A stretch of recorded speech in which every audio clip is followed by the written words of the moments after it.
In the province of Beijing, deep within Shang, a man lies motionless atop an ancient altar. The murmurs of concern grow louder around him. Voices questioning if he truly wants to go through with the ritual. Emperor Chushu cuts through the tension with an unwavering command to proceed at once. The man on the altar is Eunuch Lee Cheolsu, the shadow behind the throne, the silent architect of the Ming Empire's power. Though hidden from public view, his grip on the empire's authority is absolute. His name carries weight, fear, and infamy. History brands him as its most sinister manipulator, a villain who twisted the empire's fate for personal gain. And yet, he is our protagonist. Through relentless effort, he elevated a powerless third empress to sovereign ruler. Yet for all his cunning, there is one thing he has never been able to grasp. In his chamber, flipping through a book of combat forms, he mutters in disbelief. The poses are familiar, but meaningless to him. As a eunuch, he knows he can never engage in this type of combat. This intimate duel of yin and yang. The silence shatters. Someone barges in, calling him an idiot and shouting for the old man. It's her. Third Empress Yuanhua. Her voice trembles as she demands to know why he insists on leaving this world behind. She kneels before him, begging him to abandon this mysterious ritual. She pleads to understand why the union of yin and yang matters so much. Why can't he simply live with her by his side? She insists that if it's money or power he wants, she will give him all of it, anything, as long as he stays. But Chushu tells her his decision is final. He asks her to forgive him for this betrayal. He says he cannot remain by her side until the end. The question lingers like smoke. Why does this man, of all people, care so deeply about yin and yang? Most wouldn't understand. But to him, it is everything. Because he carries a reincarnated soul. In his former life, he had also died a virgin.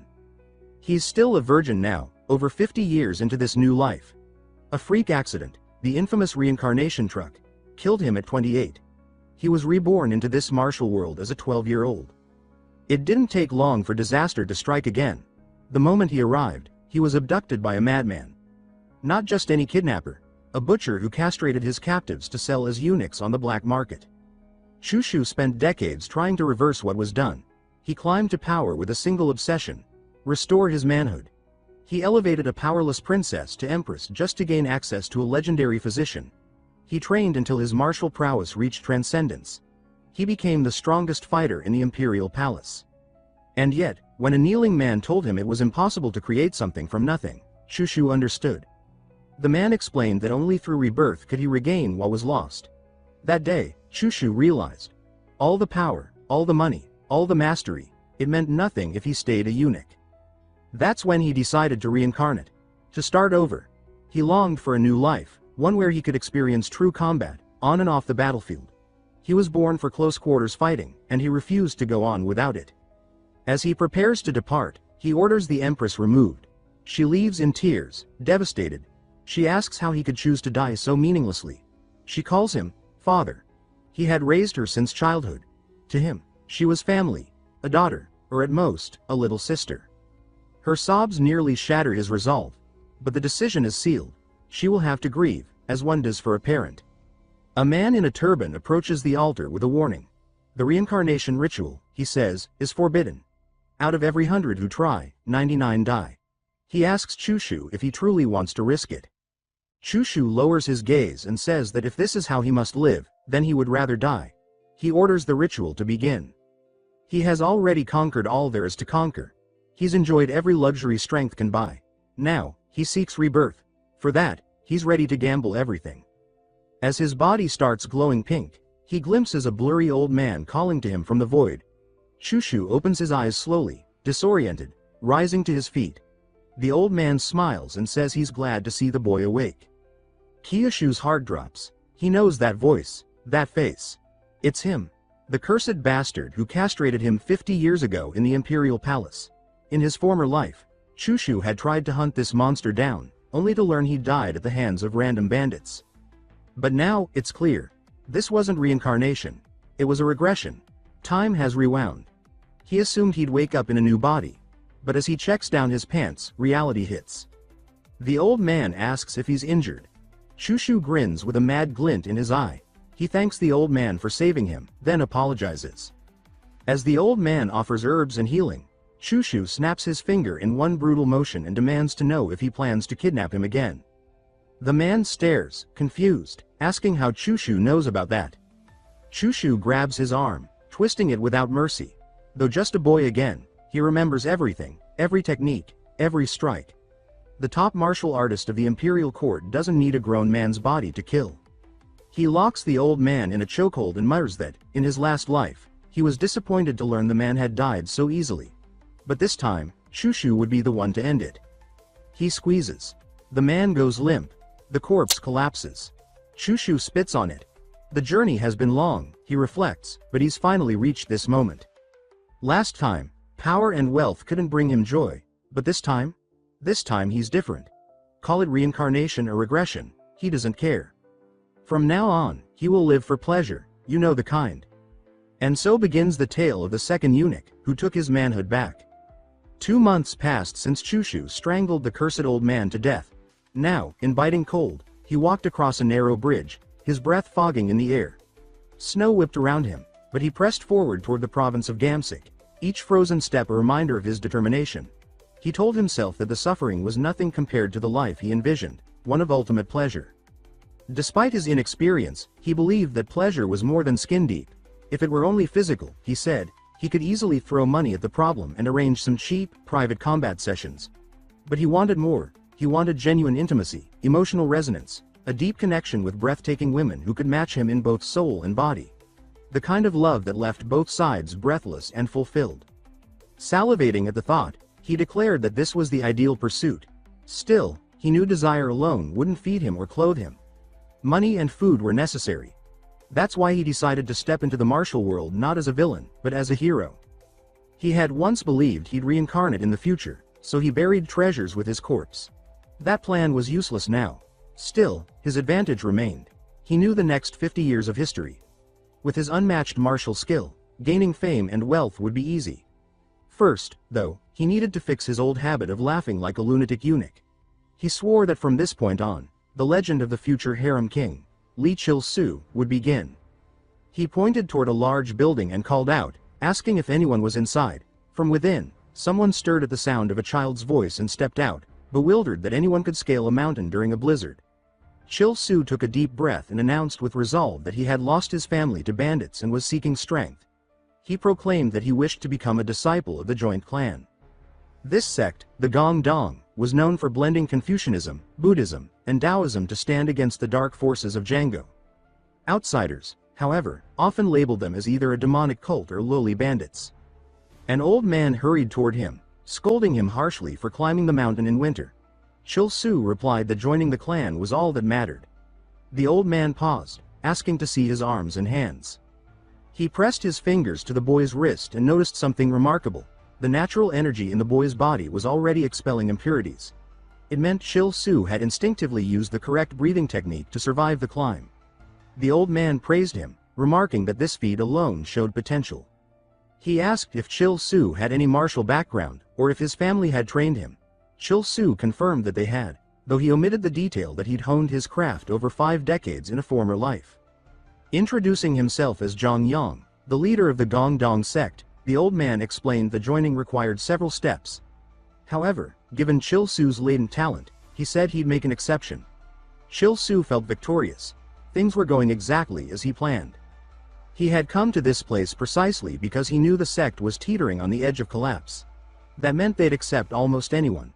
As he wandered around the grounds, he performed subtle pelvic stretches in anticipation of his grand future. But what he saw disturbed him. The condition of the sect was worse than he remembered. Not a single building was intact. It made him question how such a place could eventually become one of the 5 great sects of the martial world.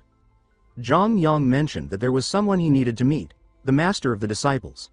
Cheolsu considered this further confirmation that his timing was perfect. The more broken the sect, the greater the glory he would gain by reviving it. They stopped in front of a battered temple. Zhang Yang called out for someone named Ru Yi, announcing that a new disciple had arrived, Lee Cheolsu. Snow pelted down as Cheolsu shielded his face. A figure rushed out of the temple and warmly greeted him. He braced himself for a stern elder, but instead found someone around his own age and annoyingly handsome. Cheolsu froze. According to ancient texts, Ru Yi was supposed to be hideous, Instead, the boy before him looked like a divine sculpture. If this continued, Cheolsu's future would be in jeopardy. Ruyi asked if he was alright, to which Cheolsu answered curtly that he was fine. He then reached out and told Ruyi to drop the formalities. After all, they were brothers now. But as Ruyi grinned and reached out to grab his hand, Cheolsu recoiled, irritated by the contact. He didn't like being touched by this dazzling enigma. He demanded that Ruyi not touch him like that, and then, as he studied Ruyi's features again, a new doubt crept in. He wasn't sure anymore. Was Ruyi really a man? Confusion took hold. Ruyi apologized, explaining that it was the first time they had a new disciple, and the excitement had gotten the better of them. Cheolsu also apologized, admitting he overreacted. Inside, he reminded himself not to mess up this opportunity. Ruyi, who had been quietly watching from a distance, observed the interaction with interest. The snow kept falling, and Zhang Yang gazed up at the sky, remarking to himself that perhaps winter was finally ending in this place. He silently hoped Cheolsu would get along with Ruyi. 10 years earlier, he had taken Ruyi in as an orphan. After discovering her extraordinary talent, he had nurtured her carefully. The truth, unknown to most, was that Ruyi wasn't a boy at all. She had spent her life in disguise, walking the martial path in a man's world. Zhang Yang's only wish was that her secret wouldn't be discovered, especially not by Cheolsu. That night, Cheolsu lay in bed, reflecting that tomorrow would mark the start of his legendary journey. But so far, the experience had been miserable. He blamed everything on that irritating Jin Wei. Earlier, Jin Wei had introduced herself, apologizing for the sect's ruinous state. She said she hoped to show him the true legacy of Gongdong, even after the massacre that occurred 50 years earlier. She explained that the Rieyangshan Palace still housed the sect's master, a living symbol that the joint clan had not yet died. Cheolsu told her he understood, but asked her not to get too close, claiming he was shy. She respected his request, and he noticed she seemed weighed down with guilt. He reassured her, saying that mistakes happened and there was no need to feel so discouraged. He even suggested that if she wanted to share the history of the sect, he would listen. Jin Wei brightened instantly. Cheolsu knew he had said exactly what she needed to hear. He found it easy to comfort people like this. Just tell them what they longed for. What confused him was how clingy this boy was. Back in his room, he scribbled angrily on the wall, writing that he was tired of being hugged by this overly affectionate boy. After 50 years of celibacy, he couldn't bear being touched by men anymore, especially not someone hailed as a genius, a boy who, rumor had it, could rebuild a broken sect with ease. In his previous life, whispers claimed this prodigy had rejected every woman because he pursued only martial perfection. Now, Cheolsu was convinced of something else. He was certain Jin Wei was gay. What he didn't realize was that Jin Wei was a woman. He remembers catching glimpses of Jin Wei within the castle in his past life, always thinking the boy looked a little too pleased with himself, as though enjoying some odd private joke. At the time, it never occurred to him that Jin Wei was struggling beneath a disguise, hiding her true self from the world. But now, with the truth just out of reach, Cheolsu swears that in this life, he will not be denied. He will wield the weapon he always dreamed of, his own body, restored and alive. Still, today, that weapon feels strangely dormant. It's as if even his most private ambition has caught the winter blues. He decides to warm up with a few familiar exercises, quietly stretching and flexing in the cold air. Somewhere else in the compound, Jin Wei sits alone in her room, stewing in her thoughts. She reflects on the way she behaved toward the new disciple and questions why she was so forward. She admits to herself that the excitement of finally welcoming someone new overwhelmed her. She replays the moment when Cheolsu offered to listen to her story. Though he seemed indifferent, he had cared enough to ask. That memory soothes something raw inside her. She wonders if this is what having a younger brother feels like. At the very least, she hopes to become close enough that a simple hug won't feel awkward or strange. The next morning, Cheolsu finishes scrubbing a battered pot. He sets it down with a grunt and looks around the ruined kitchen, half expecting it to collapse on his head. It feels absurd for someone like him, reborn martial prodigy and future harem king, to be doing this kind of chore. But he knows appearances matter. Building a good reputation with the sect's master and senior disciple is part of the long game. As he scrubs and collects vegetables, he doesn't skip a beat with his unique pelvic exercises. Out of nowhere, Jin Wei appears. She asks what he's doing in the kitchen. He stiffens and quickly explains that he's preparing breakfast. She praises his initiative and flashes a bright smile, leaving him internally groaning about how annoyingly beautiful she is. He answers that losing his family forced him to grow up fast. Jin Wei softens and says she understands, she's also an orphan. She says she admires his strength. Cheolsu finds it odd how often this person apologizes or says they get him. It's like they're trying to establish a connection he didn't ask for. Jin Wei offers to help prepare the vegetables, and he considers the future. He knows that in time, this person will become a towering figure, celebrated, beautiful, and powerful. For now, he figures it's smart to stay on their good side. He thanks her and turns to wash the greens, all while reminding himself to keep a safe emotional distance. Suddenly, the kitchen shelf buckles and collapses. Jin Wei shouts a warning as debris falls toward his head. He reflexively shields his face, then lowers his arms to find Jin Wei right next to him, asking if he's okay. He answers that he's fine but can't ignore the growing discomfort in the pit of his stomach. Jin Wei casually remarks that he's lighter than expected, which makes Cheolsu flush, especially as he catches a subtle, floral scent on her clothes. Panicking, he snaps out of it and yells, demanding to know where his senior brother thinks he's touching. Jin Wei stammers that it wasn't intentional and pleads for him not to misunderstand. Flustered and annoyed, he tells Jin Wei to stop blushing because it's making things worse. Jin Wei apologizes again and offers to leave, suggesting he rest. As she walks off, Cheolsu watches her go, convinced this cursed senior might accidentally get him killed with this nonsense. If Master Zhang Yang had walked in, he probably would have been strangled on the spot. He declares that Jin Wei should stop helping with chores and that as the junior, it's his job. Jin Wei nods, visibly uncomfortable but accepting. Then she hesitates, picks up a small pot, and gently asks if just a little help is okay. Cheolsu sighs in defeat and allows it. 2 months pass. Master Zhang Yang gathers the disciples and asks them what they believe true martial strength is. Some argue it comes from consuming elixirs and absorbing external power. Others believe it lies in disciplined physical training. Zhang Yang explains that real power is the union of both. Only those who master internal and external energies can truly connect with the world and themselves. Jin Wei listens intently, nods, and tells Cheolsu to keep training hard. He grins, saying to himself that even if no one ordered him to, he would give it everything. A superior body meant superior vitality, and he had big plans for both. He watches the sweat drip to the ground and smiles, satisfied with the effort. He compares the feeling to gym rats lifting heavier weights after weeks of struggle. In his past life, he hated his body. No matter how hard he trained, he always looked too cute, too soft. It was the price of mastering a technique tailored to eunuchs. He had no idea at the time that it would halt his development permanently. He had even destroyed nations looking for elixirs to fix himself. The more he remembers, the more furious he becomes. This time, everything will be different. This time, he will be masculine, powerful, and irresistible. As if summoned by fate, Jin Wei approaches. She asks why he hasn't returned yet. He replies that time flew by. He didn't notice training had ended. Frustrated that the days feel too short, he follows her down the mountain, still silently seething about his limitations. She watches him, her expression unreadable. That night, high on the mountain paths, Cheolsu trains alone. He's realized something is missing: endurance. Without cardiovascular strength, he'll never thrive in the Garden of Pleasures. The sect leader had warned against overtraining at his age, but Cheolsu refused to listen. These nightly runs, as he calls them, are essential to becoming the king of vitality.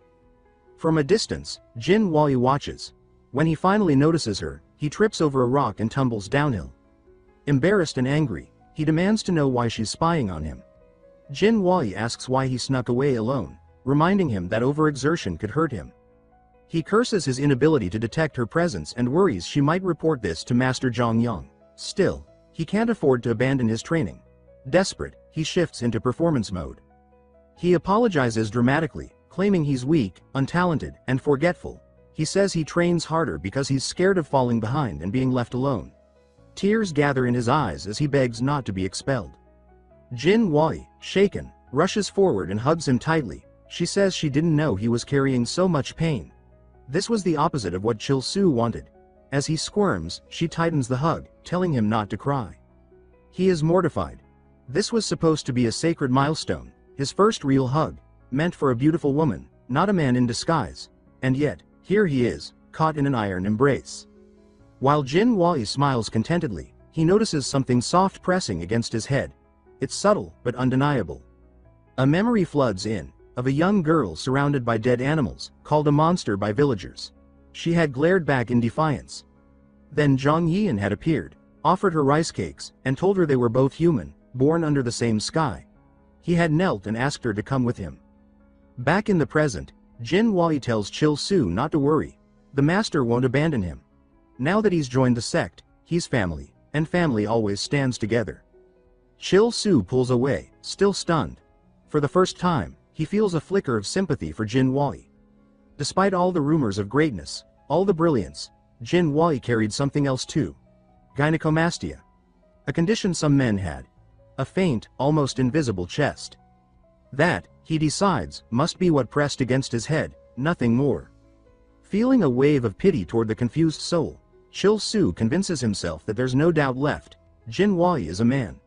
The palace confirmed it long ago, and there's no room for delusions. Time passes. How much, he's not sure. Then, the sect leader gathers the disciples and announces that they've completed their external body training. Cheolsu's muscles are well developed, sculpted from months of rigorous conditioning. Now it's time to begin internal training. Jin Wei claps excitedly, congratulating him with beaming joy. Cheolsu flushes with irritation. He's grown tired of how much Jin Wei inserts herself into everything he does. The leader picks up on his discomfort and asks if something is wrong. Cheolsu brushes it off, claiming it's nothing serious, all while silently thinking that he has far greater concerns than this overly affectionate senior. He thanks the leader and requests not to reduce his external training schedule. The master's expression hardens slightly. He knows that excessive external focus is inefficient at this stage. Beginners only need enough physical training to stay in shape. The rest of their energy should go toward internal techniques and weapon forms. But Cheolsu's goal isn't efficiency. He wants a body that turns heads, a body that commands awe and desire. He's competing with someone like Jin Wei, after all, someone who naturally outshines him in appearance. The leader questions his persistence, asking why he insists on this unusual path. Cheolsu explains that while he may appear gifted, he's actually slow to develop. He says that if he can't be the most talented, then he'll be the hardest working.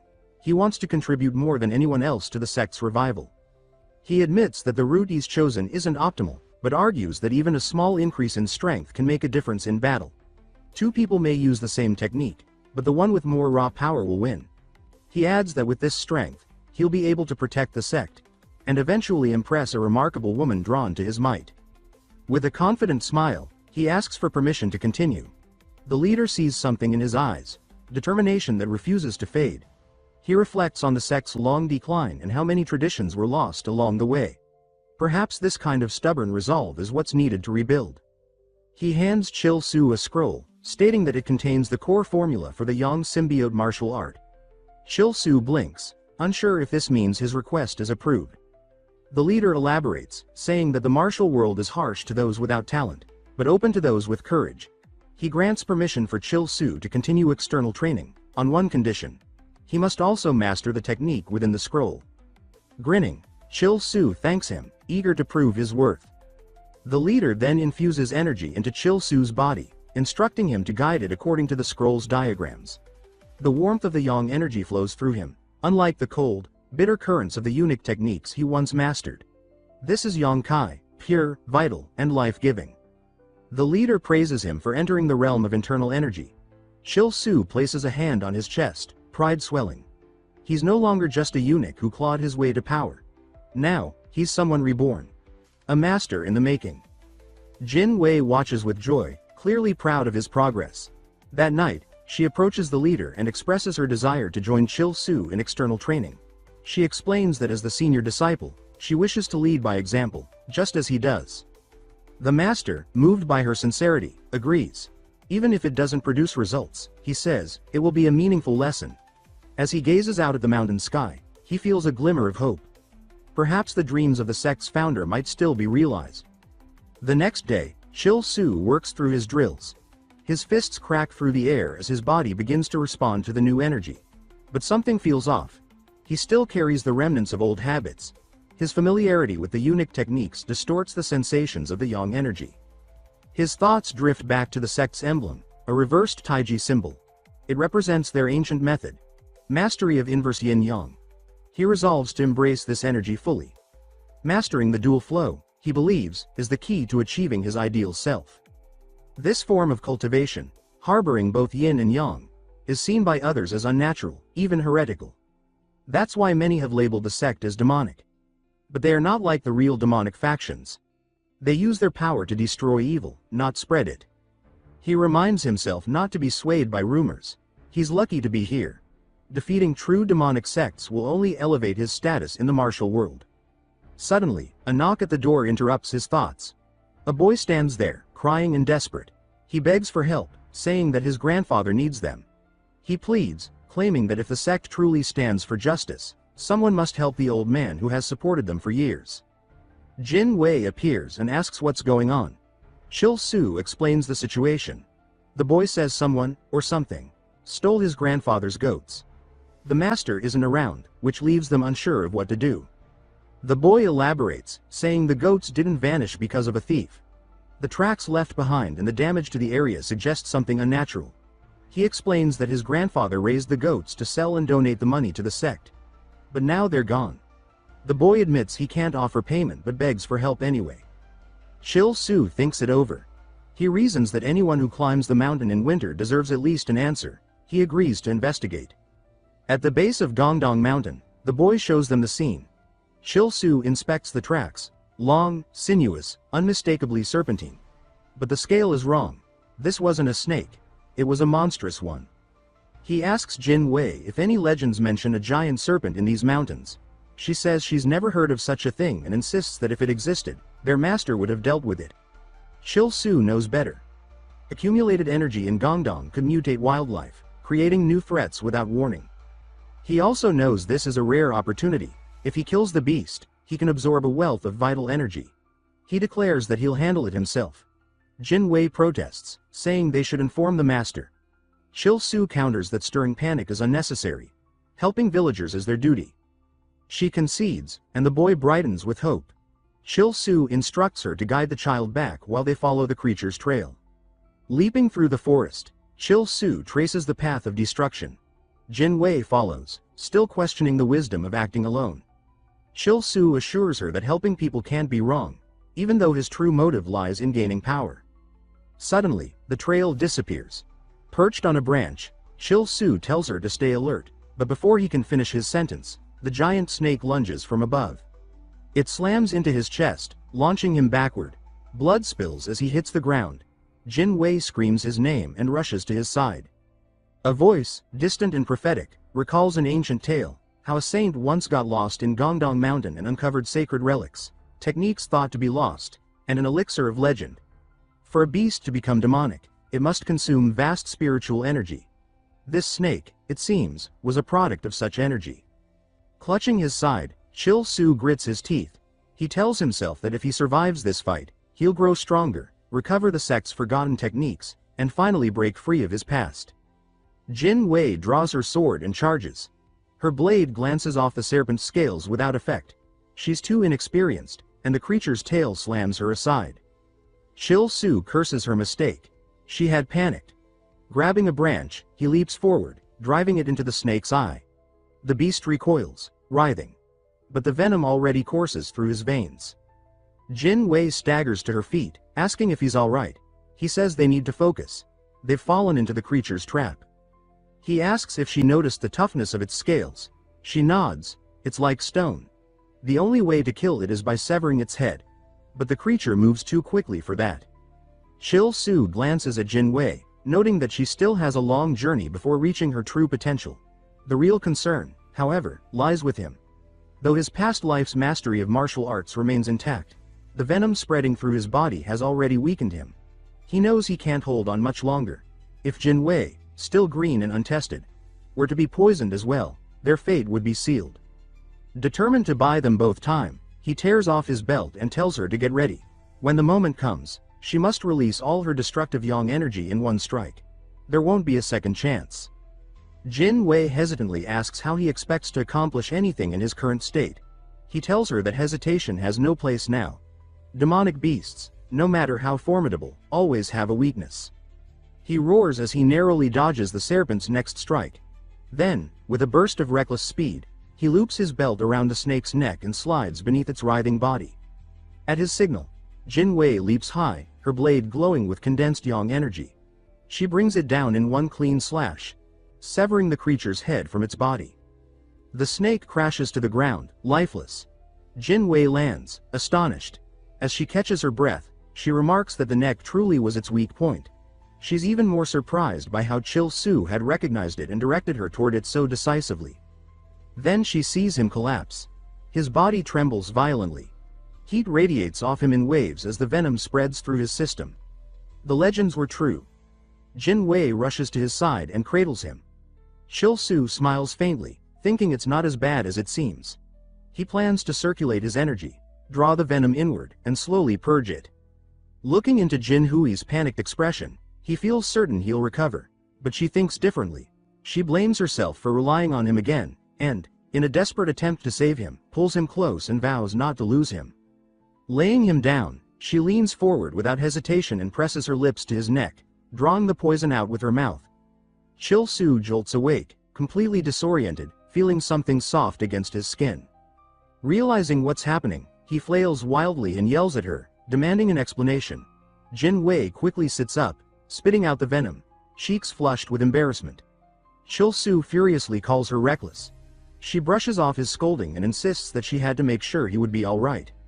Later, as they warm themselves by a fire, Cheolsu sits brooding. Jin Wei, now cheerful again, comments that his pulse has stabilized, though she finds it odd that he suggested eating the meat of the demonic snake. Cheolsu explains that some snake species are known to have incredibly nutritious meat. Jin Wei wonders if the master might enjoy it too. Cheolsu mutters under his breath, irritated that she's thinking about the master in a moment like this. He says that after eating, they should search the snake's lair. The real rewards are likely hidden deeper. After a short trek through the forest, they find the cave's entrance near the mountain's peak. Jin Wei notes the immense spiritual energy radiating from within. Cheolsu is impressed. Her instincts are sharper than he remembered. Had she used this sense in her past life to find this place as well? Inside, Jin Wei is awestruck. She remarks that she never imagined the Gongdan sect had a place like this. She theorizes that the energy might be tied to a lost manuscript. Cheolsu agrees. It could have been a secret training ground or a retreat where a great master ascended. If so, then elixirs must be nearby. Jin Wei spots a cluster of pills, but they're dull, likely already drained of their energy by the snake. They push deeper, eventually stumbling upon a hidden temple. A low table sits before them, books stacked neatly. Jin Wei approaches and identifies them as sword techniques. Both realize they've found something significant, the lost martial arts of Gongdan. Jin Wei can barely contain her excitement, claiming this must be where the ancient masters trained. Cheolsu, having expected as much, stays calm, though inwardly he's just as thrilled. She exclaims that fate has smiled upon them, but Cheolsu quickly suggests they split up to search for more treasures. The moment she turns her back, he sprints into the cave's depths, determined to find the true prize first, the elixirs. Eventually, he spots it, a single floating pill glowing faintly in the dark. He stares in awe, drooling. This is it. His key to leaving behind all humiliation, to finally stepping into his future as the harem king. But before he can claim it, Jin Wei calls out from another tunnel. She's found a bathing spring and mentions something strange. Before she can finish, she hears Cheolsu scream. She races to his side and finds him collapsed before a frozen altar. Her eyes widen. She recognizes it immediately, Medicine Su, the legendary elixir of life. Formed over thousands of years, it holds unimaginable yin energy. While priceless for cultivating feminine power, it's disastrous for someone like Cheolsu. His entire path is built on cultivating pure yang energy. If he consumes it, the balance within him would shatter, and his body would regress to the same delicate state he fought so hard to escape.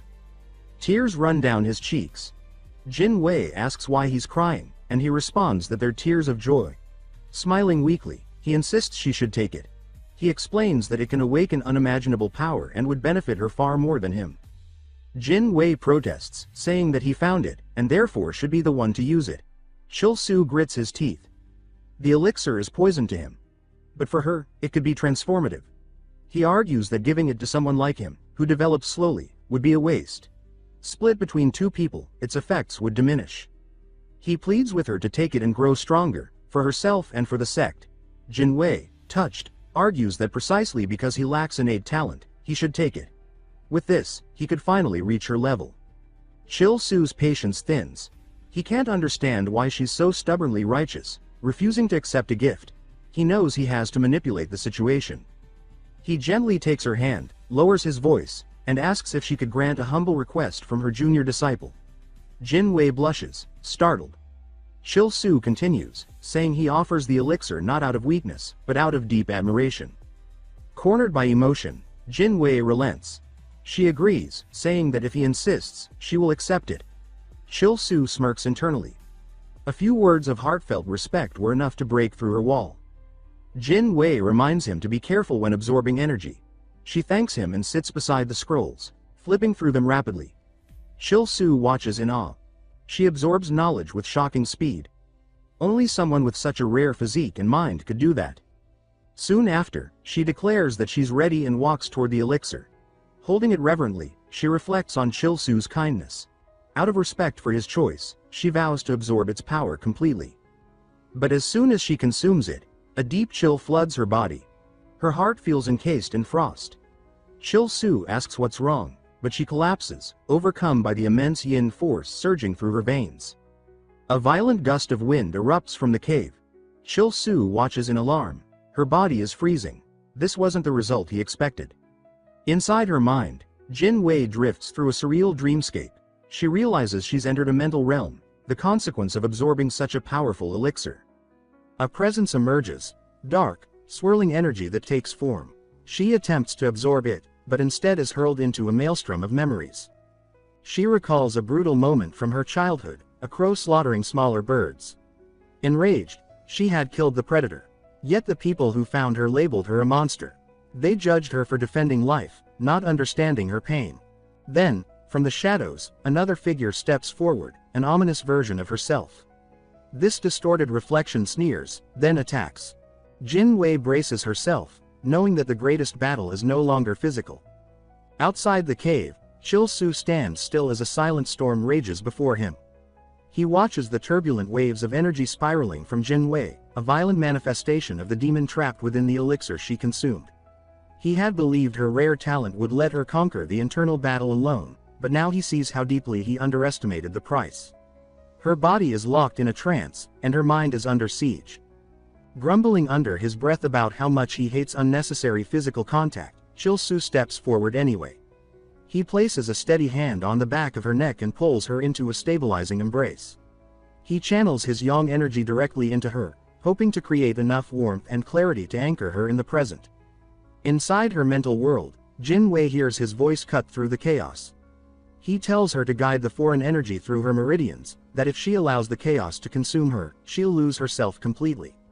The temperature plummets in the cave, yet her body hasn't frozen. Cheolsu marvels at her resilience. But he knows if she falls here, all hope of rebuilding the sect with her will be lost. In her vision, the demon mocks her, feeding off her doubts and insecurities. It taunts her with her past, twisting painful memories into weapons.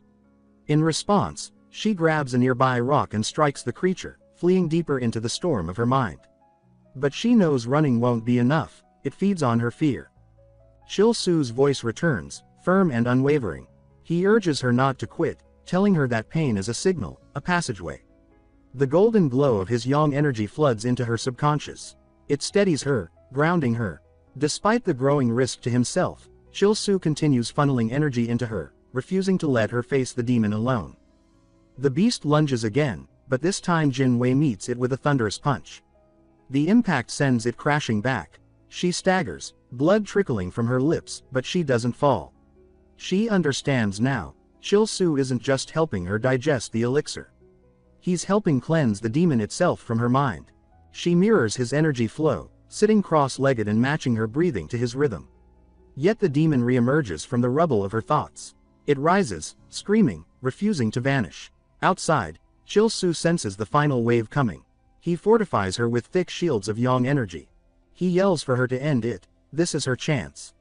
As the demon charges one last time, Jin Wei opens her eyes, fury and clarity blazing within them. Her spiritual form lashes out, overwhelming the beast in a burst of radiant energy. The demon convulses and disintegrates into dust. The cave finally stills. Cheolsu slumps back, drained but satisfied. He congratulates her quietly, proud of her victory. In her mind, Jin Wei reflects on every moment that brought her here. Cheolsu's kindness, his support, his selfless sacrifice. He had not only offered her a priceless treasure but endured the storm beside her, never asking for anything in return. A newfound resolve rises within her. She promises herself that she will repay him, no matter the cost. Even if the entire world were to turn against him, she would remain by his side. Cheolsu watches her begin to absorb energy in earnest, sensing that her breakthrough marks a critical step in restoring the fallen sect. He stands, stretching his weary limbs, and mutters that the ordeal, while painful, was ultimately worth it. Still, he grumbles about how unfair the cave had been. Instead of a yang-based elixir that could help him recover the strength of his former life, he got front-row seats to a yin explosion.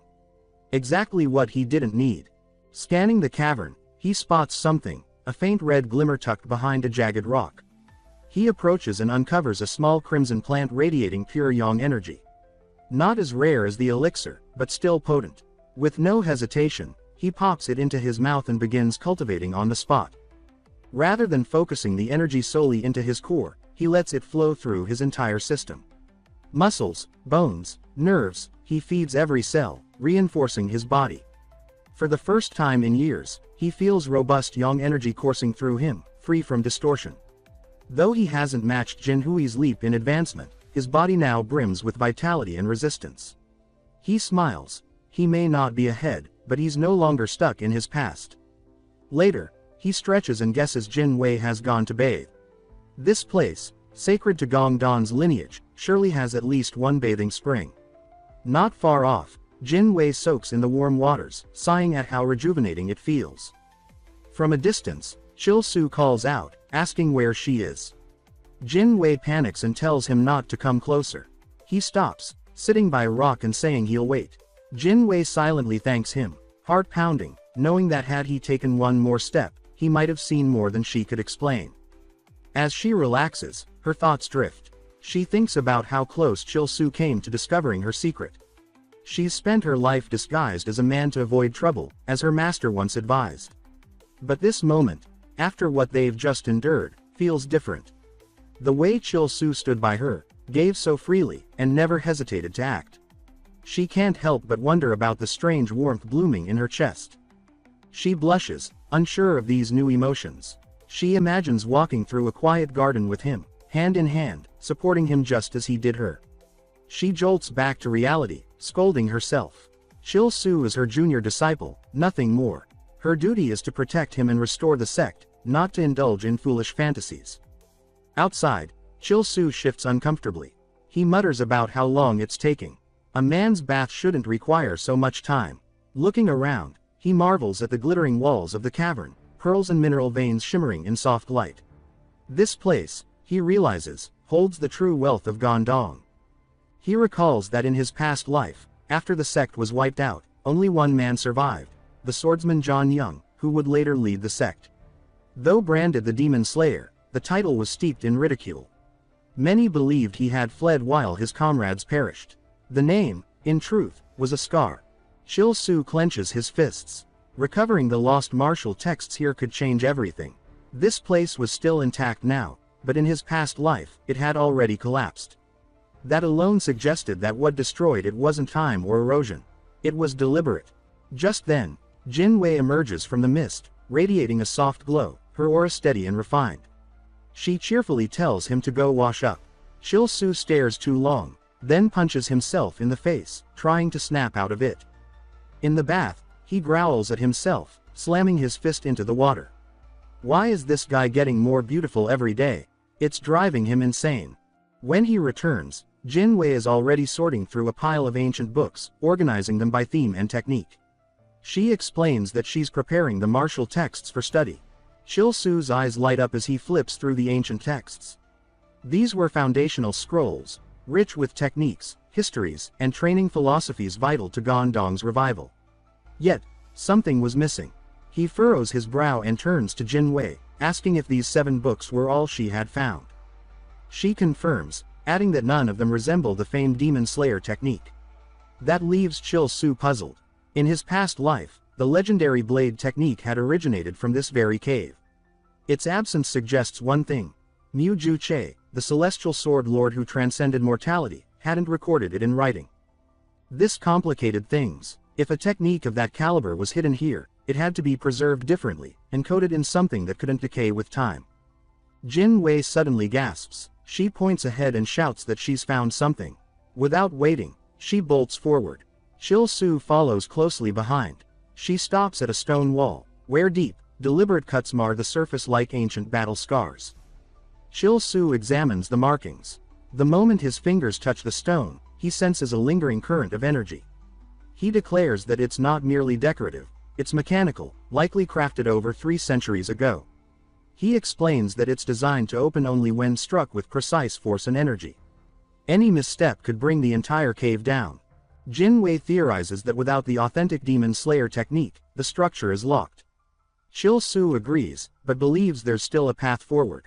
He explains that while he never fully mastered the technique, the Imperial Palace had studied martial arts from every sect, especially the famous ones. The Demon Slayer technique was definitely among them. He feels certain that the secret to mastering Mu Ju-che's swordplay lies beyond this wall. Trailing the engraved slashes, Cheolsu begins studying the pattern of movements. Jin Wei watches, puzzled, until she notices faint paths etched into the stone beneath their feet. The paths guide their positioning, almost like a silent dance meant to retrace the sword's journey. Eventually, Cheolsu stops before another vine-covered wall. With one swift motion, he slashes through it, revealing unfamiliar symbols etched into the stone. He calls Jin Wei over, asking if she can decipher them. It takes 2 grueling days to make sense of the inscriptions. Piece by piece, they decode the embedded technique. It stretches from one end of the cave to the other, a massive sequence of movement, force, and intent.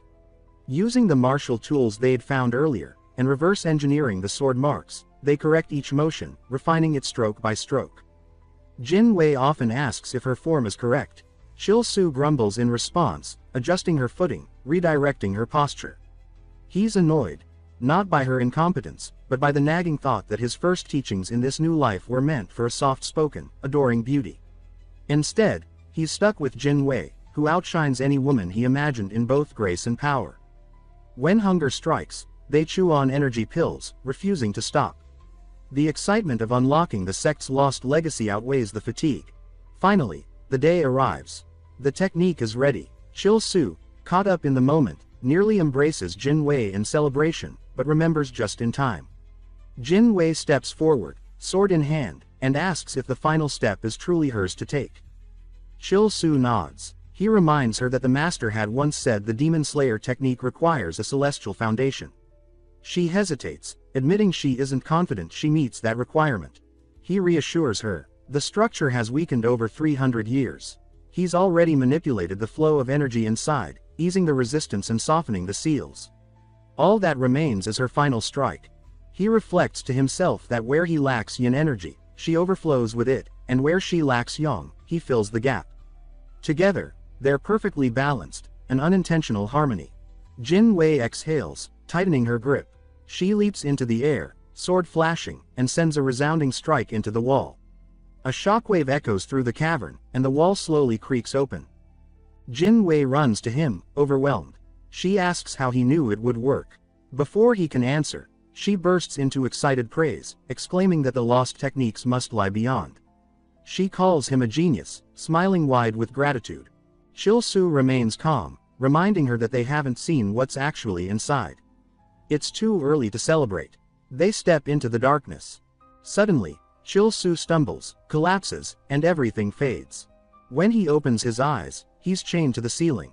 Panic strikes immediately. The room, the scent of incense, the sterile cold, it's too familiar.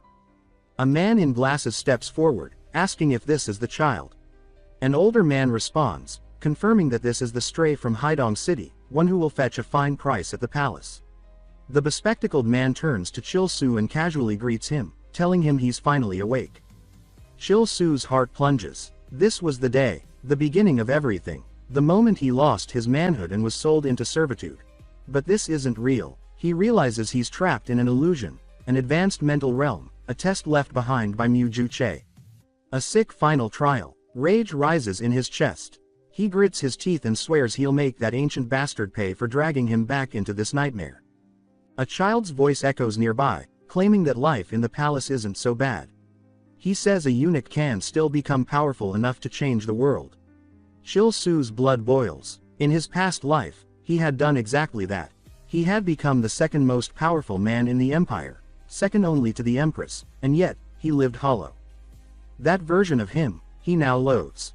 His anger ignites. Though his internal energy is far from what it once was, his mind remains sharp, his body restored. Spiritual pressure bursts from him, shaking the illusion. The captors around him demand to know how he's doing this, but their words freeze, faces distorting, before shattering into dust. This realm was built to test the heart, and Cheolsu's heart is impenetrable. He looks down at the broken symbols on the floor, symbols that once represented his shackles. Anger surges again. These were men he already killed. He refuses to be haunted by them a second time. A gentle voice interrupts. It praises his strength. He turns to see a group of breathtaking women approaching, one leaning in for a kiss. But he narrows his eyes.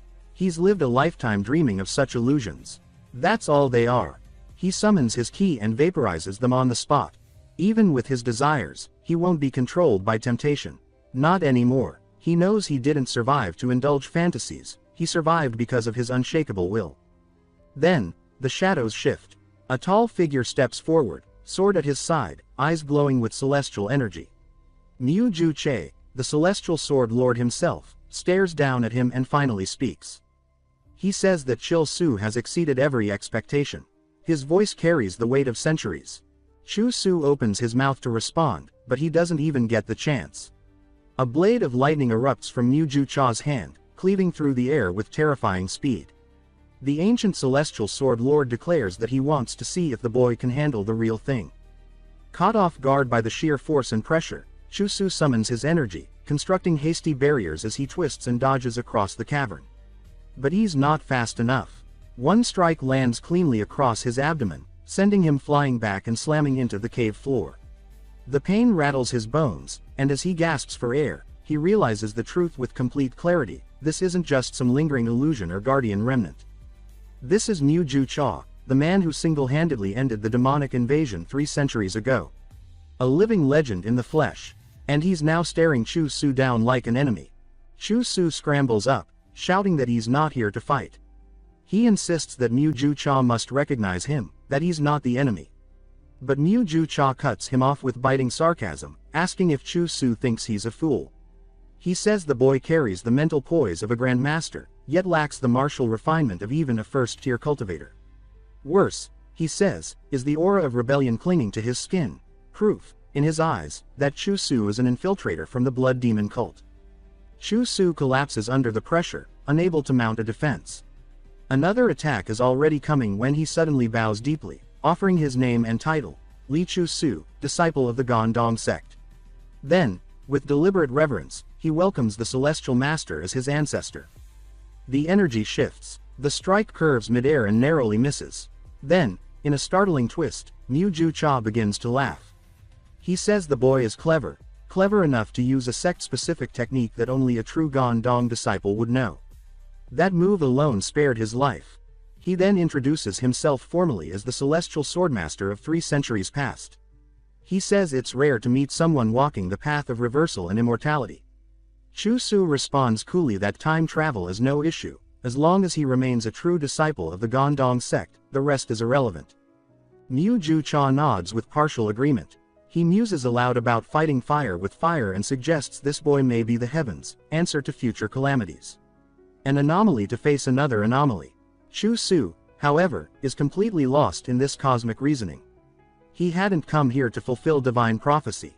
All he wanted was to reclaim his masculinity. He explains that his reason for being here is far more personal. He's not chasing secret martial legacies or immortality. He stumbled into this place searching for power, and now he's certain the final piece of that power lies here. He says that if Mu Ju Cha is the guardian of that legacy, then he has a request. He asks the celestial master to teach the sword technique not to him, but to his companion, the boy who accompanied him. It's a smart move. Cheolsu has already earned Jin Hui's trust, and this arrangement would let the celestial master rebuild the sect while someone else bears the burdens of leadership. Cheolsu's ambition is clear: remain second in command, wield significant influence, but stay free of responsibility. Live leisurely, laugh freely, and enjoy the rewards without bearing the crown. Mu Ju-cha considers his words and says perhaps fate did bring him here. But he also says Cheolsu is still foolish, he hasn't realized what's coming. A calamity approaches, one as terrible as the war of old. Cheolsu, now genuinely worried, asks if the blood demon cult is returning. He thought they had been wiped out centuries ago by Mu Ju-cha himself. But the master gives a cryptic response. He says he cannot reveal more, divine law forbids it. This leaves Cheolsu stunned. He knows the blood demon cult is the extremist branch of the demon sect, an organization obsessed with chaos and destruction. The last time they struck, they turned the Gondong Mountains into a river of blood and drowned the Wang dynasty beneath their cruelty. It took Mu Ju-cha's divine intervention to end that nightmare and forge the Merim alliance, which later birthed the Ming dynasty. The martial sects were rewarded with political power in exchange for their aid, creating a pact of non-interference. Since then, the demon sect had remained dormant. But now, the old patterns seem ready to repeat. Cheolsu begins to panic, not out of fear for the nation, but for his own future. If war returns, if people are starving and broken again, how could he build his paradise of pleasure? How could he charm women if they're too busy mourning sons and husbands? He imagines a desperate woman crying over her dying lord while he stands in the corner, heartbroken that no one is paying him attention. That future is intolerable. He concludes that if war is coming, then he must become strong enough to stop it, if only so he can live as he wants. Not to be a hero, not to save the world, but to protect his dream of leisure and laughter. He thinks of the emperors he once helped shape, of the dynasty he propped up from the shadows. He vows to prevent the demon cult from laying waste to the land again. Mu Ju-cha watches him quietly. Then, with a slight nod, he says the boy appears ready. He asks if Cheolsu now wishes to learn the unified sword technique. Cheolsu blinks, surprised. He thought the whole point was to pass it to Jin Wei. He asks what would be required of him to learn it. Mu Ju-cha replies that he knows the boy's mind is impure. He asks, flatly, if Cheolsu doesn't want to use these techniques to indulge in carnal desires and call it enlightenment. Cheolsu pauses for a moment and then answers honestly. He says his intentions aren't impure, at least, not in the way villains twist them. The union of yin and yang, he argues, is a sacred principle. It is the foundation of harmony in the world. He's not seeking domination or manipulation. He's seeking balance, beauty, bliss. He reminds the master that he overcame the illusion trap through sheer will. That alone should prove he's not some power-drunk hedonist. He says he wants to achieve enlightenment not by abandoning desire, but by embracing it honestly and respectfully. Women, to him, represent love, care, and beauty. He wants to uplift them, not use them. He wants to make them happy, not collect them like trophies. That, he claims, is worlds apart from being a villain. Mu Ju-cha stares at him, stunned by the twisted sincerity of his philosophy. He shakes his head and mutters that he's unsure what sort of karmic punishment a woman would have to endure to end up involved with someone like this. Cheolsu assures Mu Ju-cha not to worry. He promises that he'll take responsibility for everything, he always intended to. If he wasn't willing to carry the consequences, he never would have started this journey. Mu Ju-cha studies him for a moment, then chuckles. He admits that he's impressed the boy is so bold and driven, even if his reasons are unique. He says that ambition like Cheolsu's deserves a little credit. But he warns him, if he truly wants to learn the unified sword technique, he must first let go of every martial foundation he's ever built. Cheolsu doesn't hesitate. He says that won't be a problem. In fact, he welcomes it. The yin-based cultivation from his past life disgusts him. It never suited him. Satisfied by his resolve, Mu Ju-cha declares that the training will begin. Cheolsu will now embark on the path to mastering the celestial art of dual harmony, the supreme martial legacy of the Gondong sect. The name alone sounds excessive to Cheolsu, but he holds his tongue. They suddenly appear in a vast, surreal expanse. It's like floating in a sea of stars, the horizon swirling with shifting currents of black and white. Cheolsu is disoriented, unsure where they are. Mu Ju-cha calmly explains that this is the depth of yin and yang, something Cheolsu will only truly understand if he masters the technique. Back in the real world, his body remains motionless in the cave. In that suspended state, he hears the master's voice urging him to dedicate himself to learning the art of dual harmony. Moments later, he awakens, jolting upright. Jin Wei is beside him, just beginning to stir. He calls out, nudging her shoulder. She groggily asks what happened, saying she saw the master disappear and the pavilion engulfed in flames. Cheolsu quickly explains. They were both caught in the celestial master's illusion. He managed to endure it and discover what was hidden within, the technique itself. It had been stored in the box all along, waiting to be found. Before they can process it, the cave begins to quake. The walls groan and crack, the protective force keeping it intact is gone. Mu Jucha's power had been preserving the space, and with his departure, it's collapsing. Cheolsu rushes toward the box, yelling that they need to grab it before it's lost forever. Jin Wei points to a glowing exit marker, and the two sprint out, the stone walls crumbling behind them. Just as they reach the entrance, Cheolsu turns and sees the faint image of Mu Jucha lingering. The celestial master gives him one last silent look before vanishing. Cheolsu doesn't say a word. He just keeps moving. Outside, the sunlight nearly blinds them. Jin Wei sighs, marveling that she'd almost forgotten what fresh air felt like. The cave collapses completely behind them. There's no going back. At least, she says, they recovered some of the lost martial arts. That alone makes the trip worth it. Cheolsu agrees, but says they're not done yet. They need to return to base, but there's somewhere he must visit first. Far away, in a modest home in the city, a small boy stirs awake. His mother urges him to hurry. His grandfather's health is fading fast, and it's time to leave this place. The boy apologizes, saying he's already packed everything. The old man emerges, hesitant. He asks if they truly have to leave. The woman replies that with no money left, and their home ruined, there's nothing more they can do here. They have to start over somewhere else, anywhere they can make a living. It's been a week since the boy last saw the two strangers from the Gondong sect. He wonders if they're all right, or if he put them in danger by asking for help. Just then, a knock comes at the door. A voice calls out, asking if anyone's home. It's Cheolsu and Jin Wei. The mother opens the door, confused. Jin Wei explains that they've returned as promised. Her son had asked for help, and they found the culprit who devastated their home. The grandfather and mother are skeptical, unsure if these two really handled such a thing. The boy doesn't hesitate. He drops his bag and runs forward, hugging them both tightly. Cheolsu grumbles that the kid should have left an address. It wasn't easy tracking him down.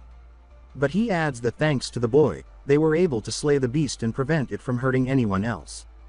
Cheolsu reaches into his robes and produces a glowing stone, the core extracted from the demonic serpent. He says it must be properly refined and administered to the grandfather. If done correctly, it will restore vitality and dramatically improve his health. The boy sobs his thanks, overwhelmed. The old man steps forward, hands trembling, then begins to cry as well. Later, the family waves goodbye as the two martial artists prepare to leave. The road ahead is long. Cheolsu, standing quietly, says he wishes he were stronger, strong enough to do more for people like that. Jin Wei agrees softly. Cheolsu glances at the road and starts walking again. He says they've got work to do. Gondong isn't going to rebuild itself.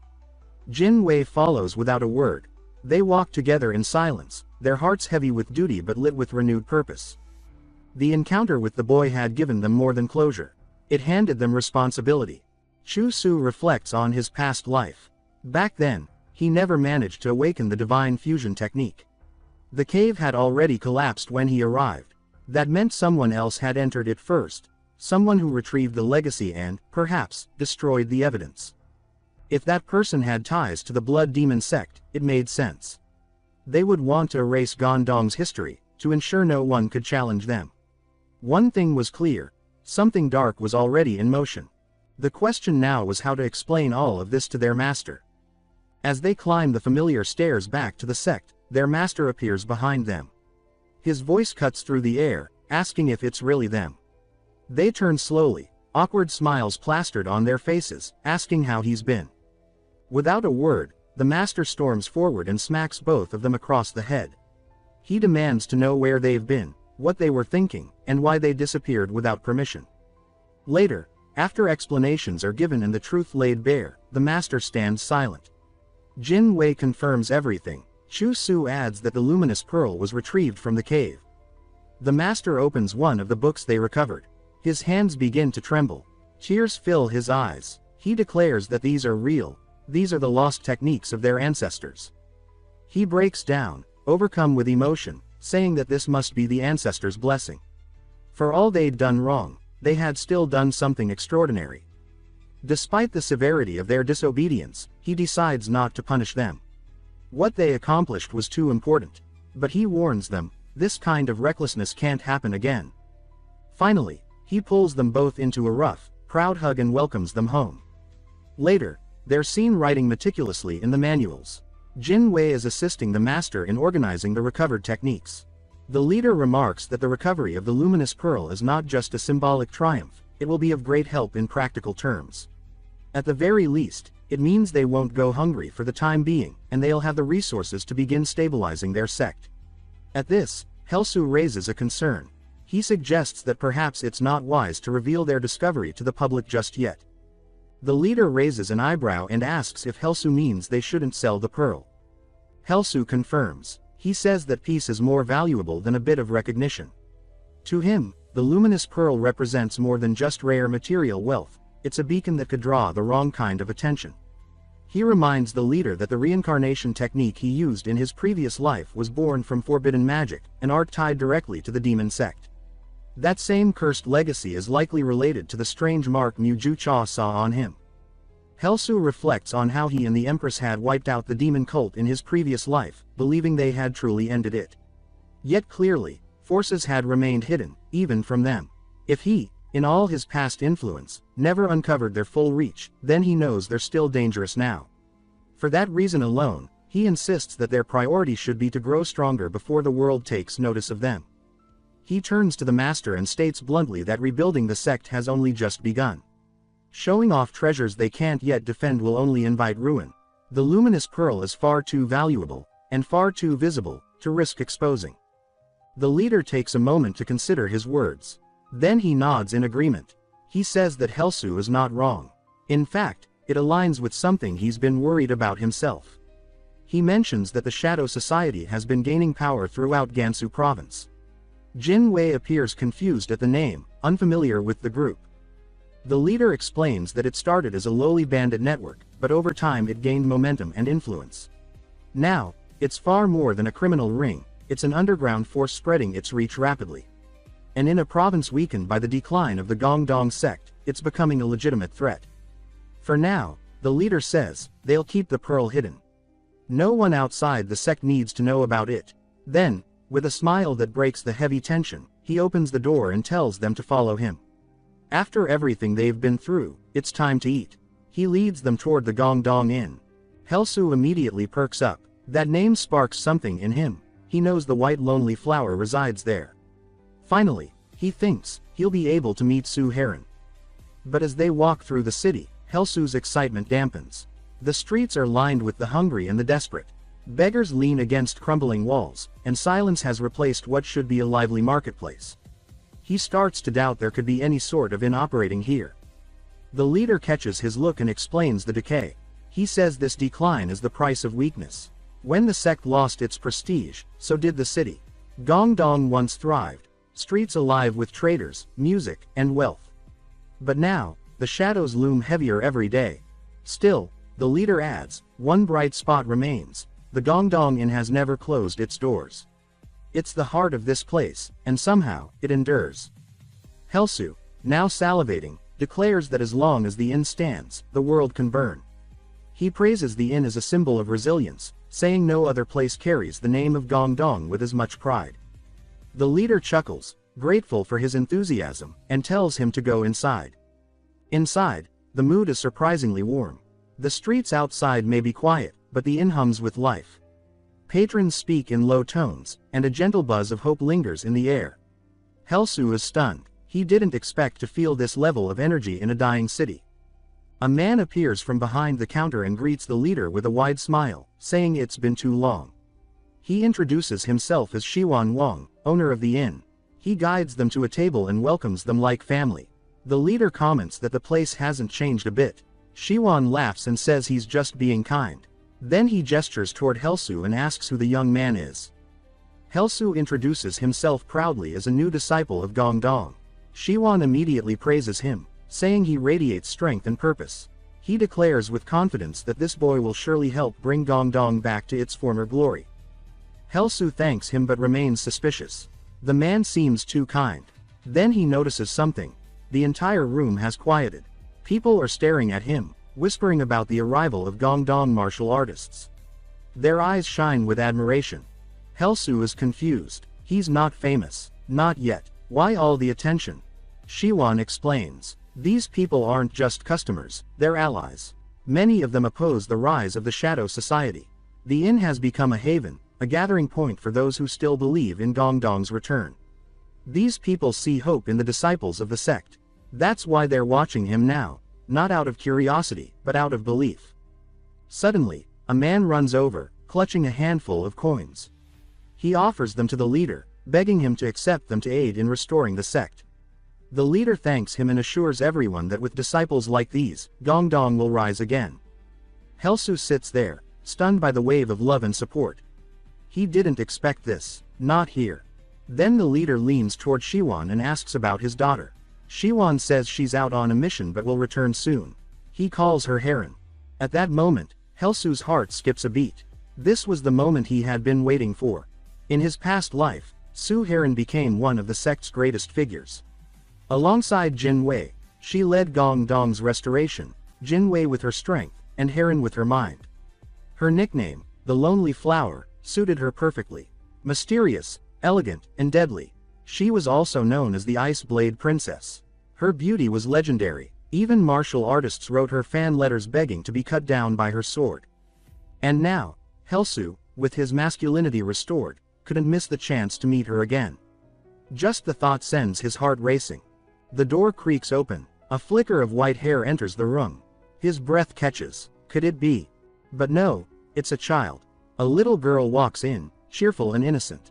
He's stunned. He forgot. He's in the past, many years before Heron's rise to prominence. She's still a child. She tells her father she's back from her errand. Cheolsu can't help but smile awkwardly, reprimanding himself internally for getting carried away. She's cute, sure, but she's just a kid. Looking at her now, he feels the same way he once did looking at the Empress as a child, protective, like a big brother. Shiwan gestures to her and tells her to greet the sect's disciples. She waves and offers a shy greeting. Cheolsu introduces himself warmly, but before he finishes speaking, she stares for a second, then turns and walks away. She slams the door behind her. Inside, she wondered how he could smile when he couldn't protect a single soul. The Gongdong sect had proven useless, and her hatred for them ran deep, so deep, it extended to the entire martial world. Of course, the moment she left, her father apologized, explaining that his daughter was shy around strangers. Zhang Yang responded that it was perfectly fine. After all, she was just a child. Cheolsu, knowing her story, wasn't surprised. A skirmish between sects in the region had ended with her mother's death. That day, not even the Gongdong sect had been able to help. That helplessness had planted her resentment. Still, it saddened him to see someone so young already sealing herself off from others. Later, at least, the food was excellent. He finally got some decent protein after what felt like forever. Glancing to the side, he caught a glimpse of Heron rushing past him. She bolted as soon as she saw him. Then, out of nowhere, Jin Wei appeared right in front of him, asking if he enjoyed today's outing. Cheolsu replied that he had, though he couldn't stop wondering why Jin Wei always got so uncomfortably close when he spoke. Jin Wei beamed, expressing joy that Cheolsu had liked the trip. Cheolsu remained stunned by how good-looking the guy was. No wonder Heron had clung to him in the past life. If things kept going this way, Cheolsu wouldn't even manage to become her older brother. He needed a plan to surpass him. He slammed the table and told the master they should go out like this more often. The trip had opened his eyes to the people's support and their expectations for Gangnam. It motivated him. He declared that he wanted to become a real martial artist, someone worthy of that support. When the master said they'd visit once a month, Cheolsu thanked him with genuine appreciation. Fueled with purpose, he swore he would make Heron his little sister. He wouldn't lose to Jin Wei again. As night fell and they returned to the sect, Cheolsu admitted he had been neglecting what made him impressive. He pulled out a small stone tied to a rope and announced it was time to resume hanging exercises. His pants dropped, and the intent became obvious. The exercise was meant to strengthen the male organ, an essential part of his training to increase virility. Now that he was advancing with the master's martial techniques, he needed to train every part of himself to peak condition. As his eyes opened, the stone began to swing. It felt like night turned into day as he stood there, the stone swaying back and forth. A whole year must have passed. He laughed to himself, claiming he had finally become a real man. Reaching that level in just a year made him a legendary master of virility. He sat down, savoring the sensation, and began focusing his energy. Suddenly, a golden glow began to emanate from him. He grew confused. Ever since he merged with that strange technique from the cave and combined it with these unusual practices, something bizarre had been happening. Each time he activated his powers, something below reacted, something rose. He had no idea how to manage this new complication. At this rate, everyone would start labeling him a pervert. Just then, Jin Wei called out to him. Poor Cheolsu, startled, scrambled to cover himself. Why did this guy always show up at the worst possible moment? He opened the door, covering what needed to be covered, and asked Jin Wei why he was there. Jin Wei said that today was their travel day and he'd been sent to fetch him. The master had instructed them to head to Hujiang County first, so he needed to hurry. Cheolsu felt relief wash over him. Jin Wei hadn't noticed anything. Still, he had recently started finding the guy's behavior odd. Maybe puberty was messing with him. At the inn, Heron poured tea for the two of them. The moment Cheolsu thanked her, she dashed away again. Though she still avoided him, at least it wasn't as extreme as before. But something didn't feel right. The inn was unusually empty. Jin Wei noticed it too and said it aloud. Suddenly, Wang Guang appeared, greeting them warmly. He reintroduced himself, and Cheolsu asked how he was doing, though it quickly became clear that something was off. Wang Guang asked if they wanted their usual order, and Cheolsu confirmed. But when Wang Guang turned to fetch it, he stumbled. Heron screamed for him. Cheolsu rushed over and asked what had happened. Wang Guang assured them it was nothing, just his health acting up. Cheolsu then asked about the inn's emptiness. Wang Guang admitted the truth. He said he would soon have to close the place. He explained it was all due to the Shadow Society villains, who had grown stronger and more ruthless. They'd been extorting the entire city. Months ago, they began preventing merchants from trading with the inn. With constant fighting outside, people stopped coming in. Bills piled up, and now he feared for Heron's safety. It was time to shut down. Now it made sense to Cheolsu. Heron had joined the Gondong sect because her father hoped she'd be protected, even though she hated martial artists. The Shadow Society might have just been thugs, but they had backing from the Black Dragon of Sichuan. Looking at Wang Guang, Cheolsu realized how hopeless it was for normal people to fight against such forces. Suddenly, someone pounded on the door. A voice shouted Wang Guang's name. 3 bandits burst in, demanding that he pay his debts. They gave him 2 options: money or the inn as collateral. One of them grabbed Heron and declared that if they wouldn't hand over the inn, they'd take her instead. Jin Wei stood up as Wang Guang tried to charge at them. The man holding Heron said that she would now work for the Shadow Society to repay her father's debt. Heron cried, pleaded, and tried to break free before dashing away. Just then, Cheolsu's voice rang out.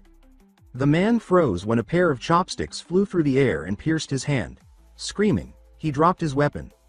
The other 2 bandits drew their swords and demanded to know who dared to interfere. Cheolsu replied that the girl had said no. One look at his robe and they realized he was from the Gondong sect. They mocked the dead sect's audacity to challenge them. But one of them warned the others to be careful. They were dealing with madmen now. They pointed out that Cheolsu looked unusually armed. Cheolsu, still covering himself, burned with embarrassment. His energy had leaked out again. Heron rushed to her father and hugged him tightly. From behind, Jin Wei called out, asking if Cheolsu's martial technique was designed to confuse enemies. Cheolsu responded sarcastically, complimenting Jin Hui's insight. The bandits burst out laughing, saying they'd never seen anything so ridiculous. They joked that Cheolsu and Jin Wei seemed like a perfect couple, but now realized the boy was packing serious heat. One raised his sword, declaring that now, blood would pay for their insolence. Cheolsu crouched and told them to take their shot, but warned that if they missed, they'd lose their most precious jewels. The bandit warned him to watch his tongue. Shu Su told Jin Wei he'd take care of it and asked him to protect Heron and her father. Jin Wei agreed and moved toward them. The father asked if they could really leave it to the boy. Jin Wei reassured him, saying Shu Su was stronger than he looked. At that moment, one bandit charged with a sword. Shu Su ducked, grabbed a twig, and struck each bandit right in the groin. Precision hits. The last one, watching in horror, began to panic. Shu Su stepped forward and declared he would crack 6 eggs with 1 spoon. Blood sprayed. Moments later, a leader from the Gongdong sect arrived, surveying the wreckage and broken bodies of the defeated bandits. He asked if everyone was all right, his eyes narrowing as he examined the scene. Gazing at the carnage, he demanded to know what exactly had happened here. Shu Su stepped forward and offered a formal apology, explaining that he had caused unnecessary damage in the process of trying to restore order. He admitted that things may have gotten a little out of hand. Wan Guang interjected with gratitude, expressing that if not for these boys, they would have lost everything. The leader acknowledged the increasing boldness of the bandits, remarking that they had now gone so far as to try robbing the inn in broad daylight. He declared with conviction that the Gongdong sect would finish them off once and for all. But Wan Guang pleaded against it. He reminded them that everyone knew the Shadow Society had the protection of the Black Dragon. He said he didn't want Heron to suffer more pain, not again, not because of him. The leader softened and agreed. He promised that, as far as the Gongdong sect was concerned, Heron would be well cared for. But before the discussion could end, Shu Su stepped forward, requesting that the leader wait. He said that if things continued this way, Heron would become a sect disciple, just like in his previous life. However, he argued that forcing a child to walk a path against her heart was not right. He said the better choice was to give her the freedom to choose her own destiny, a future not forged in pain. He insisted that what had been seen could not be unseen. If they turned away from the suffering of someone so close, then the Gongdong sect would never truly recover its honor. The leader paused, considering the weight of his words. He admitted that it would be wrong to ignore the selfless actions of a disciple. But he asked what Shu Su planned to do about the Black Dragon. Shu Su responded that he would send a letter, a direct challenge to the Black Dragon in the name of the Gongdong sect. The leader seemed skeptical and asked if they would even accept such a proposal. Shu Su explained that they'd present an offer so tempting, the Black Dragon sect would be unable to refuse. The scene shifted to the stronghold of the Black Dragon sect. The challenge had bypassed the Shadow Society completely, going straight to the heart. One member sneered, saying that the Gongdong fools didn't know their place. The challenge was a 2-on-3 fight. If Gongdong lost, they would close their gates for 50 years. If the Black Dragon lost, they would abandon the region entirely.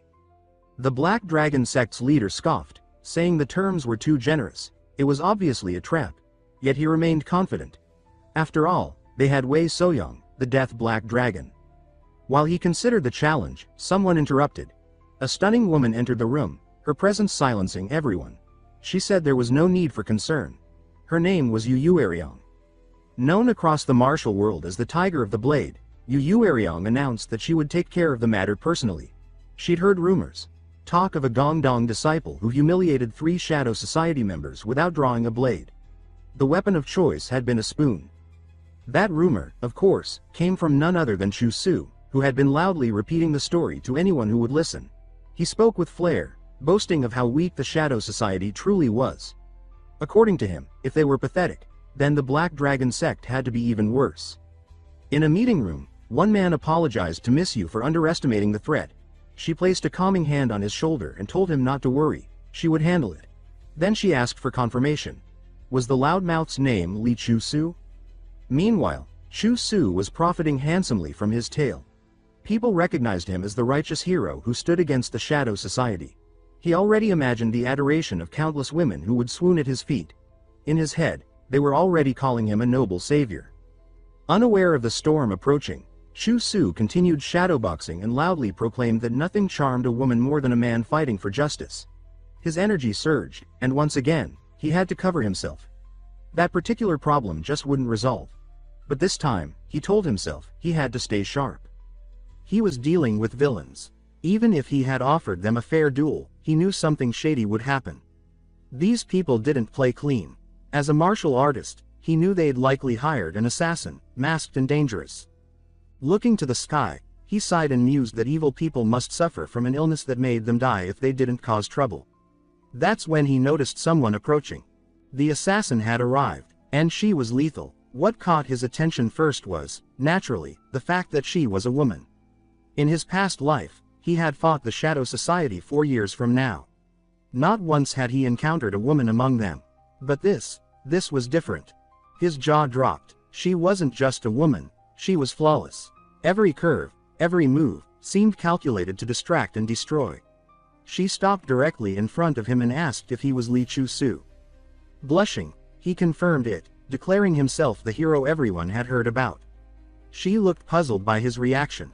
Without warning, she launched an attack, saying that he would pay the price for daring to challenge the Black Dragon sect. They exchanged blows, fast and furious. She admitted he had decent skill for someone his age, but said it wasn't surprising. She assumed they thought they had a chance just because the genius Jin Y was on their team. Cheolsu struggled. She was far stronger, physically dominant, and every strike reminded him of it. He tried a counterattack, but she leapt through the air with balletic grace and landed like a whisper on the ground. Her movements were too refined for any ordinary sect. Who was she? She smirked and teased that he moved like a frightened little mouse. Then she shifted her stance, and something clicked in his memory. He asked if she was none other than Yi Ruyong, the blade of the tiger. She confirmed it with a smile. Cheolsu's heart dropped. He knew the stories. Yi Ruyong wasn't just dangerous for her swordplay, she was infamous for her twisted challenges and the scarred veil she wore. She had a habit. After beating a man, she would pull back her veil and ask if he thought she was beautiful. If he didn't answer with sincere conviction, if he didn't mean it, she would accuse him of lying and turn him into a eunuch. No man had ever passed that test. Out of all the disasters Cheolsu could have imagined, this was the worst. She walked toward him slowly, saying that since he recognized her, he must know the test was coming. He admitted he did, trying to hide his panic. She lifted her veil. Then she asked him to describe how beautiful she was in his eyes. Cheolsu took a moment to think. He understood that this situation demanded more than flattery. Empty compliments wouldn't work on a woman like her. What moved someone like her was sincerity, raw, undeniable sincerity. And in his mind, there was only one way to prove a man's true heart. So, like a complete fool, he ignited his internal energy. Letting it flare, he declared with full conviction that she was truly magnificent. Startled, Ruyong demanded to know what kind of absurd madness he was pulling. Cheolsu calmly explained that he was simply answering her challenge. She had asked, and he was giving her the most honest truth his soul could muster. He praised the clarity of her eyes, described her hair as silk touched by moonlight, and said that her figure could make flowers wilt in jealousy and even the moon blush with envy. That's why, he proclaimed in the name of the Gongdong sect, she was stunning. Ruyong stood motionless, stunned beyond words. She was 60 years old, a fact Cheolsu didn't know, and she had challenged countless men throughout the years. Yet never before had she met someone who spoke with such blazing, unmistakable sincerity. Watching the aura glow around him, she found herself hesitating. Her usual trick of calling someone a liar didn't come easily this time. Cheolsu, thrilled that his gamble had struck home, silently celebrated. He had long suspected that Ruyong's infamous challenge wasn't just a cruel game, it was a defense mechanism. She wasn't just an eccentric martial artist. She was, in truth, Jukao, the demon of 1,000 faces and the most elusive figure within the Shadow sect. Her power allowed her to change her body, her age, even her gender at will. She spent her life assuming countless disguises, using each new face to explore the martial world under a different identity. Ruyong was one such persona, and Cheolsu believed this one had been born from pain. From a young age, Jukao had been pursued by men who only wanted her for her looks. That trauma had led to her challenge, a method to test whether any man could see beyond the surface. And even though she could detect lies with her unique eye technique, she still struggled to believe anyone could mean the words Cheolsu had just said. Yet, there he stood, glowing, grinning, earnest. Cheolsu stepped closer, confident he had passed the test. He reminded her of the terms. Those who passed the challenge were granted a wish. Ruyong blushed deeply, her heart thudding at the sight of this bold, reckless boy approaching, still carrying that persistent and embarrassing physical reaction from earlier. He was audacious, and worse, he wasn't repulsed by the scar on her face. Cheolsu, unwavering, insisted again. He had passed the test, and now it was time for his wish. Her blush deepened as she imagined what sort of inappropriate favor he might request. He leaned in close and whispered his wish, something we aren't yet allowed to hear. Yuyong's expression changed instantly. She snapped, calling him a bastard. Only in the next chapter would his request be revealed. As it turned out, his whispered wish was exactly what most people would have assumed. On a moonlit night, he wanted to lie beside her and explore the mysteries of yin and yang. Or at least, that's what he truly desired. But he didn't ask for that. When Yuyong asked what he meant by couldn't, Cheolsu explained that, as a disciple of the orthodox sect, he couldn't let himself be driven by worldly desires. He said that his true wish was simple: she must return the challenge letter to the Black Dragon sect and guarantee that the upcoming duel would proceed fairly. Yuyong, who had braced herself for a completely different kind of request, was furious. She screamed again, calling him a bastard, and accidentally unleashed a burst of internal energy. The force shattered his sword, sent him flying backward, and slammed him into a tree. The tiger blade's roar filled the forest, a sound he never expected to be on the receiving end of. Dazed and broken, Cheolsu lay crumpled, wondering what he'd done to deserve this. Seeing him like that, Yuyong approached in a panic, apologizing. She hadn't meant to use her martial power, it had been an accident.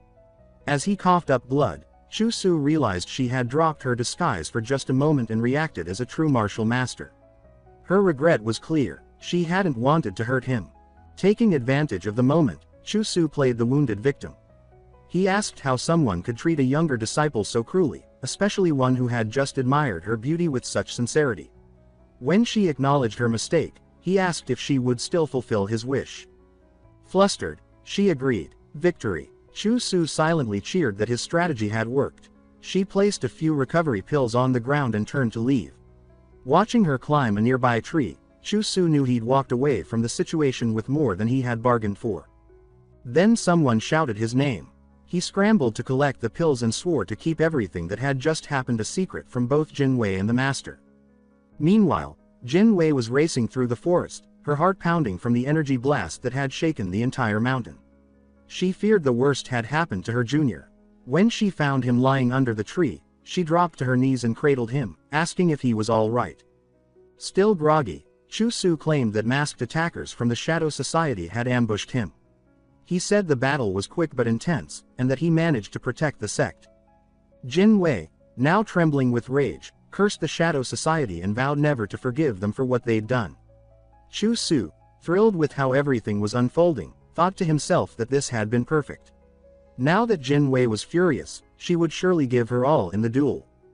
Jinwei promised she would protect him, her grip firm, her emotions raw. Night gave way to dawn.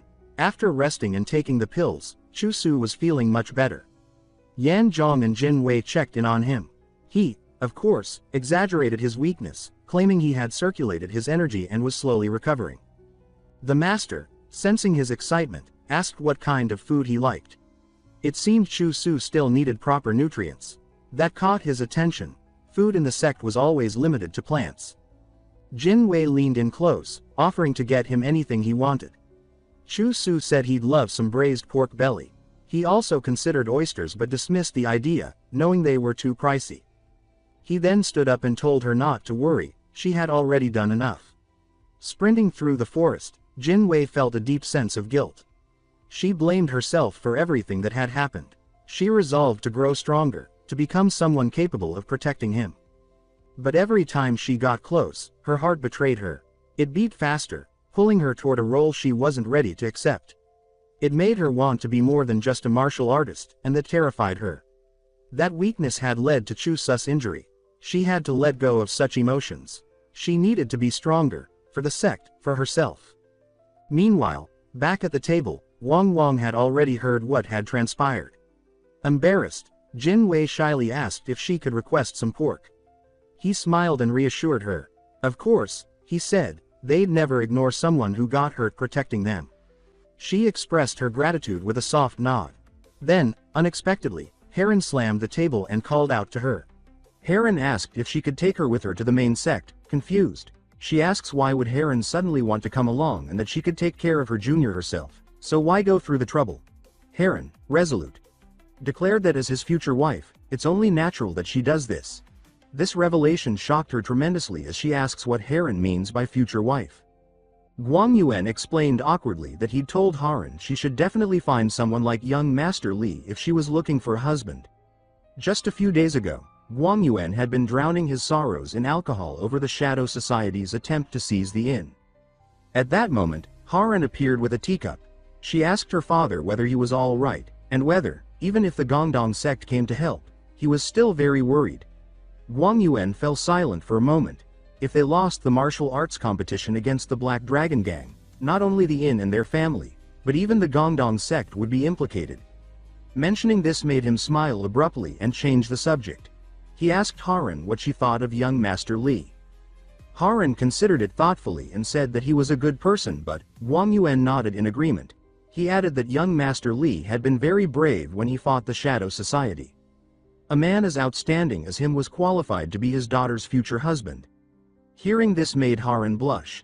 She said she didn't object to her father's suggestion, and that was why she had declared herself his future wife and wanted to take care of him. Realizing her intention, Haran spoke again. Young Master Lee had been injured because of their inn, so it was only right that she should go and take care of him. This left Guang Yuan momentarily speechless, although he recognized her point, and yet, he felt unhappy. At this moment, Guang Yuan broke the deadlock. He asked whether, if young Master Lu didn't like Haran taking care of young Master Lee, he could take her up the mountain to see him. In the end, Lu Zhenghui agreed. Since the streets had been in a state of panic ever since the Shadow Society caused trouble, the mountain was safer.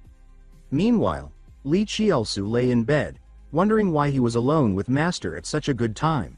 He thought that if a beauty came to examine his body and perform some, let's say, hardware softening tasks with him, that would be the best way to take care of a patient. Just then, a sound came from outside the door. Master guessed it was Lu Zhenghui returning and prepared to go out to check.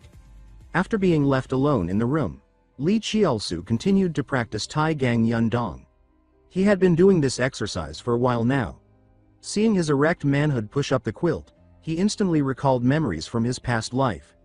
In his previous life he often fantasized but ultimately couldn't relieve himself.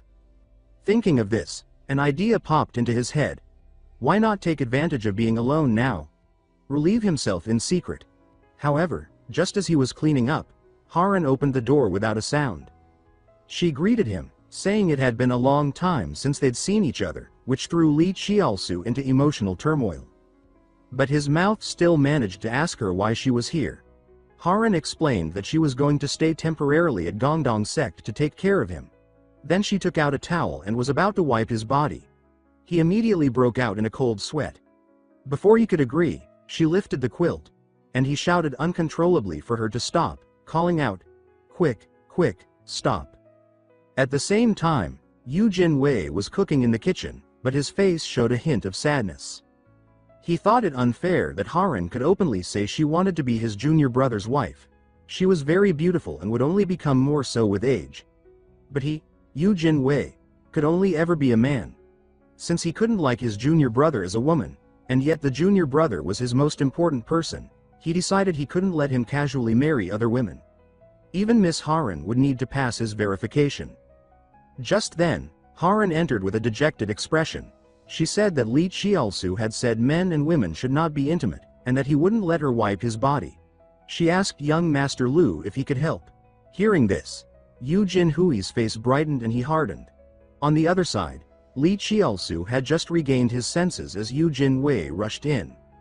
He said that since Haran was female, it was inappropriate for her to wipe his body, but since they were both men, Lee Cheolsu could entrust his body to Yu Jinwei. Lee Cheolsu panicked and insisted firmly that he didn't need such help now. Before he could finish speaking, Yu Jinwei eagerly began pulling at him. The quilt tore, even his clothes were shredded. Yu Jinwei again and again gave him his first intimate massage. Yu Jinhui's technique was extraordinary, but Lee Cheolsu lay on the bed afterward. Worried, Lady Dayan wondered whether that kid was seriously injured, whether he had fallen and couldn't get up again. She realized it felt wrong.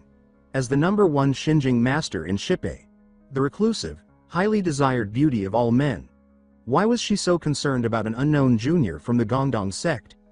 Could it be that she was really smitten by Lee Cheolsu? She quelled the thought and reminded herself she was simply fulfilling a promise. She summoned the leader of Xianhui and told him she was going to the Black Dragon Gang's headquarters. During her absence, she ordered him not to cause trouble. Along the way, Dayan denied to herself that she could be falling for that person. She was just keeping her promise. She displayed her true power as the once reclusive champion of Shippei to facilitate a martial arts duel.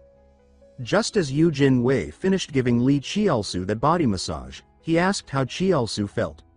Cheolsu said it was very comfortable, though inwardly he wanted to die. Every part of his body had been touched by a man. Hearing his words, Yu Jinwei was overjoyed and said he would give him acupressure massages every day from now on. This startled Lee Cheolsu into sitting up. He insisted no, this session was enough.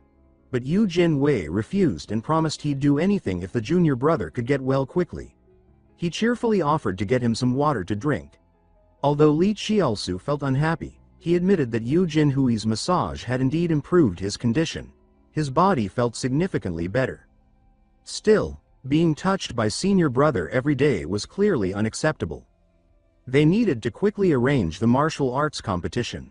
Although Dayan had promised to persuade the Black Dragon Gang, that alone wasn't enough. They needed someone fair to officiate and publicize the results, to prevent Xu Feng from lying about who won. The biggest problem was finding someone highly respected and impartial. With the decline of the Gongdong sect in Gan province, only Xiaomun clan fit the bill. But Xiaomun clan, who disliked meddling in others' affairs, would surely refuse. All Cheolsu could do now was wait until his body recovered, then pay attention to Xiaomun clan's movements. Just then, Yu Jinwei returned with a cup of water.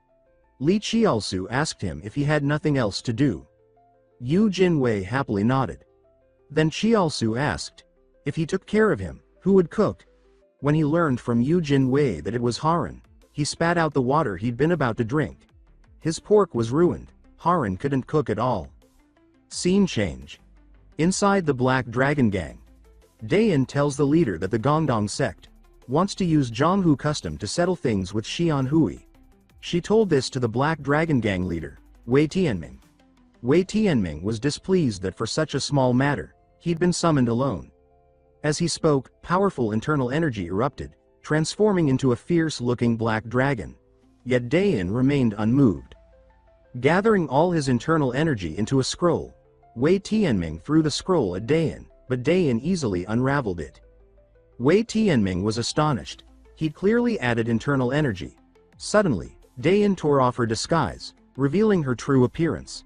She asked when she had allowed him to be presumptuous in front of him. Wei Tianming hurriedly kowtowed. Alliance leader Lian. Why are you here? At this moment, Dayan looked displeased and called Li Zishou a big scoundrel for having revealed his true appearance. Then she directly said that they should accept the martial arts challenge from the Gongdong sect. Wei Tianming replied weakly that agreeing to this competition seemed to offer no benefit. Dayan laughed at his narrow thinking and pointed out that there was still Xiaomun clan. Hearing this, Wei Tianming suddenly understood. Xiaomun clan. Those despicable fellows had been waiting for an opportunity for hundreds of years. Gan province had always been the stronghold of the Gongdong sect.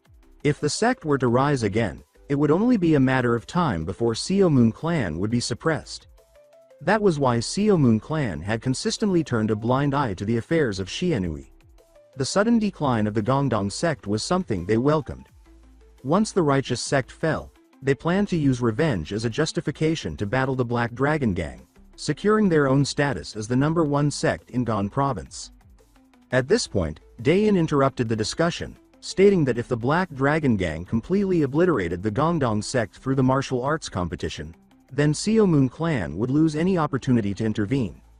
Hearing this, Wei Tianming quickly assured Dayan to rest easy. He declared that he would win the martial arts competition and then completely crush the foundation of the Gongdong sect, cutting off their final lifeline. However, Dayan firmly rejected the idea. She ordered not to destroy Benshin. Wei Tianming was clearly confused by this order. What he didn't know was that Dayan was thinking privately. Before Lee Cheolsu came of age, he would still need a place to live. Meanwhile, Lee Cheolsu was racing toward the kitchen in a panic. The idea that Haran had been allowed to cook such precious pork sent alarm bells ringing in his mind. Based on the intelligence gathered by Imperial spies from his past life, anyone who had eaten Haran's food had nearly died. It wasn't that it was poisoned, it was just inedible. Lee Cheolsu desperately hoped nothing would happen to the pork. When he arrived, the situation was far worse than he expected. Not only was the pork at risk, it looked as if the entire kitchen might go up in flames. Yu Jin-wei saw the chaos and quickly ran off to get water. But Lee Cheolsu grew even more worried. If the kitchen was in that state, then where was Haran? Could she still be inside?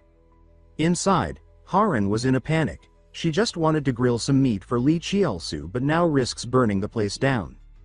If she doesn't do anything soon, the fire might spread and cause more damage to the Gongdong sect. She turns, looking for something to extinguish the fire. Seeing the water container, she quickly fills a bucket and rushes to the fire. But because of the smoke, she starts getting dizzy and lost control of her body. Just then, Cheolsu pushed open the door without hesitation and found Haran lying on the ground. The moment Haran saw him, her eyes filled with light, he immediately picked her up and carried her out. Just after he rescued Haran from the burning kitchen, Haran looked full of guilt and said that she had to go back to put out the fire. Lee Cheolsu rejected the idea right away, insisting that the kitchen was not what mattered right now. What mattered was her. He told her to remember that she was the most important. Hearing those words, Haran's eyes widened, and her cheeks flushed red. Just then, Yu Jin-wei returned, dropping the bucket the moment he saw the scene. He asked why Lee Cheolsu was holding Miss Su. That startled Lee Cheolsu. He tried to explain himself, saying that he was just saving her from the fire and had no other intentions. He swore he hadn't done anything improper.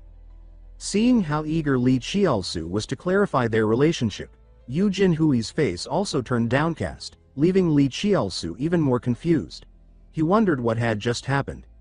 Then, suddenly, a possibility struck him. Could the rumors from his past life be true? That Yu Jin-wei, the man hailed as the #1 swordsman in the world, avoided women because he had a secret, unspeakable relationship with his junior sister, Haran? The thought stunned him. He realized he had nearly made a grave mistake. He concluded he must separate the two. So, he picked up the bucket and walked over to Yu Jin-wei, saying that thanks to his senior brother's massage earlier, he was feeling much better. He suggested that they clean up the mess in the kitchen together and then go train. Hearing this, Yu Jinhui's heart filled with joy.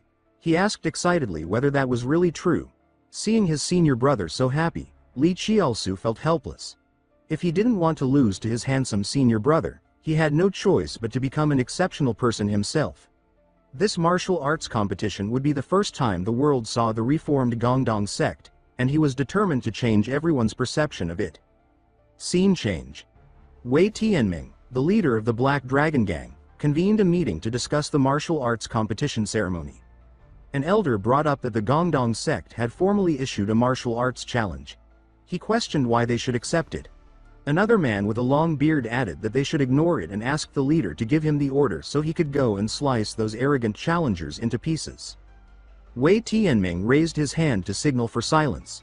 Then, he announced that they would accept Gongdong sect's martial arts challenge. This decision puzzled the elders. Wei Tianming then elaborated that although challenging the Gongdong sect seemed unreasonable, accepting their proposal would benefit them. As he said this, he suddenly slammed the table and stood up.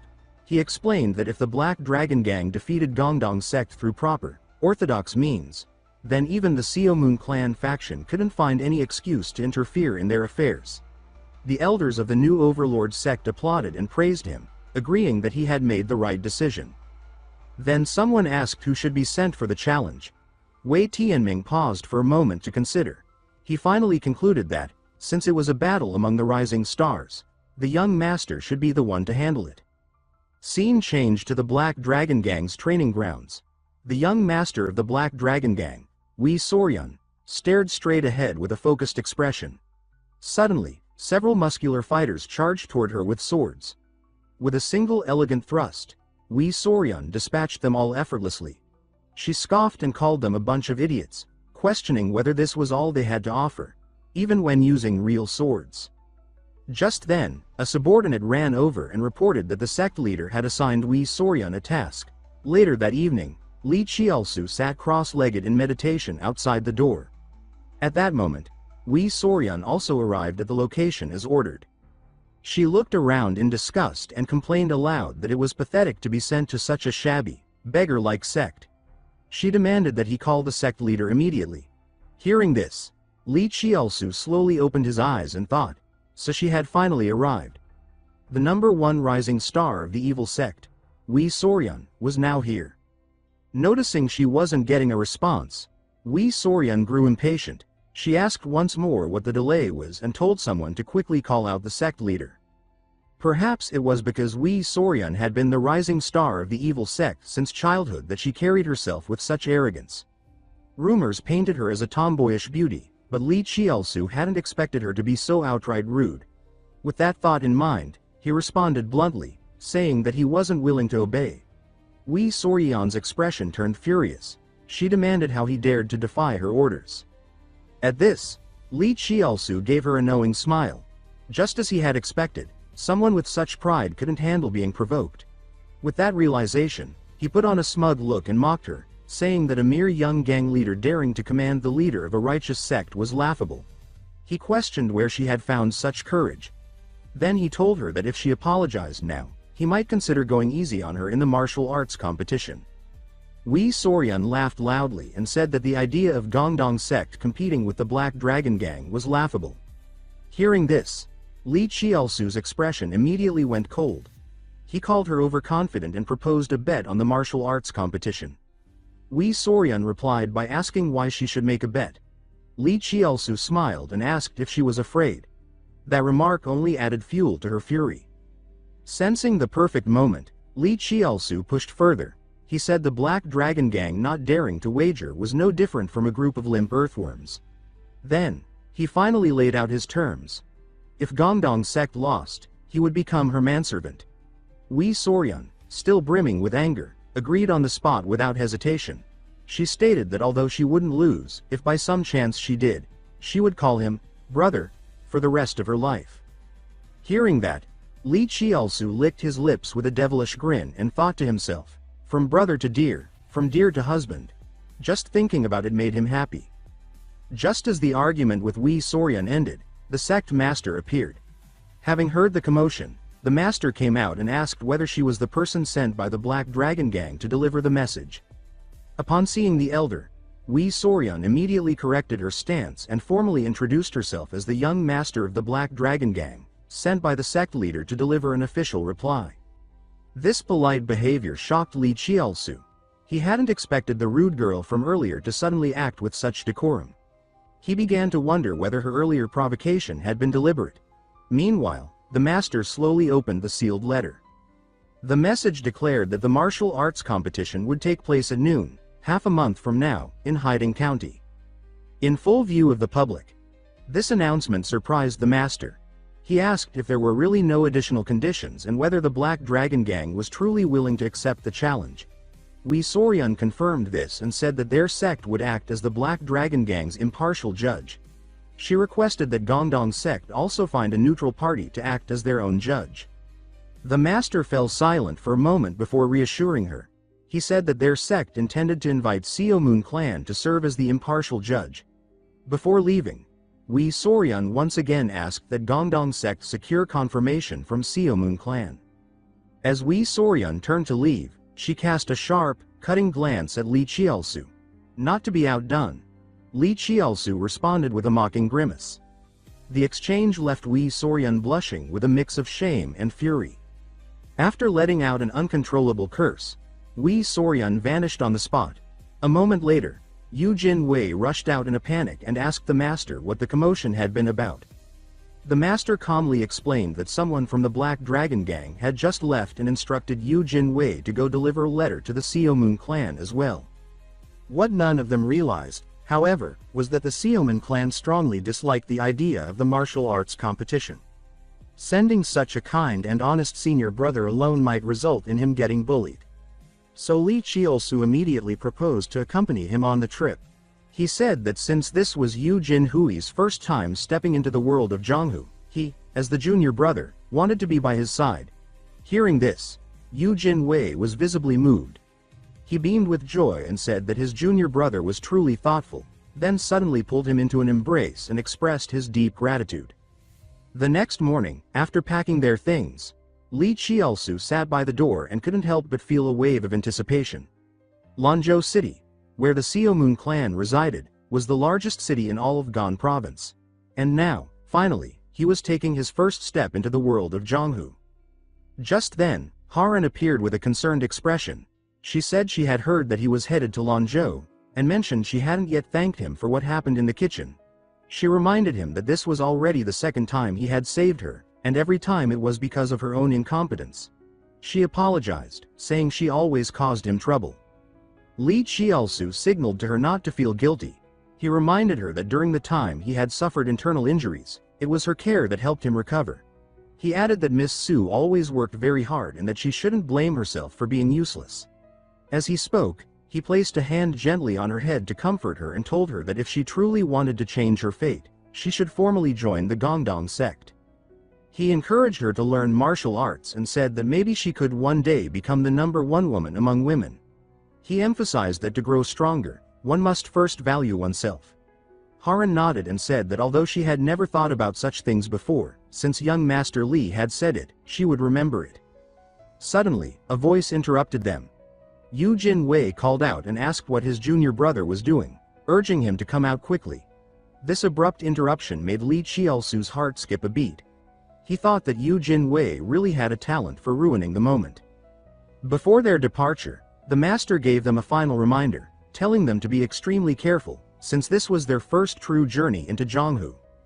Later, as they passed through the bustling market of Haiding County, Yu Jin-wei suddenly stopped at a vendor's stall after spotting some candy. He insisted on buying some. This left Lee Cheolsu speechless. He reminded himself that he wasn't a child anymore and wondered how Yu Jin-wei could still get so excited over candy. But what stunned him even more was that this act of eating candy somehow attracted the admiration of several women nearby. Still, Lee Cheolsu didn't let down his guard. Ever since they had entered Haiding County, he had sensed that someone was following them. Although the man didn't seem to have martial arts skills, his movements were careful and precise. Lee Cheolsu suspected that if the man wasn't a thief, then he was likely connected to the Haomans. He began to wonder if this was part of a plan orchestrated by Dayan. Judging by Dayan's southern Chan temperament, that possibility didn't bode well. But if that was really the case, then perhaps it could be turned to their advantage. So, without hesitation, he seized the opportunity and caught the suspicious man on the spot. He scolded him loudly, accusing him of stealing his wallet. Then he warned that he would be lenient this time but wouldn't let it go easily. With that, he drew his sword and demanded to know who was behind him. He ordered the man to lead them to the one pulling the strings. Soon after, the man took them to an inn. This immediately made Lee Cheolsu alert. The inn looked ordinary from the outside, but it was unnaturally quiet, and there were no signs of customers. Just then, a man emerged and said that the inn wasn't open yet and asked what they needed. Lee Cheolsu didn't hesitate. He directly asked if this was the Haomun's hideout in Haiding County. The man shrugged and said he didn't understand what Lee was talking about, but before he could continue, Lee Cheolsu tossed a copper coin straight at him. The result was immediate. The man dodged it with unnatural reflexes. That confirmed Lee Cheolsu's suspicion. He exclaimed that the man was indeed a martial artist. Seeing his cover blown, the man dropped his act, drew a thin, long weapon, and prepared to attack. Lee Cheolsu recognized the weapon instantly. It was poison dart, a highly dangerous technique. Fortunately, Yu Jin-wei reacted just in time. And without even bragging, he took the man down with a single punch. The commotion drew 3 more men from inside the inn. Yu Jin-wei stood his ground and fought again. His immense strength sent smoke billowing from the area. Watching this, Lee Cheolsu couldn't help but be impressed. He had known Yu Jin-wei was powerful, but not to this extent. As Yu Jin-wei defeated the last of the attackers, Lee Cheolsu quickly intervened before things escalated further. He signaled Yu Jin-wei to let him handle the rest. He then grabbed the innkeeper by the ear and scolded him, asking why he had escalated the situation, had them followed, and even used Shuini emotion in the inn. He added that his senior brother had been terrified. The manager quickly apologized. But Lee Cheolsu refused to accept an apology. He demanded to be taken to the boss, or else he wouldn't let the matter go. Just then, a calm voice entered his mind. It asked him to stop bullying the poor manager and invited him to come up to a private room on the second floor for a chat. That made Lee Cheolsu instantly wary. He hadn't expected that an ordinary inn in such a remote area could hide someone capable of using sound transmission. And curiously, the invitation had been extended only to him, not to Yu Jinwei. Could this, too, be Disha's doing? With cautious curiosity, he headed toward the second floor. When Yu Jinwei realized he was going to meet a master from Shaman alone, he immediately tried to stop him. He said it was too dangerous, that it might be a trap. Lee Cheolsu reassured him and said this was a perfect chance to find out what their true plans were. Seeing his resolve, Yu Jinwei relented and told him to be careful, saying he would wait downstairs. Soon, Lee Cheolsu reached the room. Before he could knock, the door opened by itself. A soft, flirtatious voice welcomed him, saying how delightful it was to meet him here by chance. When he saw who it was, he couldn't help but blush. Though he had already known it would be a Qinglu woman, he didn't expect it to be Lin Yuexiang, the top beauty of Sichuan. Men across the land would travel far and go bankrupt just for a drink with her. But Lin Yuexiang was no ordinary courtesan. Her true identity was Disha's second persona and the #1 figure in the Shipai. Though she claimed this was a coincidence, Lee Cheolsu knew she had summoned him out of obsession. As he sat down, Lin Yuexiang's face also turned slightly red. She thought to herself that she had finally caught him. Although he had passed the test of Huamian Hujian, it was likely due to his lecherous nature. She reasoned that she couldn't fall for a man like that, so she decided to test him again. If he failed, she would make him pay dearly. First, she removed her veil. Then, she activated charm arts, an art designed to tempt and cloud the minds of the opposite sex. Her expression turned confident. Her charm arts had already reached the first-class realm, capable of disrupting reason and overpowering the will. As the seductive aura grew stronger, Lee Cheolsu began to feel heat spread through his body. When the moment felt right, Lin Yuexiang touched his hand and asked him why he had come to Shaman. But just when she thought he had fallen into her trap, he suddenly pushed her hand away and said he was here to ask some questions. She was stunned. Her charm arts had no effect on him. Lee Cheolsu pressed forward. He accused her of stalking Gongdong sect disciples, implying that Shaman planned to sell information to the Black Dragon Gang.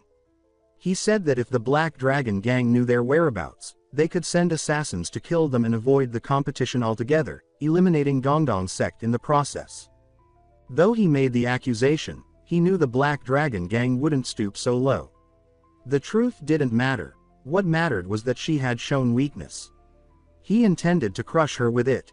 Even if her charm was powerful, it wouldn't affect him. His body might be young, but his spirit, inherited from his previous life, had already reached the heavenly stage. If Desha had appeared in her main persona, things might be different. But Lin Yuexiang was just a mere courtesan. She couldn't shake his focus. Thinking this, he slowly formed a wicked smile. Not only had they followed him and his senior brother, Lee Cheolsu now confronted Lin Yuexiang with cold eyes. He accused her of resorting to such a petty trick as charm arts and demanded to know how she planned to beg for forgiveness for such a deliberate offense. In response, Lin Yuexiang immediately explained the reasoning behind her actions. She stated that the martial arts competition between the Black Dragon Gang and Gongdong sect had already stirred immense attention across the martial world, and that her sect, which survived by intelligence gathering, had no choice but to act. She followed her explanation with another round of sincere apologies. She admitted fault and insisted that the Black Dragon Gang had nothing to do with her actions, asking that young Master Lee not misunderstand the situation. Still, she could not hide her confusion. She thought to herself that the more intelligent a person was, the more easily they should be affected by her charm arts. So why, she wondered, had her martial arts proven completely ineffective against him? With doubt thick in her voice, she asked him whether he felt even a trace of feminine charm from her. Lee Cheolsu denied her firmly but honestly. He stated that she was indeed a peerless beauty and that it would be a lie to say she wasn't charming. But he explained that the reason he remained unmoved was because he held no romantic feelings for her at all. These words left Lin Yuexiang stunned. Her face flushed red. No feelings. Not seduced by her. Could it really be that he was a man truly unmoved by desire? Since he had passed her test, she concluded that perhaps he now deserved a reward. At that moment, Lee Cheolsu continued. He said that seeing her remorse was genuine, he would forgive her rudeness. However, he had a proposal from Gongdong sect that he hoped she would convey to the leader of the Shaman faction. The proposal, he added, was tied directly to the upcoming martial arts competition and to the role of Xiaoman clan. Meanwhile, within the walls of Xiaoman clan, a steward reported to the family head that the Black Dragon Gang had officially accepted the martial arts challenge. But the steward expressed concern that if Gongdong sect were defeated in a formal competition, their own sect would have no grounds to make a move. Family head Xiaoman Hyunqian, however, told him not to worry. He explained that throughout Gan province, all martial artists ultimately looked to Xiaoman clan for leadership. He assured the steward that without their endorsement, Gongdong sect would never secure an impartial judge. Later, he and Yu Jinwei had finally arrived in Lanzhou. Gazing at the bustling marketplace, Yu Jinwei exclaimed that the city truly lived up to its name as the largest market in Gan province. Even the local townsfolk quickly recognized them by their attire. Someone mentioned they had heard Gongdong sect was preparing to confront the Black Dragon Gang directly, and that the sect had recently uncovered long-lost martial arts techniques. Hearing this, Yu Jinwei expressed his surprise, saying he hadn't expected their presence to be known here.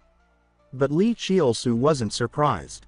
Though Gongdong sect had faded from glory, it was still the oldest and most respected sect in Gan province. Eventually, the two of them arrived at the gates of Xiaoman clan. A guard stationed at the entrance stopped them and asked if they had an appointment. He wanted to know if they were also visiting the main family. Lee Cheolsu explained the purpose of their visit, stating that they carried a personal letter from the leader of Gongdong sect. He said they had come to discuss the martial arts competition in detail with the head of the family. The guard, however, remained indifferent. He replied that regardless of which sect they came from, those without appointments must queue. Upon hearing this, Yu Jinwei became flustered and suggested they get in line before it was too late. But Lee Cheolsu stopped him immediately. He told his senior brother not to worry and said he would handle it. Turning to the guard, he raised his voice angrily and declared that the letter they brought was of great importance to the martial world. He demanded to know how a mere guard could ignore a communication from Gongdong sect. Confronted with Lee Cheolsu's firm stance, the guard's tone softened slightly, but he still explained that only those with scheduled meetings could be admitted. Before the man could finish speaking, Lee Cheolsu cut him off. He warned that the guard's decision might have serious consequences across Gan province and even the martial circles of Sichuan. He asked if the guard could really take responsibility for such a choice. The pressure worked. The guard suddenly panicked and said he would report to the head steward at once. Seeing this, Lee Cheolsu allowed himself a small victorious smile. The tactic of applying pressure had worked. Before long, a man emerged from within the estate. He welcomed them and introduced himself as Feng, the head steward of Xiaoman clan. He apologized on behalf of the guard and invited both young heroes to come inside. Once seated in the designated room, Lee Cheolsu asked directly when they could meet with the family head, Great Hero Examen. The steward replied politely that the family head was currently preoccupied with both official matters and personal cultivation, so he couldn't say when they might meet. Lee Cheolsu immediately saw through the intent. Despite the polite manner, it was clear the steward, like the guard, intended to delay their meeting indefinitely. But Lee Cheolsu knew he couldn't allow Gongdong sect to be put at a disadvantage before talks had even begun. With that, he crossed his legs and leaned back confidently. He asked the steward to convey a message to Great Hero Examen, Qin Xuanjianwang. He warned that if the family head didn't meet him immediately, he would miss a golden opportunity. The steward, clearly startled by the words, quickly agreed to deliver the message. Once he left, Yu Jinwei leaned in, full of curiosity. He asked what golden opportunity Lee Cheolsu had meant. In response, Lee Cheolsu simply changed the subject. He suggested they take advantage of their current setting and indulge a bit. After all, they were in a wealthy household. But just as they began to enjoy their meal, the steward suddenly returned and announced that the family head wished to see them immediately. Soon after, Lee Cheolsu and Yu Jinwei were brought before Seoman Hyuncheon. They had barely begun to introduce themselves when Seoman Hyuncheon sharply interrupted them. He said there was no need for formalities and immediately demanded to know why they were choosing to compete against the Black Dragon Gang. Lee Cheolsu replied calmly that they aimed to restore the righteous spirit of Jonghu. But Seoman Hyuncheon pressed further, accusing them of colluding with the Haomans to spread rumors. Lee Cheolsu feigned complete ignorance and said he didn't understand the accusation.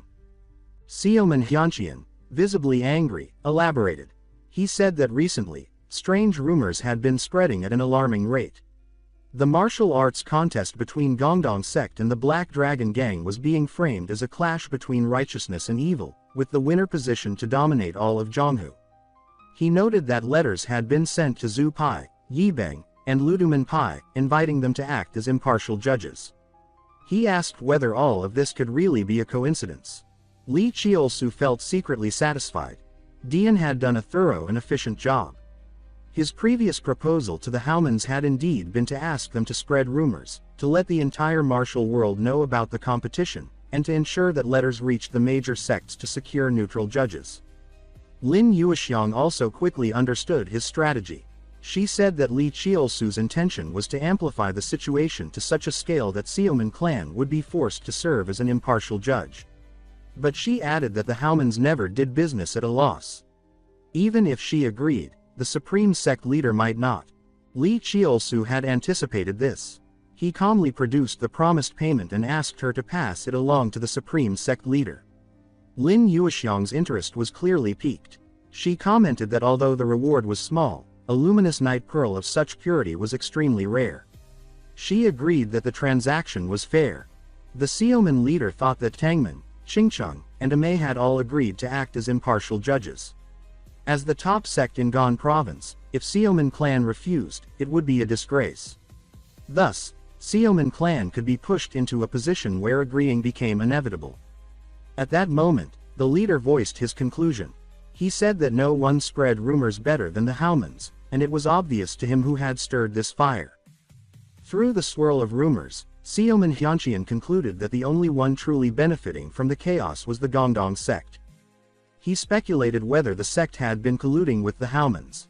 But even as suspicion built, Lee Cheolsu remained fearless. He responded by asking whether Seoman Hyuncheon had any actual proof.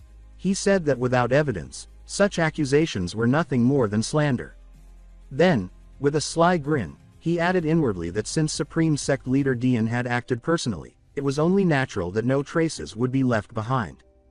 As expected, Seoman Hyuncheon immediately denied the implication, but pointed out the risk the rumors had created.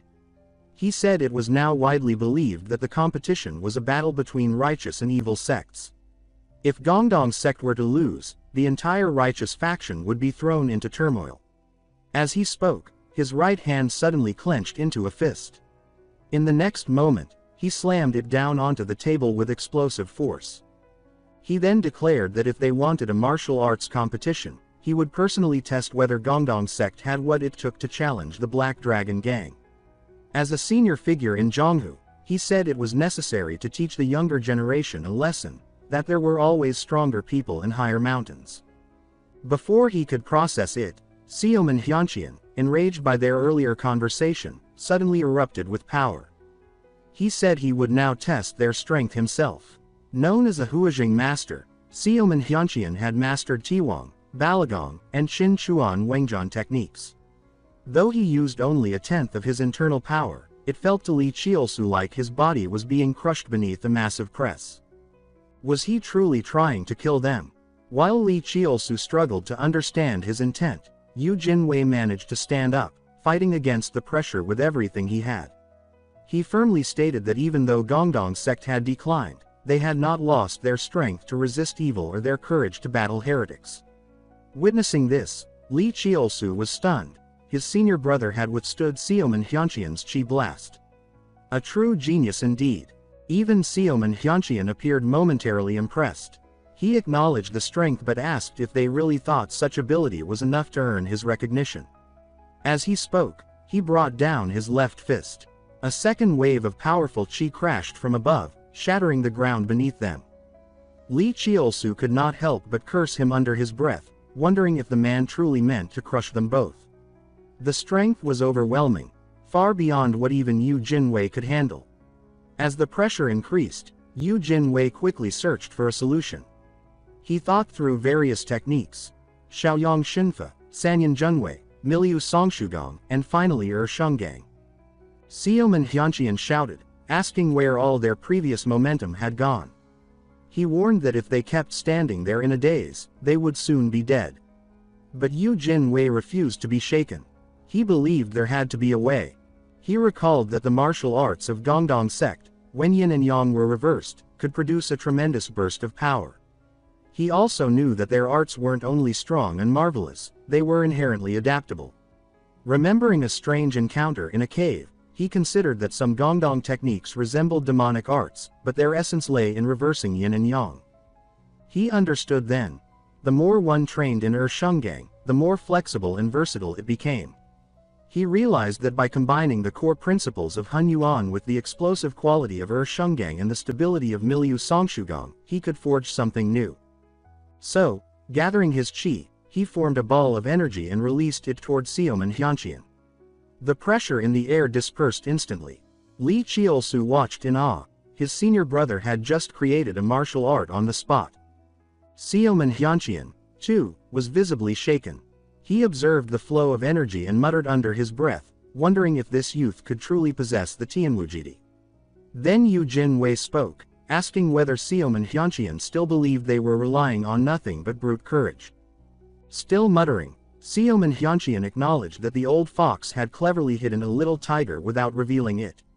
His tone suddenly shifted, and he stated that he was now truly looking forward to the upcoming martial arts competition between Gongdong sect and the Black Dragon Gang. That night, Seoman Hyuncheon stood alone on the balcony of his pavilion. He whispered to himself that if one of Gongdong sect's disciples possessed the Tianwujidi, then it was only a matter of time before he became the #1 martial artist under heaven. He wondered if the Gongdong sect was truly on the path to revival. But as the leader of Gong province's top sect, he could not afford to lose. Just then, a voice called out from behind. Upon seeing who it was, Seoman Hyuncheon's stern face softened. It was his youngest daughter, Seoman Cheonga. She asked if the Gongdong sect disciples had come. He replied that they had, and that they were not what he had expected. They had true backbone. He added that he had agreed to their martial arts competition with the Black Dragon Gang. Hearing this, Seoman Cheonga blushed. She said they were indeed worthy of admiration. She then asked whether they had already left. Her father explained that it was too late, so they were staying overnight in the guest house. Hearing this, she immediately ran out. In her heart, she believed the vanguard disciples of the righteous faction, the heroes who stood against the demonic cult, had to be dashing and extraordinary. Meanwhile, outside the guest house, Lee Cheolsu was training quietly. He reflected that it was only thanks to senior brother that things had been resolved peacefully. Otherwise, Seoman Hyuncheon would surely have used the incident as an excuse to cancel the competition. Still thinking about how Yu Jinwei had instantly created a new martial technique, he began to channel his own chi. But then he immediately stopped. As soon as he moved, his little brother sprang up again. He groaned internally, wondering what was going on with his body. Then he heard a strange noise from behind and quickly curled up. He wondered if it was senior brother again, but when he turned, the person screamed in shock. A female voice asked who had allowed him to behave that way. Lee Cheolsu's heart jumped. The girl watching him was a disciple of Seoman clan.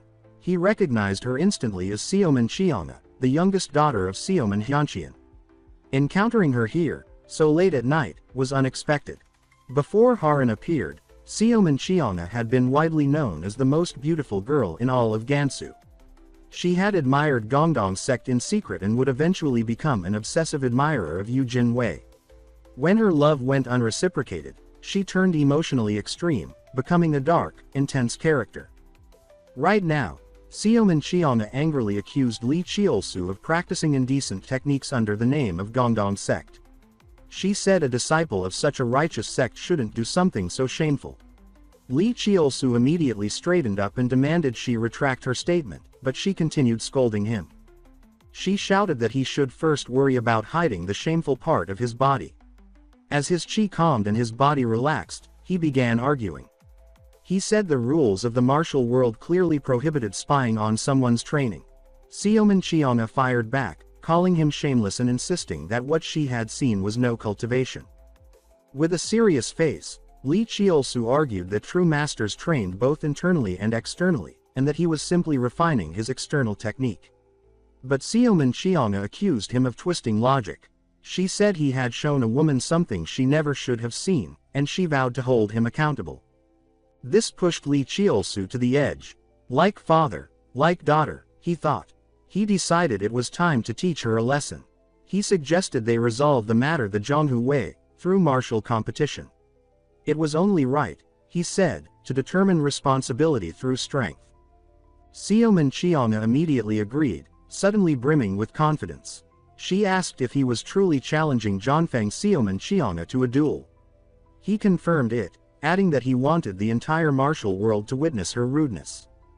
Then, seeing the moment was right, he proposed a condition. The loser would accept their wrongdoings and accept the victor's judgment. Xiaoman Qiana accepted without hesitation, declaring that even if he begged during the fight, she would show no mercy. Watching her storm off, Lee Cheolsu allowed himself a smile of triumph.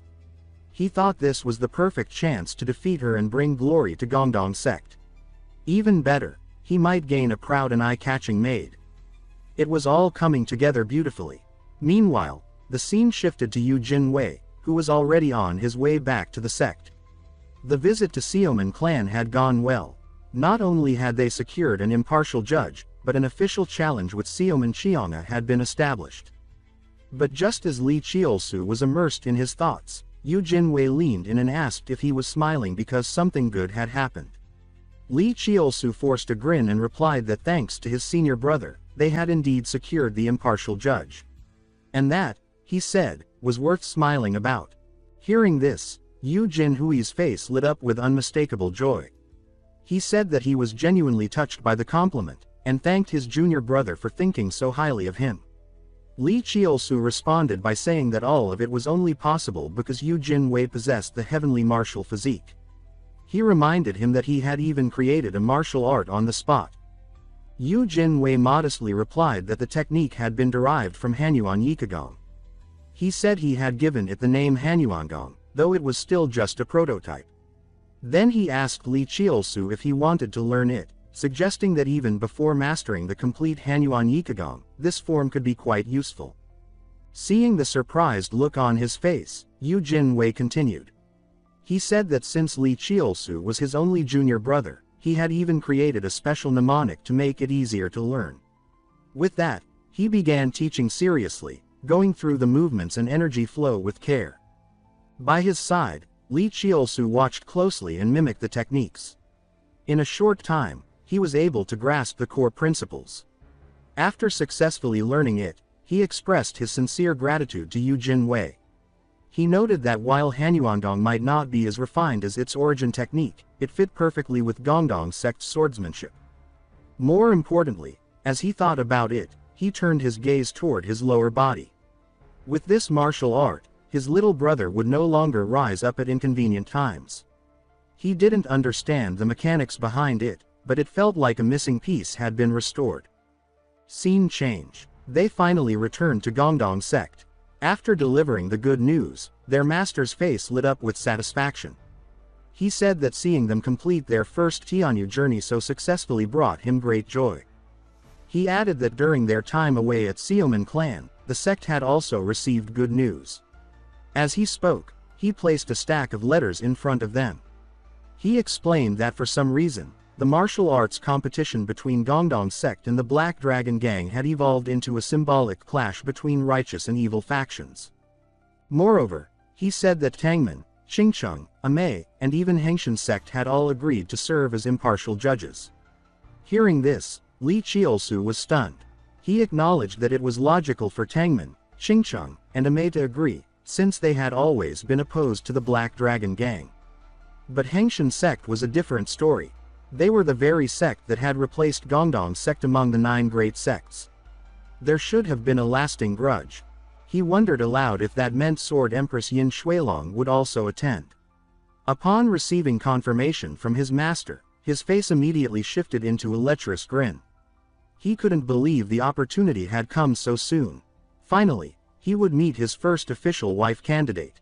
At the same time, within the halls of Hengshan sect, a disciple was passionately recounting stories about the sect leader. She explained that back when Yin Shuilong was just 16, during the Longfeng Dawei, a gathering for martial arts prodigies, she had boldly declared that she would marry any man capable of defeating her in combat. Anyone who could win would become her husband.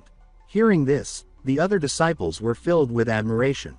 They exclaimed how rare it was for a woman to choose a husband this way, reversing the usual dynamic. They called her declaration bold, unique, and completely awe-inspiring. The woman went on to say that decades had passed, and still no man had managed to defeat her. Hengshan sect's rise to join the 9 great sects was, in large part, due to her unmatched prowess. She concluded by saying that everyone in the sect owed their gratitude to Sword Empress Yin Shuilong. Just then, a calm but commanding voice interrupted. A woman slowly walked over and instructed everyone to prepare for departure. She said they were heading to the Gongdong sect's martial arts competition. The speaker was none other than the sect leader herself, Yin Shuilong. One disciple, confused, asked why they needed to attend. She claimed that, compared to Hengshan sect, both Gongdong and the Black Dragon Gang were insignificant. Before she could finish her thought, Yin Shuilong cut her off, saying that this competition had become a symbolic battle between righteous and evil forces. She said that as one of the 9 great sects, they had a duty to be present, not just for righteousness, but for Hengshan's own honor. And so, the highly anticipated competition drew closer. Meanwhile, Lee Cheolsu was preparing to make a formal declaration before the event. Holding a letter, he approached his master and said he would deliver it himself, informing the Black Dragon Gang that an impartial judge had been secured. Yu Jinwei immediately voiced concern. He pointed out that the ground was wet and slippery, and they couldn't predict what people from the Black Dragon Gang might try. Lee Cheolsu felt uncomfortable at the sentiment, finding such deep emotional concern between men a bit much.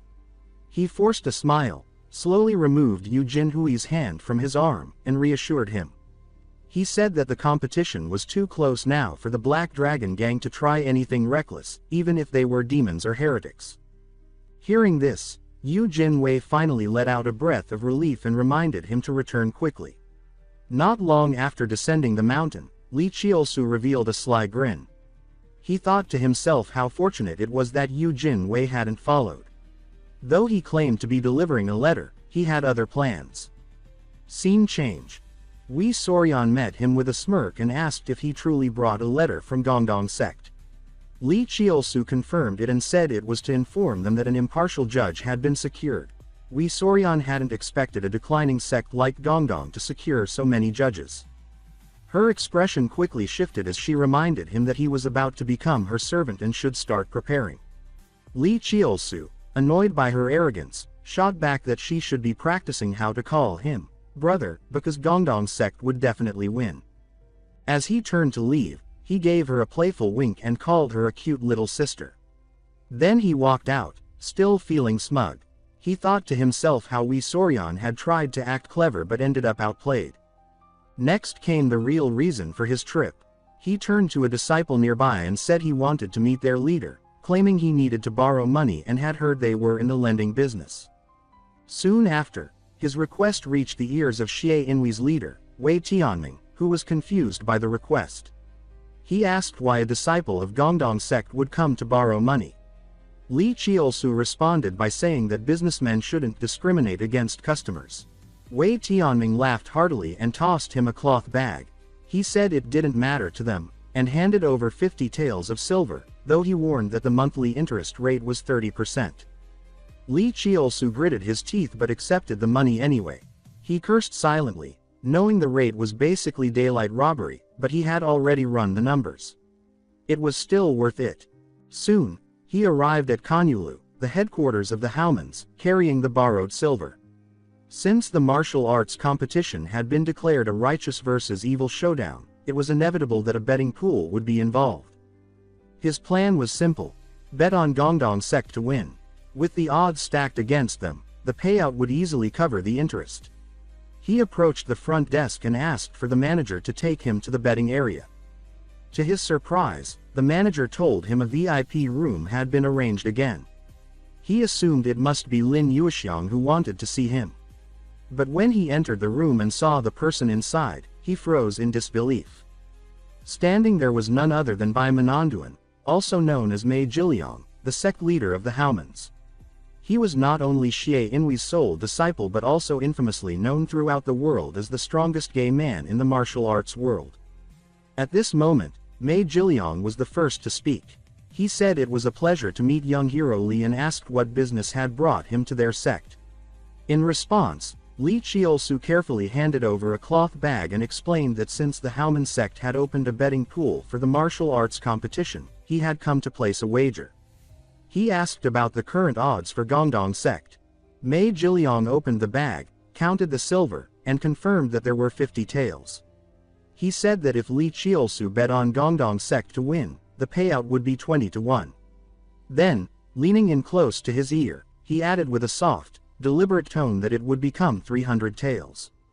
Startled by the closeness, Lee Cheolsu instinctively pulled away. He said that if there was nothing else, he would take his leave. But before he could exit, Mei Jiliang handed him a wooden token and said that once the competition was over, he should present it to the manager to collect his winnings. After Lee Cheolsu left the room, Mei Jiliang turned and addressed someone behind a screen. He said that the guest had gone far enough. A voice responded immediately. Dian stepped out and asked for his thoughts. Mei Jiliang confidently confirmed that young hero Lee was not gay. Hearing this, Dian's face lit up with delight. She said that to become her partner, one must pass the strictest verification process. The following day, the highly anticipated martial arts competition between righteous and evil factions finally began. Just as Lee Cheolsu was marveling at the sheer scale of the event, a voice called out from behind. The speaker was none other than Yin Shuilong, the leader of Hengshan sect. Seeing her, Master Quan Ying quickly stepped forward, bowed respectfully, and introduced himself as the leader of Gongdong sect. He said that it was a blessing of 3 lifetimes to meet the Sword Empress in person. Lee Cheolsu, seeing her face up close for the first time, couldn't help but feel stunned. He thought to himself that she truly lived up to her title as the #1 beauty of the righteous faction. Yin Shuilong then addressed the two of them directly, saying she presumed they were the Gongdong disciples participating in the competition. She said she looked forward to seeing their skills on display. Blushing, Lee Cheolsu made a bold promise. He said she should anticipate great things, that they would make the world see Gongdong's revival through this competition. Then, speaking with subtle mischief, he added that he hoped she would take special interest in him as her junior. Internally, he made a quiet vow. Even though he had been reborn into the past, his first official wife candidate would absolutely be Yin Shuilong. Suddenly, a voice echoed across the arena. The announcer stated that the martial arts competition was about to begin, and called for the disciples of each faction to take their places on the platform.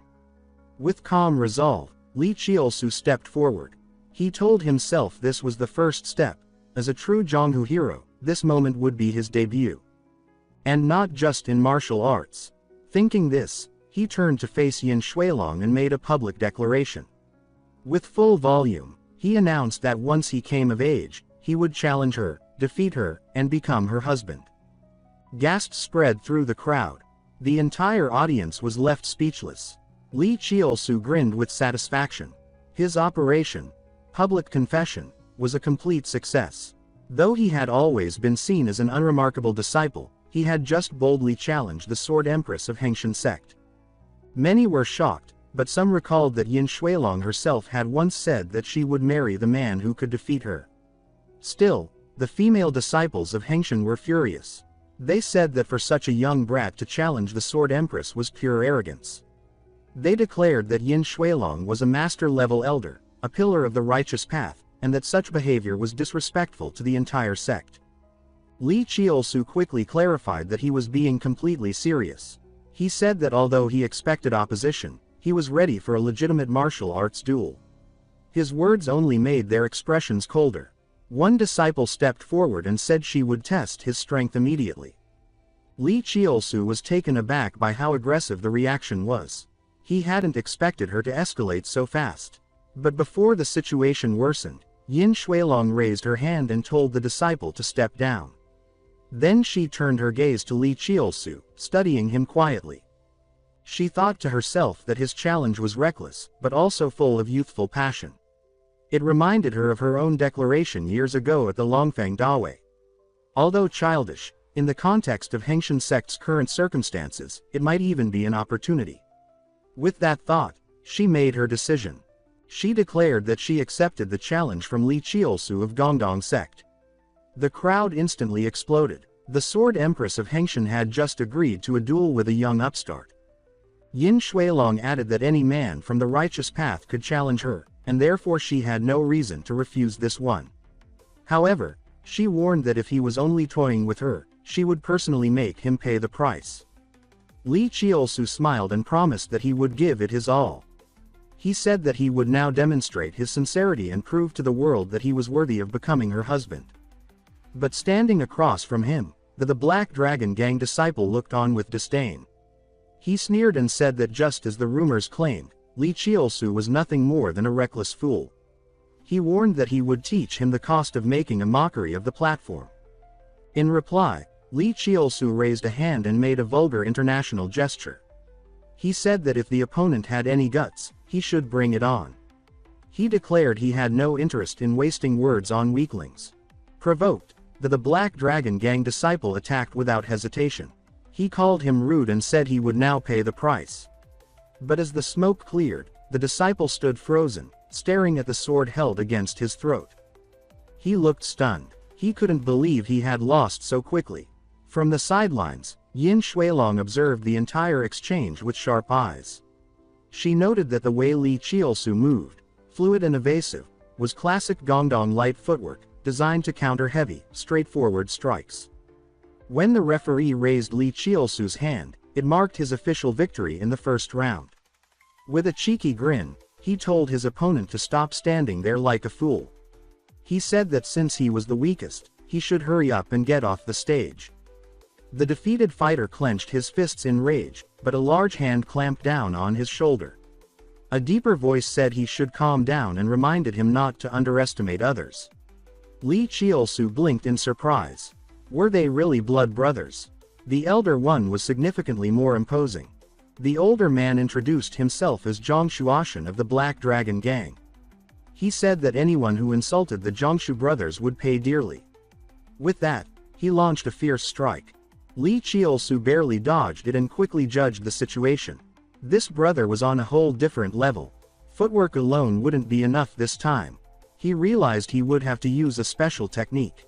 He licked his lips and said again that he didn't have time to waste on weaklings. He dared Zhang Shuashan to come at him full force. The man obliged, stepping forward and slashing at Lee Cheolsu's shoulder. But in the very next instant, his expression changed to horror. It had been an afterimage. Lee Cheolsu had used a precise combination of Gongdong body technique and Dongcheng's Zhongshuashu, an unpredictable move few could anticipate, even if they knew it. In the flurry of exchanges, Zhang Shuashan finally made a mistake, and Lee Cheolsu seized it. With a swift move, he pressed his sword to the man's neck. The referee immediately announced him the winner of the second round. The crowd roared in approval. Lee Cheolsu glanced behind him. The next match was the most anticipated one of the day, his battle against the young master of the Black Dragon Gang. Lee Cheolsu turned to face the final opponent. This would be the defining match. The duel with Hailong's Wei Sorian. Wei Sorian was the first to speak. She said that since they already knew each other, there was no need for polite formalities. In response, Lee Cheolsu flashed a wicked smile and thought that he would start by provoking him. He added with deliberate weight that they had a special connection after all. Hearing this, Wei Sorian's face immediately twisted with embarrassment and rage, but she forced herself to stay composed. She exclaimed that Lee Cheolsu was a shameless fool and insisted that she wouldn't fall for his tricks again. She admitted that she had previously underestimated Gongdong sect's martial arts, but said coldly that even with that adjustment, Lee Cheolsu was no match for her. Her gaze turned sharp as he declared that, as a true martial master, she would allow Lee to make the first move. Not wasting a moment, Lee Cheolsu lunged forward. He reminded himself that in a match like this, taking the initiative was crucial. He decided to use his strongest technique to open the battle. With that thought, he sprang into the air, drawing power from his dantian, channeling it through his acupoints, generating explosive yin-yang conduction. This was Hunyuan Gong. His hips and lower back trembled slightly with the flow of energy. But as the smoke from the impact began to fade, Lee Cheolsu was stunned by the scene before him. His attack had been blocked, completely. Without pause, Wei Sorian counterattacked. She gathered internal energy into her left palm and pushed Lee back, then advanced with her long sword gripped in his right. She scoffed and said that Gongdong sect's techniques were inferior, and compared to the Black Dragon Gang's Panlong sword technique, they were laughable. Under this sudden and fierce attack, Lee Cheolsu had no choice but to defend desperately. He knew full well the power gap between them. But this was no time to fall. Gritting his teeth, he mustered everything he had and unleashed a sweeping slash. Yet Wei Sorian evaded it with ease and sneered. SGE said the match was nearly over, and now it was time for Lee to taste her full strength. Lee Cheolsu, in contrast, let a sly smirk cross his face. He thought to himself that he clearly had no chance of winning. But that wasn't the point. His goal wasn't victory, it was to go down in a way that would fulfill his plan. This was about disruption, not success. A glorious defeat would be far more valuable than an unexpected win. He told himself that if he somehow defeated Wei Sorian, his fame would overshadow his senior brothers, and that went against everything he had intended. From the very beginning, he had planned not to win, but to be defeated with flair. And more importantly, he had used the Hunyuan Gong that his senior brother had passed on to him, a technique that helped keep his little brother from rising in inappropriate moments. But just as he began circulating the internal energy required, the opposite happened. His lower half began to rise again, entirely on its own. Across the audience, many faces showed the same stunned reaction. On the platform, Master Quan let out an awkward laugh and remarked that Lee Cheolsu's energy was truly excessive, even for someone his age. Wei Sorian, caught off guard, lost focus. Her supposedly final blow missed completely. Infuriated, she grabbed Lee Cheolsu by the collar and demanded to know what game he was playing. She accused him of mocking the sacred martial arts platform with childish tricks. Was he really trying to humiliate her this way?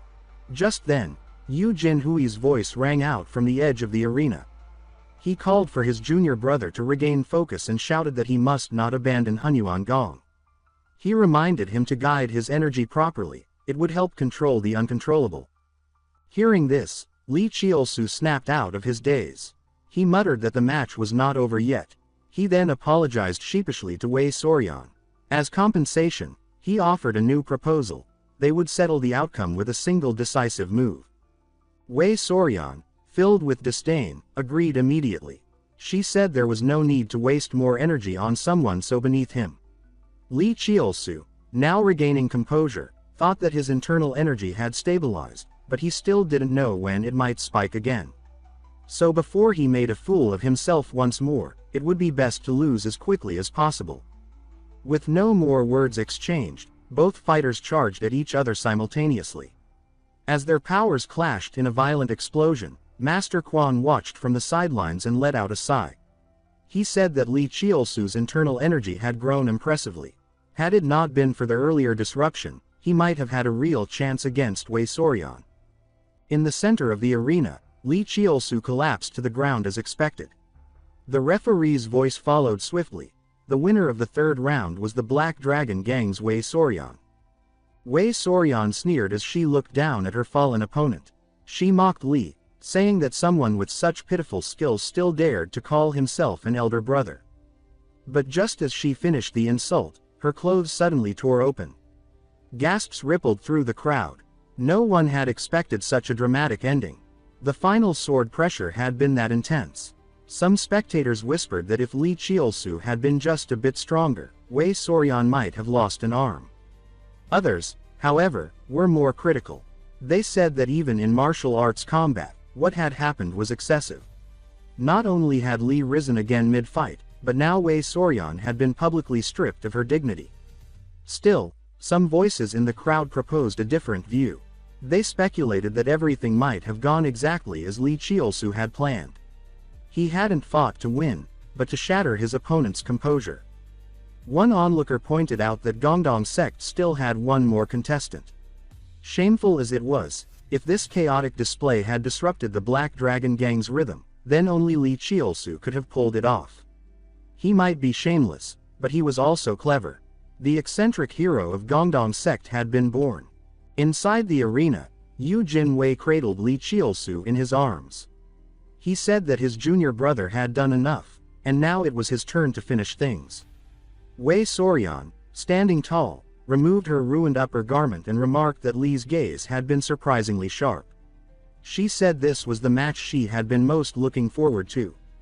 And so, the battle between righteous and evil approached its climax. Yu Jinwei stepped forward and ignited the atmosphere with Gongdong sect's ultimate sword technique. Wei Soryan, having just defeated Lee Cheolsu, now focused entirely on the next match. Yu Jinwei drew his sword, his energy flaring as he simultaneously activated Sanyan Junwei, Jinju, and Shaoyang Shinfa. When the opposing energies of Ming and Yang reached their peak, he launched a forbidden technique against Wei Soryan. Before Wei Soryan could react, the arena quaked from an explosion. The shockwave sent debris flying in every direction. The spectators were stunned. Even Sword Empress Yin Shuilong looked visibly impressed. She whispered that the strength of Gongdong sect's disciples was not to be underestimated. She then turned to Master Quan and asked if he truly had confidence in his disciple. Quan Ying responded honestly. He said that compared to his own disciple, he was more concerned about his disciple's opponent. Back on the platform, for the first time, a trace of fear appeared in Wei Soryan's eyes. She realized that her opponent's speed and strength were overwhelming. If she hadn't instinctively blocked that last strike, she might already be lying unconscious on the stage. With the arena still clouded in smoke, she closed her eyes and relied solely on her chi sense. Moments later, Yu Jinwei struck again. Though Wei Soryan managed to react just in time, she barely blocked the attack with her saber. She muttered to herself that Lu's speed was unreal, his figure almost invisible. To make matters worse, Yu Jinwei vanished again. Wei Soryan knew that if this continued, she wouldn't survive. So, she began swinging her saber wildly, using the weapon's energy to clear the smoke around her. Then, from below the stage, a shout rang out. One spectator pointed and declared that the Gongdong disciple had reappeared, at the far edge of the platform. Wei Soryan scoffed. She taunted that Yu Jinwei must be scared of the Panlong sword technique and was trying to escape. But inside, Yu Jinwei was thinking something very different. He was determined to end this match. He refused to let the person who hurt his junior brother walk away unpunished. Just then, Wei Soryan completed her technique and charged forward. Yet Yu Jinwei remained calm. He said it was time to show the world that the Fumo sword technique of Gongdong sect had returned. As the two forces collided in a single moment of impact, flames and shattered debris exploded around them, lighting up the entire arena. During the stalemate, Wei Soryan was shocked. She exclaimed in disbelief that this was the demonic blade. She wondered when Gongdong had managed to obtain it. The realization unsettled her deeply. She questioned internally whether the Jujiazhenlongdao of the Black Dragon Gang was on the verge of collapse. Her suspicion was confirmed in the very next moment when the Jujiazhenlongdao shattered instantly. The residual force hurled her violently to the ground. She muttered to herself that calling this person a prodigy was absurd. This, in his words, was nothing short of a monster. At that moment, Yu Jinwei fixed his gaze on Wei Soryan. He raised his long sword once again. He declared that it was still far from over. He said coldly that since Wei Soryan had made his junior brother cry, he would make her shed tears of blood. His eyes were filled with resolute fury as he cast judgment. Suddenly, a loud shout echoed across the martial arts stage. Wei Sorian cried out that she surrendered. Just as he spoke, the long sword stopped at her neck. Yu Jin Wei slowly sheathed his sword. He warned Wei Sorian that if there was a next time, he would not spare her. Then, the referee declared the result of the match. He announced that the winner was Yu Jin Wei of Gongdong Pai. As soon as the announcement was made, the righteous faction in the audience erupted into loud cheers. At that moment, Inshualong finally understood the words of her master. She realized why sect leader Quan had been so confident. She now understood that demonic blade had truly been discovered. She whispered to herself that this was indeed a blessing for the righteous faction. However, what surprised her even more was the identity of Gongdong Pai's senior disciple. She thought to herself that this was going to create a major stir in the martial world. 3 days later, in a dim grotto, a warrior dressed in red blood-colored garments came forward to report. He greeted respectfully, addressing him as Blood Demon Supreme. As soon as the words were spoken, the blood pool began to bubble and boil. A moment later, a red-haired, fair-skinned handsome man emerged. This was the cult leader of the blood sect. At that moment, the man in red reported softly that Gongdong Pai had defeated Hailong Bang in the martial arts competition. He continued, stating that demonic blade had appeared during the battle. He added that it was said a disciple had the heavenly martial physique, and they had also discovered the 100 Origin hidden cave. Upon hearing this, a cold glint flashed through the Blood Demon Supreme's blood-red eyes. He remarked that it was truly interesting. He then ordered for the operation to be accelerated. He muttered darkly about those who were slow. As he spoke, he merely lifted his hand. The blood within the claws instantly solidified into a short blade. The next second, it flew straight toward the red-robed man's neck. He reiterated that all the slow ones were to be killed. The red-robed man acknowledged the order and left immediately. As he did, a chilling smile curled on the Blood Demon Supreme's lips. He murmured that even the appearance of a heavenly martial physique would not change the outcome. He declared that once their plan was complete, the world would belong to them. As he slowly opened his eyes, his vision gradually cleared, revealing a familiar figure. It was Haran. He acknowledged that he had troubled Miss Haran again. He asked how long he had been unconscious. Upon learning it had been 3 days, he urgently asked her about the outcome of the martial arts competition. Haran gave a faint smile. Haran said that the martial arts competition had ended with Gongdong Pai's victory. She continued, stating that the martial world now referred to young Master Ning and young Master Lu as the Gongdong twin heroes. Hearing this, Lee Cheolsu felt instantly overjoyed. He thought to himself how powerful and stirring that title was. Just hearing it could cause women across the world to swoon. Haran went on, saying that 2 heroes had emerged from Gongdong Pai. The first was Gongdong Xingxia, Lu Zhongwei. The second was Gongdong Guixia, Li Zexiu. Lee Cheolsu was stunned. He questioned internally why it wasn't Gongdong Zhengxia. Then he remembered that during the martial arts competition, it was his younger brother who stood up. So, people had used the character, Guai, meaning eccentric or strange, to describe him. He felt unwilling to accept it. That character, he thought, was typically reserved for martial world scoundrels. Still, there was at least one thing to be glad about. Gongdong Pai had won. According to the agreement, he was now Wei Xiaonian's older brother. After meeting with his master, the master praised their performance and publicly announced Haran's induction into Gongdong Pai. Hearing this, Lee Cheolsu glanced secretly at her. Sure enough, she had accepted his proposal. Soon after, Haran completed the formal discipleship ceremony. Lee Cheolsu then suddenly spoke, informing his master that he might have to compete with Xiaoman clan. After briefly explaining what had happened, his master sighed lightly. He stated that Xiaoman Qianga had peaked at his martial arts practice, and an argument had followed. He admitted that the martial arts competition was now inevitable. He added that although Xiaoman Qianga was not as formidable as Hailong, the #1 prodigy of the evil faction, he was still a rising talent with the title of Longfang. Lee Cheolsu then gestured for his master not to worry. He assured him that if he had thought he would lose, he never would have agreed to the match. He asked for his master's trust. Faced with this unavoidable duel, the master had no choice but to agree. However, Yu Jinwei was displeased. He voiced his concern, saying that junior brother's body had not yet recovered.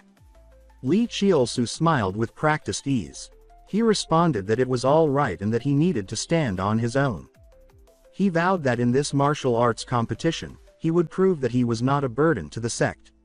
He noted internally that his senior brother, handsome entitled Gongdong Xingxia, could never understand how he felt. He resolved that he must present a brilliant performance, shed the nickname of eccentric hero, and win the admiration of the righteous martial world's beautiful women. But first, there was something more important. He asked Yu Jinwei if he knew the whereabouts of Hailong Wei Xiaonian. Eventually, he arrived at Shanwei Manor, the location Yu Jinwei had mentioned. Standing before the entrance guard, he confidently asked if the guard knew who he was.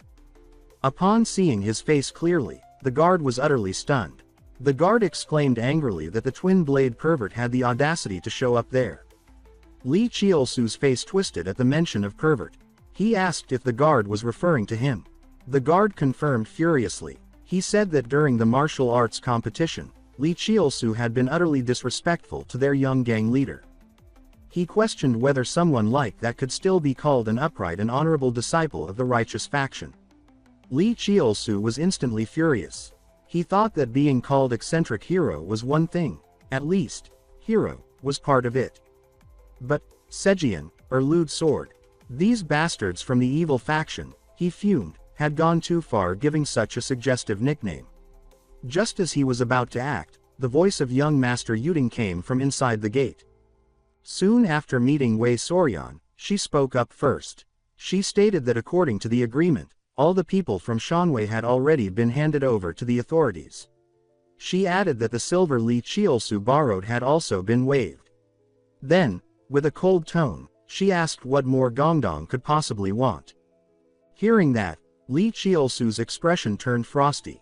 He noted to himself that Wei Soryan had actually used that wretched nickname. He wondered aloud if Wei Soryan thought he came for something so trivial. With that, he walked up to her directly. He reminded Wei Xiaonian that she had promised to call him Big Brother. This caused Wei Soryan's face to flush red instantly. Lee Cheolsu questioned mockingly whether the world-famous young gang leader of the Black Dragon Gang intended to go back on her word. After a moment of hesitation, Wei Soryan reluctantly addressed him as Big B Brother.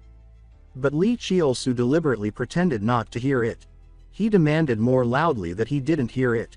Then, with her face still red, Wei Soryan closed her eyes and shouted the word, Big Brother. Satisfied, Lee Cheolsu thought that should do. He winked at her with great satisfaction and remarked that next time they met, she would have to remember that. Then he left quickly. He thought inwardly that she's just pretending to hate it. Since she likes bad boys, he is certain that she will fall for him soon. Next, he thought to himself, it was time to collect the reward from the martial arts competition. But what worried him was one thing. Could it be that infamous strongest gay there again? However, when he opened the door, the sight before him left him stunned. A table full of delicacies, some rather revealing attire, and a captivating fragrance filled the room. He questioned internally whether this woman was planning to devour him. The woman proactively removed her outer garment, seemingly preparing to seduce him and trap his heart. But with a single flirtatious remark from him, she appeared completely thrown off. Just as he arrived at Kanhulu's VIP room to collect his winnings from the martial arts tournament, the scene before him raised alarm bells. A table full of food, clothes that looked too revealing, and that overwhelming scent, it all resembled a classic Hongman banquet. Then Lin Yuexiang asked him to sit next to her and personally picked up a delicacy. As he opened his mouth, ready to accept it, he snapped back to his senses the next second and knocked the chopsticks from her hand. He thought to himself she was truly a seductive vixen, and he had almost been fooled. He reminded himself that the top figure of the evil faction wouldn't be treating him kindly without a reason. Though he couldn't tell her true intentions, he believed she was testing his resolve. He swore he wouldn't fall into her trap. He decided to end things there. He stated flatly that he had only come to collect his winnings, not to flirt. Mingyu Shangqi, irritated, threw a pouch of silver. She stated that there were 200 taels inside and asked if they could now discuss business. As she spoke, She suddenly began to take off her outer robe. Startled, Lee Cheolsu questioned what she was doing. Lin Yuexiang explained shyly that she had made up her mind. She declared that in the 9 prefectures and 8 desolations, her only one was him, young Master Li. She said that as long as he was willing, she would give him everything. Hearing this, he was utterly astonished. He recalled hearing in his past life at a Dongchang banquet that Lin Yuexiang had never shown her body to a man. He wondered if this woman truly had feelings for him. He asked her in disbelief if she would truly do anything for him. Lin Yuexiang nodded with anticipation. Seeing this, he immediately grew confident. He thought to himself that he had already captured half of Lin Yuexiang's heart. He knew he had to use this opportunity well. He requested her help in spreading a rumor in the Zhonghu martial world. Lin Yuexiang reacted angrily, demanding why he wouldn't play with her yet expected her to help spread news. He responded eagerly. He declared that Xiaoman Qianga, daughter of Xiaoman clan, and Gongdong sect disciple Lee Cheolsu would soon have a martial arts competition. He explained that the loser would become the servant of the winner. As he spoke, he leaned in close and gently played with a strand of her hair. He asked her, calling her Shangmei, if she was willing to help him spread the news. Lin Yuexiang was caught off guard by this. She repeated the name, Shangmei, in surprise. She stated that this was a term men used only for their lovers. He took the opportunity to press his advantage. He confirmed it with confidence and said once more that he could only rely on her, Shangmei. Lin Yuexiang, her face deeply flushed, turned her head away. She said that since it was his request, Shangmei would definitely help. At those words, a mischievous smile immediately appeared on his lips. Before she could say anything more, he offered another polite, "Please," and left quickly. Meanwhile, Lin Yuexiang's heart remained in turmoil. She repeated the word Shangmei to herself. She thought that the feeling was like being poisoned. Even if Lee Cheolsu proposed to the Sword Empress, it wouldn't matter. Because she, Lin Yuexiang, was now his first lover. She vowed to spread the rumor for her lover. But she cursed that boy in her heart, saying he was truly despicable for using her like that. Elsewhere, Lee Cheolsu was still feeling pleased with himself. He reflected that since defeating the Black Dragon Gang, Gongdongpi's prestige had soared. Xiaoman clan, concerned for his sect's honor, had no choice but to agree to the martial arts competition. And this competition had naturally become the arena to determine the strongest rising star among the righteous factions. But there remained one key problem. They needed a fair and impartial judge for the duel. Though such duels between righteous sects held no official weight, he already had the ideal candidate in mind. After a while, he arrived at the relatively intact reception hall. There, little Sword Empress Xian Zhaobing stood at the door, sword in hand, barring his way. She asked why Gongdong Sejian had come. Suppressing his irritation, he asked why they, who were not heretics or evil demons, used such a humiliating title for him. He suggested letting that matter pass for now and said he had something to discuss with Sword Empress. She replied coldly, saying she was sorry, but Sword Empress had gone out for a walk. She added that he should return tomorrow. However, she explained, they were heading back to Hangshanpai the next day, so he wouldn't have another opportunity to meet their master. At that moment, a voice came from behind. It was Ying Shuilai, who addressed him as young Master Li and asked why he had come so late at night. After learning that Lee Cheolsu had a favor to request, Ying Shuilai invited him inside.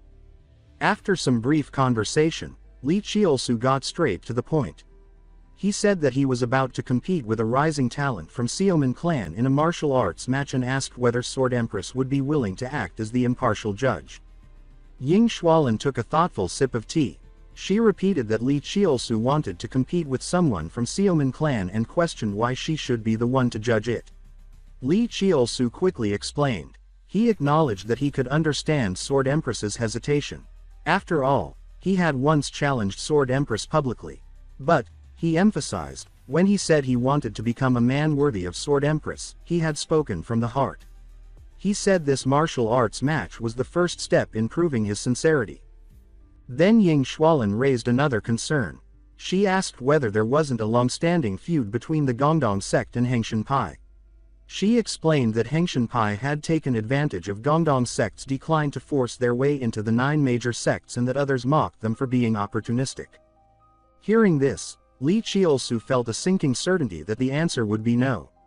But to his surprise, Ying Xualin's tone shifted. She said that she admired the challenger's growth and was willing to serve as the impartial judge. However, she noted, she had one condition. She stated she would reveal it when the time was right. Lee Cheolsu immediately expressed his deep gratitude. But inwardly, he was puzzled. He remembered that in his past life, Hengshenpai was always shrouded in mystery, with very little known about them. He questioned silently what Sword Empress truly wanted from him. Meanwhile, in a different scene, Xiaoman leader questioned with a grave expression whether it was true that Xiaoman Xiong'a and that reckless youth from Gongdong sect had agreed to a martial arts duel. He stated that this news had already spread across the martial world. He added that the outcome of this match would decide who controlled Gan province. Then he asked in dismay why Qinghe had agreed to fight that man. Xiaoman Xiong'a expressed her deep regret and said softly that she never intended for it to happen. Seeing this, Xiaoman leader realized his words had been too harsh, so he softened his tone. He explained that as long as she could defeat Lee Cheolsu, everything would turn into a blessing. He asked his daughter if she was ready, saying this was a great chance to crush the Gongdong sect. This immediately reignited Xiaoman Xiong'a's confidence. She requested her father to write the challenge letter at once. She swore she would drive that man out of the Gongdong sect. Cheolsu had entrusted Shizuyu to spread rumors. By now, that should almost be complete. Just as he was preparing to write the challenge letter, Yu Jinwei ran over with a face full of excitement. Yu Jinwei said that the Xiaoman clan had sent a challenge letter for the martial arts competition. He added that he had specially prepared something for his junior brother. He said this with a meaningful smile. Yu Jinwei then emphasized that they had to crush the Xiaoman clan without mercy. With that, he passed on the improved Hunyuan Gong to Lee Cheolsu. Surprisingly, this time, it was much easier to use than before.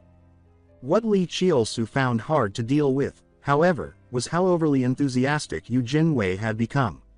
At that moment, Yu Jinwei brought up the confession to Senior Sword Empress and asked if it had been sincere. Lee Cheolsu was caught off guard by the question. He wondered silently how his senior brother could be so direct. He questioned if he had perhaps taken a major hit emotionally. Thinking that, he patted Yu Jinhui's shoulder and clarified that his confession to Sword Empress wasn't sincere. He explained that the martial arts match against the Black Dragon Gang had been a declaration of Gongdong sect's resurgence.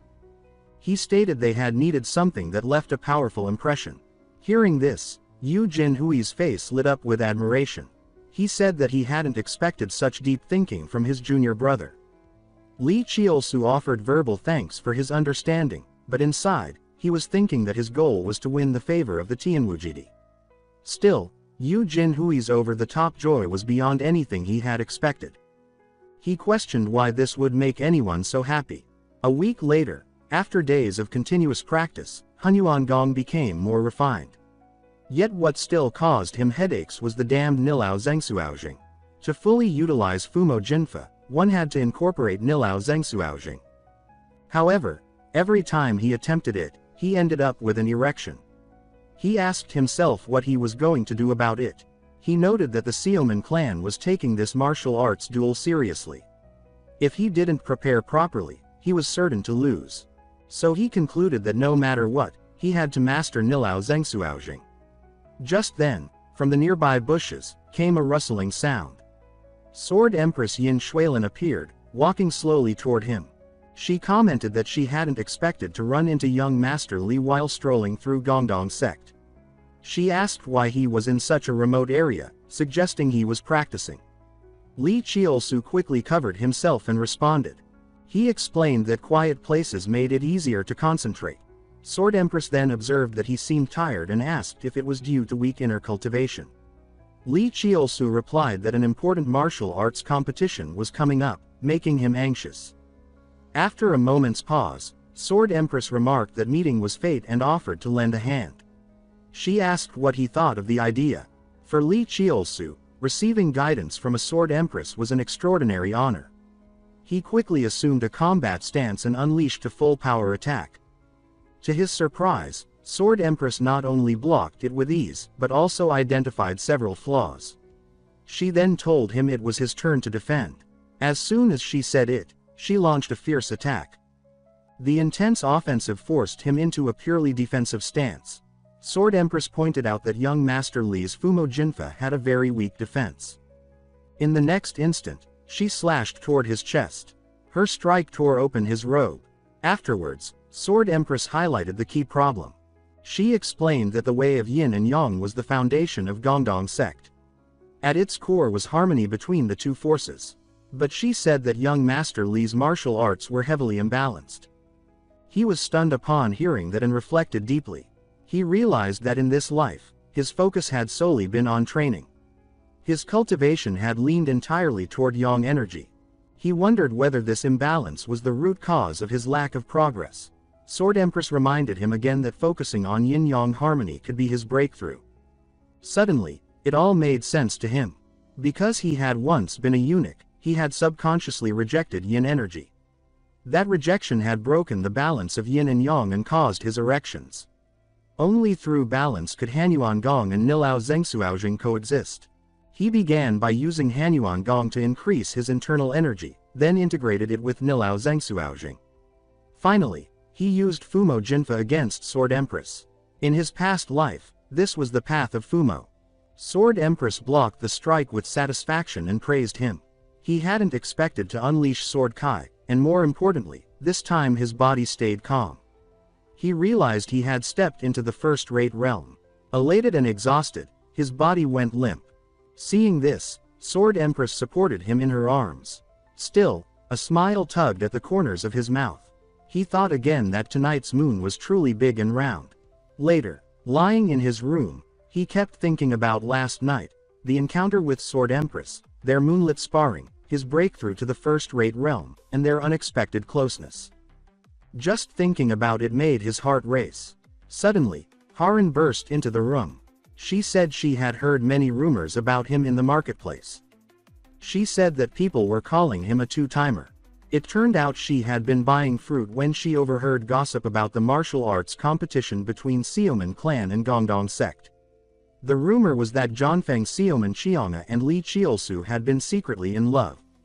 But because their sects were enemies, they had kept it hidden. Then, after a breakup, Lee Cheolsu started dating Lin Yuexiang. But Xiaoman Qianga, unable to let go, had challenged him in a martial arts competition to win him back. Additionally, there were whispers that he intended to marry Lin Yuexiang instead of Sword Empress. These conflicting rumors were spreading fast in the martial world. Haran found them hard to believe, and that's what brought her storming into the room. Hearing this, Lee Cheolsu was furious.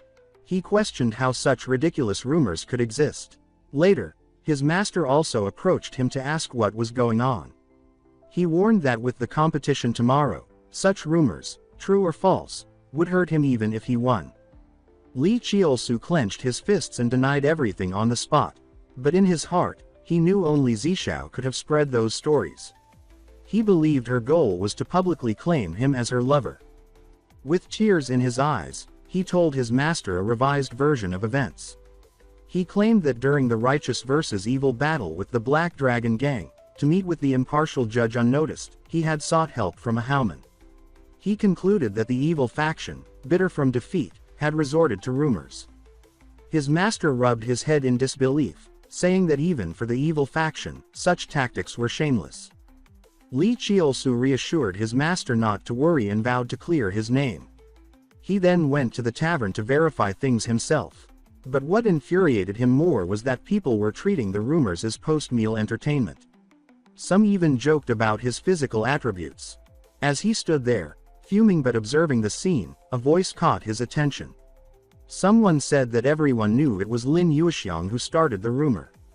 They explained she was afraid Xiaoman Qianga and Li Zhexiu would grow closer, so she had it spread. The crowd quickly lost interest. Lee Cheolsu, meanwhile, was puzzled. He realized the narrative had started to shift. He wandered through the market a while longer and then reached a conclusion. Someone had intervened, changing the direction of the rumor. The new version, Casting Lin Yuexiang's feelings as one-sided actually worked in his favor. But he wondered who was secretly helping him. To find out, he went straight to the outskirts where the beggars gathered. Immediately, someone recognized him. They asked if he wasn't the infamous Gongdong Shijian. Though awkward, he wasn't surprised. The beggar sect, though poor in appearance, was a highly respected righteous faction known for its code of honor and vast intelligence network. He got straight to the point and said he had a commission. The lead beggar took him to a room and asked what the issue was.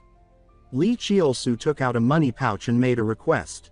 He asked them to investigate a eunuch from the imperial palace named Zhang Yian. He stated that Zhang kidnapped boys and mutilated them, selling their parts to the palace. He called him a monster. The beggar sect members were furious. They said such a person deserved no mercy. They remarked that young hero Lee was truly a righteous man for caring about such matters. What they didn't know was that Zhang Yian was the very man who had turned Lee Cheolsu into a eunuch. From the day of his rebirth, he had vowed to kill him. The beggars said it would take a week to get the information. Lee Cheolsu left with a heavy heart. Only Dongchang had the power to override rumors created by the Haoman. And only one person controlled Dongchang. That person was the emperor in his previous life. Though he wondered if his rebirth had created a delusion, he knew only the emperor could have covered up Zhang Yian's crimes. So, if he could confirm whether Zhang Yian was alive or dead, he would know if the emperor had intervened. He just hoped it wasn't her. In any case, the matter was now settled. All that remained was the martial arts competition against Xiaoman Qianga. On the day of the duel, Xiaoman Qianga is of course furious. She accuses him of spreading rumors of them having an affair. She vows to make him pay for that, calling him twin-blade pervert. Lee Cheolsu, irritated, argues that he's an honest gentleman, so how can she say such things? He pulls his sword and says that as long as he won, he could shift public opinion and finally get rid of that humiliating nickname. Before the fight even began, there were already people around asking if the rumors about the two of them were actually true, if they were really in a relationship or not. Others commented that seeing them argue like that was proof enough the rumors were legit. And this reaction, this exact one, was the father's reaction upon hearing people talking crap about his daughter. You know? Funny thing is, he exclaimed that he would smash the behind of whoever it was that dared speak trash about his daughter right in front of him. And with that, the gossip started to die down. The empress beside him said that the condition of the loser becoming the servant of the winner was quite uncommon in duels like this. He replied that it was all the fault of that boy, for seducing and provoking his daughter into this duel. She asked if that was really the case and all, and he responded that it was pretty obvious. Switching topics, now with the man enchanted by the beauty of the sword empress. It's understandable, she really is beautiful. He commented that it had been a while since they last saw each other, and that her beauty hadn't changed a bit since back then. Curious, she asked if he was talking about that time, looking away as he changed the subject, saying it was time for the duel to start and all that. Now was the time for some real punches. Xiaomun Changhe called Lee Cheolsu disgraceful for getting excited in the middle of a duel and refusing to admit his mistake. That's why, she said, she would expose his shame in front of everyone today.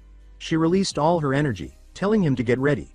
It was an immense and intense energy that filled the whole place. He, on the other hand, thought that her presence easily dominated the arena, since the family's martial arts relied on heavy sword techniques that channel internal energy into the blade, a powerful style that gives no room to escape. Finally, she charged at him, raised her sword gracefully, her sharp eyes locked in, ready for the attack. She struck a heavy and powerful blow toward Lee Cheolsu. As he defended, he thought it was a slow strike, but packed with overwhelming power. Pulling back, he reflected that when it comes to martial arts, he also has his fair share of techniques.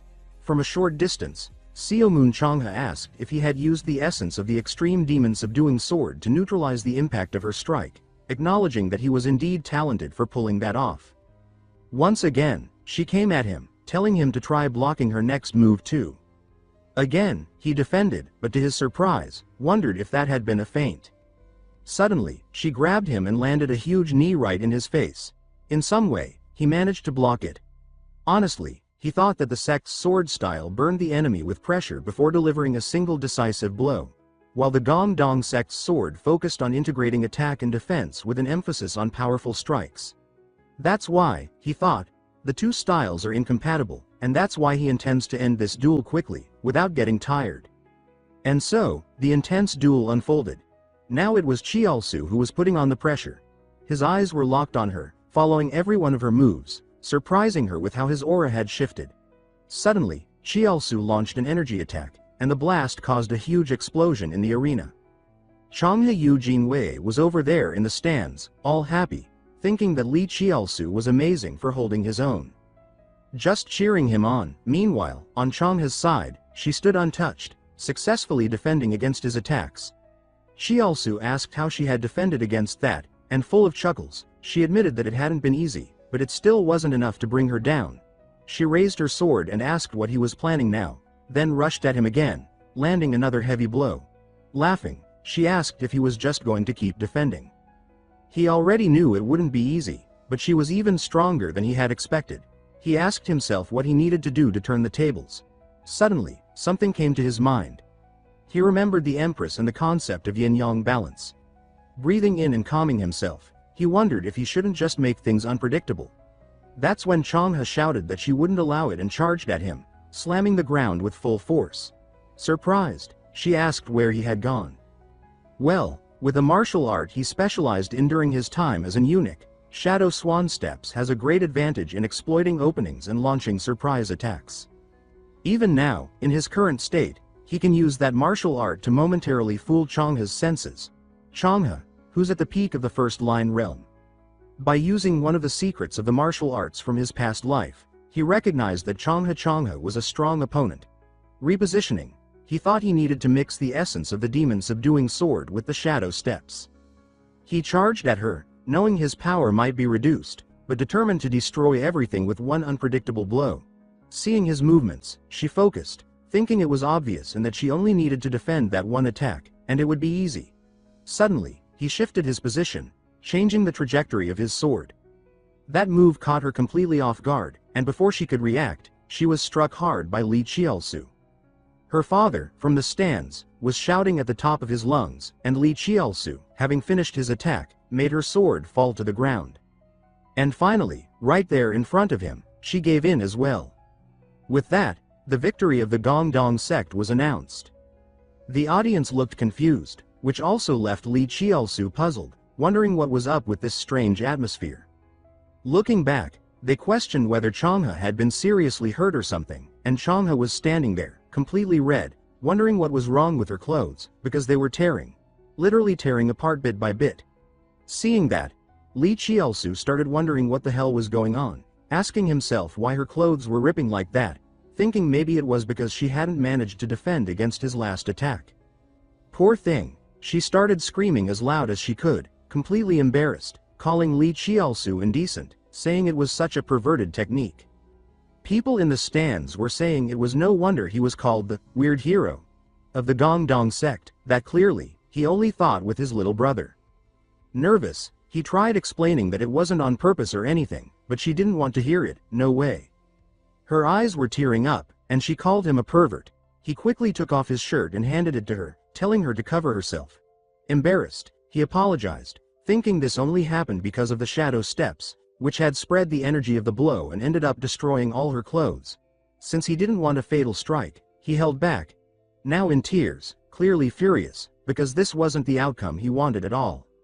And then we cut to the angry father-in-law, clearly fuming, shouting that he could not accept the result of this duel, roaring that the boy dared to insult his daughter and the honor of his family. That's why, he said, he would personally take responsibility for this criminal act. Right there on the ground, Lee Cheolsu got scared, thinking to himself what was going on. But that's when the Empress stepped in, telling both of them to stop. She walked to the edge of the platform and said the match had already been decided. Serious, she asked him to just accept the result of this official duel. Outraged, he demanded to know why she was protecting that brat. She also released her inner energy and said that as a witness of the Gong Dong sect, it was her duty to stop anyone who refused to accept the result. He, still furious, asked how she could say that after what the boy had just done. And yes, she agreed, it is shameful when your skin gets exposed during a duel, but the guy had already apologized. She told him to let go of that old-fashioned thinking, saying that before being a woman, his daughter was a martial artist. Lee Cheolsu, for his part, was happy, praising the heavens for having her by his side as a witness. This was expected from his future wife. Her father then brought up the confession Lee Cheolsu made to the Empress during his last duel, asking if she had also fallen for him now. He shouted, asking if she was in her right mind, since the strange hero from Gongdong sect was young enough to be his son. Our MILF, no, Our Lady, told him to shut his mouth and stop saying nonsense. Then she commented on the confessions, asking if he himself hadn't also confessed to her some time ago. That caught him off guard. That also caught the attention of Lee Cheolsu. And well, 30 years ago, during the Phoenix Dragon Assembly, he had declared he was in love with her. He confessed his feelings and challenged her to a fair duel to win her hand. But with a few quick moves, she had defeated him, called him an insignificant man, and ended that duel with a single blow. Now, with sharp eyes, she asked him if he still had feelings for her. Burning with embarrassment, he heard the chatter from the audience. Lee Cheolsu couldn't help but laugh at the whole situation, since he didn't know anything about this juicy backstory. In the end, the most beautiful granny in all of Manhwa asked if she should share more about her past. He shouted for her to stop, you know? Addressing Lee Cheolsu, he said his actions were an unfortunate accident, and that he would let it slide this time. Quickly, Lee Cheolsu thanked him for the pardon. Sometime later, after the duel, there was a meeting between the Empress and the Gongdong sect. Jeon Young thanked her for calming down the situation earlier. She said it was her duty as an officer, though Jeon Young refused to let her be humble, thanking her once again. In this case, she asked about the possibility of organizing an exchange tournament between their sects. That sounded great. Happily, Jeon Young agreed. Honestly, this came as a surprise to Lee Cheolsu, curious about what might come next. In his past life, in the Empress's sword sect, she was isolated, closed off. Of course, they never organized an event like this. In the end, she and the Empress said their goodbyes. Looking toward Lee Cheolsu, the Empress said they would meet again during the exchange event, and then they could talk more. He nodded to her, wondering if it was because of that favor she had mentioned earlier, about acting as an officer for this duel.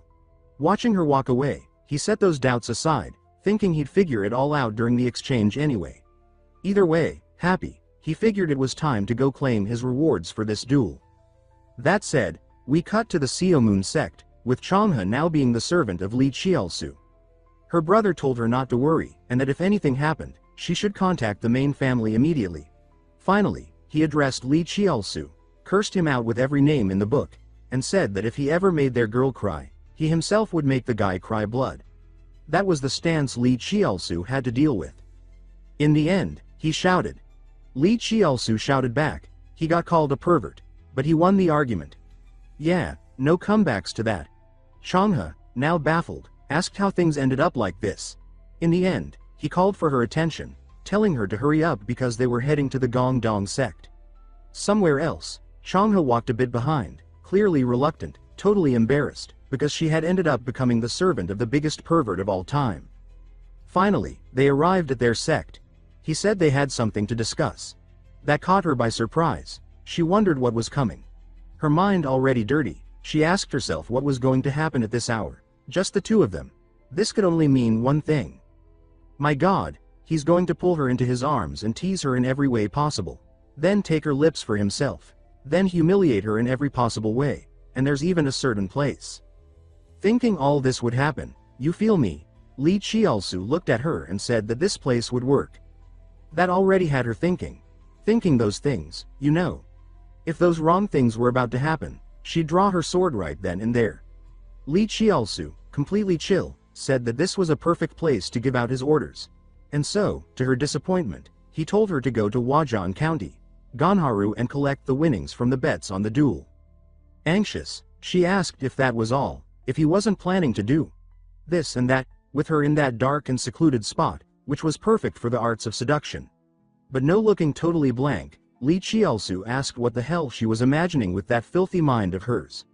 Completely mortified, my God, she ran off. And Lee Cheolsu was left surprised that she had such a vivid imagination.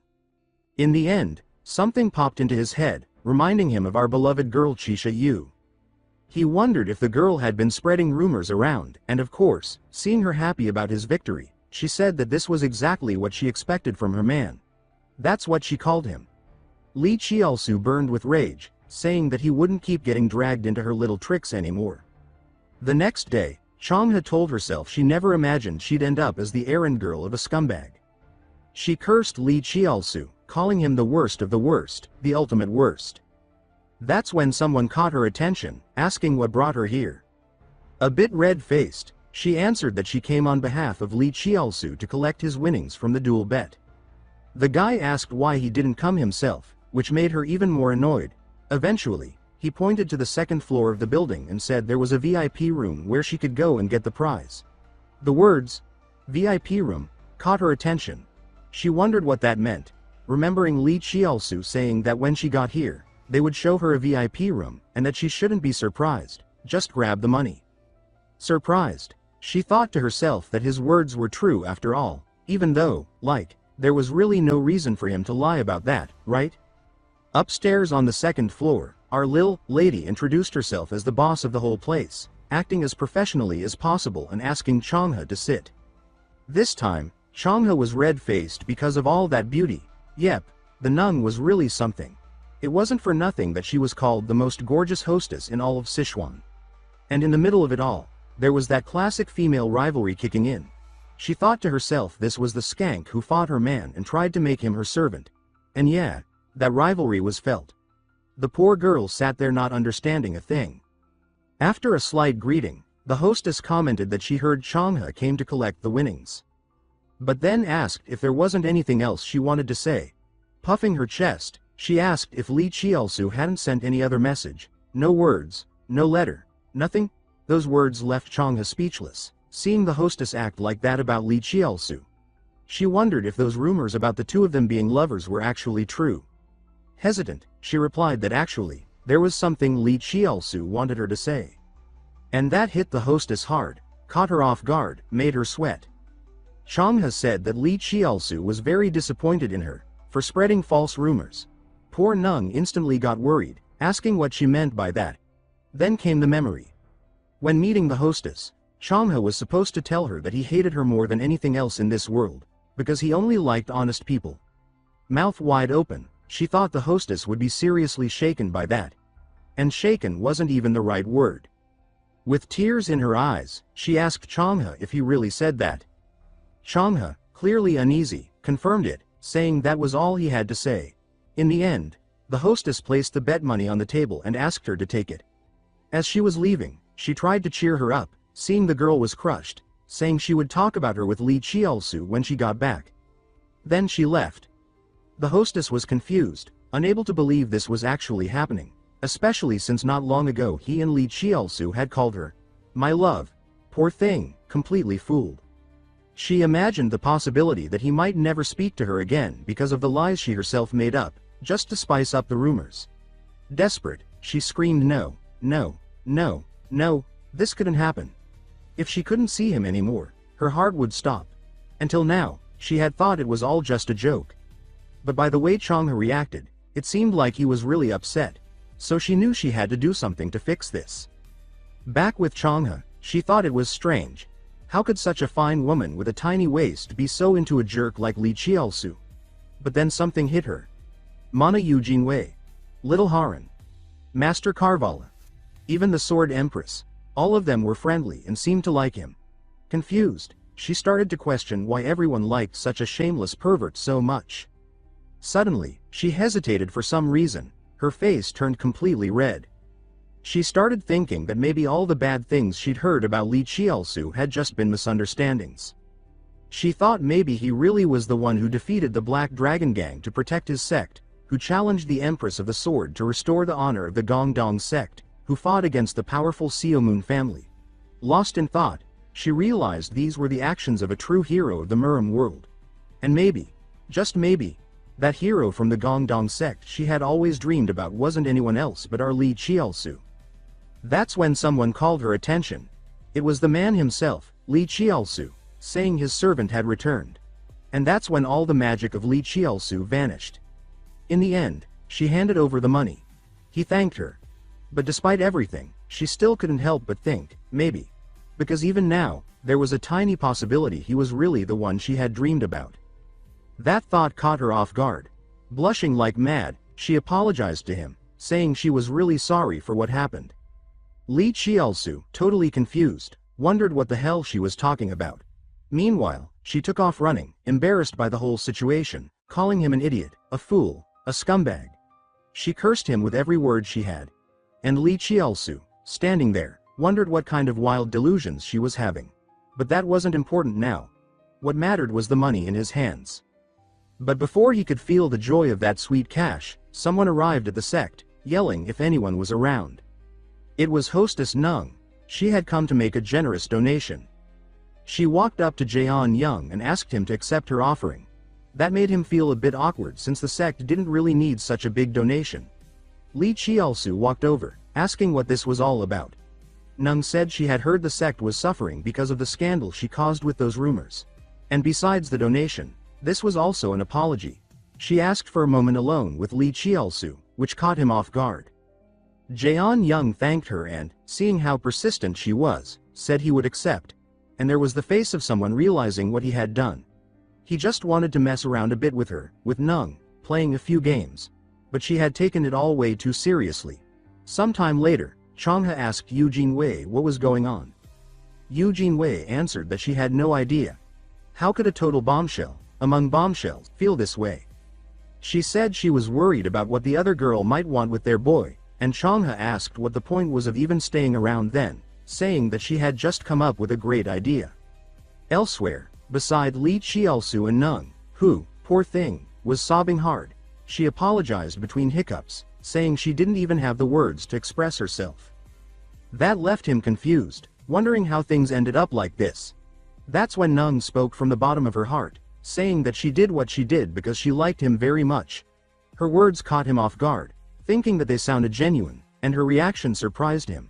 He thought to himself that seeing her act like this was unimaginable in his past life, and if he kept playing hard to get with her, something bad might happen. So he accepted her apology and told her not to do it again. That made Changha Nung smile. He thought it was actually pretty cute. No denying it. Not far off, behind some paper walls, the nosy trio stood in shock, mouths wide open, wondering what the hell was going on. Seeing Nung jump into Lee Cheolsu's arms, they thanked him from the bottom of their hearts for accepting her apology. So indecent, was Changha's reaction. Such shamelessness, was our other girl's response. Skank. Cow. Damned hussy. Shameful trash, and a few more words YouTube wouldn't approve of. Those were Eugene Wei's exact thoughts as she watched Nung cling to Lee Cheolsu, thrilled, saying she'd never do that again because her love for him was truly real. As the afternoon faded, we see Nung saying goodbye. Lee Cheolsu told her to go back safely. Suddenly, she grabbed his hand in the most graceful way possible. There was no resisting her, and said that whenever he wanted to find her, her back door would always be open. He replied he'd be going often, though in his head he was thinking he'd only show up if he had business. That's just how it is. The thrill of the chase, the boredom of possession. With that, Nung let out a laugh and thanked him. Then she left. Meanwhile, Lee Cheolsu was thinking about how annoying all this was, still unsure if her feelings were real or not. Stroking his chin, he let out a long sigh, wondering if Nung's obsession grew worse. It'd be one hell of a headache. Suddenly, someone called his attention, saying he looked pretty happy. It was the trio of jealous babes, led by Eugene Wei. He replied that he wasn't in a good mood at all, wondering why they seemed so mad. Eugene Wei, slightly irritated, told him to follow her. They had something to do. Later, we saw Lee Cheolsu in training, exhausted. He said it might be better to continue the training the next day, but Eugene Wei wasn't having it. She said he'd keep training even harder. He just went back to training, thinking he couldn't say anything anymore, just kept his mouth shut. That's when Eugene Wei made a move and told him to pay attention. Poor thing. Though she acted that way, it hurt her inside to see him like that. But there was nothing she could do. It was all part of the plan to protect him. Hours earlier, Changha had mentioned the hug between Nung and Lee Cheolsu. Haran said they couldn't let someone like Nung steal their man away. Now was the time for the three of them to come together. Changha asked if the situation was really that serious, and Eugene Wei questioned why she was included, especially since she was technically a man. That's when the other girl said, she already knows. Eugene Wei was caught off guard, wondering if her cross-dressing secret had been discovered. But no, that wasn't it. The girl said she knows how much she worries for the young master and asked if Eugene Wei was just going to stand there and let their man become the lover of a fox. Eugene Wei didn't know how to respond, though she wished she could say those words herself, but her current situation didn't allow it. Changhe asked what their plan was to break up such a passionate couple. Haran answered that first, every time Cheolsu had free time, they'd train with him so he wouldn't have time to think about anything else. Eugene Wei said they'd hold the training here for now, then continue at the main training ground. And that's how Lee Cheolsu reacted, running through the courtyard when someone called to him. It was Changhe, asking if she could stay by his side. Haran also said she'd be staying too, putting their plan into action. During breaks, she and Changhe would take turns watching him to make sure he didn't go visit Nung. Out of sight, out of heart. They'd keep Lee Cheolsu from seeing her until next year, during the exchange competition at Hangsan Sect. And that's how the plan was put into action. They literally kept Lee Cheolsu locked to Gongdong Sect. A year later, we cut to Lee Cheolsu, more fired up than ever. Looking around, he wondered when his sect's buildings had multiplied so much. Rubbing his stomach, he said to himself that money really was a beautiful thing. He was happy, proud to eat pork at least once a day. He said that after the duel against the Black Dragons, the Gongdong Sect gained a lot of fame, so visitors brought in a lot of money. The view now was completely different from when he first arrived. Still thinking, he told himself that to raise more funds, they'd need an investment presentation. And the best way to attract investors was to show results. That's when someone caught his attention. It was Eugene Wei, with a beautiful smile. No resisting that. She said a whole year had passed already, and it went by too fast. With a slight smirk, he replied yes, though he was thinking that the last year felt like being a prisoner. Later, we saw Lee Cheolsu's group gathered in front of Jeon Young. He said they had worked hard to prepare for the exchange competition. He could see how much they'd grown, and that gave him confidence. Finally, they set out toward the sect of the Great Beauty, the Empress of the Sword. Lee Cheolsu, thinking to himself, said this was the moment. Thank God, he almost cried. He thought he would finally escape the strict surveillance and finally see the woman who would be his first wife, the mighty Empress of the Sword. At her sect, we saw Sobin saying that the bastards from Gongdong Sect were coming, and that's why she felt uneasy. Still, the Grand Lady said to prepare a good reception. Annoyed, the other one replied she wasn't so sure.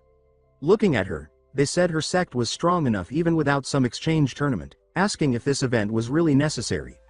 The mighty one asked if she had forgotten the spirit Gongdong Sect had shown during the war of justice against evil.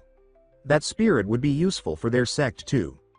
A bit red in the face, she let out a few awkward laughs, saying Lee Cheolsu's performance had also been, well, excellent.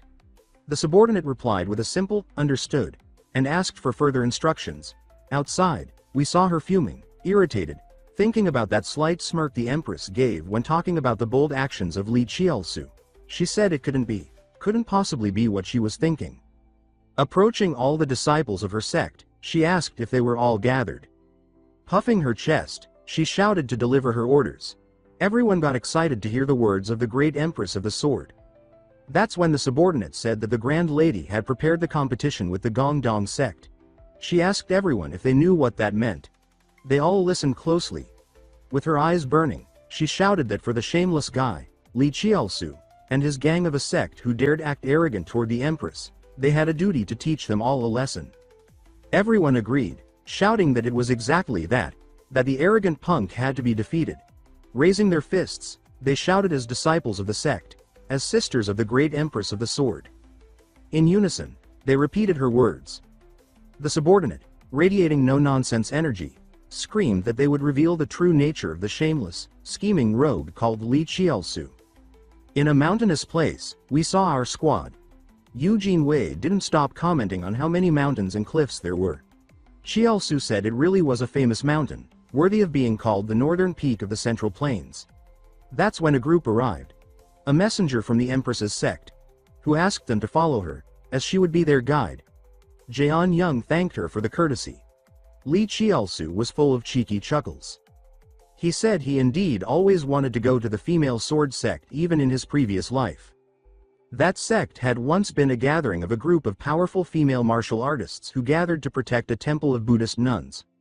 Although marriage wasn't forbidden, nor was interaction with men, after our mighty woman made her unprecedented declaration to choose her partner through a duel among the disciples who admired her, celibacy became an unwritten rule among them. Thus, the Hank San sect, which turned into a man-free zone, became sacred ground for single masters. Full of smug giggles again, Cheolsu thought about all that, since he would soon be stepping into a place full of fairies, flowers, toned physiques, etc. Suddenly, someone called his attention, saying his sinister stare hadn't changed a bit. It was the little sword queen, Sobin, commanding respect, puffing her chest out. He asked, offended, if she really planned on treating him so rudely after all this time apart. But she ignored him, told him to stay alert, and ordered him to follow her. That attitude left him furious, thinking she believed she could act like that just because of her pretty face. Later, while climbing the mountains, he commented that despite her rudeness, the path wasn't difficult. She replied that she couldn't lead guests through a hard trail. Switching topics, she asked if he still planned on challenging their mighty Empress of the Sword. He said that as a real man, he couldn't go back on his word. She said bluntly that no one expected anything from a demon who only thought with the head below, letting out a cheeky laugh and stating no one would be surprised if he backed out of the challenge. He got furious, shouting that he planned to succeed in his courtship and told her to drop those thoughts. At last, they reached the sect's gates. Sobin was still full of attitude while he thought that things would be tough considering his goals. She alone opened the gates. Then came a grand reception. The girls were stunned by the breathtaking view. This time, Cheolsu thought that compared to the Forbidden City, the scale was still small, but the buildings stretching endlessly into the sea of clouds were spectacular. With that, the mighty Empress welcomed them. Jeon Young expressed his thanks, saying their sect would never forget such hospitality. Politely, she replied that this was the least she could do for those who accepted her invitation. Extending her hand, she said they must not be tired and invited them to rest in the guest hall. Everyone thanked her respectfully, full of chuckles. Cheolsu thought to himself that the mighty one just kept getting mightier over time. Suddenly, interrupting his thoughts, she told him she'd see him at the exchange competition tomorrow.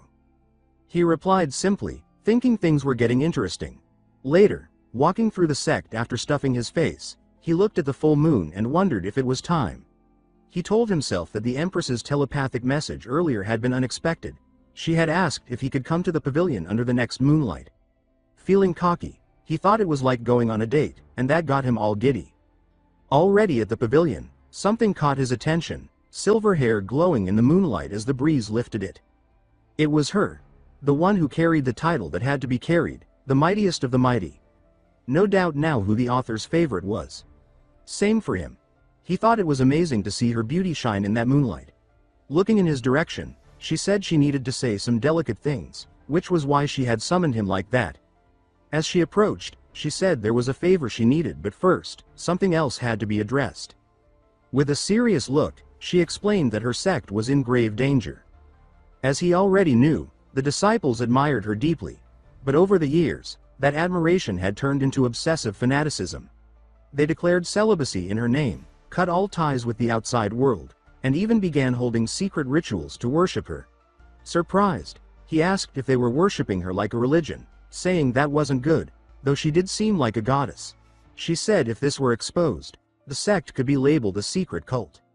She believed the issue stemmed from the sect's extreme isolation and asked him to show during the exchange that a vast, diverse world still exists. Confident, he replied with a sure thing. She gave a beautiful smile and thanked him. Later, as he walked through the sect, he thought about how he once found it strange in his past life, so closed off from the outside. Now he understood. The memory of Sobin came to his mind and what she said earlier. He muttered softly, thinking her actions made sense now. She was careful with him. Still, the strange phenomena in this sect weren't so simple, especially since they practiced anti-demonic arts. He wondered if these seemingly random events were warnings. Then someone called him out, asking if he wasn't the demon who only thought with his lower head from Gongdong sect. It was a girl from the sect. Shocked he noticed her. Curious, he asked what she was doing out so late. She replied she was chasing a kitten and got lost. He offered his hand kindly and said he'd take her back. But she said no. He was lecher. She heard that touching him would bring 10 years of bad luck. He wondered where such absurd rumors came from. Brushing it off, he said he couldn't just leave her there and asked her to follow him. Suddenly, she bolted, catching him off guard. Looking around, he noted she was lost but couldn't have just run off like that. Besides, he sensed something, a spiritual presence. Then, a sound caught his ear. Near his feet, he saw a small hair ornament. Pushing aside the brush, he called for her, saying she dropped it. That's when something drew his gaze. Before him, water droplets sparkled on her toned body under the moonlight. Their eyes met. Then came the scream.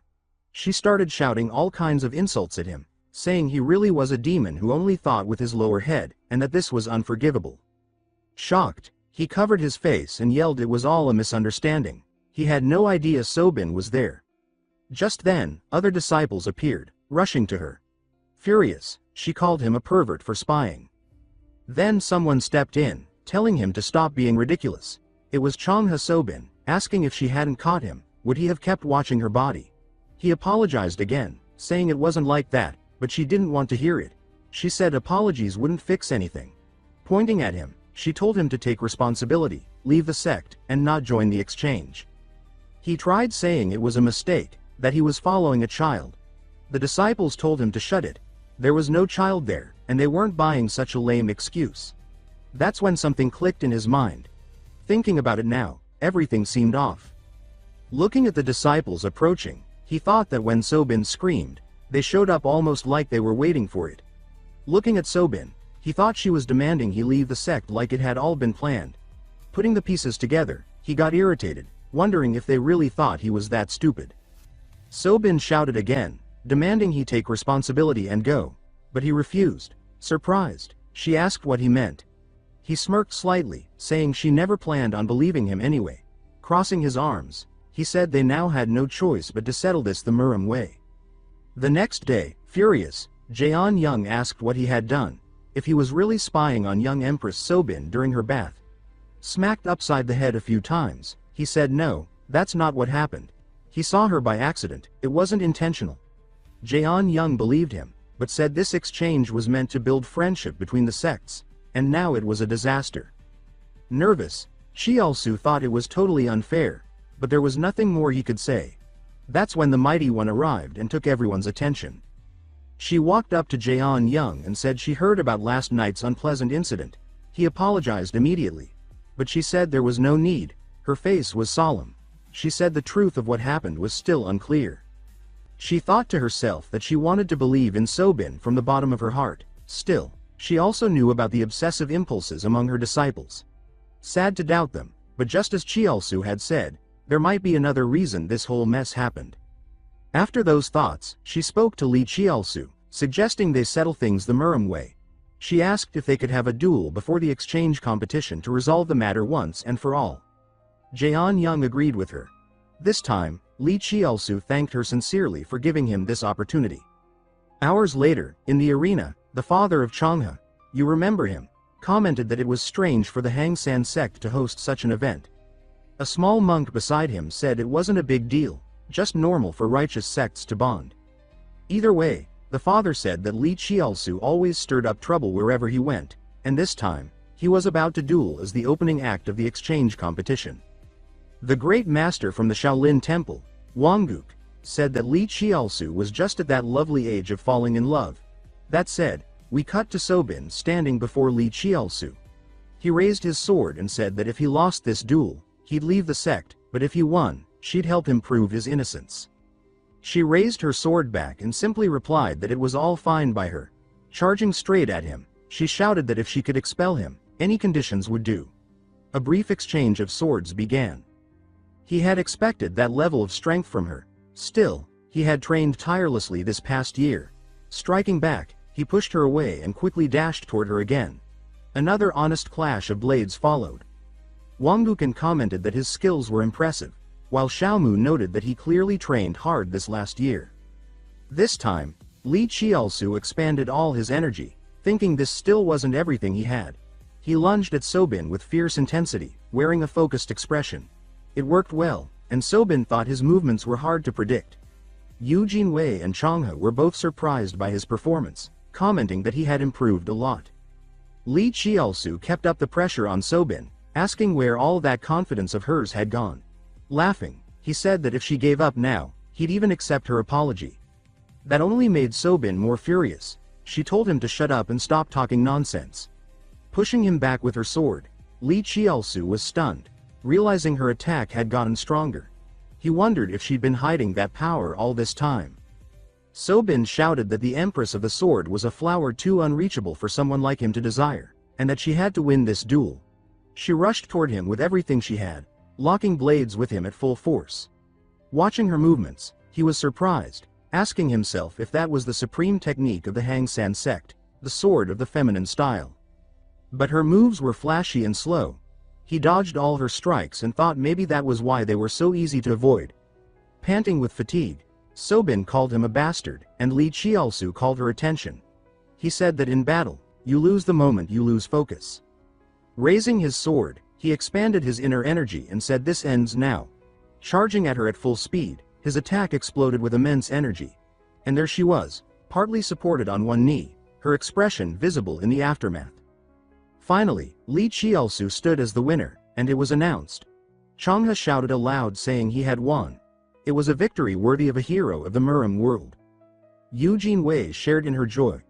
Cheolsu turned to Sobin and said that it had been a good duel. Sobin, on the other hand, was in disbelief. She told herself this couldn't be true. Lee Cheolsu turned and reminded himself to focus on the upcoming event. He thought that this time, it was a truly splendid victory, and he hadn't even gotten excited mid-fight. Suddenly, a sharp headache struck Sobin. Her eyes rolled back, and a voice echoed in her mind, saying she was jealous. The voice pushed her anger further, claiming that bastard would steal her master. It asked if she really planned to just let him go. Suddenly, she stood and shouted that she wouldn't. Clenching her fists, she said she couldn't allow that to happen. Then she called out to Lee Cheolsu, catching him off guard as she rushed at him, sword in hand. He asked her to stop, said the duel was over. He wondered if she'd lost her mind. But before he could finish thinking, she struck him with her sword, and a strange energy spread through his body. With a twisted smile, Sobin told him to die. Lee Cheolsu fell to the ground. Yu Jinwei ran to him, caught him in her arms, and screamed, asking if he was okay. The crowd questioned whether Sobin had really used a lethal strike after the match had ended. They called it outrageous. Yu Jinwei looked at her and asked why.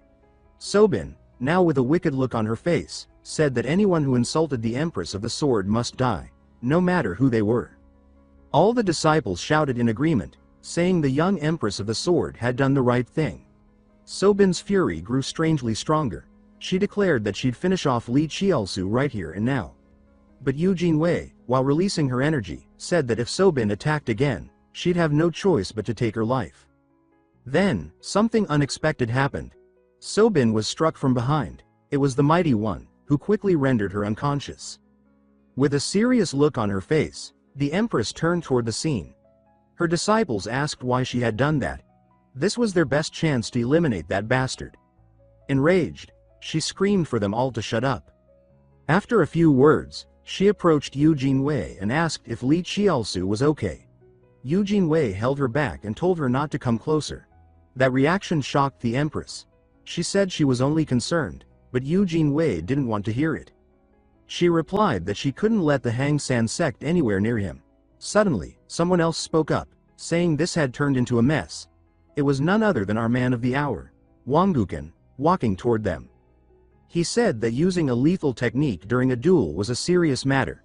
The Empress of the Sword apologized, saying it was due to her lack of guidance. But he replied that apologies weren't enough. She needed to explain in detail why this had happened. Wang Guken said this with stern conviction. Later, in another place, a small meeting took place. She explained everything about the issue with her disciples. After hearing it all, Wang Guken let out a soft murmur. He then commented that this obsessive worship leading to the incident fell off, which made the Empress curious. With a serious look, he said that earlier that day, someone could have died during what should have been a peaceful sect duel. His words made her ask if there could be another reason behind it all. She remembered how Sobin had been acting strangely. Not just her, but all the disciples, who defended such unjustifiable actions. He said he could sense a faint aura from them, an aura that was not at all from a righteous faction. He spoke seriously, saying it was demonic energy. That shocked the Empress. He added that this might be more serious than they thought. If it was tied to a demonic cult, then it had to be reported to the Murim Alliance.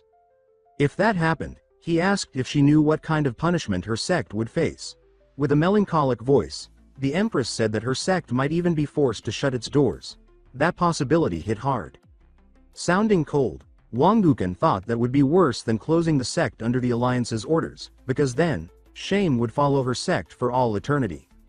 At last, Wang Gukan stood up and said he would give them 3 days to resolve everything. Looking straight at her, he ordered her to find out exactly what was happening, saying they couldn't afford to ignore anything beyond this. Changhu replied simply that she understood. Later that night, furious, she clenched her fists to the point of shaking, saying she couldn't tolerate this any longer. Yu Jinwei declared that she was going to challenge the little Empress to a duel right now, even though Jian Yang told her to stop. He asked if she thought he felt comfortable about the situation as their own master, saying that if the Empress of the Sword hadn't intervened, he might have used his own strength. After the incident, the Empress apologized to them all. Still, since she had done that, they couldn't escalate things. He reminded them that conflict between righteous factions never ends well. Finally, he said that Cheolsu's injuries weren't fatal, so once he recovered, they would return to Mount Gongdong, since holding the competition no longer made any sense. Haran said that something about all this was really strange, catching everyone by surprise as they asked what she meant.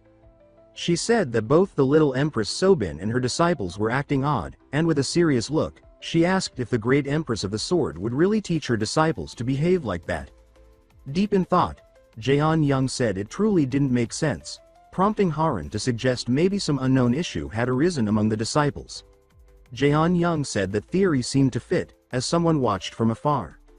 It was that same girl from earlier, the one surrounded by a vile aura, now wearing a wicked smile. Elsewhere, in the Blood River, we saw the elder of the demonic sect watching their actions. Grinning ear to ear, he said it was delightful seeing those righteous sect bastards turning against each other. Suddenly, someone approached, one of his disciples, asking about their preparations. He answered that years of effort had finally borne fruit, and the final phase was near. By mixing a small amount of blood energy into the rivers of the Hangsan sect, they had spread their influence, isolating the disciples from the outside world for years.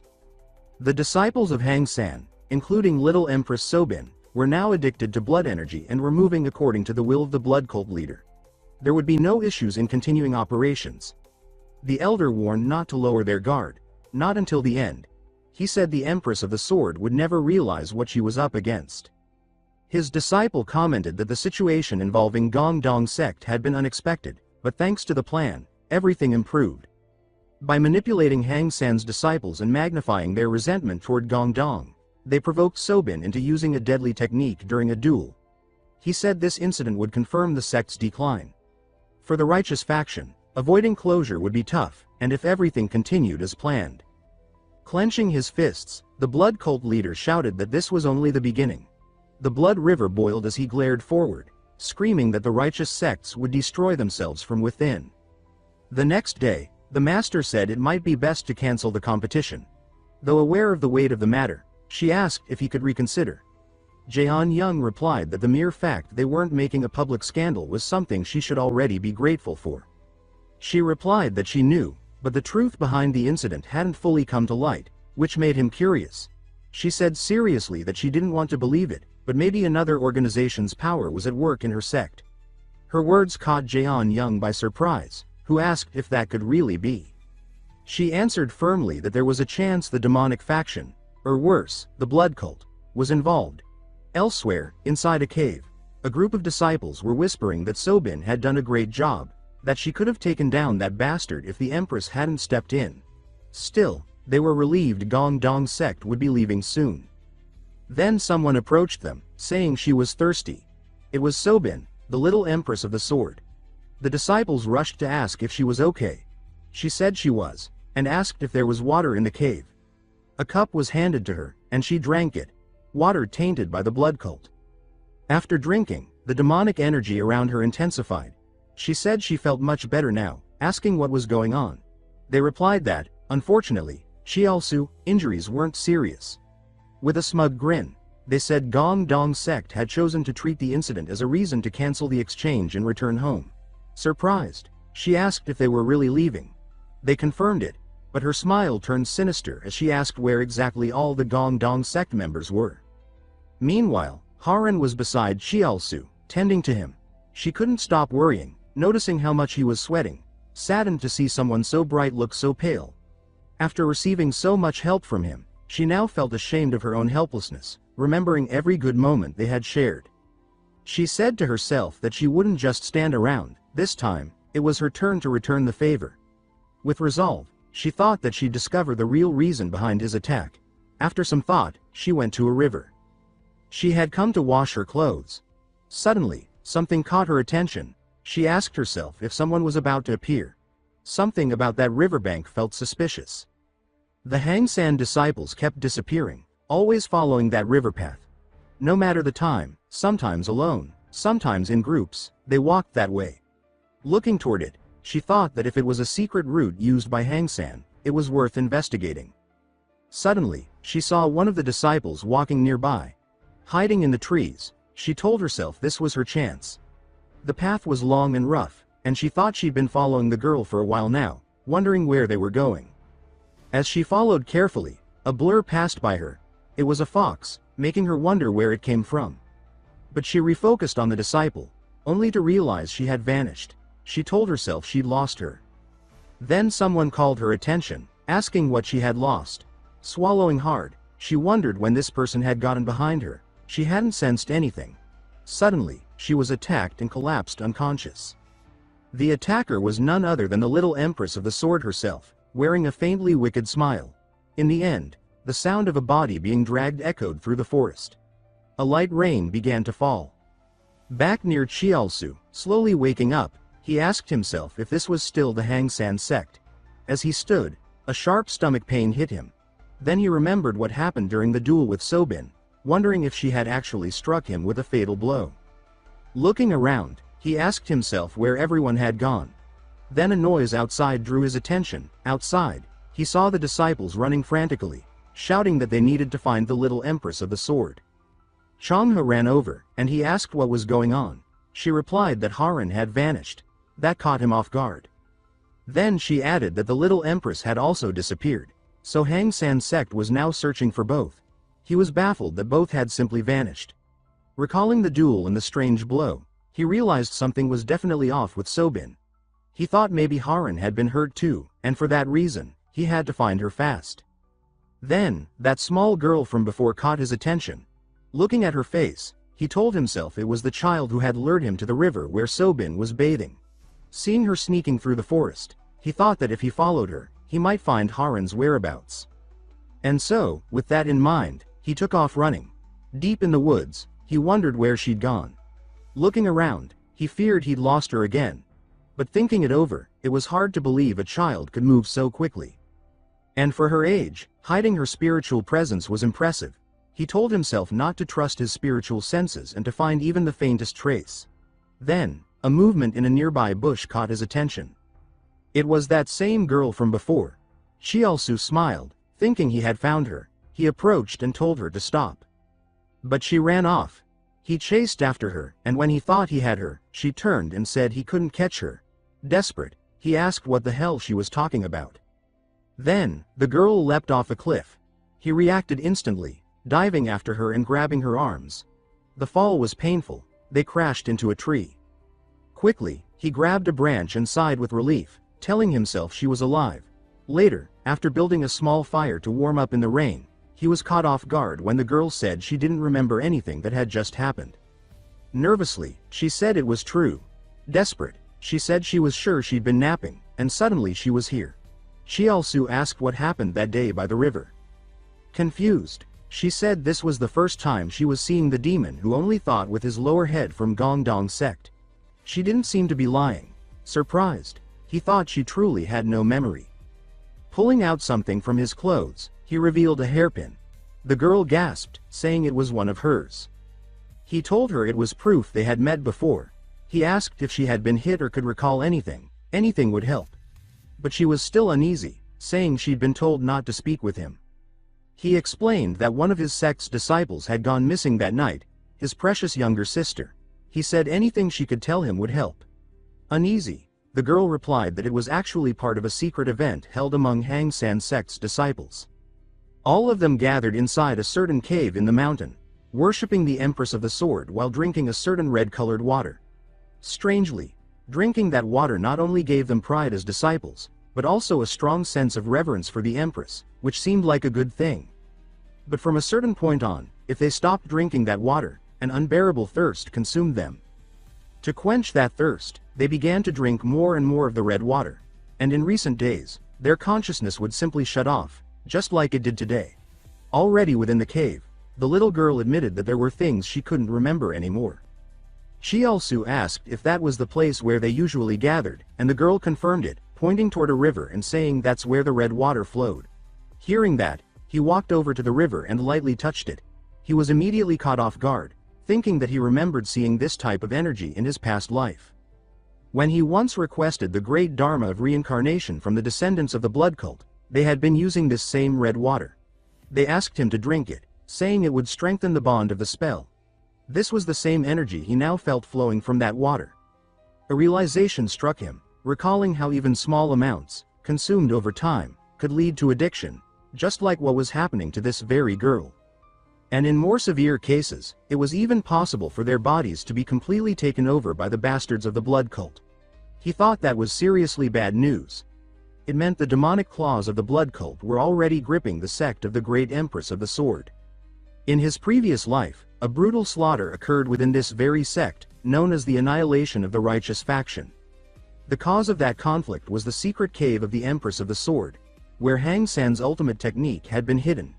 Inside that same cave was a supreme anti-demonic martial art.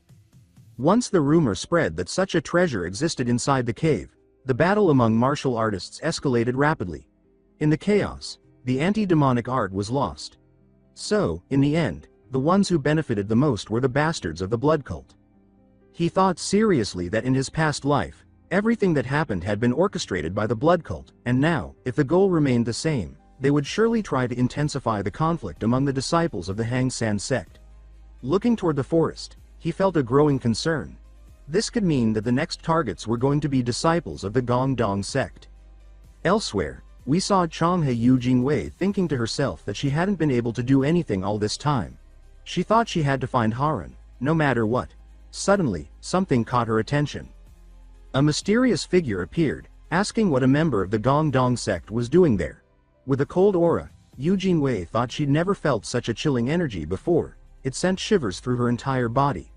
That man told her she didn't need to know anything, raising his hands and saying she was going to lose her life anyway, and that her name would be erased from history. Suddenly, a group of beings surrounded her. Demonic beasts. Shocked, she thought to herself. That man shouted that he would finish her right then and there, sending all those zombie-like creatures toward her. After leaving that cave, Cheolsu told the little girl not to drink that water anymore and to go back and rest.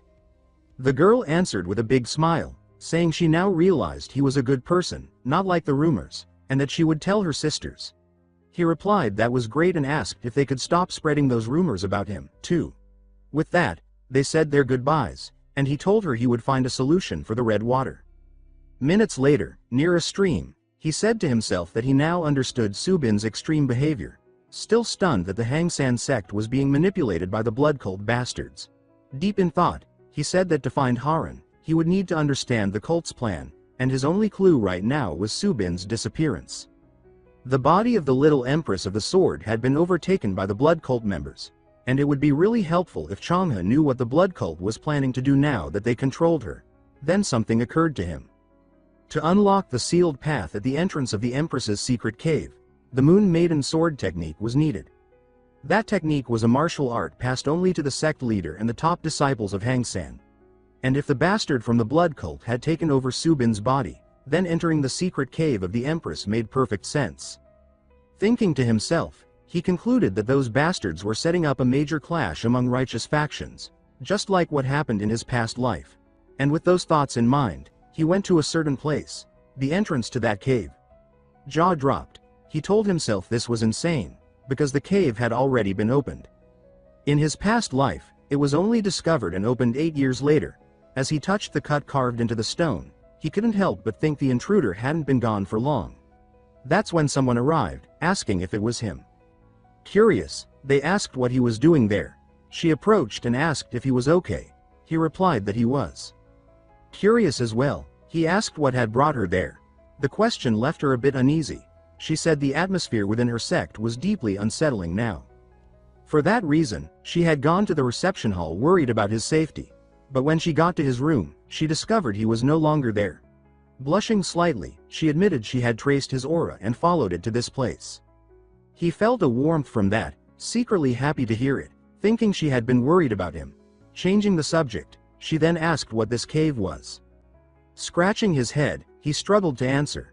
He asked himself how he was going to explain the secret cave of the Empress of the Sword.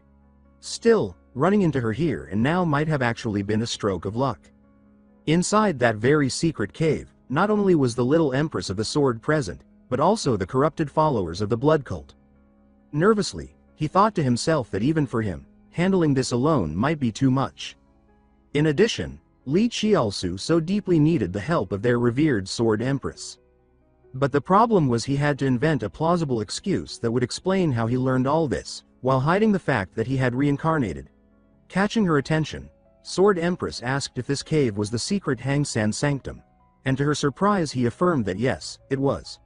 She then asked how he, a person from elsewhere, knew the location of this place, saying that until now the secret cave's whereabouts remained unknown and her sect had been seeking it. Our hero stepped closer, raised a finger and said that the story he was about to tell would be a secret just between them. The sudden intimacy made her blush a bit as she said she understood. No matter what he said, she would swear by the name of her sect that she would take this conversation to her grave. Then out of nowhere, without hesitation, he declared that he was the successor of the Sword Emperor Hong Yuan, the Mugoki master. His words left Sword Empress stunned and speechless. He claimed to be the founding master of the Murim Alliance. She replied that yes, that was correct. He explained he had inherited the martial arts from Mugoki's remaining thoughts left behind in Hongwan Cave, where Eugene Wei discovered the Gongdong sect's manuscripts. So technically he hadn't lied up to that point. He continued. As she already knew, the Sword Emperor and the first leader of Hang San sect, Baek Ji-Su, had been close comrades. Over 300 years ago, during the Great Panyang Lake Battle, they joined forces to slay the Blood Emperor and the leaders of the Blood Cult. Afterwards, Baek Ji-Su traveled the world seeking the lost supreme anti-demonic art of Hang San sect, and the divine sword technique Shin Ryong vanished. After she retrieved that treasure, she was ambushed by remnants of the Blood Cult who secretly followed her. Mortally wounded and near death, she created the secret cave of the Sword Empress and shared its location only with her closest friend, Sword Emperor Hong Yuan. So she told him, as her successor, that he could locate the secret cave, and thus he had come here. All these revelations shocked Sword Empress, leaving her in disbelief. Meanwhile, he played the part of proud advantage seeker, thinking a man should seize a truth-laden position. He reflected that in official and unofficial historical accounts, there had been suggestions that the Sword Emperor and Baek Ji-Su were lovers, and perhaps that was why he omitted some details and lied about the romantic angle. Not because it wasn't rumored, but because it was only a rumor. Sword Empress thanked him, saying that thanks to him she now knew the location of the Sword Empress's secret cave, and she had no way to repay him. Changing topics, he asked about traces of the sword technique inside. He suggested that perhaps only the disappeared Sword Empress had triggered the cave's entrance mechanism using the Moon Maiden sword technique, and then entered. Confused, Sword Empress asked how Sobin had known this place. He responded, saying it must have been the work of the Blood Cult, and urged her to hurry and enter before something worse occurred. Inside the cave, they walked until they reached a crater. He said to Sword Empress that the passage was sealed. She observed that it was a cliff. Peering into the abyss, he concluded the secret cave must be underground. Sword Empress replied that the drop looked dangerous, but there was no other choice. He would have to jump in. They looked down. He realized it was much deeper than he thought and he couldn't see the bottom. Suddenly his vision clarified. The depths of the cavern suddenly loomed close. At that moment Sword Empress channeled her energy and shouted that it was dangerous. She swooped down, caught him midair, and carried him in her arms. She protected him from falling. Worried, she asked if he was okay while he reacted as a helpless princess, shouting, "Kya!" In his thoughts, he told her he was fine, letting her cling to him anxiously, asking him to calm down or he would just fall again. Then she looked toward the exit and expressed a desire to bring him to a safe place, and he only needed to rely on her strength to get there. At this point, the humbling realization struck him. Having a strong fairy like her carry him was one great perks. He got carried in her arms and begged his little soldier not to rise. But he would. His little soldier stood proud and asked how he was, if he was all right. The appearance of little Cheolsu was, at this point, inevitable, causing her to stare, wide-eyed. The Sword Empress turned completely red in the face, and in a panic, hurled him far away with a loud, mortified shout. Underwater, still reeling from the embarrassment, the young man reflected that even though his yang energy was highly developed, that in itself was a bit of a problem. Feeling humiliated, he apologized to the Sword Empress, but neither of them could manage eye contact. Too flustered to face each other, the Sword Empress simply turned and began walking ahead, telling him to hurry up and leaving him behind as he laughed nervously, on the edge of losing his mind. He thought he was going crazy. There was no getting up from a situation like that. Sure, having all this testosterone might seem great, but right now, it was a problem. Looking toward the Sword Empress, he thought the rumors about him were already strange, but now she'd probably think he was a total creep. She, on the other hand, was stunned. Even though it was the first time she had ever seen yang energy in such a raw, pure state. If you catch the drift. It was a lot. Covering her mouth with her hand, she considered that, yes, he was young, but clearly, he was also a very healthy young man, if you know what she meant. She gave a playful twist to Lee Cheolsu's tail, drawing his attention and signaling for him to move forward. Fine, she replied calmly, as if nothing had happened. In another part of the cave, the mood still awkward between them, the path narrowed, leaving them with no choice but to walk close, shoulder to shoulder.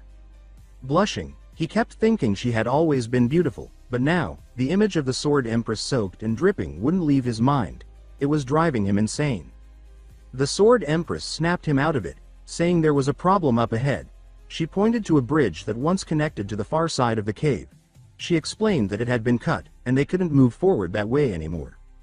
Looking over at him, she said she could probably reach the other side using her movement technique. Lifting her hand, she admitted it was a bit awkward, but asked if he could hold onto her. Lee Cheolsu stroked his chin and said that if this was the only way, then they had no choice. Internally, he admitted to himself that this was amazing. Honestly, there was no other way to describe it. This situation was way too good. Once again, the scene unfolded of this lucky bastard living the dream, while the Sword Empress channeled her energy and asked him to hang on. And yes, at that moment, he felt like leaping from a Dakar rally car straight into a fantasy. As she activated her double dash technique, straight out of a video game, he admitted to himself that exploring this secret cave was turning out to be way more enjoyable than expected. But when he glanced down at his giant warrior, he reminded himself that he couldn't let that situation repeat itself. And for that reason, he closed his eyes and decided it was time to calm himself down, by quietly singing the national anthem in his head. At last, they made it to the other side. Lee Cheolsu called out to Sword Empress and said there was a strange smell coming from that side. Sword Empress, surprised, sniffed the air and noted that it was the scent of blood. She remarked that this didn't feel like a simple situation. Then, they both noticed a trail of blood nearby. Lee Cheolsu said that if there was this much blood around, something like a ritual must have taken place. Sword Empress pointed him toward the bridge cables, asking him to take a look. She showed him how the cross-section had been torn apart, explaining that it was the mark of undead techniques from a blood cult, the same kind she had seen among the records of her sect. That confirmed her suspicion that the blood cult was indeed present. Sword Empress, now sweating, said she thought all of them had vanished. Lee Cheolsu replied that if they were using zombie techniques, they must have prepared thoroughly. He added that the situation was far more serious than expected, and for that reason, they needed to stay extremely alert from now on. Meanwhile, somewhere else, a zombie was lurking. That same creature lunged at Eugene Wei. She thought to herself that its skin was too tough, her sword couldn't pierce it. So she gathered her energy and shouted whether he could handle this now, striking the zombie with a massive blow to the head. The impact hurled it across the field, slamming it hard into the ground. The cult member behind the attack laughed, saying that she fought with brute force. He channeled his energy into his hand and questioned how long she would be able to last. Then all of his zombies charged at Eugene Wei. She dodged, leaping back from their attacks. But in that moment, one of them grabbed her foot. Off balance, she fell, slamming her head into the ground. The man commented that he had heard she had the celestial martial body, but wondered if that was all she could do. He said it was truly disappointing, and ordered all of his zombies to tear her apart. And so they did, launching themselves toward her all at once. Seeing them close in, Eugene Wei admitted to herself that nothing she tried was working. Shaking, she wondered if it would all end here. But then images flashed in her mind, of Lee Cheolsu, of her master, of her junior sister Haran, of Changhe. She remembered that last battle, and how she could no longer see any of the Gangdang sect members. Haran was also still missing. And that's why she couldn't fall here. Steeling herself, her strength surged again. Her fellow disciples were still in danger. She thought that she didn't want to stay useless forever. What she truly wanted was to protect those around her with her own hands. That was what she believed as she focused her internal energy, which then burst out toward the zombies. One of them was thrown into the air. The blood cultist looked on, shocked, wondering where this sudden power had come from. Eugene Wei screamed that she would cut them all down, then charged forward, slicing through the horde with her blade. This time, her attacks finally landed true. The cultist asked himself if this was key sword technique. He noted how her energy had become clearer, stronger. Furious, he questioned whether her martial rhythm had evolved this quickly. All of this played through his mind as he watched Eugene Wei cut down the remaining zombies with precision and grace. Lifting her key sword, she raised her arm. Her eyes shone with absolute resolve. She declared that now, without a doubt, she would put an end to all of this. She shouted at him to tell her everything he knew, unless he wanted a painful death. She demanded to know why they were here. But the cultist struck back with a blade to his own hand. He answered that he had no kindness to offer to someone standing at death's door. With a manic grin, he yelled in ecstasy that the second coming of the blood demon was near, and the blood cult would soon rule the world. He begged the venerable blood demon to lend him power, even to one as insignificant as himself. Eugene Wei, alarmed, wondered what this sinister energy was that had grown so strong, so fast. Then, the presence of the cult leader emerged. Speaking to the cultist, he said he would grant him the honor of contributing to his second life. Suddenly, the cultist's form began to shift, leaving Eugene Wei stunned as she watched it unfold. The cult leader looked at her and said it was unfortunate, bad luck, that she had to meet him. Eugene Wei could feel it instantly. Another being had taken over that body. She asked who he was. The cult leader, now fully possessing the body, said that her talent was both a blessing and a curse, but he told her to consider it an honor nonetheless. Catching her off guard, the cultist vanished from her sight. From above her head, he called her name, mocking her, and asked where she was looking. From that position, he struck the ground with full force, but Eugene Wei managed to dodge at the last second. A fierce exchange of blades followed. His strikes were heavy, overwhelming, making her realize this was a completely different level from before. The man said he would love to enjoy this much more, but he feared time was short. Then, wrapping his energy around a strike, he landed a direct hit on Eugene Wei. The blow flung her across the field and slammed her into a wall. She fell to the ground, trembling in pain. The cultist, now possessed, walked slowly toward her. He said that a budding talent like her must be crushed before it blooms. Back in the cave, the Sword Empress cut down a zombie. Cheolsu commented on how amazing she is, and she warned him that it's not over yet. As they were quickly surrounded by zombies, she continued chopping off head like cabbages while Cheolsu could only watch like a helpless princess. She got irritated at the zombies calling them vile for trying to hurt Cheolsu, calling that unforgivable. The headless zombies trembled on the ground while she told them to wait there so she could slaughter them soon. All of this was being watched by the Demon Supreme, who commented that he didn't expect her to show up there. He wondered how she knew the exact location of the secret base. He suddenly received a message from one of cultists informing him that all the blood zombies they brought had been defeated by the Sword Empress, and at this rate their plan could fail. Rubbing his chin, the Demon Supreme said that the fate he foresaw has begun to unravel. His eyes lit up as he deduced that someone is constantly changing destiny and wonders if he somehow overlooked some variables. The cultist said that he is ready to give his life to aid the resurrection of the Demon Supreme. The leader replied that there would be many chances to destroy the celestial martial body later, and that for now, he would lend him power. He explained that the secret cave plan was the real priority, and if the follower offered his entire life force and vitality, then even with his pitiful abilities, he'd still be capable of standing against the Sword Empress. That vassal screamed that the second coming of the Blood Demon was near and that the Blood Cult would soon rule the world. His shouts echoed through the dark corners of the mysterious cave deep within the forest. Meanwhile, the Sword Empress commented that the zombies were no longer in sight and warned that the cult's servant might appear at any moment, which meant they couldn't afford to lower their guard. That's when something caught her attention. Surprising her comrade, she lowered herself to the ground and used mental transmission to tell him there was an enemy presence ahead. She advised that a surprise attack would be the best way to end this quickly. Up ahead, in the distance, they both sensed a strange energy. They exchanged a brief look. They were about to move when something felt off. Out of nowhere, with no warning, she suddenly collapsed. Lee Cheolsu felt the same energy. Without knowing why, he too dropped to the ground. Confused, he wondered what was going on. A strange force seemed to pull both of them down. Around them, a blood-drawn formation pulsed, and their consciousness began to fade. Suddenly, he woke up groggy, someone's voice asking if he was okay. It was his beautiful, radiant Sword Empress, saying she had been waiting for him. The alluring Nung said Lee Cheolsu belonged to her alone. The girl from the dragon sect called him brother shyly, Haran, calling him young lord, and, of course, Changha, who bashfully called him a pervert. Caught in that odd situation, he wondered what the hell was going on. He could understand seeing Haran and Changha, since they'd traveled together to the Hangsan sect, but Nung and the others showing up here, that made him question if he'd been thrown into some sort of illusion. That's when the Sword Empress walked up and, calling him her husband, said it was time for them to share a bed. Nung interrupted, demanding to know what nonsense the Sword Empress was spouting, saying that Lee Cheolsu would be sleeping with her tonight. All the women began to compete, each pulling at a different part of him.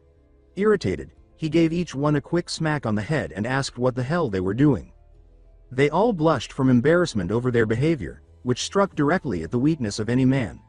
The weakness that belonged to him, to all of us, because seriously, who could resist the soft, sultry voice of a gorgeous fairy? He couldn't stop thinking that this was basically his dream come true. 3 wives and 4 concubines. And yet, he still felt something was off. That veiled malice behind whatever had created this illusion. He gathered his internal energy and reminded himself that illusions of this level couldn't trick him, not after all he'd been through. He had experienced this kind of trap before. Releasing his internal energy, he shouted that he would not be fooled, freezing all the women around him. With that burst of power, the illusion shattered. Back in reality, near Eugene Wei, one of the cult's goons commented that the Sword Empress's attack had been far too swift, and they were forced to activate the illusion technique. That's why he needs to escape the area fast. He told Eugene Wei that she was lucky this time, but assured her that next time, he'd kill her for sure. With that, he disappeared, leaving her collapsed on the ground. Breathing heavily from exhaustion, she thought about how that beast-controlling warrior had left without finishing her off, and questioned why. Struggling to rise, she told herself that whatever the reason, she needed to move fast. But it was difficult, given her state. She realized that taking such a heavy internal injury from just one palm strike had been unexpected, yet she had to act. She had to find Haran. But before she could finish that thought, she collapsed again. Just as her vision began to fade, she saw figures approaching. They were calling her name. It was her sect master, along with the female sect's disciples. He shouted for her to get a hold of herself. Meanwhile, Lee Cheolsu and the Sword Empress were still within the illusionary barrier. Then, Lee Cheolsu awakened. With effort, he stood, cursing the blood cult for daring to use such a despicable technique. That's when he noticed his dream wife lying motionless. He rushed to her, asking if she was all right. Seeing that she remained unconscious, he realized that the illusion had been so powerful that even she, a master at the mystical realm, had fallen victim. As he approached, he thought that the only way to wake her would be to use his spiritual elixir. Pulling the pill out, he muttered that he never expected it would come in handy like this. It was the spiritual elixir left behind for him, and now, he'd use it to restore the Sword Empress's key, offering the elixir to her. To his surprise, even while unconscious, she mumbled from beneath him, asking her husband to wait just a moment. Blushing, he wondered what kind of dream she was having, but decided it didn't matter now. He told himself to stay calm, and that calming her was part of what he had to do. Once she received the elixir, beloved the Sword Empress slowly woke up. Still disoriented, she asked where she was. Cheolsu answered that they had been caught inside a blood cult illusion barrier, and he had to use an elixir to wake her. A little embarrassed, she got to her feet and asked if he was okay, and apologized for dragging him into the mess. Time was running out for them, and they had no choice but to hurry. As they moved forward, they noted how the scent of blood was getting stronger. That's when he muttered that the mastermind behind all of this would likely show up soon. Just then, something caught Cheolsu's attention. He quickly called over the lady, pointing out the small sword queen and their harem, both lying unconscious on the ground. They rushed toward them. The lady checked Sobin's condition and told Lee Cheolsu that, thankfully, the internal injuries weren't severe. Sobin slowly regained consciousness, clearly disoriented. The lady asked her if she was all right, which only left her more confused, unsure why she was even there. The Sword Empress stepped in and asked how Sobin knew the location of the Sword Empress's secret cave and why she had brought Haran along. Shocked, Sobin questioned herself, wondering if she had really done all that. As they talked, Lee Cheolsu thought that she must have lost her memory. He realized it was the same condition affecting the girls whose bodies had been taken over by the blood cult. He called out to the Sword Empress and explained that while investigating the strange behavior of the Rumsun sect's disciples, he had discovered something. When she asked what it was, he revealed that the blood cult had cast a spell on the sect's water source, causing its members to lose their minds. He said that once they lost reason, the cult could manipulate them and take control of their bodies. Outraged, the Sword Empress cursed the cult, throwing every insult she could think of. Lee Cheolsu then said their first priority was to get the girls to safety. But just then, a voice interrupted, demanding to know who had given them permission to leave. A member of the blood cult stepped out, saying he hadn't expected her to break through the illusion and make it this far. The Sword Empress yelled, asking if he was one of the cult. At that moment, she used her ability to speak telepathically with Lee Cheolsu, telling him that instead of fighting, they should retreat and focus on protecting the girls. The cultist snapped his fingers and asked mockingly if they really thought they could escape. A second figure arrived, the same one who had fought Eugene Wei earlier. He said he had given up killing the celestial martial body to deal with this. That mention made Lee Cheolsu wonder who he meant. Was it possible that Eugene Wei had fought him? The cultist clapped his hands together and shouted that he would end their lives right here. In an instant, a swarm of undead rose up around them. Cheolsu, now cold with dread, muttered that there were far too many. The Sword Empress said she would handle the zombies, then asked if Lee Cheolsu could break through and create an escape route. He turned to Sobin and asked if she could manage. She said she was feeling better.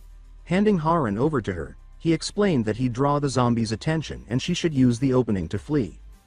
Facing the swarm, he reminded himself that his martial skills couldn't overpower them all, but if that was the case, then... Slashing his own hand, he sprinted forward, using his light footwork techniques. He thought his blood scent would draw them in and help clear a path. Trusting his movement techniques, he darted between the undead. Sobin watched him, amazed at how fast he had opened the way. She told herself she had to move now. But just then, a cult member appeared before her, asking where she thought she was going and saying that trick wouldn't work. Sensing the end, she whispered that this might be it for her. But then, in a flash, a blade sliced through the cultist's hand. It was the Sword Empress, shouting that those filthy hands had no right to touch her disciple. With her energy flaring and her eyes burning with fury, she declared that every last one of them would regret picking a fight with the Hang San sect. Standing before Sword Empress's blade, the cultist stumbled, coughing out laughter. He said that she was clearly no ordinary person. Just as expected from the Sword Empress. Still, he claimed none of it mattered anymore. His eyes gleamed with dark malice as he said her efforts meant nothing. Sword Empress commented that despite losing an arm, he still dared to act arrogantly. She called it pathetic. The cultist raised his remaining hand and summoned his inner energy, saying it was perfect. There was blood everywhere for him to work with. As he chanted, the zombies rose again.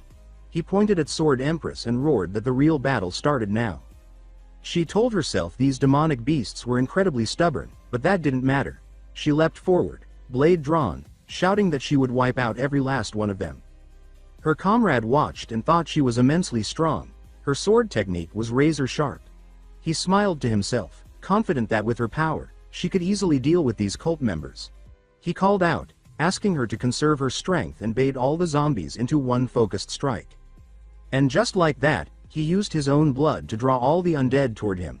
He called out the signal to Sword Empress, who took the chance and tore through them all with deadly precision. Excited, he shouted that she was incredible. She brushed it off, saying not at all. But the deeper they went into the cave, the lighter she felt. He wondered aloud if that had to do with Lee Cheolsu's influence. She answered that this place held deep importance to the Hang San sect. She looked at him and explained that this was why she had to kill everyone who tainted this sacred ground. The cultist admitted that her abilities were stronger than he had expected. Taking his severed hand, he said that was exactly why he was giving her this glorious chance to face him. The Sword Empress asked if he was serious, when he was only a barbarian with pitiful strength. The man charged and shouted that soon enough, she'd understand how weak she truly was. But before he could finish speaking, a hand came out of nowhere, another cult member, grabbing him firmly. He claimed this was their chance to witness true power. In front of that chaotic scene, both of them were stunned. She shouted, demanding to know what the hell was going on. The cultist howled that, for the sake of the venerable blood demon's second coming, he was ready to offer his life. Without hesitation, he drove his blade into his own body.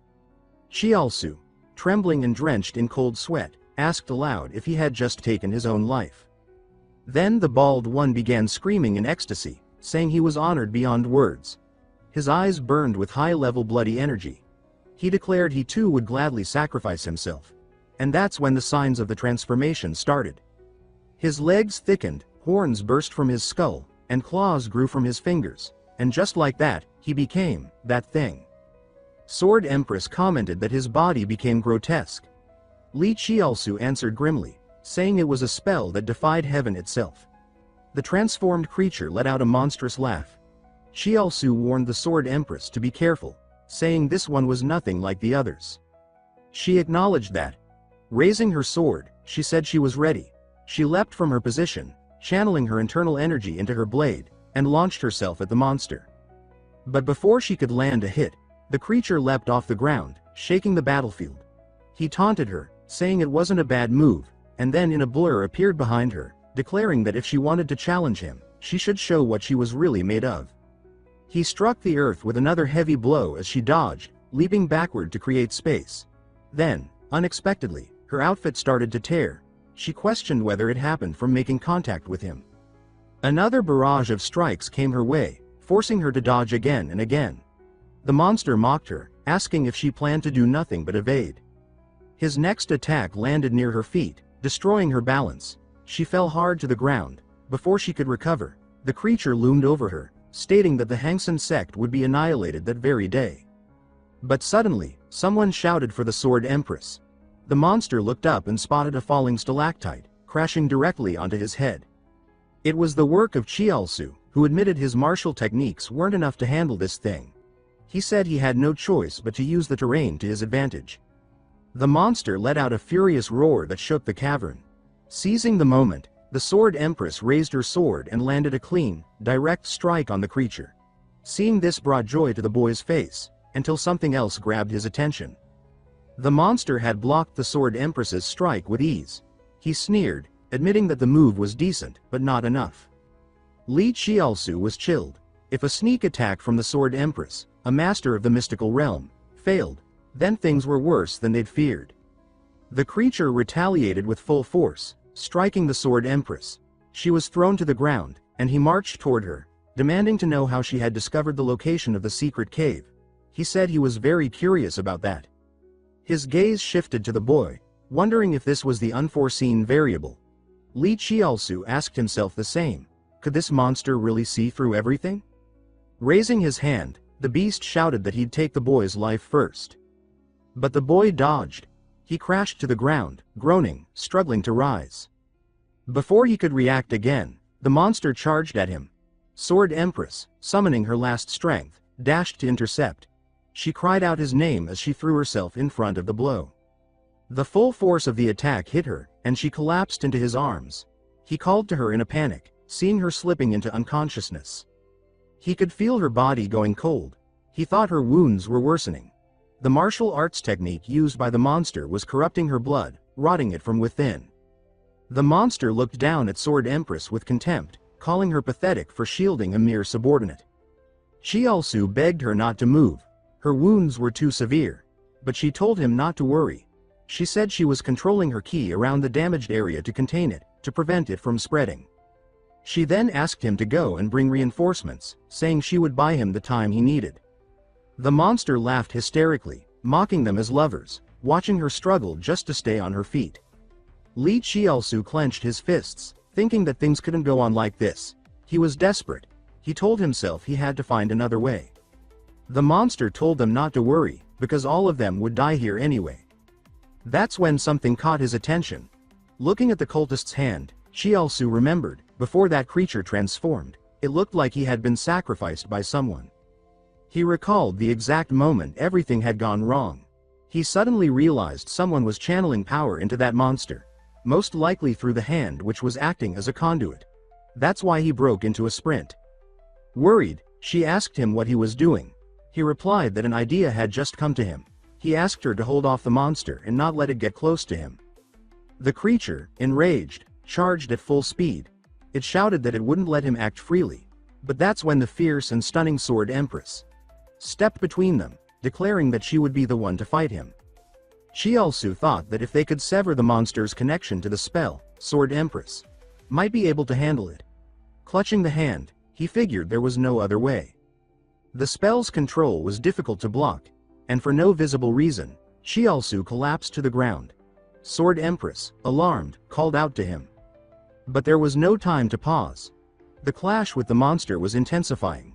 Sword Empress gained some distance and glanced over, wondering if the boy was all right, especially after blacking out repeatedly. The creature lunged at her again, but she dodged. She noticed that ever since Cheolsu passed out, the monster's attacks had become less refined. She slashed across its body and wondered if the boy's strategy had actually worked. She recalled his words, that he was the successor of the Sword Emperor. If that was true, then he must have had a plan. Encouraged by that thought, she pressed forward, determined to give her all. Meanwhile, deep within his mind, Cheolsu stirred back to consciousness. He got up, dazed, and questioned where he was. Looking around, he suspected he'd been pulled into an illusion. Had he entered the spell's core himself? That's when a voice echoed around him, the voice of the blood cult's leader, who suddenly appeared before him. He asked who he was, and in response, the figure exploded with demonic energy, shouting that only he was allowed to ask questions here. Cheolsu wondered how a master brimming with such heaven-defying mental energy could exist in this world. Smiling ear to ear, the leader called him a brat. He mocked how willingly the boy had walked into his illusion. To himself, Cheolsu noted that this was no ordinary illusion. It was on an entirely different level than the one they had used before. Even a mystical realm master wouldn't escape unscathed. The leader said he felt an energy that defied the heavens radiating from the boy. He then declared that he had challenged fate itself, taking Cheolsu by surprise. The reincarnation technique used in his past life was a forbidden martial art of the blood cult, one that defied the heavens. Only one person had ever seen through that heaven-defying nature, the Sword Emperor himself, which meant that the person standing before the cult leader now had to be at least on par with the Emperor. Within the blood cult, only one had power equal to the Sword Emperor. That was the demon god of blood devouring. Looking at the cult leader, Cheolsu thought that just like him, this demon had used some high-level reincarnation technique. But he questioned why such a being would be hiding in the shadows. Why would the demon god of blood devouring act from the dark? The cult leader roared, demanding to know who he really was. Cheolsu replied that he has nothing to say to a mere illusion. His defiance brought a twisted smile to the cult leader's face. He said he was genuinely being challenged. In a state of manic excitement, the leader asked if he really believed he could survive. Cheolsu, piecing things together, concluded that the cult leader still had a physical body. If he had to guess, the demon god had been killed by the Sword Emperor in the past. And although he had reincarnated, the process was likely incomplete, leaving him unable to move freely. Standing face to face with the cult leader, he told himself that now everything made sense. He then called the demon a coward who did nothing but run his mouth. With a grin stretching ear to ear, the cultist asked if they should have a real fight then. Lee Cheolsu noted that his opponent's aura was terrifying, clearly a master of life and death itself. But in a battle of minds, it wasn't impossible. He could also draw from his past life.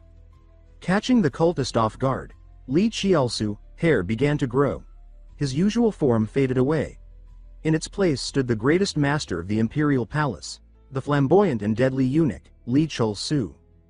Graceful and fierce, the twink invited the cult leader to fight him if he had the guts. He challenged him to prove he was a real man. Enraged, the cult leader shouted that Lee Cheolsu was now neither man nor woman. He shouted, asking what kind of freak this even was. Then he hurled a wave of energy in his direction, but Cheolsu channeled his inner strength and managed to block the blow. That's when the demon's words echoed again. The man reminded him. He just claimed he wasn't a man or woman. Then he asked if his corneas had flipped inside out after reincarnating. He was furious. Visibly. Completely unhinged. He screamed that of course he was a man, and that the wretch standing before him was now dead. Cheolsu suddenly cast his gaze downward. He already sensed it, that hollow void pressing against his spirit. The demon supreme, radiating murderous intent, remarked that the aura he felt could only belong to the Manhwa manual, then asked if Cheolsu was a lackey of Princess Taping. Cheolsu coldly answered that it was none of his concern, his irritation rising. Even though he reminded himself this was only a spiritual realm, his patience had worn thin. He glared ahead, seething. Why force him back into this form? Without hesitation, Cheolsu unleashed his power and warned that the demon supreme had best be prepared to die. At once, glaciers erupted across the battlefield.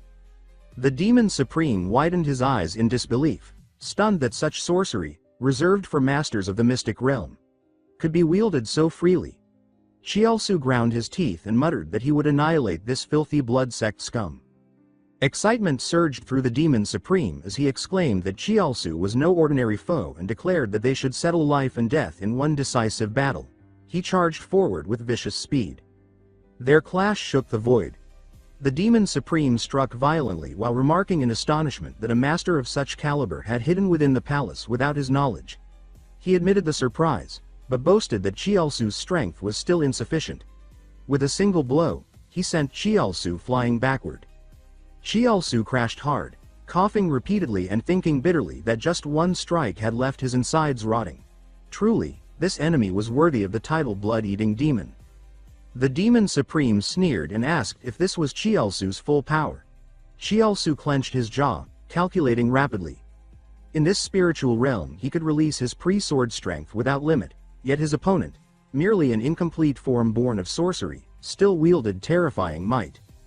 The demon supreme continued to mock him, declaring that a mere eunuch dared to stand in the way of his grand cause and would not be allowed to run wild any longer. Cheolsu snapped back in fury, demanding what he had just been called. The demon supreme smirked, saying he had only spoken the truth. Enraged, Cheolsu roared that he was no eunuch but a true man, a hero, before hurling himself forward. In the same instant, the demon supreme's strike slammed into Cheolsu's stomach. Blood spilled from his lips as he clutched his belly in agony. With gleeful malice, the demon supreme remarked that excitement only exposed openings, but Cheolsu caught his arm and countered with a crushing blow, retorting that underestimating an opponent only revealed one's weakness. He thought grimly that prolonging this fight would end in disaster. Retreating to advance, finishing it quickly, was his only option. The demon supreme grew suspicious, shouting whether Cheolsu was merely feigning anger. Cheolsu frowned and roared that his fury was real, vowing that one day he would find him and tear him into hundreds of pieces. He pressed his palm against the demon's forehead. In an instant, the enemy's head froze into solid ice. Shock filled the demon supreme's eyes. He had not anticipated such power. Yet the advantage was fleeting. Time favored the demon. The ice shattered. Far away, in the depths of a cavern, the Sword Empress leapt aside to dodge a strike from a blood-drenched demon. She forced out broken words as she regained her footing, realizing that, strangely, the enemy had ceased his assault. She noted that young Master Lee's method had taken effect. Without hesitation, she dashed forward and cut him down. The demon fell lifeless. The Sword Empress rushed to Cheolsu's side, shaking him frantically and shouting that he must wake. Cheolsu groaned in pain. She quickly assessed his condition, her heart sinking. His internal injuries were severe. Without medicine, they could not return to Mount Hansen in time. She had to improvise. Her eyes drifted toward a dark corner of the cave. Perhaps within the relics of Lord Bhikshu Shao lay something of use. She carried Cheolsu to a massive stone door, noting aloud that a blood sect spell had been carved into its surface. Once the relics were discovered, purification would be necessary. The Sword Empress lifted her sword decisively and struck. The door groaned open, revealing an expansive chamber. At its center hovered a radiant sword. The Sword Empress exclaimed in awe that it was the Heart Emperor sword. Around it lay scriptures. The * one-word mantra, the Buddha light sword art, and the * demon banishing wisdom sword. Each a long-lost treasure of demon-slaying lore. On a table sat a small vial. Lifting it carefully, she recognized the sky-cleansed crystal dew, a 1,000-year elixir distilled from the essence of heaven and earth. She glanced at Cheolsu. The dew could heal him, yet in his condition he could not drink. Only one method remained. Without hesitation, the Sword Empress swallowed the elixir herself, then leaned close to pass its power to him. She pressed her lips to his with flushed cheeks. Soon, Cheolsu stirred faintly and whispered broken words. The Sword Empress cried out in relief that he was awake. He blinked in confusion, addressing her as Sword Empress, then urgently asked what had become of the monster. She explained that after his fall its strength waned and she struck the final blow. Cheolsu exhaled heavily, remarking that his method had succeeded. Yet he asked where they were. The Sword Empress explained that this was the treasure cave of Lord Bhikshu Shao. Cheolsu smiled, declaring that they had uncovered the legacy of Hang Mountain sect. He congratulated her, but she turned and said it was thanks to him. Holding a letter, the Sword Empress explained that their ancestors' words confirmed everything young Master Lee had told her. She reflected aloud that their entry into this cave might have been fated. Cheolsu echoed the word, stunned. He read the letter, which contained the ancestors' final wish. To see the transcendent, even from afar, one last time. The Sword Empress gazed at him softly, recognizing him as the heir of the mixed-origin Sword Emperor while she herself bore the lineage of great Bhikshu Shao. Cheolsu laughed heartily, declaring that their ancestors could now rest in peace. The Sword Empress smiled quietly, admitting to herself that she had never cared for any man before, but perhaps fate had arranged their meeting. She asked if she could call him benefactor. Cheolsu flushed, repeating the word nervously.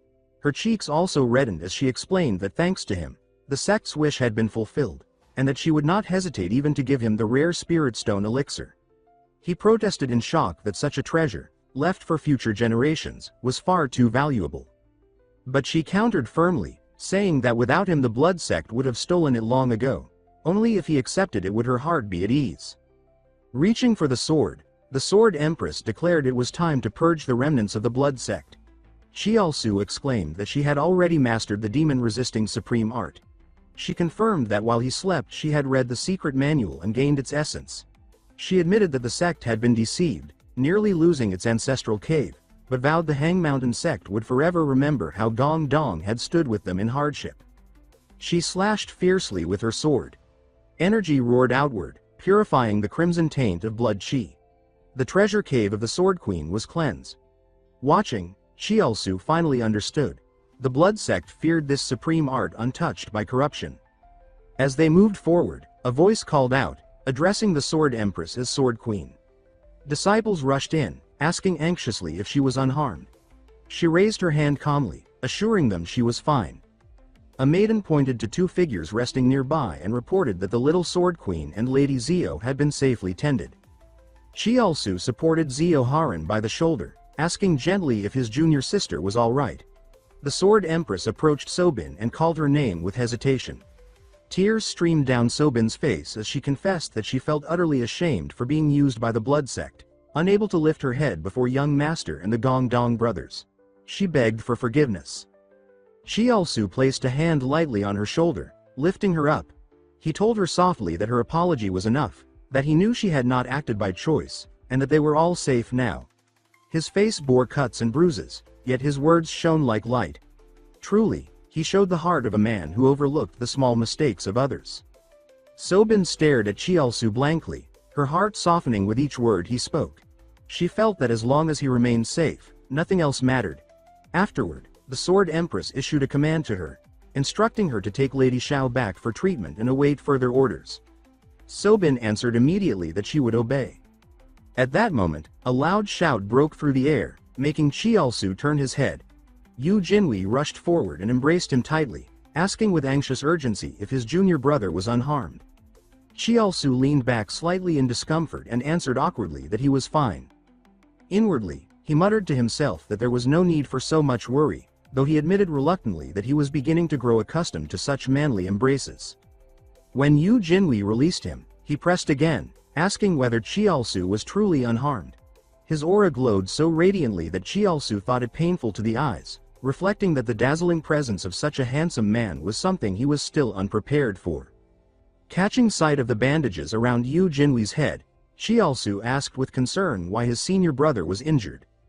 Yu Jinhui scratched his head and explained that during the search for Lady Xiao, he had clashed with blood sect remnants in the mountains. Cheolsu widened his eyes in shock and muttered that the blood sect still lingered nearby. Suddenly, a deep laugh echoed from one Gook, who remarked mockingly that so the blood sect still persisted. Then his expression turned grim as though demanding an explanation. The Sword Empress bowed respectfully and asked permission to recount everything. The group gathered within a house, where the Sword Empress explained the full chain of events. After hearing the story, Jian Yang declared that so it was. The disciples had been forced into battle with the blood sect because of these circumstances. The Sword Empress's voice softened with guilt as she apologized once more, bowing her head lower and confessing that their failure to uncover hidden threats within the sect had left the Gongdong disciples gravely wounded. Jian Yang nodded, acknowledging that he understood, adding that as long as it had not been the will of the Sword Queen or Hang Mountain sect itself, he could accept it. One Gook sipped his tea and then burst out laughing, saying that the blood sect's revival was no small matter. The Sword Empress replied that their enemies must have been plotting within Hang Mountain sect for a long time, and surely their schemes had not ended. One Gook added that perhaps the blood sect's claws had already spread across the 9 provinces and 8 desolations. His face darkened as he declared that preparations must be made with the Martial Alliance leader to confront this threat. 2 weeks later, Cheolsu stood in the training yard, his movements flowing with streams of pale blue qi. He rejoiced inwardly, feeling his body brim with spiritual energy. He reflected with rising excitement that thanks to the spirit stone cultivation method, he had reached the peak realm. Drawing back his fists, he chuckled quietly to himself, imagining the glory of the Dragon Phoenix tournament and the day he would claim the title of Sword Dragon. He blushed at the thought, touching his nose and imagining countless maidens cheering for him. But suddenly a familiar voice called out, breaking his daydream. Startled, Cheolsu turned to see his senior brother approaching and softly acknowledged him. Annoyance flickered in his heart. He wondered why it was that whenever he indulged in pleasant fantasies, his senior brother always appeared to ruin the moment. Yu Jinhui walked forward with a forced smile and congratulated him on reaching the supreme realm, saying it with laughter. Cheolsu modestly bowed and replied that his own accomplishments still fell far short of his senior brother's. Yu Jinhui shook her head, closing her eyes with a sigh, admitting that she herself was still far from strong enough. Her heart ached as she thought of how helpless she had been when her junior brother had faced danger. Then her tone grew solemn as she revealed that she had come to say something important. Cheolsu rubbed his chin, curious since it was rare for Yu Jinhui to grow so serious. He asked what it was. Yu Jinhui's eyes brightened as she declared her decision. She would wander the martial world alone to temper herself through real combat until the Dragon Phoenix tournament. The words shocked Cheolsu, who exclaimed in disbelief and asked if she truly meant to train alone until then. Yu Jinhui nodded, confirming that she had already reported to their master and now wanted him to know as well. Though a tear clung to her eyelid, her spirit was alight with determination as she said that through this journey she would bring honor to their sect and grow strong enough not to shame herself as his senior brother. Cheolsu, still worried, asked if she was certain. Then, realizing his own reaction, he wondered why he was fussing so much over a grown man. He quickly justified his concern, reasoning that Yu Jinhui was too naive and easily deceived, and also his valuable partner in business. Therefore it was only natural to worry. Collecting himself, he clasped her hands and said that the martial world was ruthless, urging to accompany her. But Yu Jinhui gripped his hands firmly and refused, saying it was time she stood on her own. Cheolsu sighed and reminded her that if she had decided, he would respect it, but if danger arose, she must send word. Yu Jinhui smiled and nodded, thanking him. She shifted her feet and said it was time already. As she walked away, head bowed, she murmured that the cremation ceremony of the former sword maiden would soon begin. The scene shifted to the gathering. A crowd stood solemnly before a great fire. The sword empress bowed with clasped hands, praying for the departed to reincarnate into eternal bliss. Cheolsu watched quietly, reflecting that in his past life Bhikshu Shao's cremation had not carried this dignity but instead had been drowned in bloodshed among the righteous sects. Now, what stood before him was a solemn memorial. He looked down at his own hand and muttered whether fate had already shifted, wondering if it was he himself who had changed it. Ash scattered with the wind across his palm, stirring a thought that since the blood-sacrificed demon god had been confirmed, his destiny must change with it. He clenched his fists, silently vowing to become stronger. His gaze shifted to the sword empress with her eyes closed in prayer, then to Xiaoman Chenga, and finally to Miss Shu, promising in his heart to protect the women by his side and become a true man. The fire's heat seared his skin, igniting the flames of his determination. He murmured that he must rise beyond his past life, to the level of a peerless master. That night, beneath the moon and stars, lanterns flickered with their own light. In a pavilion, a eunuch reported to Princess Taepyeong about the meeting between Gongdong sect and Hang Mountain sect. He said that the Sword Empress's secret cave had been found and the long-lost techniques and sacred artifacts restored. In response, a clear, cheerful laugh rang out, startling him. She smiled faintly and remarked with amusement that no one would have expected Hang Mountain sect's legacy to be reclaimed now. The eunuch bowed and added that traces of the blood sect had also been discovered. Without turning, she ordered him to step down, praising his efforts. Elsewhere in Shanxi, a sly man sneered at Cheolsu, mocking that the young master looked pitiful. Cheolsu, irritated, told him to speak plainly and say what he had come for. Dropping his mocking tone, the man reported gravely on the matter Cheolsu had entrusted him with, investigating eunuch Zhang Aihian's movements. He said that he had been investigating for some time, but word had spread that Zhang Aihian had already hanged himself. Before his death, he had left a confession admitting to abducting children, castrating them, and selling them to the palace as eunuchs. Cheolsu's eyes stared blankly into the fire as he muttered at the news.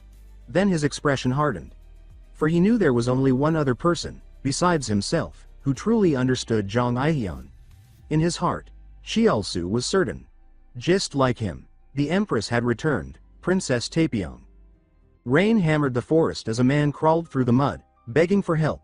Behind him, a cold-eyed raider closed in with a sword while the rest of his crew stuffed stolen goods into sacks. The leader lifted his blade and ordered that his men take everything of value and capture whoever was left. Before he could strike, a voice rang through the downpour telling him to stop. A lone figure stepped out of the shadows. When the villain demanded to know who she was, she introduced herself as Yu Jinhui and said that robbing the innocent and taking their lives was an unforgivable crime. She rushed forward without hesitation. Her clean, sharp movements cut through the bandits before they even understood what was happening. In moments, the entire group was down. Breathing out a tired sigh, Yu Jinhui sheathed her sword and returned the stolen silver to the terrified villagers. They bowed deeply and said that thanks to her, their lives had been spared. She answered that it was nothing and urged them to leave quickly. They ran off while she stood watching their retreating figures, exhaustion clear as she pulled off her hat and wiped the sweat from her face. Still, her mood lifted.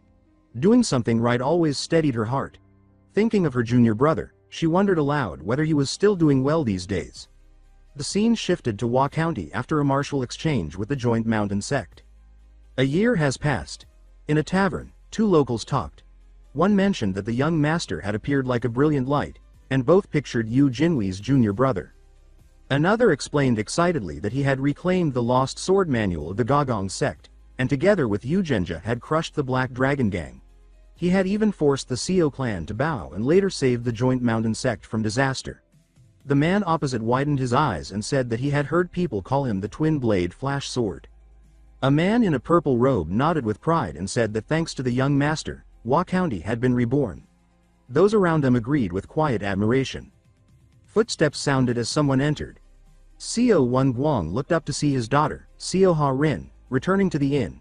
She greeted him and asked after his health. Surprised by her sudden appearance, he asked why she had come back. She replied that she had business along the road and decided to stop by. He then asked about Lee Cheolsu. At his question, Seo Ha Rin's cheeks reddened. She said that her senior brother seemed taller lately. The scene moved to Hyang Mi's tavern. Lee Cheolsu stepped inside and called out her name. Seeing him, the woman who loved him lit up with joy and welcomed him warmly. She quickly poured tea. Holding the letter she had gathered for him, Lee Cheolsu read and thought that it had already been a year since his senior brother had declared his independence and begun wandering the martial world. Because that man was reckless, he had asked Hyang Mi to collect news from everywhere. He noted that there was little information about the emperor, but believed the day of reunion would come. Meanwhile, Hyang Mi leaned close to him with obvious affection while his expression turned distant as he wondered why he had been feeling oddly empty since his senior brother left. He wondered if he had become more attached than he realized. Then the next line in the letter caught him off guard. It stated that his senior brother had fought Seo Ryan and Wan, and that he was now traveling from Sichuan toward Henan. Another detail surprised him: the repeated mention of a figure called the One-Sword Wanderer. He wondered who this person was. Every place his senior brother visited, that swordswoman appeared as well, punishing corrupt officials and demonic sects, distributing seized wealth to the poor, and gaining fame across the martial world. Seeing his curiosity, Hyang Mi teased him by asking whether young Master Yu might be in a relationship with the One-Sword Wanderer. Cheolsu's jaw dropped as he repeated the word lovers to himself. Rubbing his chin, he admitted that it did sound suspicious, almost as if Sword Saint Yu Jinwei's future had split into another person. His expression stiffened. He wondered aloud if his senior brother might have disguised himself as a woman. Before he could chase that idea further, his eyes bulged at the next line. His senior brother had befriended the mad doctor Dang Yang Naom. His face drained of color. When Hyang Mi asked why he looked as if he had seen a ghost, he wiped his sweat and mumbled that he had a reason. He refused to say that in his past life, Dang Yang Naom had once accidentally cut off his most precious part and told him to meditate so it would grow back, truly the greatest quack under heaven. The scene shifted again, this time to a quiet cave. Inside, Yu Jinwei had just finished bathing. Her expression was soft and thoughtful, her cheeks slightly warm as she reflected on the fact that she had finally rebuilt her body. Feeling both shy and proud, she told herself that with her current strength, she no longer needed anyone's protection. She could finally protect her junior brother herself. From a distance, Dang Yang Naom entered and asked if she was finished. Seeing Yu Jinwei restored, she exclaimed with delight that with just a small hint, Yu Jinwei had already reached the transformation realm. She called it incredible. Yu Jinwei smiled cheerfully and asked her to check her pulse. Dang Yang Naom examined her carefully, then sighed and said that Hyang Mi remained infertile, just as before. Yu Jinwei's expression dimmed as she said she had expected it. She still could not overcome the heavenly curse. Dang Yang Naom assured her not to worry. She reminded her that with the title of One-Sword Wanderer, she had already slain the notorious villain of Hunan, survived a grave wound that left her drifting to Daunting Lake, and recovered far beyond expectations. She added with a wink that there was always a solution, especially with the top physician in the land at her side. Yu Jinwei thanked her softly. Dang Yang Naom laughed and said there was no need for gratitude, explaining that she had only joined because she wanted to study Yu Jinwei's heavenly martial body, and that traveling together felt natural. She then mentioned that she had heard Yu Jinwei had no further destinations in mind. She suggested heading to Shaolin, since the Dragon Phoenix Assembly would soon begin. She added mischievously that Yu Jinwei might meet the person she secretly admired if she hurried. Yu Jinwei flushed and quickly insisted that it was not like that. She said it was only because her senior brother would be there. Dang Yang Naom chuckled and said she understood, then suggested they depart for Shaolin at once. Back at Jumo Pavilion, Lee Cheolsu finished reading all the information gathered so far and frowned. He muttered that his senior brother was getting close to that quack Dang Yang Naom again. Although he found the man infuriating, he admitted to himself that the doctor had an eye for talent. Seeing his growing interest, Hyang Mi suggested that if both the Gongdong hero and the Mad Doctor were heading toward Mount Song in Hunan, they must be going to the Dragon Phoenix Assembly. Hearing that, Lee Cheolsu smiled with satisfaction, gently touched her cheek, and told her that her intelligence work was exceptionally useful today. With a warm look, he added that the Dragon Phoenix Assembly was about to begin. He told her that the journey might be long, and that while he was away, he would entrust Hua County to her care. Hearing this, Nangwal Hyang's eyes shone as she promised to follow his command without fail. Then Lee Cheolsu set off. From the upper floor, Nangwal Hyang watched his silhouette shrink along the road, longing softening her gaze. She admitted to herself that the more she saw him, the harder it became to steady her heart. Staring at his disappearing figure, she sighed and thought that a full year had already passed, and it still warmed her that he visited her so often. Those brief moments beside him made her genuinely happy, and she wished she could close the narrow gap between them. She grumbled to herself that at this rate, the pride of the woman once called the most beautiful in the world would crumble completely. Her face flushed as she nibbled her finger, torn between duty and desire. She still wanted to attend the Dragon Phoenix Assembly, but he had entrusted her with the care of Hua County. Embarrassing thoughts slipped in. If she carried out the task flawlessly, perhaps he would reward her with something sweeter than a gentle pat on the head. Then she remembered Yun Xiaolan and muttered that the assembly had nothing to do with a woman with a ruined reputation like herself, yet that troublesome sword queen would surely be there. Jealousy flickered. She wondered why every woman around him seemed so young and dazzling. The envy gnawed at her. At that exact moment, a carrier bird swooped down and startled her.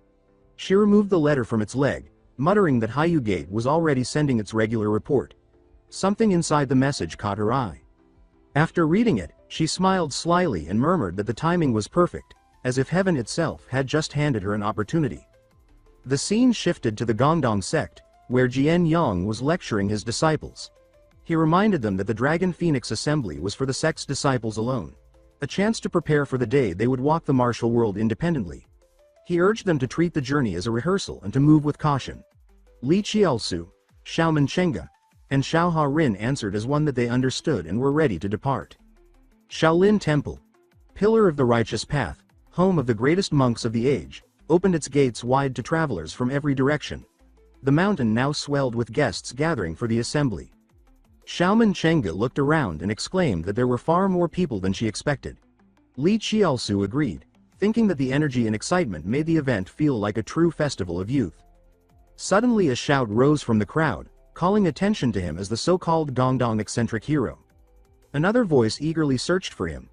Lee Cheolsu tensed, recognizing the nickname. Two men behind him whispered that he was more of a lustful scoundrel and claimed he tore his opponent's clothes after every duel. Instead of anger, pride curled across his mouth as he thought that the long era of humiliation would end at this very assembly. Seeing that smug grin, Xiaoman sharply slapped his back and scolded him for smiling like an idiot while people mocked him. The stinging red mark made him wince. He asked what was wrong with smiling and wondered aloud if his smile was truly that bad. Watching them bicker, Xiao Ha Rin blushed and admitted softly that she found his smile rather charming. That made him beam, insisting that she understood him, but a loud complaint nearby interrupted them. Someone shouted in irritation, telling another person to stop following. The trio turned and noticed Sobin locked in an argument with a man.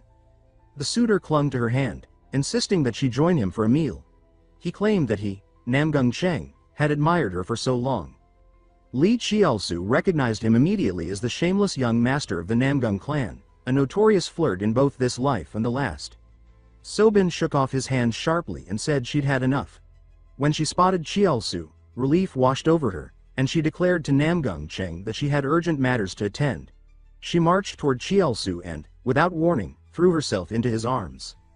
Still confused, he listened as she told him to play along. Namgung Cheng froze at the sight, stammering in disbelief. Xiaoman and Ha Rin shouted at the scene, unable to process what was happening. Lee Cheolsu tried pushing Sobin's face away, asking what she was doing, but she whispered that pretending was the only way to shake off that persistent pest. While Namgung Cheng stood stunned, Sobin raised her voice firmly and told him to go back. In desperation, he insisted on his sincerity and asked how she could betray him when she had never accepted any man before.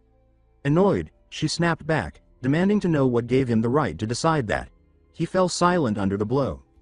Trying to regain composure, Namgung Cheng introduced himself to Lee Cheolsu and asked politely whether he and Sobin were truly bound by love. Cheolsu scratched his cheek nervously, searching for a safe answer.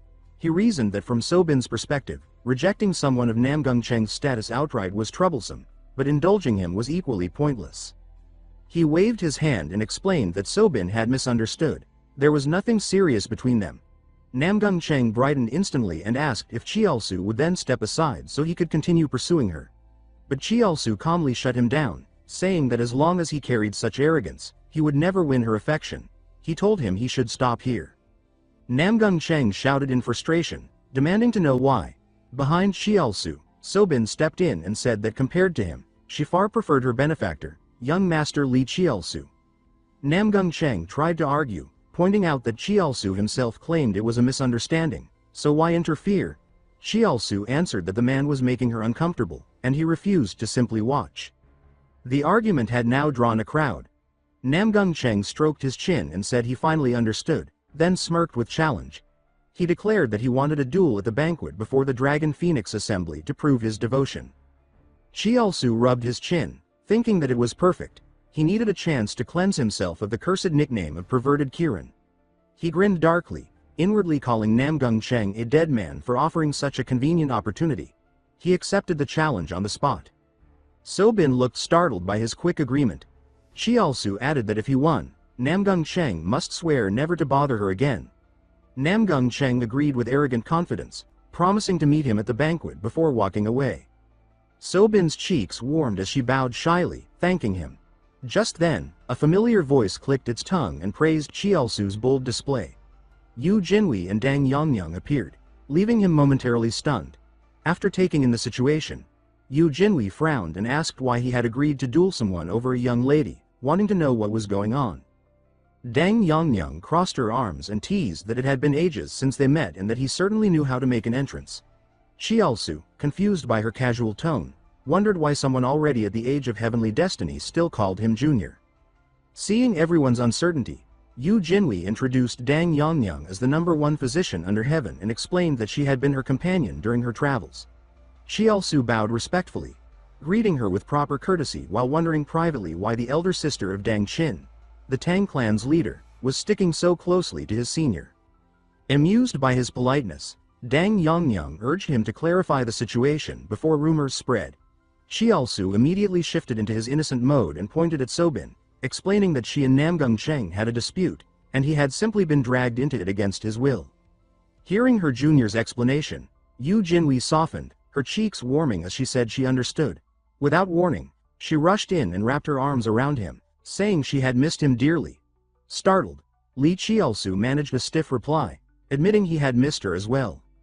Satisfied, she leaned in and whispered that she had finally reached the transformation realm and asked him to keep it secret for now.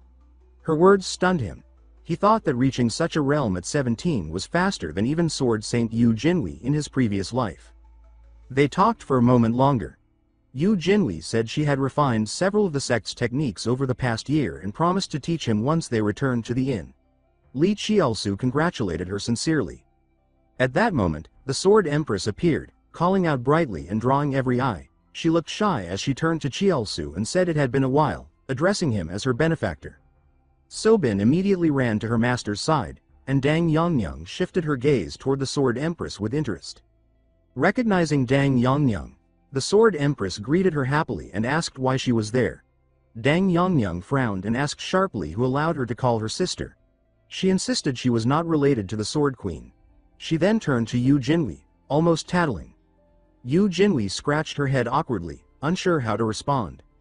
Seeing the awkward tension, the Sword Empress whispered nervously that perhaps she should stop teasing because young Master Yu seemed flustered. Dang Yongyang huffed and looked away, saying fine. The Sword Empress then returned her focus to Lee Cheolsu and asked if he was also attending the Dragon Phoenix assembly. He answered yes and asked where the Sword Queen was staying. She explained she planned to rest at the Shaolin Temple guest hall. Cheolsu found it odd that Mount Hangzong's delegation was staying at Shaolin instead of their usual quarters, then reasoned that the sect had been reorganizing since last year. He clasped his hands respectfully and said it was an honor to stay near the Sword Queen. The Sword Empress blushed lightly and insisted that she was the one honored to be near her benefactor. She then departed with Sobin, saying she would see him atop the mountain. Cheolsu agreed. The scene shifted to Shaolin Temple's guest hall, where countless martial artists gathered to register. When their turn came, a senior monk greeted them politely and asked where they came from. Bowing, Lee Cheolsu introduced himself and his companions as disciples of the Gongdong sect. The monk stood in surprise, saying the abbot had instructed them to report immediately once the two young heroes of Gongdong sect arrived. Cheolsu blinked, wondering if he had heard correctly. Soon another monk appeared announcing that the Grand Master wished to meet them. Cheolsu turned to Yu Jinhui, telling her that Grandmaster Wanjik wanted to see them both. He remembered that in his past life, he had never met the great monk, who later handed over the title of foremost righteous master to Sword Saint Yu Jinhui before retiring into seclusion. They were led into a quiet cave where a monk announced their arrival. A deep voice invited them in. Yu Jinhui, visibly uneasy, asked her junior to hold her hand. Cheolsu sighed inwardly, feeling as though she really did see him as a child, but he obeyed. A faint light guided them to where a solemn high monk sat beside a tea table. He introduced himself calmly and invited them to sit. Both disciples bowed deeply. Yu Jinhui introduced herself with full respect, praising him as a guiding torch of the righteous path. Cheolsu followed with his name.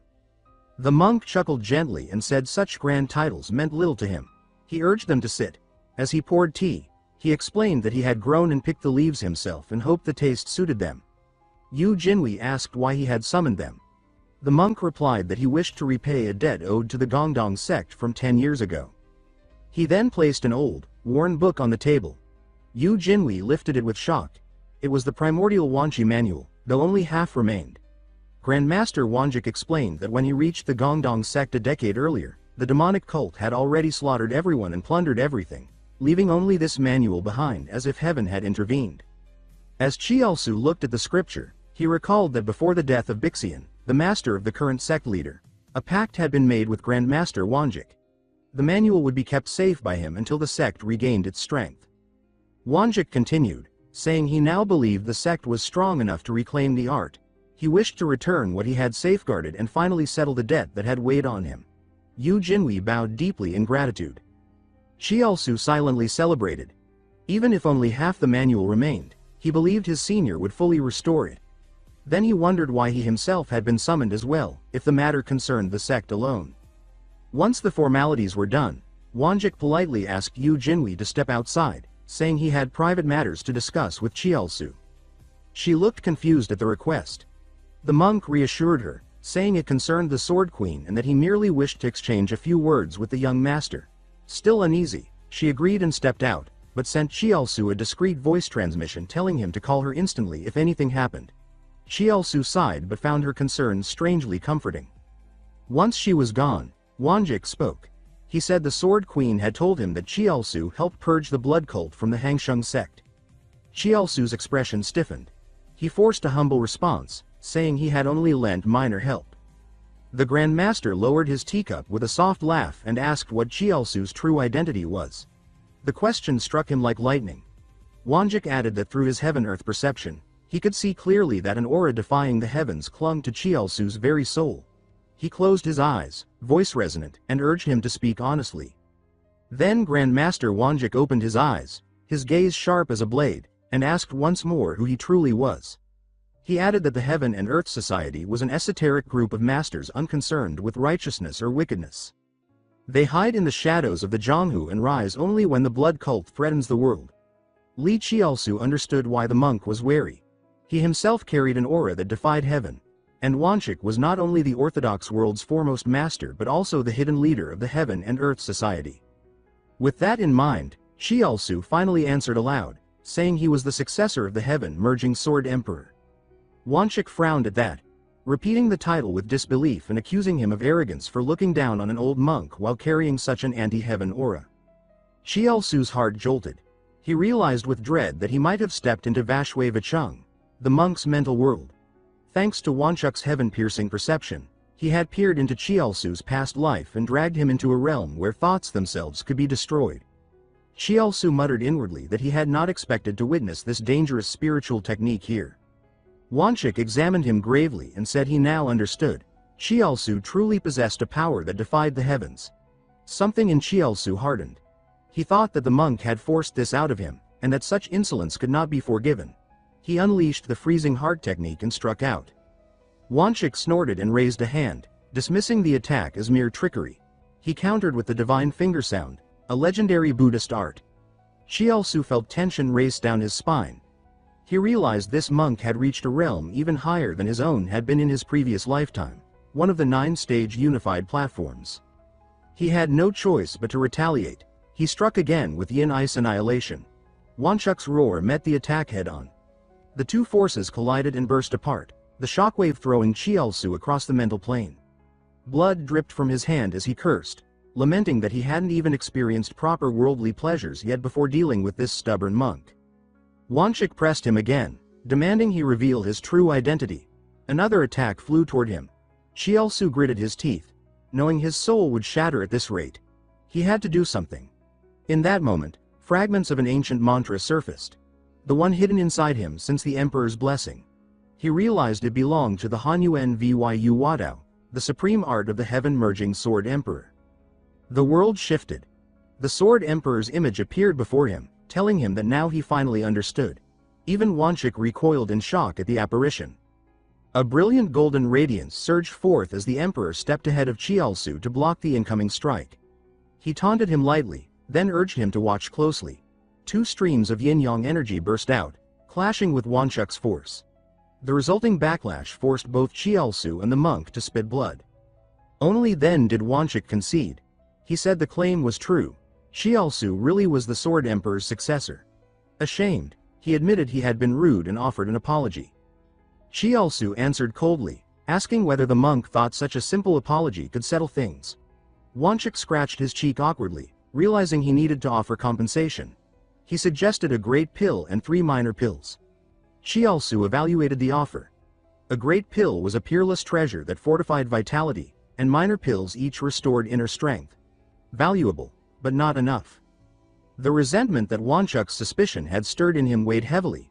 He acted wounded, insisting that what the monk had done had left a scar no medicine could truly heal.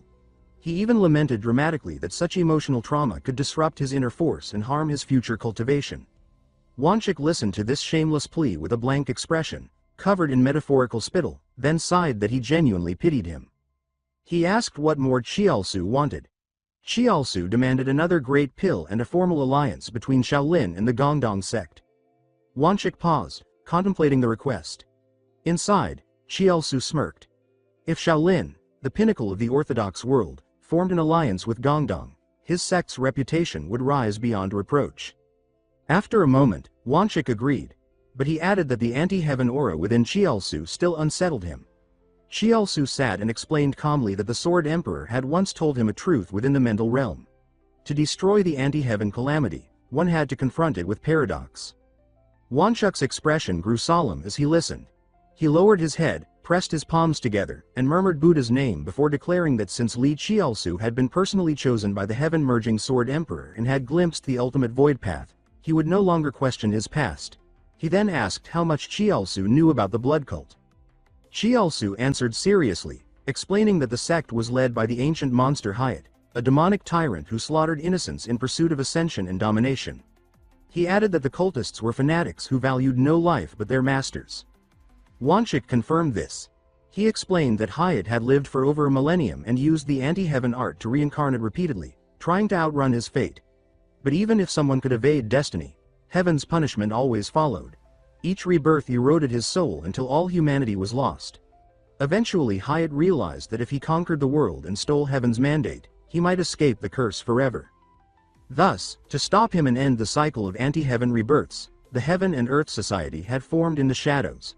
Wanchik said the only way to counter the blood demon's contradiction was with another contradiction, an anti-heaven soul capable of mastering immortal arts.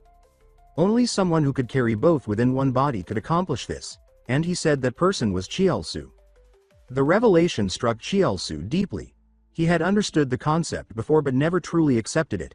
He realized he walked both the anti-heaven path and the immortal way, and therefore he alone could reconcile the paradox. Heaven, in its strange logic, had allowed him to defy fate. Wanchik congratulated him gently on reaching enlightenment. Just then a frustrated voice drifted from outside. complaining about the suffocating atmosphere and declaring she would enter whether Wanchik liked it or not. Cheolsu and the monk looked up as Jiok Sao Wal strode in.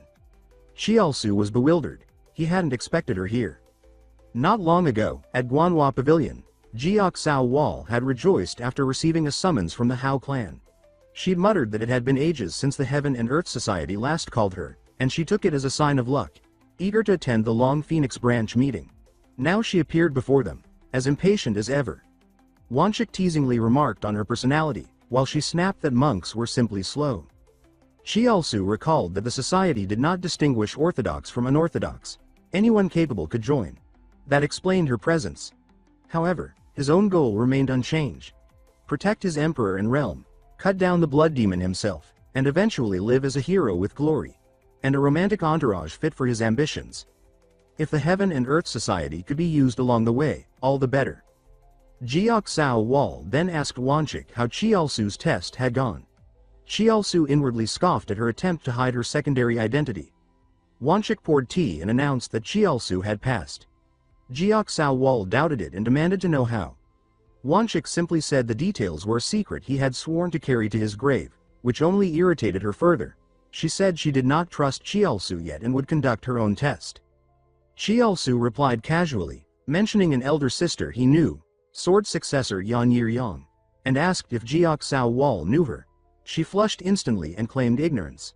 Cheolsu mentally snorted at her poor lies. He then asked what her test was. Jiok Sao Wal straightened, adopting a soft, almost teasing demeanor, and asked if he knew who she truly was. He stared blankly, internally noting that someone who lied this much didn't deserve flowery respect. He responded coolly, asking why it mattered. Her face twisted, but she declared proudly that she was Radiant Sovereign Jiok Sao Wal, head of the Unorthodox Alliance and supreme leader of the Hao clan. Cheolsu immediately saluted respectfully. She then explained her test. He simply had to hold her gaze and not look away. Cheolsu thought that no matter how many glances he took, her beauty remained overwhelming, almost dangerously so. After touching up her hair, she asked what he thought of her looks, urging honesty. He calmly answered that she truly deserved to be called the greatest beauty under heaven. Her eyes sparkled as she asked how he felt inside, saying she wouldn't scold him even if he admitted falling for her at first sight. Cheolsu replied flatly that he was only calculating how long the test would take because it was painfully dull. She froze in disbelief, unable to understand how anyone could call her boring.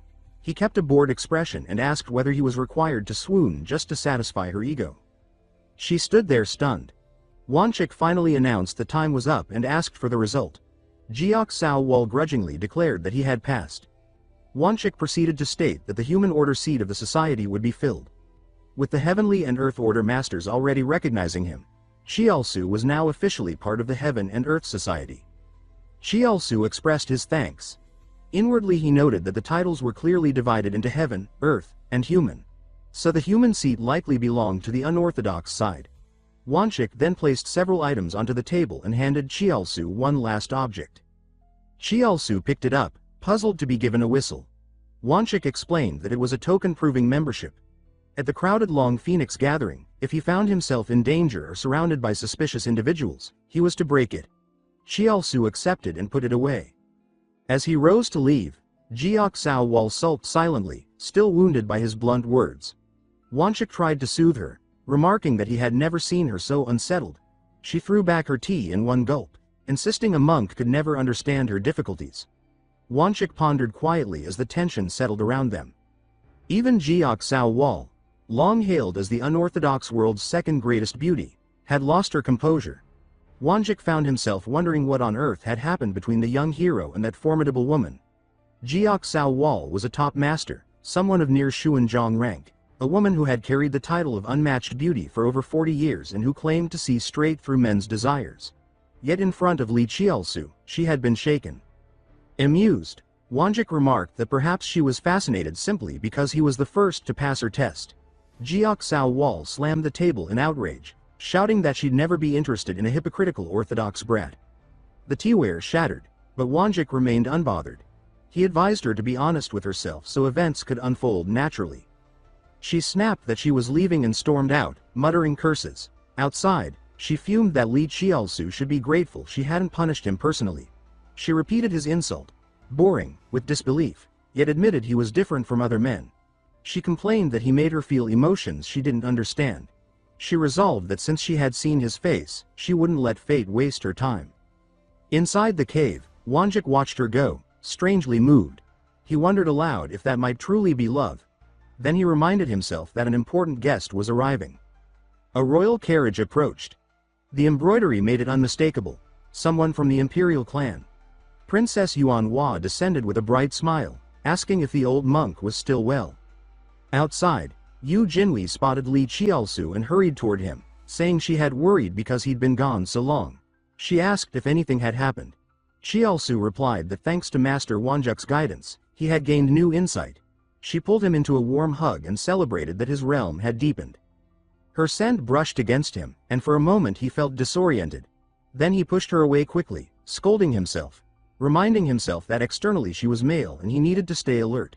Trying to distract himself, he announced the good news that Shaolin and the Gongdong sect would form an alliance, and that Wonjik would give them 2 large perfect pills and 3 small ones.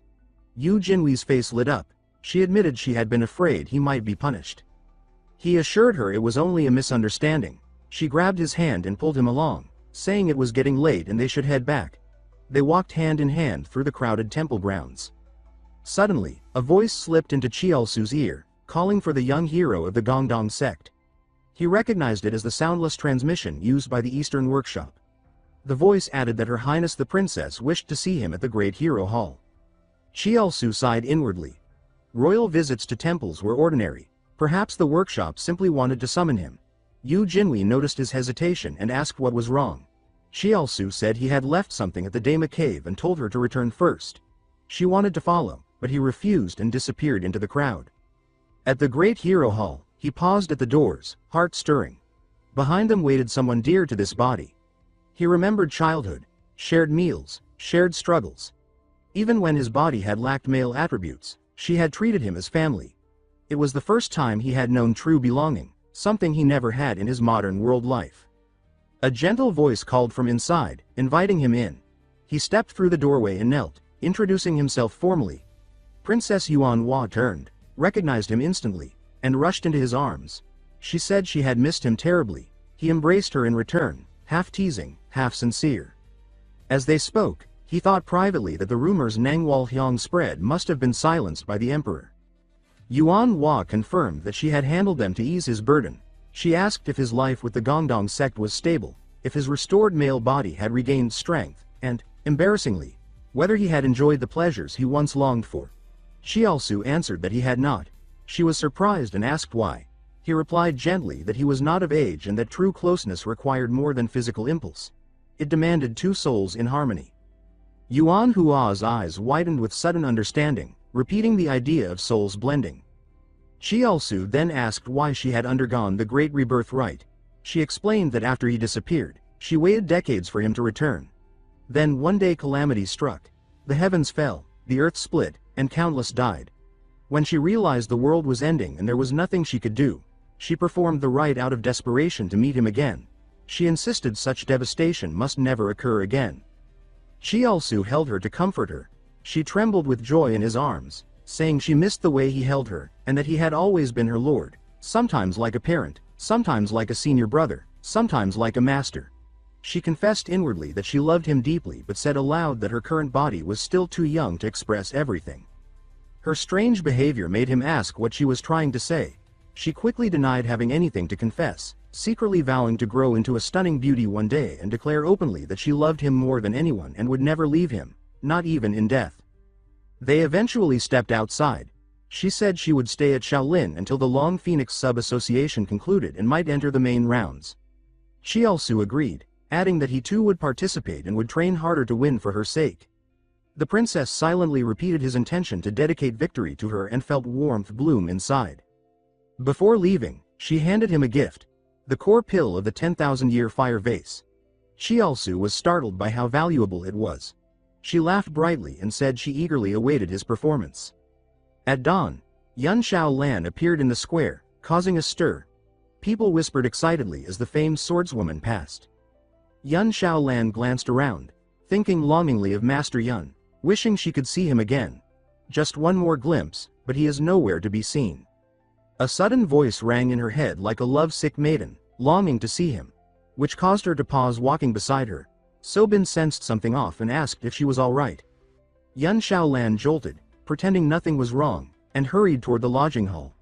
Her face burned as she thought, horrified, if the strange and shameless longing voice in her head had truly been her own. Sobin hurried over again and asked what was wrong. Yun Xiaolan gave no reply, her gaze unfocused as her thoughts drifted. All she wanted was to see Yun Gong again. She questioned what this strange, rising feeling truly was as the lustful voice within her stirred once more. She admitted to herself that Yun Gong was undeniably handsome and felt the urge to look at him longer.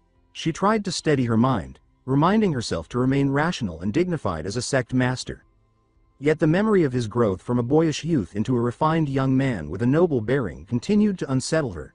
She wondered if waiting for him to mature, even to the point of defeating her one day, would make everything even more complicated should they ever wed. At that moment, the crowd ahead stirred.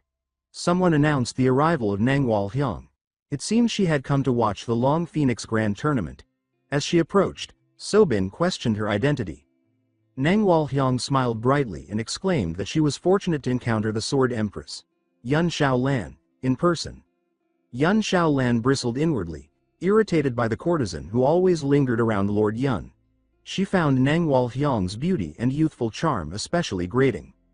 After a pause, Yun Xiaolan remarked that she had mistaken her for a stranger and now realized she was Dim Kai Nong, Gamsuk's top courtesan, and asked why she was at Shaolin Temple. Nangwal Hyang replied casually that she had come to offer incense and pray. Inwardly, she mocked the Sword Empress for growing arrogant after a single public challenge and wondered whose beauty truly deserved admiration. Yun Xiaolan questioned whether praying was truly her only reason. Nangwal Hyang answered sweetly that she had also heard Lee Cheolsu would participate in the tournament and wanted to watch him perform. Yun Xiaolan's expression soured at the way she referred to him as Lee brother. Nangwal Hyang deliberately emphasized that term again, deepening the provocation. Yun Xiaolan's face darkened as she demanded to know what relationship Nangwal Hyang had with Lord Yun. Seeing her reaction, Nangwal Hyang grew even more pleased and feigned confusion, suggesting it was odd for Lady Yun to pry into private matters. She privately sneered, suspecting that the famed Sword Empress might truly be falling for a young man. She reasoned that Yun Xiaolan's past remarks were already a silent challenge, especially with the duel still undecided. Yun Xiaolan clenched her fist and told herself that her bond with Lord Yun was nothing more than gratitude and duty. Her transcendent cultivation, her position as Hangshan's leader, and her title as Sword Empress all felt like heavy burdens. Sobin watched her master anxiously, sensing that her heart had shifted toward the young noble. Even so, Sobin could not tolerate a courtesan openly mocking her master. Sobin stepped forward and declared that even if her master said nothing, she would not stay silent, as she too admired Lee Cheolsu. She criticized Nangwal Hyang for casually calling the man she admired brother while disregarding propriety. Nangwal Hyang froze, caught off guard. The crowd fell into stunned silence, shocked by such a bold confession in public. Whispers spread that during the last Hangshan clash, Lee Cheolsu and Sobin had grown close, and perhaps his duel with Namgung Ching was for her sake. Hearing this, Nangwal Hyang felt deeply irritated and dismissed the idea that Lee Cheolsu would fight for a mere sword maiden. After a brief pause, she sighed and pointed out Sobin's high status as part of the West Mountain Gamsik Trading Guild, questioning whether declaring affection so openly would invite gossip. Sobin replied calmly that such matters were none of Nangwal Hyang's concern, and instead pressed her to clarify her own relationship with Lee Cheolsu. Cornered, Nangwal Hyang hesitated. She dared not claim to be his lover for fear of disappointing him if false rumors spread. Realizing she had tried to trap others only to be ensnared herself, she abruptly decided to end the confrontation and announced she had business elsewhere before leaving. Yun Xiaolan and Sobin watched her depart, annoyed but unsure what more could be done. Sobin hurried after her master and asked whether she had handled things well. Yun Xiaolan responded coldly and ordered them to return to their rooms to rest. Her thoughts were in chaos, troubled by the fear that master and disciple falling for the same man was an impossible situation. Night fell at Lee Cheolsu's residence. Yu Jinhe greeted him, saying he had been waiting. Lee Cheolsu confirmed that he had found what they were seeking. Yu Jinhee relaxed and explained that while Lee Cheolsu was away, he had visited the abbot, who had given him the spirit pill along with the covenant promise. Since the pill belonged to Lee Cheolsu, its distribution was his responsibility. Lee Cheolsu accepted the wooden box with a smile and suggested gathering everyone together, which Yu Jinhee agreed to. By morning, Su Ha Rin pushed open the door and announced that Senior Lee had summoned them. Chun Ka and Young Young followed, grumbling about chores and jokingly asking for a share. Lee Cheolsu handed out sweet candies, puzzling Young Young, who wondered if she was being treated like a child. Once everyone was seated, Lee Cheolsu presented the wooden box and thanked them for coming. He explained that the spirit pills had been granted to him and that he intended to give one to each of them. He stated that Yu Jinhee had already reached the transcendent realm after using Amitabha sacred water, so a minor restorative pill to heal severe injuries suited him best. Yu Jinhee accepted it cheerfully. Lee Cheolsu then offered another pill to Ching Ha, explaining that as a noble lady familiar with elixirs, the minor pill was appropriate for her. Ching Ha questioned why such a precious item was wasted on her, calling him foolish. Lee Cheolsu scolded her, reminding her she was his personal handmaiden and that giving it to her was his duty. Embarrassed, Ching Ha flushed and retorted that he would regret it later. Turning to Oha Ren, Lee Cheolsu explained that she needed to unblock the Ren and secondary meridians, so she should take the major restorative pill. He instructed her to call for him when she took it, as someone would need to guard and guide her vital chi. Oha Ren blushed deeply and asked if she could take it immediately. Lee Cheolsu was surprised, and Yu Jinhee jumped up, warning that men and women should avoid intimate contact and questioning how such a technique could be performed casually. Oha Ren replied firmly that Yu Jinhee was also a man, and since outsiders could not be trusted with such an important process, only Lee Cheolsu could assist her. She reminded them that Lee Cheolsu had promised to help refine the spirit elixir and requested his aid with the Truging Guayul. In her heart, she reflected that the great restorative pill was a priceless Shaolin treasure, one that could drive even blood siblings to violence, yet Lee Cheolsu had given it to her without hesitation. She resolved to devote herself fully to him, not merely as a junior sister but as a woman, mindful that she was of marrying age. She took his arm and urged him to fulfill his promise and perform the Truging Guayul with her. Lee Cheolsu glanced at the box and realized only one great restorative pill remained. After a moment's thought, he decided that the final pill would be offered to their master. Once the pills were handed out, everyone was told to return to their rooms to rest. He added that junior sister should follow him. Yu Jinhee sighed inwardly, thinking that once again he had yielded his own share, just as he had done before at Guangjing Dantang with the sacred Amitabha water. He thought that junior brother always put others first, and he told himself that he should do something in return. Yet now his feelings had changed. He admitted to himself that he also wanted to lean on him as a woman, not as a disciple of a sect leader but simply as a woman. Young Young watched him quietly, pondered for a moment, then held out her candy and said that he should eat a little. He accepted gratefully and thanked her, and she added that sweetness helps with a troubled heart. Ching Ha suddenly stood and said that she would return to her room and that everyone should rest early. Back in her room, she fumed that he had dared speak of responsibility to the porcelain daughter of the Xianmen family and told herself that even in 100 or 8,000 years it would not be his turn. She scolded herself that men and women should not touch and wondered how the Trugong Guayu could be done, saying it was shameful, yet she also felt jealousy rising despite herself. The scene turned to the pair.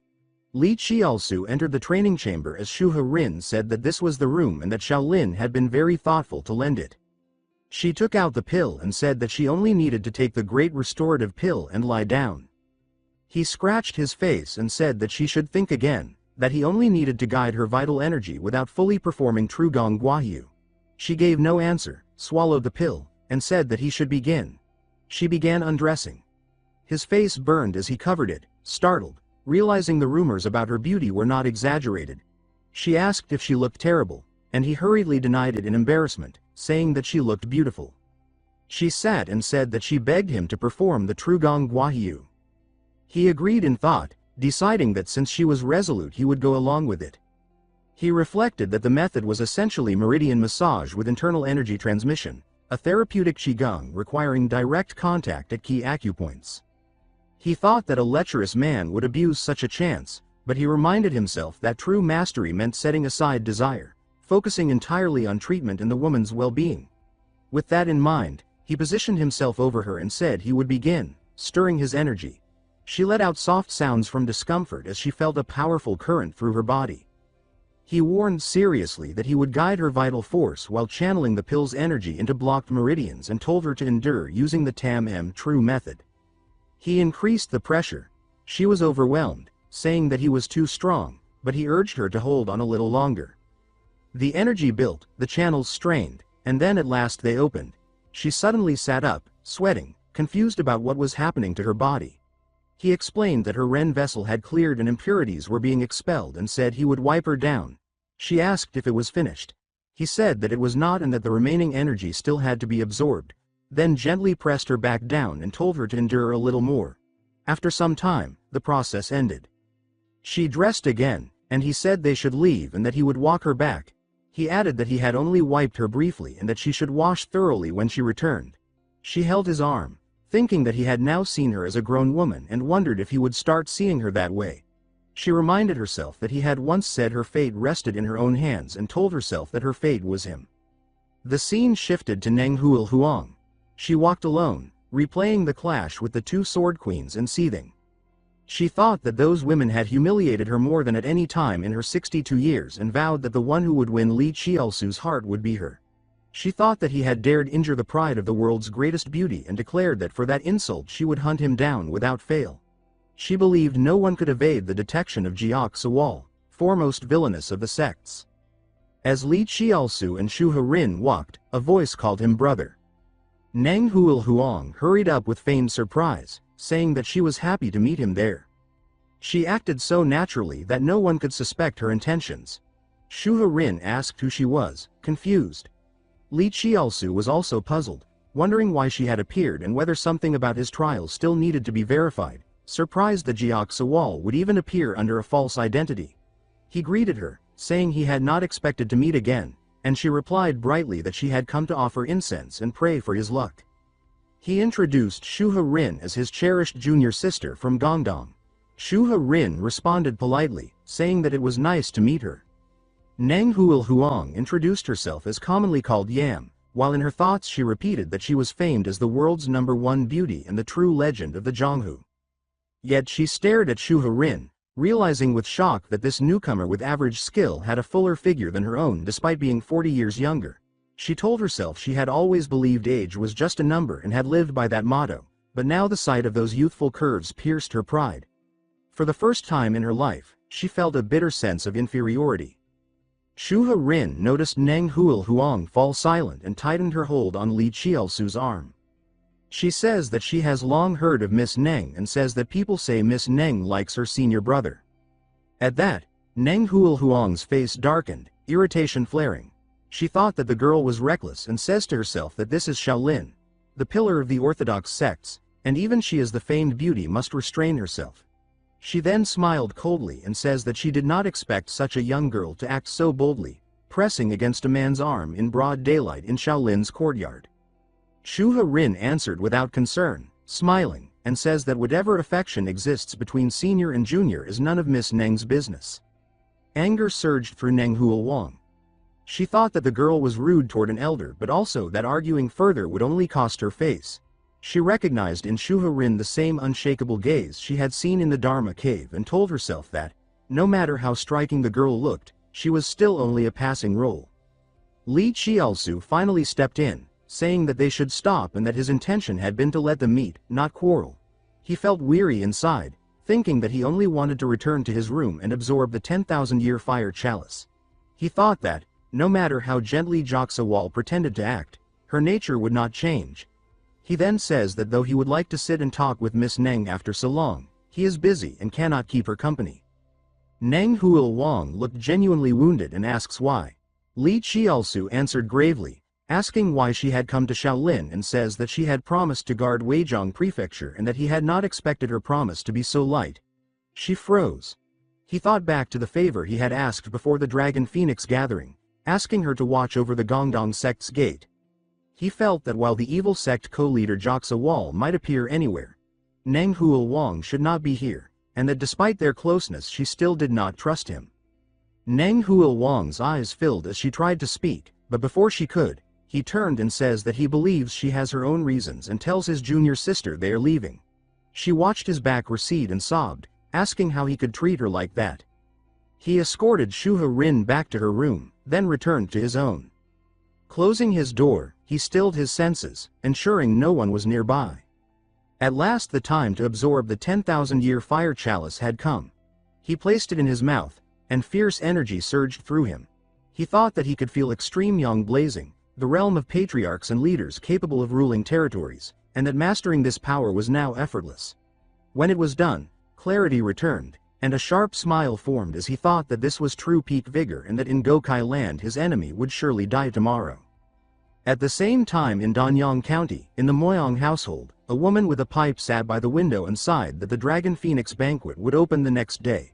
She says that Lee Cheolsu of the Gongdong sect is truly impressive and that she herself wants to test him. She was Yana, the Moyang master's favored concubine, and the image of his quiet figure lingered in her mind. She wondered what Nang Huil Wang truly intended. Meanwhile, Nang Huil Wang was in turmoil, tugging at her hair. She could not forget the coldness in his eyes.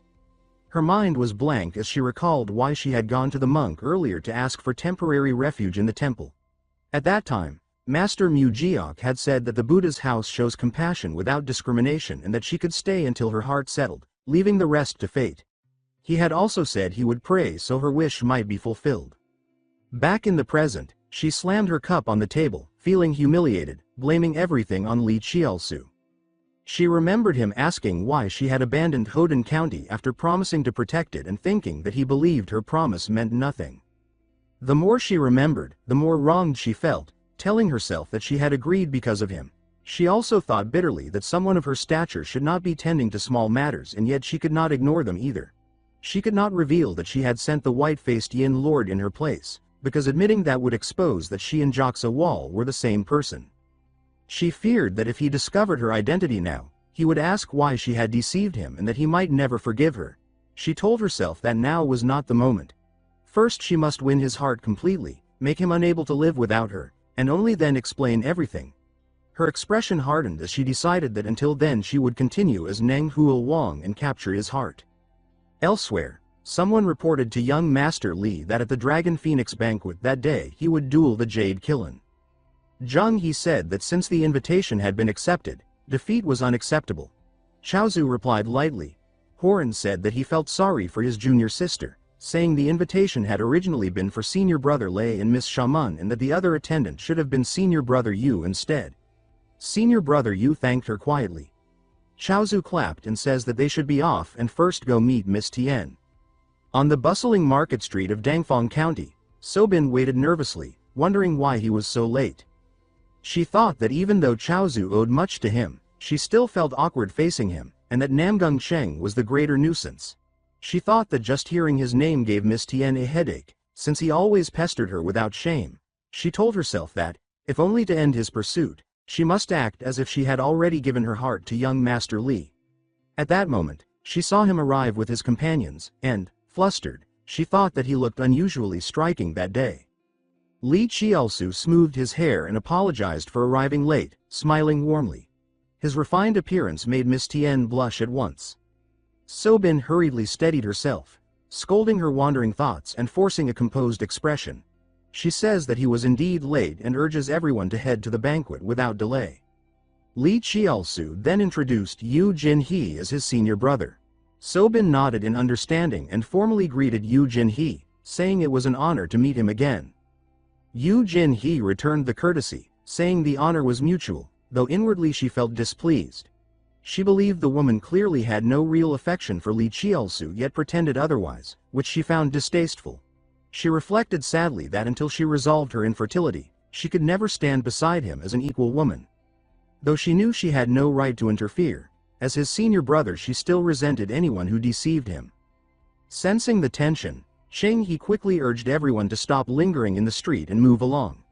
Miss Tian eagerly volunteered to lead the way. Along the path, word spread that the young hero Lee of the Gongdong sect and his companion Yu Jin-hee had arrived. At the gate, the guards announced that the smiling sword lady Tian and sword phoenix Xiaoman had confirmed their invitations. After verification, they were welcomed inside, and Sobin bowed lightly before leading the group in. The Dragon Phoenix banquet was crowded and lively. Lee Cheolsu surveyed the hall, noting tables filled with fine wine and rare delicacies such as golden ginseng broth and rosy phoenix jelly, remarking inwardly on how packed the gathering was. As rumored, many distinguished heirs from the 9 sects and 6 great houses were present. Nearby guests whispered, recognizing him as the famed Lee of the Empty Cave lineage, especially with Lady Tian and Xiaoman at his side. The crowd buzzed with anticipation, saying that today Lee Cheolsu, the Jade Qilin, and Namgung Sheng would contend for supremacy. Chaozu heard the murmurs and smiled to himself, thinking that if he defeated Namgung Sheng today, his name would resound across the martial world. Just then, Namgung Sheng approached with his entourage, deliberately blocking his path. He remarks that Lee Cheolsu arrived earlier than expected. Chaozu responds politely, thanking him for the invitation. All eyes turn toward them, the meeting of 2 famed young masters. Chaozu sneered inwardly, resolving to teach this slanderous rival a lesson. Namgung Sheng then turned his attention to Xiaoman, greeting her familiarly. She recoiled and made it clear she had nothing to say to him. Namgung Sheng persisted, teasing her and hinting that she would soon have words for him. At that moment, an announcer stepped forward and declared that the duel between Namgung Sheng of the Namgung clan and Lee Cheolsu of the Gongdong sect was officially permitted to begin. The two took their places in the arena, tension thick between them. Namgung Sheng laughed and says that, as agreed, they would decide who was superior and worthy of Xiaoman. Lee Cheolsu tightened his grip on his sword, his resolve firm, thinking that he must win not only for her but for himself. He calls for a fair acceptance of the result. Namgung Sheng scoffed, drawing his sword and declaring that he would accept defeat gracefully if it came.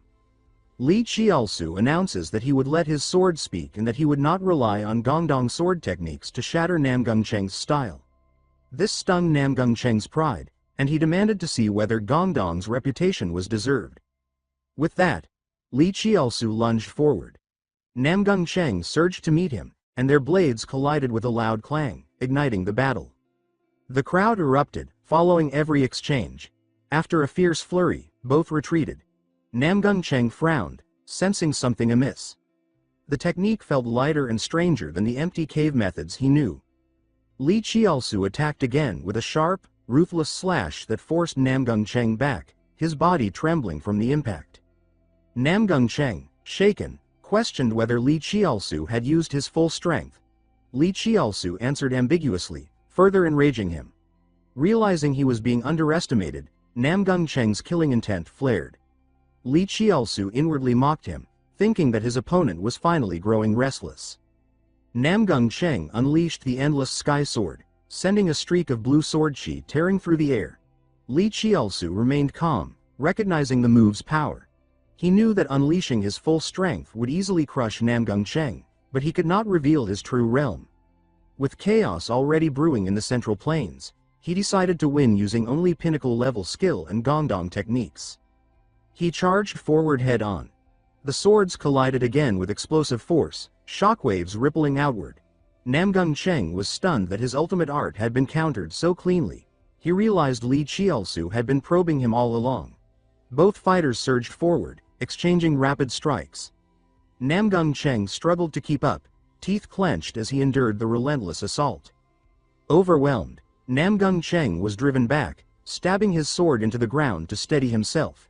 He was incredulous that he, a Namgung master, could be pushed so far.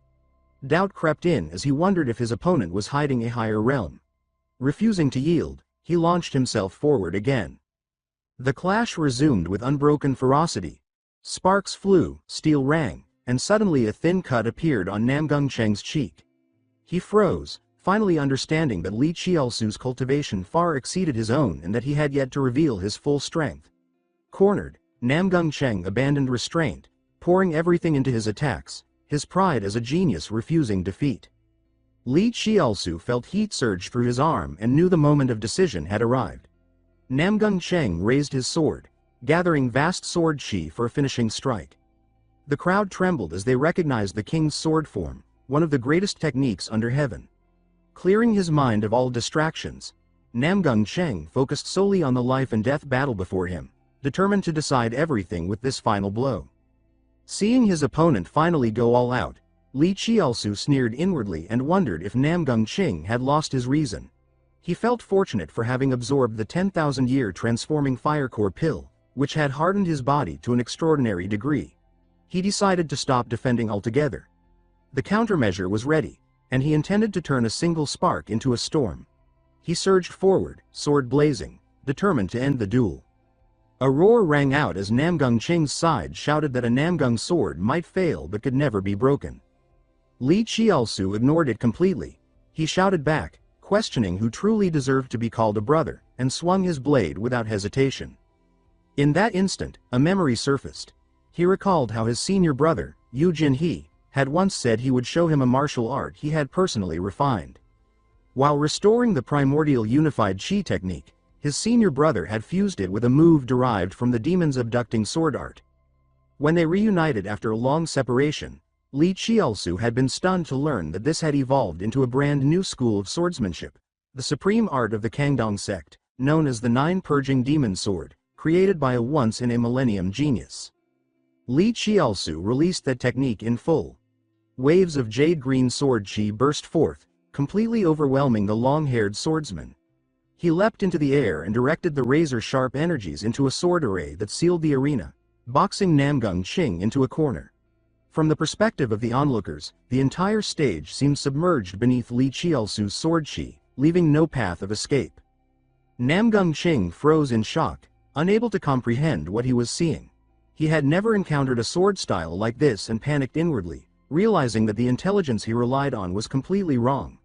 The spectators were equally stunned, watching an assault as fierce as a wildfire, unable to predict the outcome. Countless sword phantoms surged forward, suffocating Namgung Cheng. He clenched his teeth and endured with all his strength as the two torrents of sword chi collided, sparks flying and pressure distorting the surrounding space. He told himself that if he endured the last phantom, he could counter. But before that thought could settle, a presence appeared behind him. Panic seized him as Lee Cheolsu, moving with unbelievable speed, had already slipped to his rear and struck through his defenses with a decisive blow. Namgung Cheng stood rigid as a cold blade pressed against his throat. Lee Cheolsu stood firmly behind him and calmly declared his victory over the Jade Qilin. Namgung Cheng could only release a hollow sound of despair as he realized that while he had been distracted by the storm of sword images, his opponent had seized the opening and ended everything in a single motion. Before the countless eyes of the arena, Namgung Cheng bitterly admitted defeat. The stands erupted in shock. People exclaimed that the Gongdong Purging Demon technique was an unprecedented supreme art and that even the Jade Qilin had fallen. Gongdong's reputation was instantly transformed. Spectators openly marveled that Lee Cheolsu's strength far exceeded all rumors and that this decisive victory had overturned every prior judgment. After the duel, Namgung Cheng stepped forward and conceded graciously, saying it had been an enjoyable match. Lee Cheolsu replied modestly. Only then did Namgung Cheng suddenly realize something felt wrong. He discovered that the back of his robe had been sliced open at some point.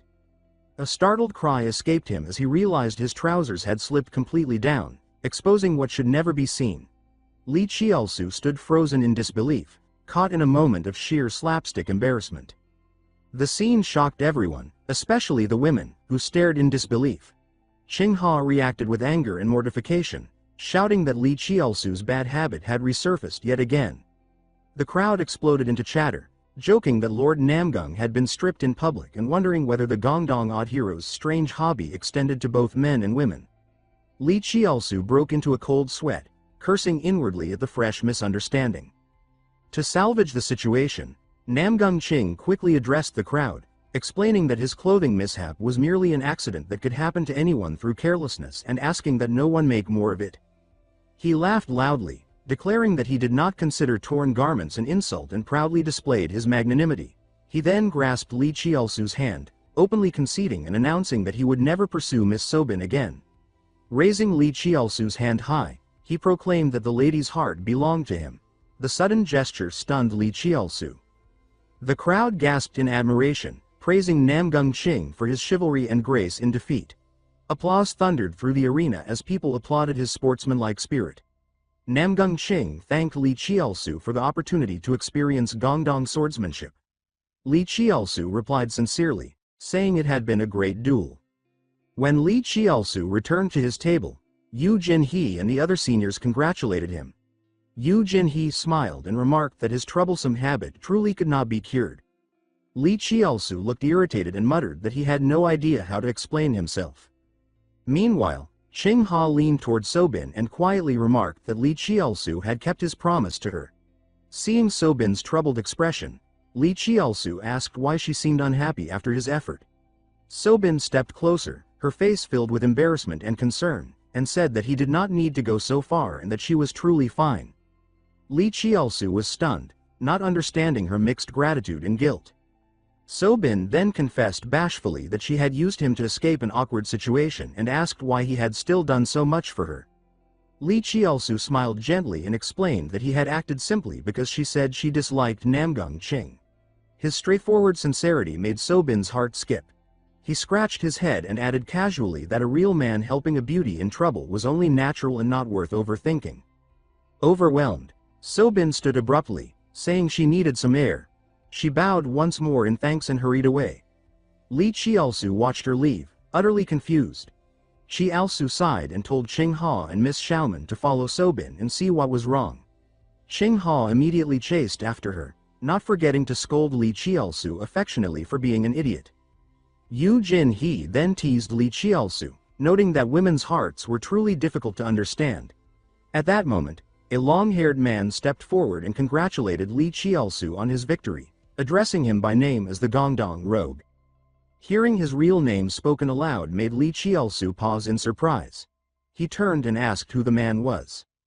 The stranger calmly introduced himself as Miang Yi of the Miang clan, saying he had heard Lee Cheolsu was quite the connoisseur of romance. He stepped closer, smiled meaningfully, and asked whether Lee Cheolsu might be interested in the Serene Tea Assembly. Lee Cheolsu found himself face to face with his greatest enemy, Miang Yi, the eldest son of the Miang clan. Memories from a past life surged forth. This was the man who had manipulated the righteous martial world, driven him to ruin, and hunted him relentlessly through schemes and deceit. It was Miang Yi who had provoked the Namgung clan, Qingcheng sect, and Dem Thuong sect to join forces and ambush Yu Jinhee on his way to compete for the title of greatest under heaven. Returning to the present, Lee Cheolsu saw Miang Yi approach with the same calm, inscrutable expression as ever. Yu Jinhee sensed something unusual beside Cheolsu, but Cheolsu confidently reassured him. Lee Cheolsu observed this and reflected that after the last incident, even the ringleader of the righteous martial world had personally sought him out. It was clear he had drawn special attention. Lee Cheolsu stepped forward and hinted that he wanted to ask Miang Yi about the Serene Tea Assembly. Miang Yi readily agreed and explained with a knowing expression that the gathering was meant for ambitious men who appreciated refined pleasures, especially those who had distinguished themselves in today's contest. He further implied that a young hero who had won the favor of a famed courtesan should naturally enjoy even more exclusive delights. Lee Cheolsu showed brief surprise at the phrase and immediately understood from the tone that this was no proper banquet. He recalled that in his previous life, the Serene Tea Assembly had been tied to a major incident. Though suspicious, Lee Cheolsu accepted with interest, as such gatherings suited his tastes. Miang Yi handed him an invitation and added that the event would take place after the Yan Long Phoenix banquet and that only male-female pairs would be admitted. After that, Miang Yi departed. Lee Cheolsu studied the invitation in silence. Yu Jinhee asked with concern if he was all right, while Cheolsu insisted nothing was wrong. Lee Cheolsu then asked his senior brother for a favor, saying there was something important he needed help with. Elsewhere, Sobin wandered aimlessly, her thoughts tangled around Lee Cheolsu. She knew he was foolish and that she had used him, yet he still risked everything to protect her. She blamed herself for always dragging him into trouble and could not understand why he treated her so well. Sitting down heavily, she felt conflicted. She disliked how effortlessly he defeated every enemy, because it made her feel unable to escape the situation. More troubling still was that Lee Cheolsu was the only one who had moved their master's heart and had even openly proposed marriage. Sobin tried to convince herself that her racing heart was only anger toward someone trying to steal their master. Just then, Zheng Yi approached anxiously after noticing her pale expression. He explained that Lee Cheolsu had asked him to check on her, saying she did not need to come in person. Only then did Sobin realize that Lee Cheolsu truly worried about her. On the way back, her thoughts would not settle. Each time she thought of him, her emotions grew more chaotic, yet she could not deny a growing truth. The Lee Cheolsu of today was dazzling, and her heart fluttered despite herself. At the Yan Long Phoenix banquet, celebrations officially resumed. Lee Cheolsu and his companions took their seats. Soon after, Sobin and Zheng He arrived. Lee Cheolsu cheerfully beckoned them over, playing the gracious host. At the table, Namgung Xing urged Cheolsu to drink, but Cheolsu declined, explaining his poor tolerance. Namgung Xing laughed and said tea would do just as well. Lee Cheolsu wondered privately why Namgung Xing addressed him with such familiarity. The reason was simple. Namgung Xing had acknowledged him as a true man of honor. Lee Cheolsu then asked whether Namgung Xing had also received an invitation to the Qing Dam gathering. Namgung Xing laughed loudly, remarking that it seemed Lee Cheolsu was also included, since only men of taste belonged there. He then paused, realizing he had spoken too freely. Lee Cheolsu asked why Namgung Xing seemed to discourage him from going. Namgung Xing admitted that although he could not fully explain it, he also sensed something amiss about that place. Still, he assured Lee Cheolsu it was nothing to worry about. He enthusiastically promised that when the Namgung household hosted a banquet in the future, Lee Cheolsu must attend. Lee Cheolsu readily agreed. Afterward, Lee Cheolsu pulled Yu Jinhee aside to speak privately. Yu Jinhee asked if it concerned the favor mentioned earlier, and Lee Cheolsu confirmed it. He reminded him that the Serene Tea Assembly required a male-female pair and revealed that he had already chosen his companion. Yu Jinhee himself, disguised as a woman. Memories flooded Lee Cheolsu's mind. In his previous life, the Qing Dam gathering had been far more than a drinking party. It had turned into a den of depravity filled with aphrodisiacs, hosted by Miang Yi and supplied by Madame Zhu, a concubine of the Miang family head. With the Hanxian sect nearing destruction by the blood cult, Lee Cheolsu could not allow such trade to continue unchecked. Back in the present, Yu Jinhee admitted that he too distrusted Miang Yi's invitation. Lee Cheolsu then explained that he needed urgent help. Yu Jinhee blushed but immediately agreed, saying he would do anything. Lee Cheolsu suddenly asked whether the wandering swordsman identity was actually his.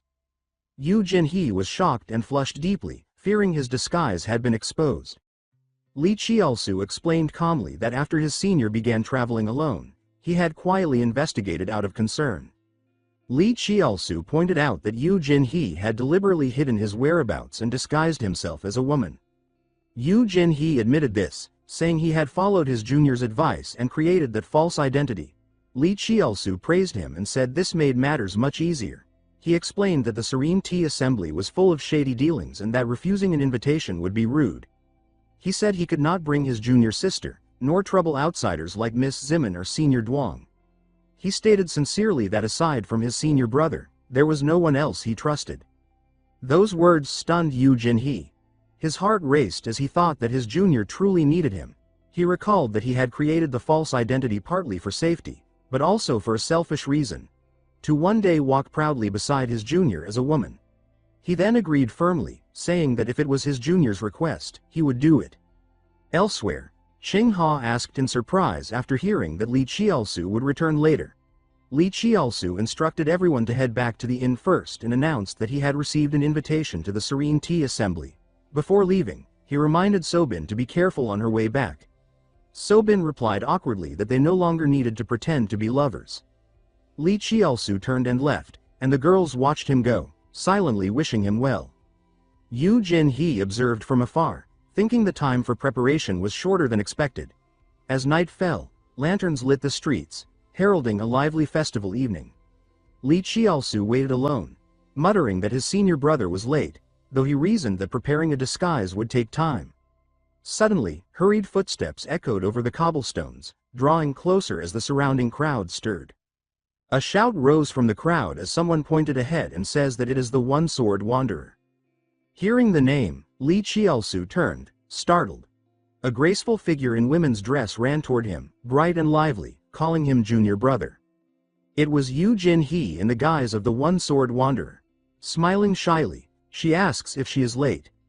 Lee Cheolsu was stunned, unable to reconcile this elegant woman with the muscular senior brother he knew, blinking in disbelief and wondering where that former figure had gone. Overcome, he bent closer and asks what was wrong with himself for reacting like this. Under the temple eaves another presence drew all eyes. Nangwal Hyang, Zamsu's most celebrated courtesan, appeared, her beauty dazzling as always. She had come, she says inwardly, to offer incense and pray, believing that sincere devotion toward the one she loved was the most beautiful offering. She thought any man with spirit should recognize her charm, yet winning the stone-faced Lee Cheolsu felt strangely difficult. She decided perhaps she was not suited for playful pursuit and turned away, reminding herself that praying for her brother's success at the Long Phoenix gathering was her duty. She suddenly stopped, recognizing a familiar aura. She silently names the woman as the Sword Fairy of Hangshan and realizes it is Un Sol Lan, leader of the Hangshan sect. She wondered why she was here. Light footsteps approached. Un Sol Lan, white-haired and serene in flowing robes, appeared holding a pink lotus, otherworldly in bearing. Nangwal Hyang smiled politely and pays respects, though a faint displeasure pricked her. Un Sol Lan says that it has been some time and asks if Nangwal Hyang has also come to pray. Nangwal Hyang confirms it and says she could not miss the chance today for her brother. She glanced at the lotus and asks what wish Sword Fairy has entrusted to that flower. Un Sol Lan answers calmly that she simply prays for the gathering's smooth completion, yet Nangwal Hyang senses something unspoken beneath the words. The air tightened between them. Un Sol Lan resolved not to be drawn into Nangwal Hyang's teasing. Nangwal Hyang, however, believed she had already seen through her and thinks that Un Sol Lan has come because of Lee Cheolsu. She remarks lightly that her own flower is for the world and suggests Un Sol Lan entrust her feelings to it instead. Stunned by the boldness, Un Sol Lan felt insulted. She gripped the lotus, feeling that her sincere devotion to her benefactor was being belittled. Shaken, she prayed inwardly for forgiveness for her jealousy and small-mindedness, then chose plain speech. With composure she says that Nangwal Hyang should stop trying to entice her benefactor. Nangwal Hyang laughed, saying she seduces no one and is only admiring in a proper way, then turned toward the altar as if to resume prayer, adding with feigned hurt that Sword Fairy had twisted her innocence. She added that someone unrelated to her brother had no right to interfere. The words pierced Un Sol Lan. She repeated inwardly that there was no relation and felt a sharp ache.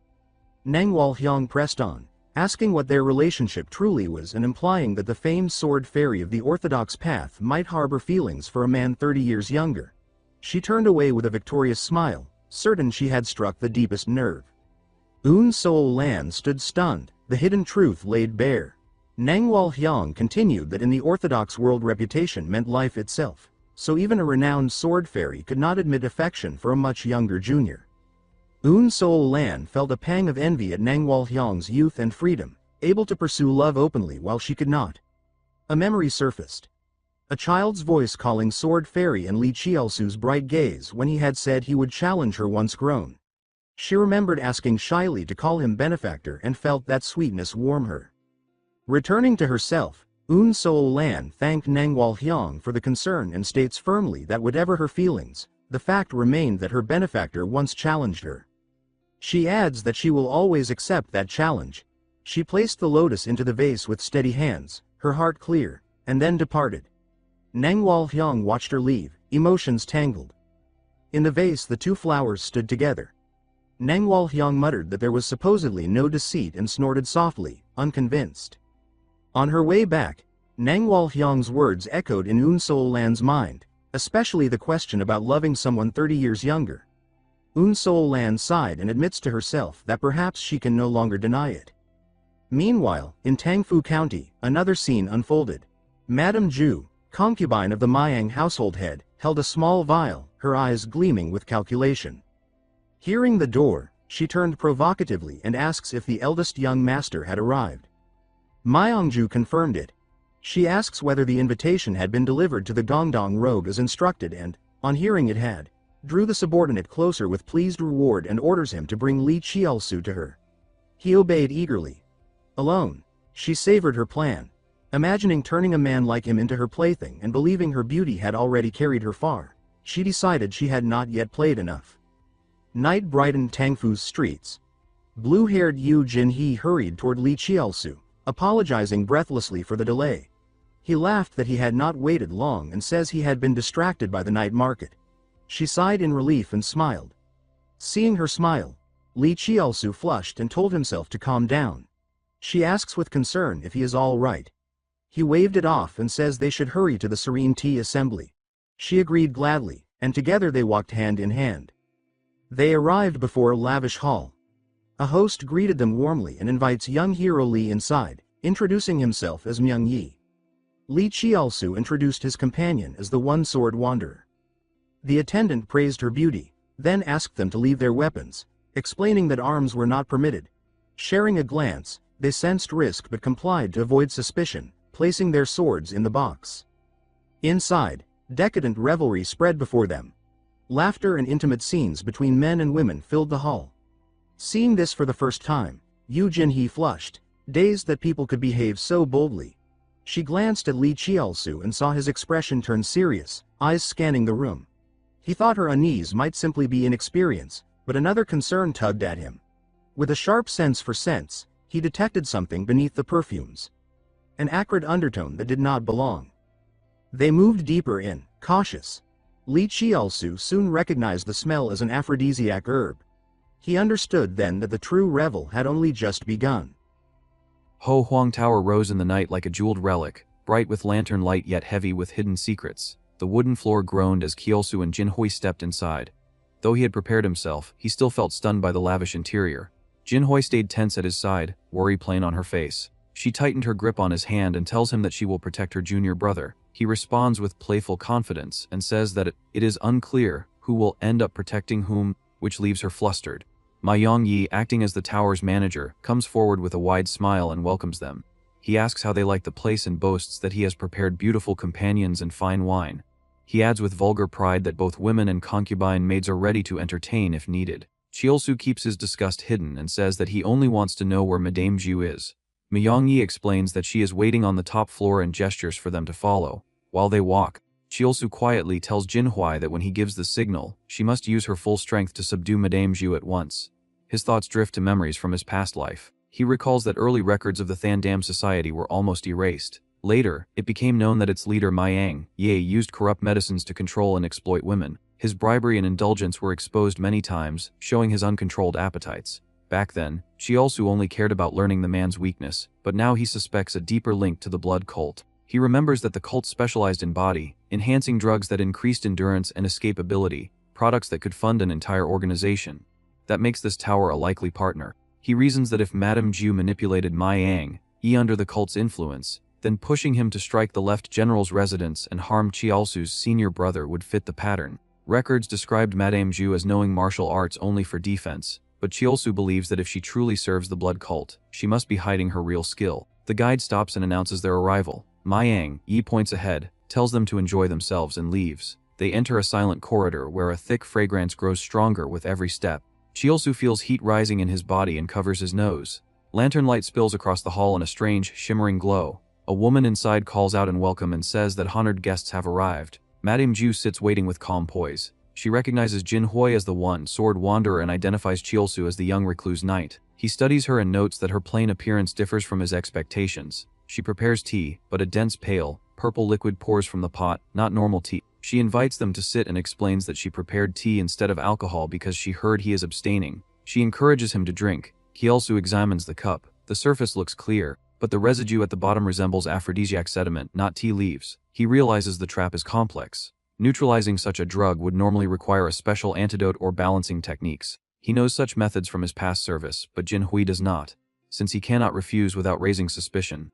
He decides he will partially purge the toxin while keeping enough effect to maintain the act. Madame Ji watches him closely, smiling. As they prepare to drink, he quietly warns Jinhui that the tea is drugged and tells her that he will drink it, while she should decline. She reaches for the cup in concern, which startles him. He quickly acts cheerful, praises the drink, and says that Jinhui has not eaten and should let him finish it instead.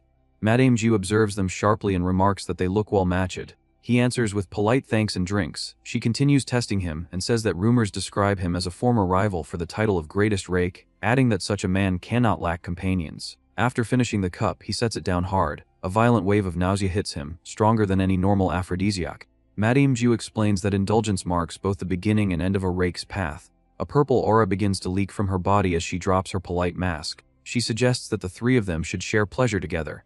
Jin Hui looks to Cheolsu, silently asking when to act. He trembles and sweats, appearing overwhelmed, then collapses onto the table. She rushes to support him and calls to him in alarm. Madame Ju shows satisfaction and says that the medicine is working.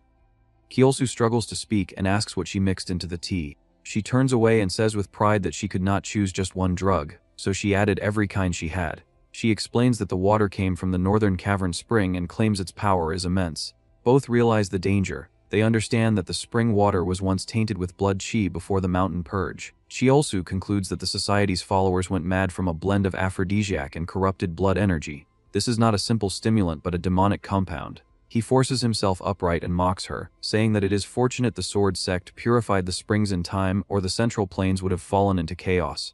He accuses her of trying to destroy a young man's honor through drugs, and declares that her heart is more rotten than her appearance. Gathering his remaining strength, he feints an attack and shouts the prearranged signal for Jin Hui to act. Jin Hui launches forward in fury and declares that such depravity toward her junior brother is unforgivable. She strikes with all her force, but Madame Ju catches her arm with ease and says that Jin Hui still has spirit left. With a casual motion, she throws her aside. She urges Jin Hui to stop resisting and give in. Jin Hui rises again and refuses, grabbing the woman's sash. Madame Ju warns that resistance is useless and threatens to ruin her. She lashes the sash and hurls Jin Hui away. Jin Hui draws her sword and cuts Madame Ju's face. Blood appears and Madame Ju's expression turns vicious. She seizes Jin Hui and declares that her tastes have no limits, even toward women, and that she will show her where pleasure begins. She releases a burst of purple energy at close range that blasts Jin Hui backward. Jin Hui crashes down stunned. Madame Ju stands over her and explains that she has absorbed the drug directly and will die from ruptured meridians if she does not submit before nightfall. The sash snaps out again to bind her. A sharp voice interrupts and demands who gave permission. A fast projectile slices the sash apart before it reaches Jin Hui. Cheolsu steps in. He reveals that he only pretended to be overcome. Using her lapse, he drives a heavy kick into Madame Ju's face and sends her flying. He lands lightly, chewing an antidote leaf, and declares that she is the one who will die. She stares in disbelief and says that he should be lost in hallucinations. A brief memory shows that he visited an apothecary beforehand and bought several antidotes, planning to counter any poison by controlled intake and refinement. Back in the room, he points at her and states that she and her associates used forbidden drugs and destabilized the martial world, and that her wound is proof. He says such crimes demand punishment. He raises a small wooden whistle and announces that this is the day she will answer for it. Remembering his master's instruction to use it if anything suspicious occurred, he blows it with full force. The piercing sound cuts across the rooftops. On a nearby roof, Jake Swall and his group hear the signal and move at once. Jiexal declares that the call has sounded and that the Heaven and Earth Society is arriving to assist. A new force enters the field, and the clash is about to begin. A few days earlier, morning light washed over an old, tranquil temple. In the main hall, someone carefully set incense into a bronze burner, and the air felt solemn and still. The calm ended when Nangwal Hong, burning with anger, vents her hatred and says that Yun Xiaolan will soon pay for her deeds. A novice monk rushes in and calls her name, startling her. The novice explains that the Grand Preceptor ordered that a letter be delivered to her at once if she was found. She opens and reads it. The message concerns the Heaven and Earth Society and makes her pause. The writer, who is compiling records about the Sword Marquis incident, asks for her help. The report states that shortly before that affair, 2 wagons of spirit herbs were sent out to be processed into medicine. Though the amount was small, the writer suspects hidden dealings and advises her to inspect taverns known for frequent banquets and review their wine ledgers. After reading, she crushes the letter and says that the blood cult must be plotting again. Back in the present, Cheolsu faces Madame Ju and declares that she used forbidden arts and drugs to disturb the martial world. He presents a vial as proof and says her crimes are exposed and judgment is due. Madame Ju collapses as the medicine reacts inside her. She looks up at him in disbelief and rage. A violent purple aura erupts from her body. She screams, her eyes turning pale, and her form swells into a monstrous shape. Despite the agony, she signals that she is not afraid. Seeing the danger rise, Cheolsu grabs Jinhui's hand and tells her they must retreat at once. The transformed Madame Ju roars and lunges after them. Cheolsu pulls Jinhui along, forcing a path through the chaos. When Madame Ju strikes, he shoves Jinhui aside to spare her and narrowly avoids the blow. She rolls, recovers instantly, and counters with a fierce kick to Madame Ju's face. While the monster is staggered, Cheolsu steps in and drives 2 fingers into a chest vital point, sealing her strength. Madame Ju reacts in shock and indicates she never expected his martial level to be so high. Cheolsu confirms that she is subdued and says her life will be spared for questioning about the heaven and earth society. At that moment, Jinhui shows distress. Her breathing turns ragged. She clutches herself in pain and falls. Cheolsu turns back in alarm. She reaches him and explains that he was struck by Chengsuen poison at close range and says it is extremely hard to resist. She urges him to detoxify quickly, yet she is also flushed and overheated from the drug's effect. His ki turns unstable. He notes that she has endured the toxin with impressive will. He produces a pill and explains that he prepared it to help her stay clear-headed. Instead, her restraint breaks first. Overcome by the drug, she pushes him down. He reacts in shock and asks what she is doing. Under the influence, she shows open infatuation and says that her junior brother cannot escape her now. She loosens her outer clothing and leans close with bold intent, adding a faintly playful tone that turns the moment awkwardly comedic. He panics and urges her to stop, but she pins him and insists he stay still. He is overwhelmed and confused, then realizes the truth he once ignored, that his senior is in fact a woman. He recalls that he once suspected it, but dismissed the thought due to lack of signs. The truth shakes him, bringing both surprise and a strange sense of betrayal, followed by a complicated, familiar warmth. His mind slips into memory. At their first meeting, he disliked this celebrated beauty, seeing the person only as an obstacle and a tool for his revenge plan because of their connection to the world's top figure. He remembers deciding to use, not trust, this senior. The memory shifts to a green forest afternoon where that senior turned back with a pure, sunlit smile, gentle and androgynous, a moment that quietly rooted itself in his heart. The scene fades. Back in the room, he is still pinned beneath her. He tells himself they are both intoxicated by the spring drug. He grips her wrist and urges her to calm down and circulate her inner energy to expel the toxin. She ignores the advice and says she wants to become one with him. She strokes his cheek, calls him foolish with teasing affection, and says there is no escape for him. She then kisses him suddenly. His composure nearly breaks, and he admits inwardly that he is close to losing control. He begins to respond before catching himself. The moment intensifies until a door explodes inward. Jiuk Seo-wol storms in, calling Cheolsu's name and demanding to know if he is there. The sudden intrusion startles them both. She freezes at the doorway when she sees their intimate position, her face flushing with shock and anger. Yang runs in right after, cheerfully asking if her seniors are safe and failing at first to grasp the situation. Jiuk Seo-wol trembles with jealousy and fury and condemns what she sees as shameless behavior in broad daylight. Cheolsu hurriedly tries to explain that this is an emergency and asks for help detoxifying the spring poison. Jinhui, still affected, ignores everyone and presses close to him again, pleading for him to grant her desire, which leaves him speechless. She kisses him once more despite the audience, throwing the room into chaos. He grips her collar and begs her to stop, but she answers with a sly smile. Jiuk Seo-wol's presence irritates Jinhui, who wonders if the newcomer harbors feelings for the junior brother. Jiuk Seo-wol, meanwhile, regrets rushing and yet insists to herself that she came out of concern, not jealousy. Her anger redirects toward Jinhui, whom she judges as the true instigator, fueled by envy. She imagines Jinhui as a predatory seductress and fumes that an older woman dares chase someone so much younger. She denounces Jinhui as indecent and unworthy. Jinhui responds with open mockery and challenges her idea of propriety. Cheolsu notices with surprise that Jinhui is already using her inner energy to purge the aphrodisiac without his aid. She rises and approaches Jiuk Seo-wol, tauntingly asking if those insults are meant for her. Jiuk Seo-wol asserts that even as a member of an unorthodox sect, she still honors righteous principles. She stomps, cracking the floor, and declares her stance as a proper martial artist. Pink inner force erupts from her as she condemns Jinhui's conduct and methods of seduction. The energy surges through the room, yet Jinhui remains steady and unaffected. Instead of fear, she shows excitement and recognizes the technique as the flaming talisman Fire King's skill, a deep and powerful art. She realizes she can use this force to refine her own soul origin unified Q method and fill its gaps. Seeing opportunity, she gathers her will and decides not to waste the chance. Jiuk Seo-wol is stunned that her power fails to intimidate. A cold blue aura bursts from Jinhui and cleanly cancels the flaming force. Jinhui clasps her hands and says with satisfied gratitude that she has gained new insight thanks to the attack.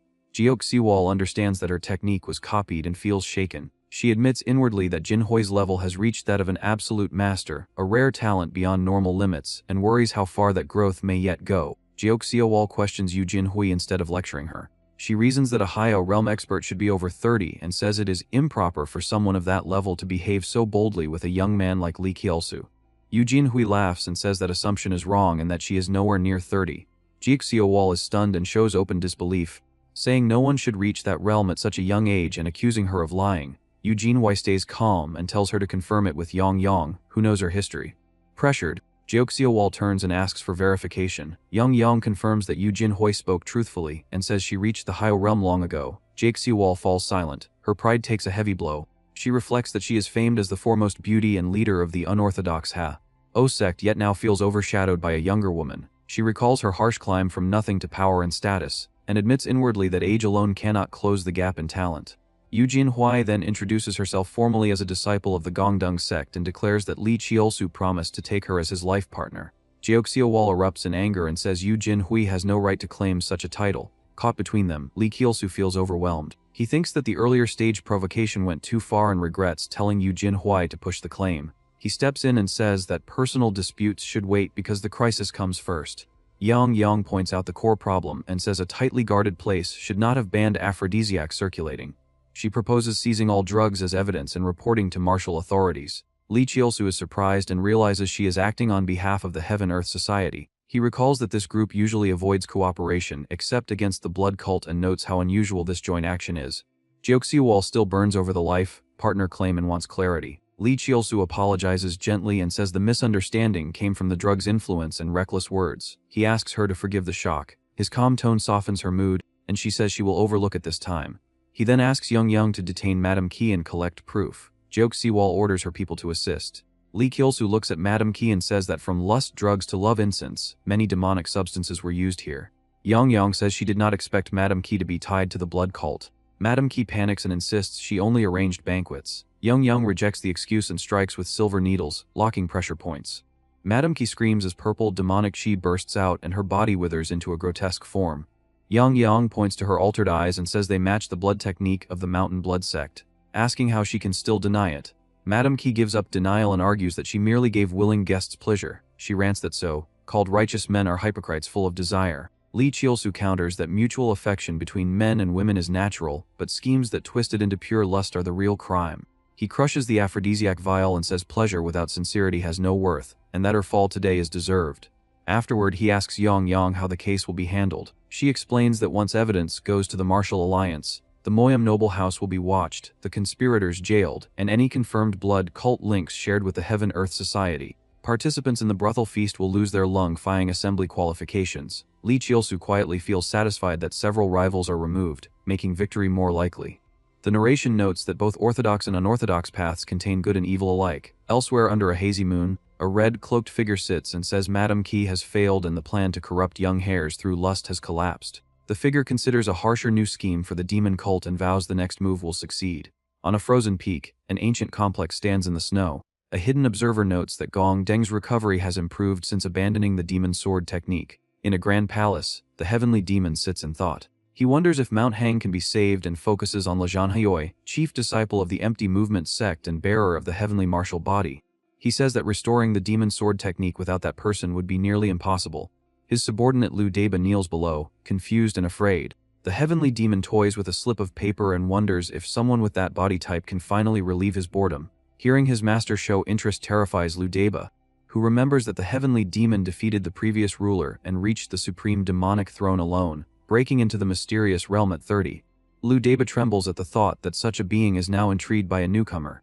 He accidentally drops the intelligence report about Le Jianyoi. The heavenly demon gives a brief order to spread word that he will personally wait for that person. The scene returns to Lee Cheolsu and Yu Jinhui as they depart. He asks about her condition. She says she expelled the aphrodisiac with inner energy and tells him not to worry. Embarrassed, he explains that the earlier intimacy came from the drug, not his true intent, yet the memory still unsettles him. He awkwardly wonders if he must now address her differently. She signals that she does not mind. She then says she has completed the primordial chaos single Q technique thanks to insight gained from the clash with the Red Knight. He asks about it, and she explains that the encounter helped her refine the method and its mantra. As they walk through the quiet night streets, he says the technique will become the core art of their school and plans to memorize it. He admires that it does not require rare sun or moon ki, making it more accessible, and reflects that this shows the gift of a heavenly martial body. Yu Jinhui suddenly stops and admits she hid that she is a woman and apologizes. He is surprised but says it is acceptable and even sensible for reputation's sake. He asks if others in the sect know. She says their master already knows, but some outsiders were not told, and she will personally explain to another junior sister. He agrees. As they continue, her thoughts remain conflicted. She still thinks of him as her junior brother yet loves him. She believes she cannot bear children and therefore cannot be his proper spouse, but she still wishes to stay by his side no matter the form of the relationship. In another pavilion under a fading moon, Cheolsu vents her anger and says she did not remain at Shaolin merely to manage logistics and vows that one day she will bring down the supreme god monk. After calming herself, she admits the blood sect threat must be stopped, but her heart resists. She changes her appearance into Nang Wol and decides that her immediate goal is to win Lee Cheolsu's whole heart. Thinking of Yu Jinhui, she admits that meeting her has shaken her entire world. Wolyang jolts when she notices someone outside the pavilion door. She quickly steadies herself, puts on a smile, and says that she has been expecting this visit. Yoon Seo-lan steps in and says it has been a long time. Wolyang answers that Seo-lan would not come without a serious reason and says she will skip empty greetings. She immediately proposes an alliance. Seo-lan reacts with suspicion and points out that Wolyang insulted her not long ago, yet now speaks of cooperation, which feels absurd and dangerous. Wolyang explains that she recently visited a market and happened to see young hero Lee walking with the one-sword wanderer, Yu Jinhui. She praises Yu Jinhui as shockingly beautiful, even comparable to Cheolsu, and watches for a reaction. Seo-lan's temper snaps. She jerks back into her chair furious. Wolyang presses harder and says Yu Jinhui openly boasts that Lee Cheolsu treats her as his destined mate. Seo-lan turns cold inside, wondering if Elder Law truly introduced her benefactor to someone else. Wolyang adds that if Seo-lan doubts it, she should verify it herself and return. Seo-lan storms out, leaving Wolyang alone with her own tangled thoughts. As Seo-lan darts across the night, she insists to herself that she refuses to believe it, yet her panic betrays her. While running, she replays memories with her benefactor and convinces herself there were real feelings between them, so betrayal makes no sense. Driven by that certainty, she speeds up, determined to see the truth with her own eyes. A few voices carry through the night and jolt her. She regains focus, scans from above, and finds her target. Below, it really is Yu Jinhui with her benefactor, but they are headed somewhere other than the inn. Yu Jinhui senses the gaze and calmly lifts her eyes. She recognizes Seo-lan at once and thinks it is unexpected to meet the Sword Empress here.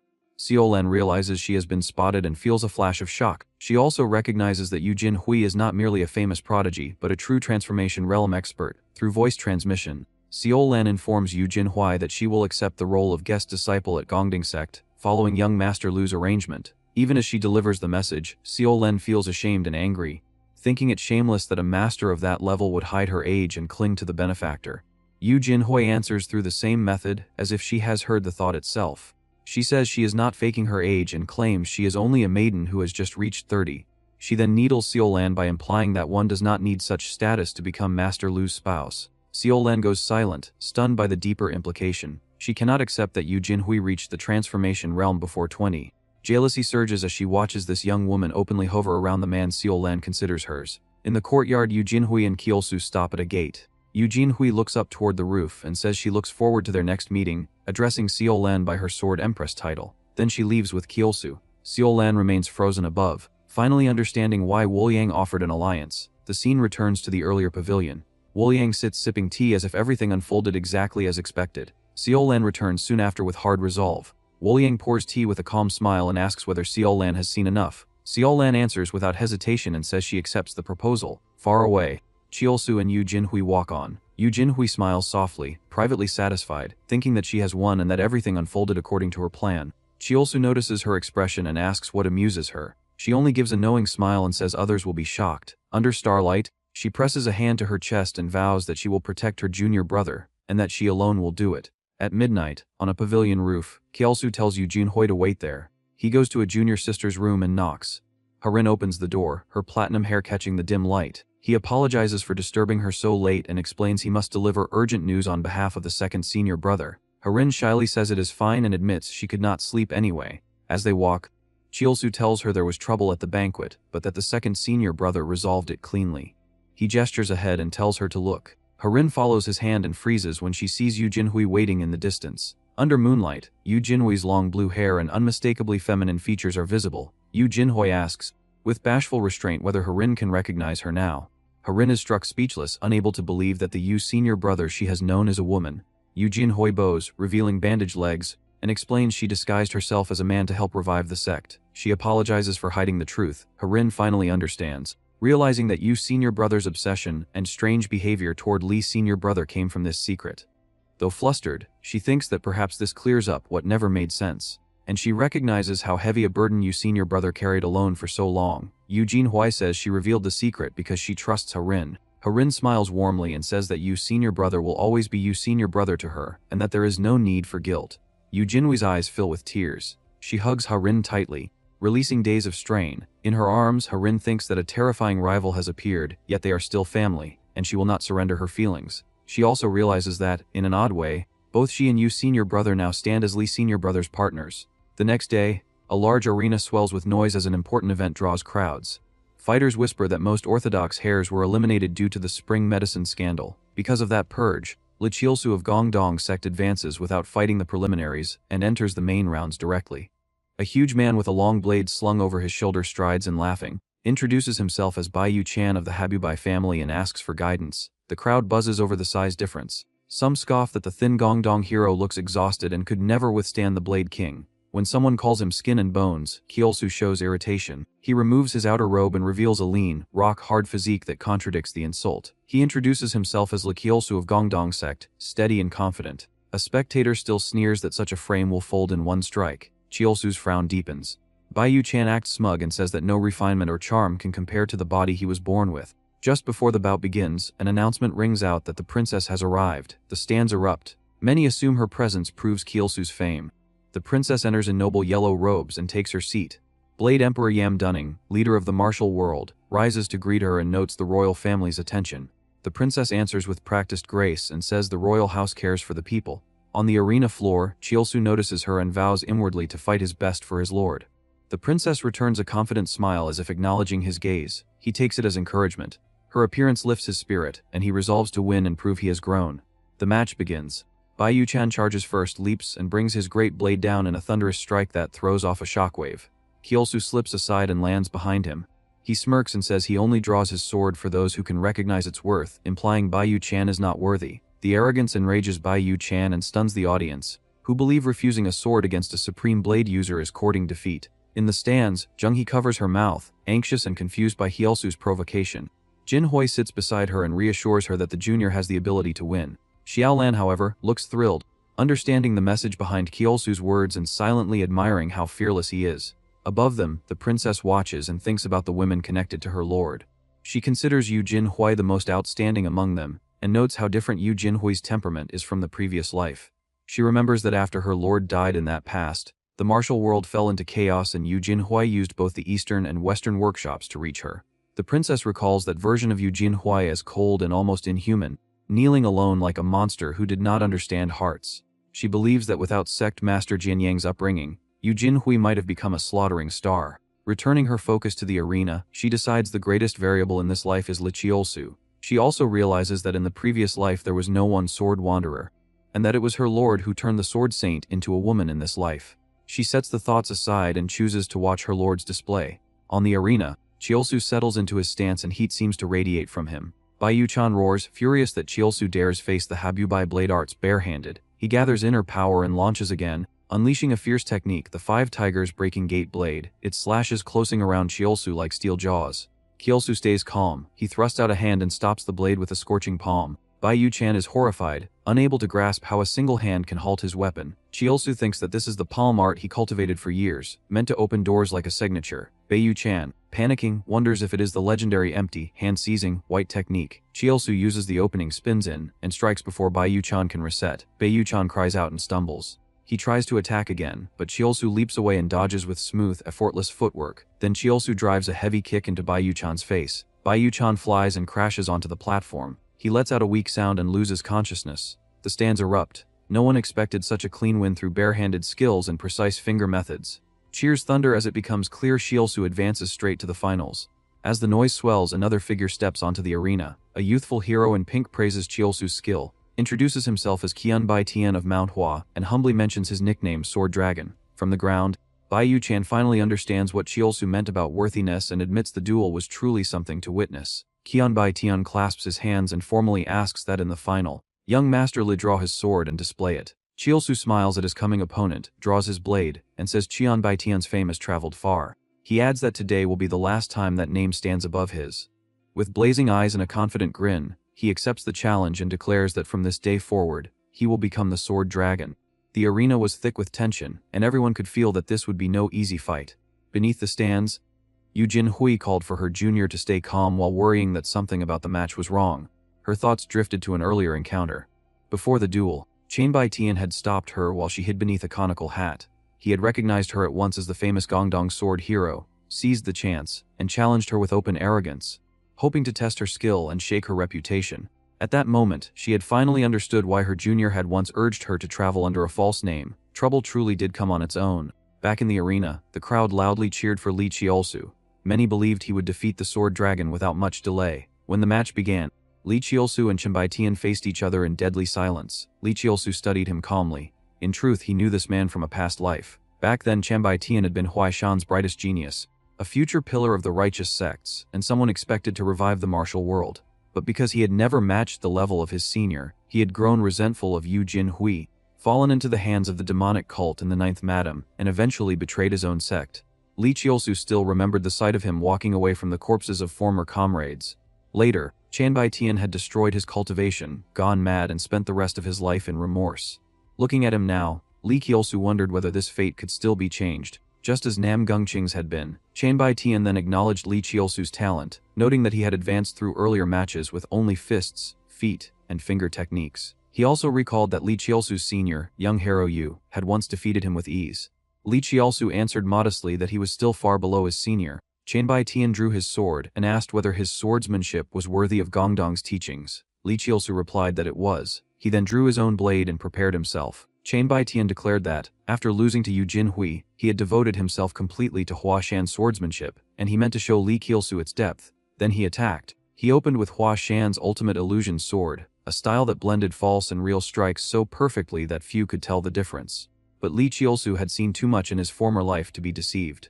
When the storm of blades came, he parried them cleanly, shattered the illusions, and even absorbed the incoming sword ki, sending sparks scattering across the ring. Seeing an opening, he gathered his inner power into his sword and released one sword subdues demons. Blue light wrapped the blade, then burst across the arena in a massive bagua formation.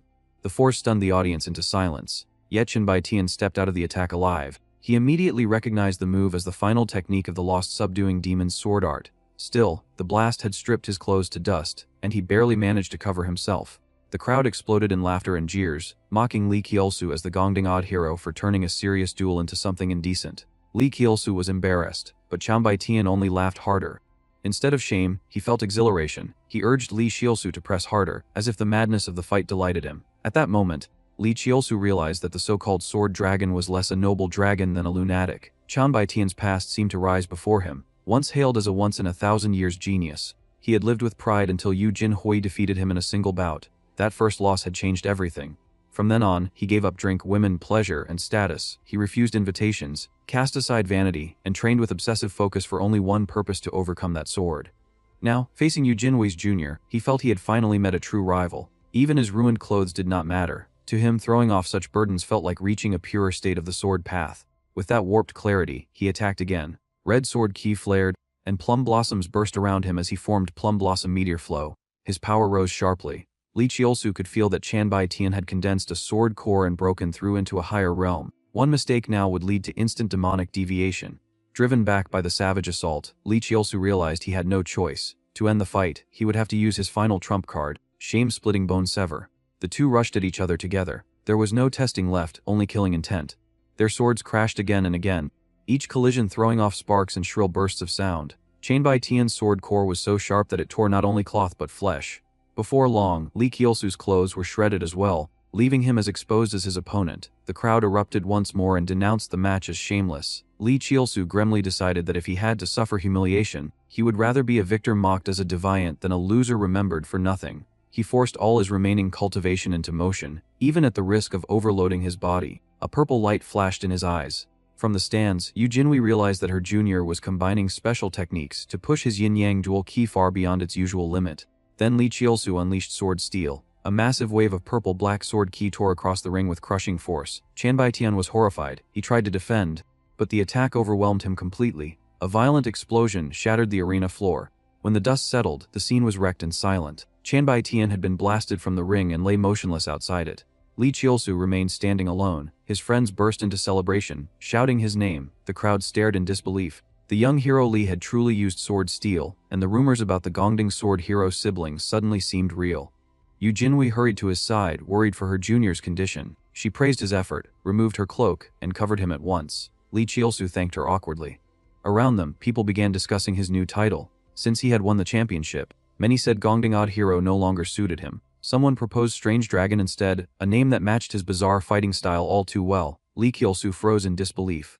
He had expected something closer to Sword Dragon, not Strange Dragon, and the title left him both embarrassed and unsettled. Above, the princess watched with satisfaction. As expected, the man she had favored had won. She signaled to her attendant, and a guard loudly summoned Lee Cheolsu of the Gongding sect. Her Highness wished to receive him personally and bestow the prize. The guard instructed him to compose his appearance and await the summons. Lee Cheolsu and Yu Jinhui bowed. He respectfully stated that such favor was a great honor, though inwardly he could only console himself that, no matter how much face he had lost, victory was still victory. Looking toward the princess, he told himself that he would now present this hard-won triumph to the emperor. Later, at the camp tents, someone called from outside Lee Cheolsu's tent. It was Kyun Bai Tion, once his opponent and now a man changed by their clash. After entering, Kyun Bai Tion apologized for the disturbance and explained that he had come only to offer congratulations. He then expressed deep gratitude, saying that thanks to Lee Cheolsu, he had gained a great enlightenment and advanced to a new level in martial arts. Because of that, he asked to address him from then on as Brother Lee. Kyun Bai Tion's reverence left Lee Cheolsu smiling awkwardly. Too many people had started idolizing him lately, and he still found it strange. When he accepted the address, Kyun Bai Tion lit up and bowed again in thanks. Lee Cheolsu then asked whether Kyun Bai Tion had been invited to the Kington gathering. With skill like his, young Master Moyang had surely tried to recruit him. Kyun Bai Tion answered vaguely, neither confirming nor denying it, which only deepened Lee Cheolsu's curiosity. Still, Kyun Bai Tion admitted that without their duel, he might have remained lost in confusion. He added that he had come to admire Lee Cheolsu's relentless discipline. Speaking modestly, he said that anyone who bore the title of swordsman had to treat every moment as a chance to cultivate, and that this was the truth Brother Lee and Master Lu had shown him. Lee Cheolsu was pleased. Inwardly, he thought that Kyun Bai Tion's fate had also turned for the better. He said that if the chance came later, they should sit down properly over tea, or perhaps something stronger. Kyun Bai Tion happily agreed, then took his leave, hoping they would meet again soon. Once he was gone, Lee Cheolsu fell into thought. Kyun Bai Tion's strange style lingered in his mind, and he decided that if they met again, he would give him a truly memorable fight. Before he could think further, someone outside called in and said it was time to depart. After straightening his clothes, Lee Cheolsu set out with the group for the palace. Since his rebirth, this was his first time returning here. The place felt both familiar and distant. Their destination was the county office, the hall where official affairs were handled. A servant quickly announced to Princess Yuanhua that young Master Lee had arrived. A moment later, Lee Cheolsu pushed open the door and entered. Princess Yuanhua sat on the throne, and the moment she saw him, her face brightened with open joy. She said that she had been waiting a long time. By protocol, Lee Cheolsu knelt and bowed, but Yuanhua immediately came down from the throne, helped him up, and said that since they were alone, there was no need for excessive formality. Lee Cheolsu smiled and answered her with the special form of address only they shared. The intimate note beneath the formal words stirred her at once. Blushing, she confessed that she had missed him deeply. She embraced him and admitted that no matter how long they were apart, his image never left her mind. Lee Cheolsu gently answered that regardless of what others said, he would always remain loyal to His Majesty. He added that, as promised, he had brought back the glory of victory from the Dragon Phoenix Society for her. Moved, Yuanhua leaned against him and said she had seen his performance herself. She praised his steady martial training, then teasingly remarked that even that embarrassing part of him had recovered as before. The remark struck straight at his pride. Lee Cheolsu flushed, recalling the humiliating scene and inwardly blaming himself for letting her see him like that. Yuanhua noticed at once, took his hand, and told him that he had never once seemed ugly to her. To her, she said, he was the only family she had left. Her words moved him deeply. He answered that the emperor was also his only family, both in the modern world and in this martial world, and he thanked her for that kindness. Then Yuanhua turned serious and said there was something she wanted to ask. Lee Cheolsu listened closely. She brought up the Eastern hero Yu Jinhui and said that she suspected Yu Jinhui was actually a woman. She added that this world was already changing from the life they once knew. Then she revealed the truth: she too was a returnee. Lee Cheolsu was not surprised. He had long suspected that the emperor was like him. She was far too sharp not to notice such things. In his previous life, one sword wandering had never existed, and that alone had been enough to make him wary. Since she controlled the state, he reasoned that she must already have gathered enough evidence to confirm Yu Jinhui's identity. He told Yuanhua that her deduction was correct. He explained that because of private pain she could not reveal, his senior sister had hidden her true gender for a long time. Yuanhua nodded as if she had expected no less. Then she said with firm conviction that someone as fearsome as Yu Jinhui had remained human largely because of Lee Cheolsu's influence. As the person closest to him, she declared that she would never grow careless or fall behind. After thanking him for clearing up her doubts, she listened as he urged her not to worry too much about Yu Jinhui. Then they embraced again. Held in his arms, Yuanhua felt a peace she found nowhere else. She rested her head against his chest and thought that to her he was everything, her one source of strength. Her grip tightened on his lapel as her thoughts turned possessive. She told herself that ordinary romance was too weak a word for what she felt, and she swore inwardly that she would never give him to anyone else. Possible rivals rose in her mind one by one. Jake Zawal, she dismissed as an old woman past 60. Yung Xiaolan was already around 50. Jinghe Shuheran Wizorian, and even Yu Jinhui did not truly concern her. Only one woman dead, the blue-haired beauty, the greatest beauty in the world and the one who spent the most time by his side. To Yuanhua, that woman was a real threat. Seeing her lost in thought, Lee Cheolsu finally said that he still had one question to ask. Yuanhua told him to continue. He explained what he had discovered at the Kington gathering hosted by young Master Moyang. He said that the blood sect had used the banquet to distribute a corrupting drug. As proof, he produced a small purple vial, clear evidence of their scheme. He still found it hard to believe they had dared commit such a crime right under Xiaolan's nose. Even in his previous life, he had never imagined matters reaching that point. Yuanhua's face darkened. She admitted that in their former life, no one had truly possessed the power to stop the blood demons. Old memories rushed back. She recounted that after the emperor's death in that life, she had spent decades preparing to abdicate. For a brief time, the realm had seemed peaceful, but she now realized that peace had only existed because he had gathered rare herbs while alive, delaying the blood demon's recovery. In her mind, she saw battlefields drenched in blood and covered in corpses. She said bitterly that by the time she had understood the truth, it had already been too late. Clutching her robe, she finally understood why they had collapsed so quickly in that former life. They had not first been broken from outside, they had been hollowed out from within. With cold resolve, Yuanhua declared that if this tragedy was to be avoided, she would have to mobilize the full power of the imperial family at once. Lee Cheolsu took her hand and answered just as firmly. He pledged his loyalty and said that if she ever needed his strength within the palace, she had only to command him. His words moved her more than she expected. She had not imagined he would support her so completely, and for a moment all she wanted was to lean on him and hide in his arms. But she quickly regained the bearing of a sovereign. Looking him in the eye, she said that internal affairs and the stability of the realm were burdens she herself had to carry, and that he need not worry because she could handle them properly. Lee Cheolsu bowed his head and accepted her decision. Once state matters were settled, Yuanhua smiled and changed the subject. Since he had returned victorious from the Dragon Phoenix Society and offered that triumph to her, she said she naturally had to reward him. Lee Cheolsu was surprised. He had thought the 10,000-year fire lyre was reward enough. Curious, he asked what she intended to grant him. Without answering directly, Yuanhua produced a small brocade box. Lee Cheolsu opened it and froze. Inside lay a finely crafted gold ring set with a large diamond that glittered brilliantly. Yuanhua explained that she had commissioned it herself, because she wanted something that would remind her of him whenever she saw it. She had intended that each of them would keep one as a token. Lee Cheolsu immediately understood that this was no ordinary gift. Stunned, he said it was far too lavish. Even so, he could not reject something made with such sincerity. He accepted it respectfully, thanked her for the immense gift, and promised to treasure it like something priceless. Yuanhua smiled softly and said that she would soon finish settling court affairs. She asked him to wait a little longer and promised that, when the time came, she would support him wholeheartedly. In answer, Lee Cheolsu gently stroked her head. The quiet gesture carried gratitude and trust more clearly than words. Yuanhua looked up at him with affection, her heart full. In that moment, it felt as though their hearts beat together. Lee Cheolsu looked into her eyes, and vowed that even if their bodies had to remain apart for a time, their hearts would never turn away from each other. Hearing this, Yuanhua smiled and played with the ring in her hand. She then said that whenever he looked at it, he should remember her.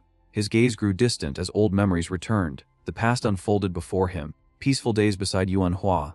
Back then, she had still been a spoiled child who clung to his hand while walking through the palace, unwilling to stray even half a step. He had drawn her gently into his arms and promised that he would always stay by her side and remember every moment. Their bond, built over decades, had never been merely one of ruler and subject. It was something much deeper, though difficult to name. She had smiled then with star-bright eyes and told him to wait for her, until she reclaimed the throne in the Hall of Supreme Harmony. After leaving, Lee Cheolsu carefully put away the ring Yuanhua had given him. He resolved to guard it closely, because it was an irreplaceable keepsake tied to the person he cherished most. But while he was still lost in thought, a shrill voice suddenly cut through the quiet. Startled, he turned and saw Yang Niang making a scene in the courtyard. She was pointing angrily at Dang Tianji and scolding him for daring to call her sister. She insisted that what she did was none of his business and demanded to know how he dared try to stop her. Someone wondered why Senior Dang was working as a waiter for the Gongdong faction, but Yu Jinhui seemed to care only that Lee Cheolsu had just met the princess. Later, when the same question came up again, Yu Jinhui casually made up an excuse and said that the lady had taken a liking to him earlier, so she wanted to remain near Lee Cheolsu. Watching the troublesome little junior sister act up again, Dang Tianji could only groan and tell her to restrain herself. His advice had almost no effect. In the end, half annoyed and half amused, he tossed her a manual and waved her away. Dang Tianji stared at the book in his hands, and his eyes lit up at once. He had realized that it was the precious gift his master had just given him, a compilation of medical and poison arts he had long wanted. Delighted, he gave a sly wink and thought that he now had one more useful tool for tormenting anyone foolish enough to irritate him. Right after that, Yang seized the moment and threw herself around Cheolsu, declaring that from now on she would follow and protect this big brother alone. Cheolsu was so startled that he nearly shouted. Her overwhelming enthusiasm left him no time to react, turning the scene into pure chaos. Watching his own family member get snatched away in front of him, Dang Tianji could only cry out in despair, looking as though he wanted to drag her back and discipline her on the spot. Cheolsu broke into a cold sweat and privately thought that, if this kept up, the girl might one day poison him with her medical skills.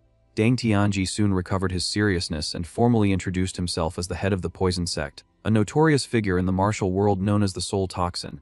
At once the oppressive aura of a true senior spread from him. In a hoarse voice filled with killing intent, he warned Cheolsu that if his sister shed even a single tear, he would make him understand what earthly hell meant. Faced with such a grim threat, Cheolsu could only tremble and hurriedly agree, doing his best not to collapse under the pressure. Once that private matter was settled, Dang Tianji turned to business. His expression darkened as he relayed an important order from above. He explained that, after Cheolsu's performance at the Grand Assembly, the Martial Alliance leader had taken a strong interest in him and ordered him to report at once to the Dingfeng County branch for instructions. Cheolsu was stunned. He had not expected to catch the attention of such a figure so quickly. The man in question was Sword Emperor Lam Dongli, the current leader of the Martial Alliance, a legend who had risen from nothing with a single blade and reached the transformation realm, his aura alone strong enough to shake the heavens. As Cheolsu approached the grand headquarters of the Martial Alliance, he felt both honored and uneasy. He knew that crossing its threshold would push his journey into a new chapter. At the entrance to the main hall, the mood suddenly turned solemn. The escort announced that the Alliance leader wished to speak privately with young hero Lee and asked the others to wait in the reception room. Seeing this, Jinhui's group urged their junior to be careful. Though it was a great honor, everyone knew that facing the head of the orthodox martial world was no small burden. Cheolsu calmly nodded and followed the guards inside. His expression never wavered, revealing the composure of someone who had endured many storms. The moment he stepped into the towering hall, a booming laugh rang down from above. The voice announced that this must be the strange dragon, Lee Cheolsu, champion of the Dragon Phoenix tournament. The sheer force of that voice made the entire room tremble. Before him stood Sword Emperor Lam Dongli. With a huge frame, heavy sideburns, and dark glasses, he radiated the crushing presence of a master at the transformation realm. He greeted Cheolsu warmly, clearly pleased to see him again. Cheolsu showed proper respect at once. He bowed with martial etiquette and said that meeting the Sword Emperor was a great honor for a junior like him. Though humble, he still carried himself with dignity. Lam Dongli waved him over to the tea table, and the two began a private conversation in which rank was, for a moment, set aside. While pouring tea, the Alliance leader admitted his surprise. He said that he had never expected such a young man to defeat a fierce opponent like Sword Dragon and claim glory at the Dragon Phoenix branch. Laughing in delight, he added that a late rising talent from an overlooked sect overturning expectations like this had surely stirred all 9 provinces. Then he addressed him again by that same title, Strange Dragon, with clear amusement. Cheolsu took a sip of tea, though a trace of puzzlement appeared on his face. He asked Elder Lam who had given him such an odd title, since the name did not please him. Lam Dongli proudly pointed at himself and laughed, claiming full credit. He argued that no other name better suited Cheolsu's eccentric and uncanny fighting style, but Cheolsu remained unconvinced.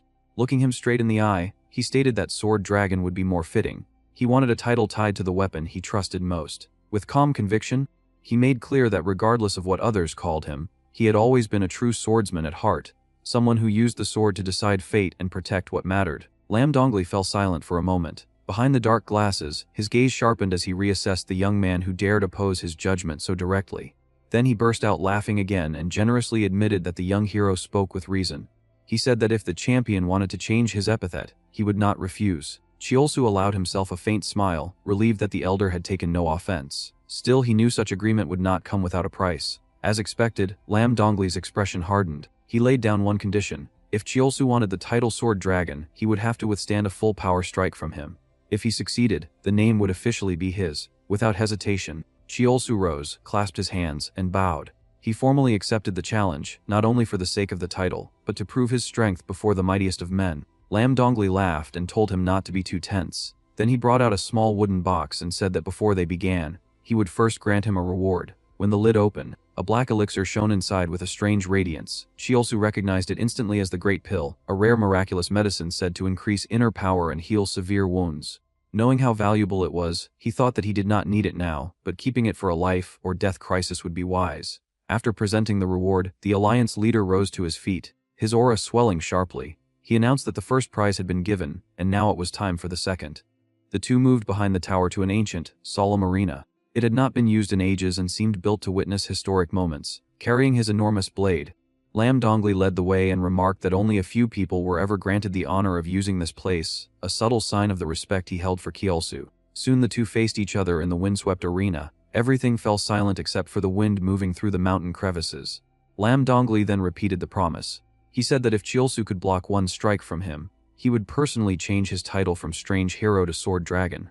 The pressure in the air thickened immediately. Cheolsu did not flinch. He lowered his stance and fixed his eyes sharply on his opponent, steadying himself for the fiercest blow he had ever faced. Lam Dongli curled his lips into a grin and warned that he would lower his inner power to Cheolsu's level, so he should not complain if the strike still proved overwhelming.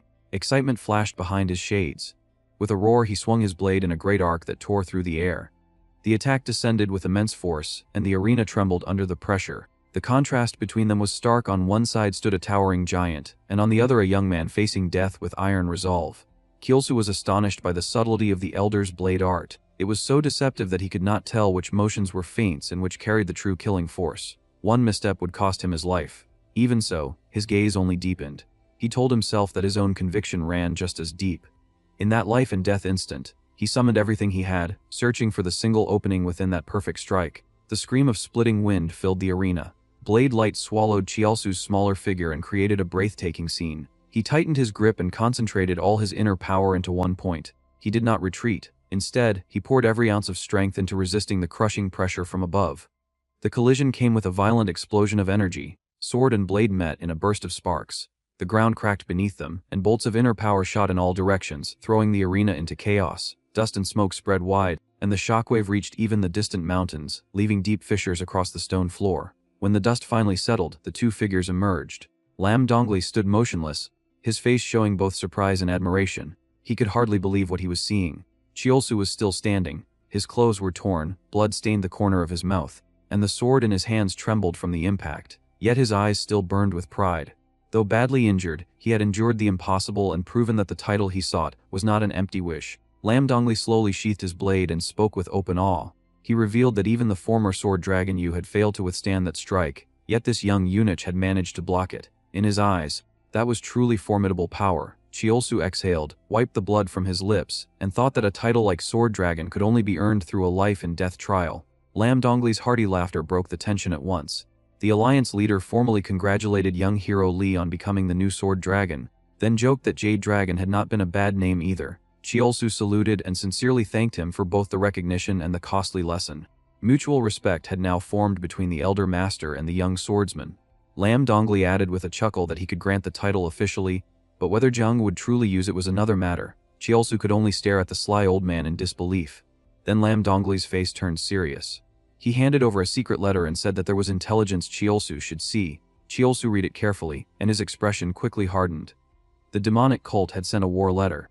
They demanded the return of Gongdong's lost supreme art and challenged the righteous sects to meet at Heavenly Mountain, where the younger generation would compete. A great conflict between the righteous and demonic paths was beginning, and for the new Sword Dragon, it marked the start of a dangerous new chapter. Holding the letter, Cheolsu felt no fear. Instead, a strange excitement rose in him. At once, he thought of Bai Tianhua, the blonde beauty of the demonic cult with cold eyes and violet pupils.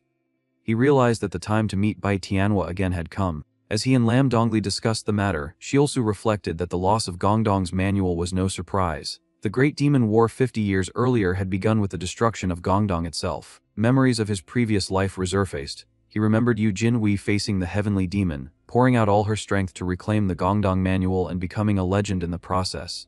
Now Cheolsu understood the cult's intention. They were using the manual as bait. Lam Dongli explained that not only Gongdong, but also the Martial Alliance and the Left Dao Alliance, had been invited to Mount Tian. At present, 3 Xuan realm powers dominated the martial world: Heavenly Demon Bai Wuliang, Left Dao King Jiok and Holy Monk Wonjuk. Bai Wuliang was a genius who had reached the peak young, yet remained lonely there. The only thing he desired was a worthy foe. That thought drew out another memory. In his past life, Yu Jinhui had charged alone into the cult's stronghold, cutting through countless enemies before facing the heavenly demon in a secret duel. Though defeated, she had preserved the dignity of a true swordsman. In the end, the heavenly demon had returned the Gongdong manual out of respect. Back in the present, Lam Dongli told Lee Cheolsu not to worry too much, since the situation had changed, but Lee Cheolsu declared firmly that he and his senior sister would represent Gongdong at Mount Tian and settle this grudge. Seeing that resolve, Lam Dongli smiled and promised full support and reinforcements. The scene shifted to the misty mountains of the Left Dao Alliance. In Jiaxawal's grand hall, a subordinate knelt and reported the news. The usually playful Snake Maiden spoke with rare respect. Jiaxawal, seated high on her throne, smiled with open amusement the moment Lee Cheolsu's name was mentioned. A new scheme was already forming. Hyangmi bowed before Jiaxawal, the famed beauty and leader of the Left Dao Alliance. Her beauty was as overwhelming as legend claimed, and she ruled with both authority and seduction. Jiaxawal handed her the demonic cult's letter and explained that the heavenly demon martial trial would decide the top young talent of both the righteous and dark factions. It was clearly a trap, but also a grand stage. She then ordered Hyangmi, the left sex top dragon, to go to Mount Tian, investigate the demonic cult, and gather information on sword dragon Lee Cheolsu. At the mention of his name, Hyangmi froze. Her eyes wavered, her heart skipped, and a faint blush rose to her face. Memories of Lee Cheolsu and Gansu returned at once. Since their parting, longing had lingered in her heart, though she had never admitted it. She cursed the feeling inwardly. Thinking of him irritated her, yet desire burned beneath that irritation. Clutching the letter, flushed with excitement and embarrassment, she realized this mission was also her chance to see him again. Jiaxawal watched her reaction and asked whether she would go. After a moment of flustered silence, Hyangmi said that she must go. She wanted to meet him and finally understand the feelings that had tormented her. For an instant she even imagined throwing herself into his arms. Then she regained her composure, bowed and declared her obedience. Jiaxawal nodded in satisfaction. Beneath the slit of her gray robe, one slender leg showed as she considered whether she herself should disguise her identity and join the fun. A mischievous gleam flashed in her eyes. Without Jin Hui or Yun Xiaolan nearby, she believed Mount Tian might offer her the perfect chance to reclaim Lee Cheolsu's attention. The scene shifted again to an ancient shrine, where steam rose quietly from a cup of tea. There, Lee Cheolsu sat across from Master Wonjuk. Wonjuk asked what he planned to do about Mount Tian. Lee Cheolsu answered that he had not fully decided. Wonjuk smiled faintly and said that if this heavenly demon resembled the one from their former life, he would likely accept terms if Keongho's safety could be secured. The young monk clearly understood the enemy well. Lee Cheolsu remained calm and said that whether the heavenly demon agreed or not mattered little. Sooner or later, he would have to face that fate. Wonjuk silently admired his resolve. Then Wonjuk produced an old manual and handed it over. Lee Cheolsu was surprised at once. The book was no ordinary gift. It was the Dharma Wheel Saint King's art. A profound technique Wonjuk had created himself. Even from a quick glance, Lee Cheolsu could tell it was extraordinary. Wonjuk explained that this was his life's work, made specifically to counter the blood demon and his followers. It was a priceless safeguard for the road ahead. Holding the manual, Lee Cheolsu realized he had just been given a natural enemy of the blood cult. Wonjuk then set down his tea and began recounting the heavenly demon war 50 years earlier, the tragedy that had begun with Gongdong's destruction. His eyes turned grave as he revealed the hidden truth. The true mastermind behind that catastrophe, he said, had not been the demonic cult at all, but another force darker and far more mysterious. Lee Cheolsu froze in shock. If the demonic cult had not caused the heavenly demon war, then who had controlled events from the shadows? Wonjuk revealed that the former heavenly demon, whom he had once slain, had only been a puppet of the blood cult, secretly using blood arts that turned people into fiends and stained everything in crimson. Lee Cheolsu reacted in disbelief and asked whether that meant the blood cult had truly been behind the war. Wonjuk confirmed it and explained that the demonic cult had only served as a cover for their scheme. That raised another fear. Lee Cheolsu wondered whether the current heavenly demon, Bai Wuliang, might also be tied to the blood cult. Wonjuk gently denied it. In truth, Bai Wuliang had driven the blood cult's remnants out of the demonic cult. Though he had started as a low-ranking demon, he had risen by sheer strength and personally killed the former heavenly demon. Lee Cheolsu quickly understood why the blood cult had tried to seize the righteous sects through the debating assembly. They had lost control of the demonic cult and were searching for a new foothold. Wonjuk then gave him a small jade pendant that carried a pure spiritual aura. He carefully instructed him to crush it if danger came, and added that the Heaven-Earth Society would secretly watch over him wherever he went. That quiet promise gave Lee Cheolsu real strength. Clenching the jade, Lee Cheolsu said that he understood and accepted the support with full trust. Wonjuk folded his hands and warned him to be careful. Even if Bei Wuliang had expelled the blood cult, Mount Tian was still a tiger's den. Beneath the full moon, the small monk stood alone on the peak, and his warning lingered like an omen of bloodshed ahead. Later, beneath a clear sky, Lee Cheolsu finally returned to Gongdong Mountain. An eagle circled overhead as he stood before the steps and murmured that he had come home at last. With his companions beside him, he began the climb. Yangyang cheerfully announced that this was Gongdong Mountain, where the brothers and seniors trained, and urged everyone to keep moving. At the main gate, Lee Cheolsu found Jianyang waiting. He bowed and formally reported that his disciple had returned. Jianyang smiled warmly, welcomed him back, and proudly said he had heard about his first-place finish and the honor he had brought to the sect. He praised his hard work, then told the others to rest from the long journey. When he noticed Yangyang still clinging nearby, he said she could stay too. She turned shy and protested that she was still too young to deserve the title of senior. Later, master and disciple sat together over tea. Jianyang said he had gathered plenty of news from the Dragon Phoenix gathering, and teasingly mentioned hearing that Lee Cheolsu had fought the final match half undressed. Lee Cheolsu awkwardly explained that it had been an accident and apologized for causing worry. Jianyang only laughed and said that torn clothes meant little compared to winning first place and saving his senior sister. Then his tone changed. He said there was a far more serious matter. After hearing that Yu Jinhui's true gender had been exposed, he had realized that forcing a child to live as a boy had been a mistake. Lee Cheolsu fell silent. In his previous life, Yu Jinhui had lived as a man until death, always seeming to him like a lifeless doll. He then took out a dark blue manual and solemnly handed it to Jianyang, explaining that Yu Jinhui had created it herself. Jianyang was stunned. Lee Cheolsu added that no matter what the world said, she was still the chief disciple Jianyang had raised, and that they should wait and speak with her properly. Those words moved Jianyang deeply. He felt that this disciple had grown far beyond what he once knew. Next, Lee Cheolsu offered him a wooden box containing the Great Pill and asked him to accept the monk's gift. Jianyang was startled by something so precious, but Lee Cheolsu reassured him that he had already received another pill as a reward, and that the others had used spirit pills as well. Jianyang could only accept it with heartfelt gratitude. Just then, the door burst open and an urgent voice announced there was news for the sect leader. Both turned in surprise. Lee Cheolsu recognized the familiar voice at once. A scruffy old man vaulted into the room, still chewing as he proudly declared that he had climbed all the way up the mountain to deliver the message. When Jianyang asked why he had come in such haste, the messenger quickly explained. The heavenly demon had accepted the Sword Dragon hero's proposal. He added that the heavenly demon had guaranteed the absolute safety of the juniors from both the righteous and demonic sides when they traveled to Mount Tian. Lee Cheolsu was stunned. The messenger went on, saying that the demonic alliance had accepted as well. Black Serpent Lord Zorian and Hai Fengyan Xiaoan, the second disciple of the masked shadow troop, were already on their way to Gamzak. At the mention of Hai Fengyan Xiaoan, Lee Cheolsu paused. The name felt oddly familiar, and with it came a rising unease. Then the memory struck, bringing a headache with it. Jianyang noticed and asked what was wrong, but Lee Cheolsu quickly said it was nothing. Jianyang then explained that traveling alongside the demonic faction would normally be impossible, but this was an exception, so he should go meet them at headquarters. The next day in a green forest, Lee Cheolsu warmed up among the trees. He reflected that much had changed since Hong Kao left. His master had used the Great Pill to break through to the Pinnacle Realm, while his own thoughts remained fixed on the two names he would soon meet, Wei Zhu Ryan and Yan Xiaoan. Then the truth returned fully. Hai Fengyan Xiaoan, the so-called second disciple of the masked shadow troop, was actually Jake Saul in disguise. Realizing it made his head throb even more. Soft steps rustled across the dry leaves. Two graceful figures approached. One remarked that his skill was as sharp as ever. Lee Cheolsu turned and recognized them immediately. He greeted Wei Zhu Ryan politely, saying that it had been a long time. She blushed at once and scolded him for forgetting his promise to call her elder sister properly. Her embarrassment was plain, and she could barely get the words out. Yan Xiaoan teased her and asked why she was acting so flustered. Wei Zhu Ryan quickly denied it.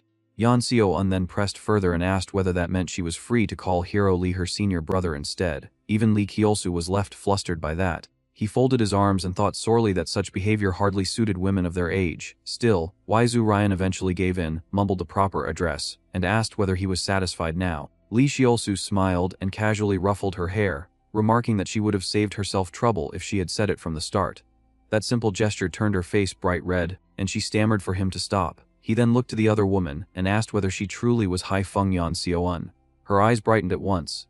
She confirmed it cheerfully, then stepped close without hesitation and boldly declared that she had secretly loved Hero Lee since the contest between righteousness and evil. The confession left Lee Cheolsu utterly speechless. He could only stare at her in shock. Yan Seowol says that she has secretly loved Hero Lee ever since the righteous and evil contest. The confession hits Lee Cheolsu so suddenly that he can only react in stunned confusion. Seeing his flustered face, Seowol smiles in delight and inwardly rejoices, convinced that dressing like a youthful beauty was the right choice and that the rumors about men liking younger women may not have been wrong. Without giving him time to recover, she suddenly throws herself into his arms. She says that she will definitely become Lee Hero's woman, then lifts her moist eyes and asks whether he will accept her sincere feelings. Rian, standing nearby, is left nearly frozen. She stares wide-eyed, unable to understand how Seowol can act so boldly without the slightest hesitation. To Rian, Seowol truly looks like a woman in love, and she cannot help wondering whether this is what true femininity looks like. After a moment of silence, Lee Cheolsu hurriedly pushes Seowol away. Embarrassed, he awkwardly thanks her, but Seowol keeps pressing forward. Using her charm without restraint, she insists that every word is genuine. She says that his sword technique is so powerful and domineering that people call it the double-blade lust sword, and that she was completely captivated by it. Lee Cheolsu can only stand there in disbelief, inwardly groaning at her flowery way of speaking and wondering why she still acts like this at her age. To break the strange mood, he quickly says that he will lead the way and tells them to follow. Later, Chunha enters with a tea tray. Inside the room, Lee Cheolsu, Yan Seowol, and Waisari Yan sit together properly. Waisari looks around and remarks that this must be a guest hall, marveling at how completely the place has changed. At that, Chungha suddenly slams the tea bowl onto the table and says that the gongdong in their memories is not the gongdong of today. The unusual sight leaves Lee Cheolsu slightly bewildered, and he even thinks in surprise that Chungha has taken his side for once. He then gently explains that although he will hear the detailed instructions from Master soon, the departure date and the members for the trip to the Sword Demon sect have already been decided. He says that they will first rest for a week at Gongdon Mountain, then depart after that. Before he can continue, Yan Seowol's eyes shine with joy. She exclaims that this means she can remain beside her beloved Lee Hero for an entire week, and says that the thought makes her thrilled. Waisari immediately stares at her in disbelief and protests that she only met him today. Seowol acts as though that means nothing and asks what could possibly be wrong with it.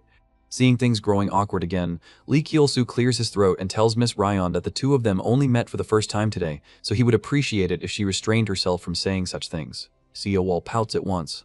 She argues that there is nothing wrong with the first meeting, says that she has admired him ever since the righteous versus evil battle, and adds that after meeting him today, she pledged herself through a single sword. Waisari watches the exchange quietly, feeling embarrassed. Yet at the same time, she cannot help thinking that a woman who is that honest with her feelings looks incredibly beautiful. That thought makes her heart ache. Painful thoughts begin rising inside Waisari Yan. Since childhood, she has lived as a man and eventually became the chief of the Black Dragon Gang. The first time her heart ever wavered was when she gained an elder brother for the first time in her life. Everything started then. For the last 2 years, even while knowing he would never come looking for her, she still kept wondering what it would feel like to be a younger sister. More than that, she found herself thinking more and more about becoming a woman. That is why Yan Seowol strikes her like such a blow. Seowol is more feminine, prettier, and more alluring than she is. Waisari cannot stop herself from wondering what would happen if Cheolsu fell for Yan Seowol. She knows he probably would not, yet the thought still stings. After a brief silence, Waisari hesitantly speaks. She tells Lee Brother that what Miss Yan is saying is not what matters right now, and urges him to continue explaining the trip to the Heavenly Demon. At once, Yan Seowol frowns. A flash of displeasure appears in her eyes as she asks why Waisari is the one deciding what is important, even addressing her as sister in a pointed tone. Tension rises immediately, so Cheolsu quickly steps in and says that enough is enough. He reminds them that the important matter now is the information regarding the Heavenly Demon. Waisari lets out a cold snort and tells Miss Yan to listen and put aside personal romantic matters for the moment. Just then, Ji-eun Young enters and thanks them for waiting. He says that he will now begin explaining the trip to the Heavenly Demon, but the moment he senses the room's atmosphere, he freezes. A chill runs down his spine, and he wonders what kind of mood he has just walked into. The scene then shifts to the bitter cold of Xinjiang, the harsh land ruled by the Heavenly Demon, a place once known as the Western region in ancient times. Deep footprints remain stamped into the white snow. Cheolsu and his senior brother represent the righteous sect, while Waisari Yan and Yan Seowol stand for the demonic side. Together, the group travels to take part in the Heavenly Demon Martial Tournament. At one point, Cheolsu thinks that Deng Myung's medical arts seem like quackery, but he also admits that since the Elder's martial skill has reached the transformation realm, it may still help in an emergency. Then footsteps sound from the distance. Yu Jinshui instantly becomes alert and rushes forward to shield him. She warns her junior brother that someone is coming from that direction and that the approaching person is a master. A figure appears before them. He seems motionless, yet in the next instant he is suddenly right there. It is the Sword Demon. He coldly looks over the group and remarks that these must be the young members of the Righteous and Demonic Alliance. Jiaosu slightly frowns as he recognizes that overwhelming aura. This man is one of the 5 great demonic lieutenants who serve beneath the Heavenly Demon, one of the 5 demons themselves. The Sword Demon sneers and introduces himself. He says that he is the Sword Demon and that he has orders from the Lord to guide them to Mount Heaven. Yu Jinhui responds at once in a grave tone and gives her name. The Sword Demon lets out a cold laugh and mockingly says that she has a stronger aura than expected for someone from the Righteous sect. He then looks at those beside her and identifies them as the Black Snake Dragon and the Whiskered Phoenix. Then his gaze suddenly locks onto Jiaosu. His expression changes at once and he points at him. He says that this must be the strange dragon Jiaosu, the one who won the Long Phoenix Gathering. Jiaosu immediately corrects him and says that he is the Sword Dragon, not the Strange Dragon. The Sword Demon laughs with scorn and says that news of Jiaosu's strangeness has already spread all the way to Xinjiang. He adds that even the Lust Demon of their sect has taken interest in the stories about him, then mockingly asks how someone like that could be called the Sword Dragon. At the mention of the Lust Demon, Jiaosu freezes for a moment. Confusion rises in him as he wonders why such a peerless master would be interested in him. Yu Jinhui then speaks again and sternly warns the Sword Demon that she will not tolerate any insult directed at her junior brother. The Sword Demon gives a faint laugh and says that he would gladly draw his sword at once, but that they cannot start fighting there. At that moment, the ground beneath the group begins to shake. Almost instantly, a tower appears as though it had always stood there. The Sword Demon softly welcomes them. The young members of the Righteous and Demonic Alliance are led inside the tower, where blazing flames stand in sharp contrast to the frozen snow outside. At the same time, the Sword Demon bows before the Heavenly Demon and proclaims his descent. His followers lower themselves in homage, declaring their submission to the divine cult and praising their leader again and again. In this way, the young Alliance members arrive at the Heavenly Demon Palace. Bai Wuliang coldly orders that they be admitted. As soon as he speaks, the doors open, and in the next moment, Jiaosu's group stands before him. The moment Bai Wuliang sees them, his gaze passes over each person one by one. It pauses on Jiaosu, and he identifies him as the Strange Dragon. Then it moves to Waisari Yan, and he recognizes her as the Black Snake Dragon. But when his eyes fall on the girl beside them, he immediately realizes that she is not truly Yan Seowol. That realization startles him. He inwardly questions why the Queen of Hell is here and cannot help wondering whether she has finally gone mad. At the same time, Sawal, hidden within Yan Seowol's form, senses that something is wrong and curls her lips slightly. Then Sawal speaks through her consciousness. She remarks that, as expected, the Heavenly Demon truly lives up to his title, and says that she would have been disappointed if he had failed to recognize her power. Bai Wuliang's eyes grow colder as he stares at Yan Seowol. Breathing heavily, he says that he had heard she was over 60, and that he did not summon an old woman pretending to be a young beauty. He mockingly asks whether she has grown senile. The moment her age is mentioned, Yan Seowol's expression turns fierce. She snaps back that he has no room to talk, saying that it is ridiculous for someone younger than her to babble about senility. She points out that he is already 45 and says that his prime is long gone. Then she adds that if he is so concerned about her, he should request a private audience with the Heavenly Demon. Contrary to expectation, Bai Wuliang calmly agrees. His gaze then shifts to Yu Jinhui. The instant she notices, she becomes alert. Bai Wuliang inwardly marvels and says that she has already reached the transformation realm, far beyond what he expected. Standing beside her, Lee Cheolsu feels the crushing pressure filling the main hall, and sweat slips down his cheek. He realizes once again that the Heavenly Demon truly lives up to his name. In his past life, this same man had recognized Yu Jinhui as a worthy rival and become obsessed with her. Realizing how dangerous he is, Lee Cheolsu quickly calls out to his senior sister. At that moment, Bai Wuliang releases a dense aura that engulfs the group. A huge surge of spiritual power rushes toward Yu Jinhui, and a shockwave erupts. The others hurriedly shield themselves. Yan Seowol immediately accuses the Heavenly Demon of breaking his promise to guarantee their safety. Bai Wuliang calmly replies that it was only a test and that he meant no harm, so she should step back. Then he looks toward Yu Jinhui again, intrigued. He thinks that her eyes carry the pride of a defiant genius, yet also a strange emptiness. That contradiction fascinates him, and with a smirk he tells her that the two of them are alike. Yu Jinhui shows no reaction and only thinks that this is yet another test. Bai Wuliang reflects on the Heavenly Demon's divine skill, a supreme demonic art that overturns heaven's order itself. At the same time, Yu Jinhui judges that even if he calls it a test, the killing intent within his true energy is real. Lee Cheolsu asks with concern whether she truly plans to accept the Heavenly Demon's challenge. Yu Jinhui quietly makes up her mind. If she wants to protect her junior brother, then she must be able to stand alone even against someone like the Heavenly Demon. The moment Lee Cheolsu sees her moving forward, he curses and rushes after her without hesitation. Furious, he thinks that everyone keeps treating his senior sister like something to be tested. His heart nearly screams in anger as he reaches out, grabs her hand, and tells her to stop. Yoo Jin-wee turns back in slight confusion and asks why. Lee Cheolsu then tells Yoo Jin-wee that they should use a joint assault formation together. Yoo Jin-wee smiles and nods. Lee Cheolsu smiles back, showing rare happiness, then tightens his grip on her hand and silently resolves to support his senior sister. A massive burst of spiritual power erupts and wraps around them both. The energy spreads and shatters Bai Wuliang's formation.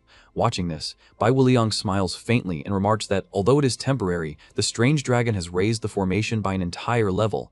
He admits that he first thought Lee Cheolsu was ordinary, but now sees that the young man possesses insight far beyond his realm. Then an explosion flashes through the hall with a deafening roar. When the smoke clears, the two are still standing without moving. Bai Wuliang coldly calls out that strange dragon Lee Cheolsu is clearly no ordinary righteous rookie. Lee Cheolsu answers without fear that he is indeed no mere rookie. He declares that he is the #1 new star of the righteous sect, Sword Dragon Lee Cheolsu. That answer excites Bai Wuliang even more. Lee Cheolsu quietly sighs, realizing that he has now seen the heavenly demon's divine sight for himself. Meanwhile, Bai Wuliang feels unsettled because he cannot read Lee Cheolsu at all. The young man feels less like a rookie and more like a master strategist. At the same time, Yan Seowol grows furious and thinks that the heavenly demon is going too far. If he keeps this up, he will cross the line. Without warning, she rushes forward, slips into Lee Cheolsu's arms, and clings to him while acting frightened. The group nearly freezes at the sight. Bai Wuliang angrily snaps that the Queen of Hell must have gone mad. Yon Seowol warns him to restrain his pressure and says that if he continues testing Lee Cheolsu, she will treat it as a declaration of war against her. Bai Wuliang frowns and asks what that child means to her for her to defend him so personally. In response, she wraps her arm around Lee Cheolsu even tighter and bashfully admits that Yan Seowol has fallen for Sword Dragon Lee Cheolsu. Bai Wuliang's expression changes instantly in disgust. Yan Seowol then says that it is a long story and tells him not to ask further. After a pause, Bai Wuliang sighs helplessly and announces that the Heavenly Demon Tournament to choose the greatest new star will begin in 15 days. Until then, he tells them to remain in their quarters and explore the sect as they wish. He then tosses several jade amulets toward Lee Cheolsu's group and tells them that if anyone dares block their way, they should show the black jade token he has given them. Soon after, the group leaves the hall. Lee Cheolsu feels relieved that the meeting is finally over, while Yan Seowol giggles in satisfaction. Lee Cheolsu coldly changes the subject and says that they are nearly back at the midday quarters. He adds that Miss Yan and his little sister must both be tired from the long trip, so they should hurry and rest. Waisari blinks in surprise and asks whether he just called her his little sister. Lee Cheolsu casually replies that of course he did, since no one else there fits the title. Yan Seowol immediately pouts and complains that Sir Lee never treats her like a little sister, calling that unfair. Lee Cheolsu sharply pulls away and coldly tosses her aside. He says that he's returning to his room, then casually reaches toward Yoo Jin-wee, smiles, and asks whether they should go, senior sister. Later, the two walk together beneath the moonlight. Yoo Jin-wee laughs and says that the day had been a complete mess. She admits that they always seem to end up in the strangest situations.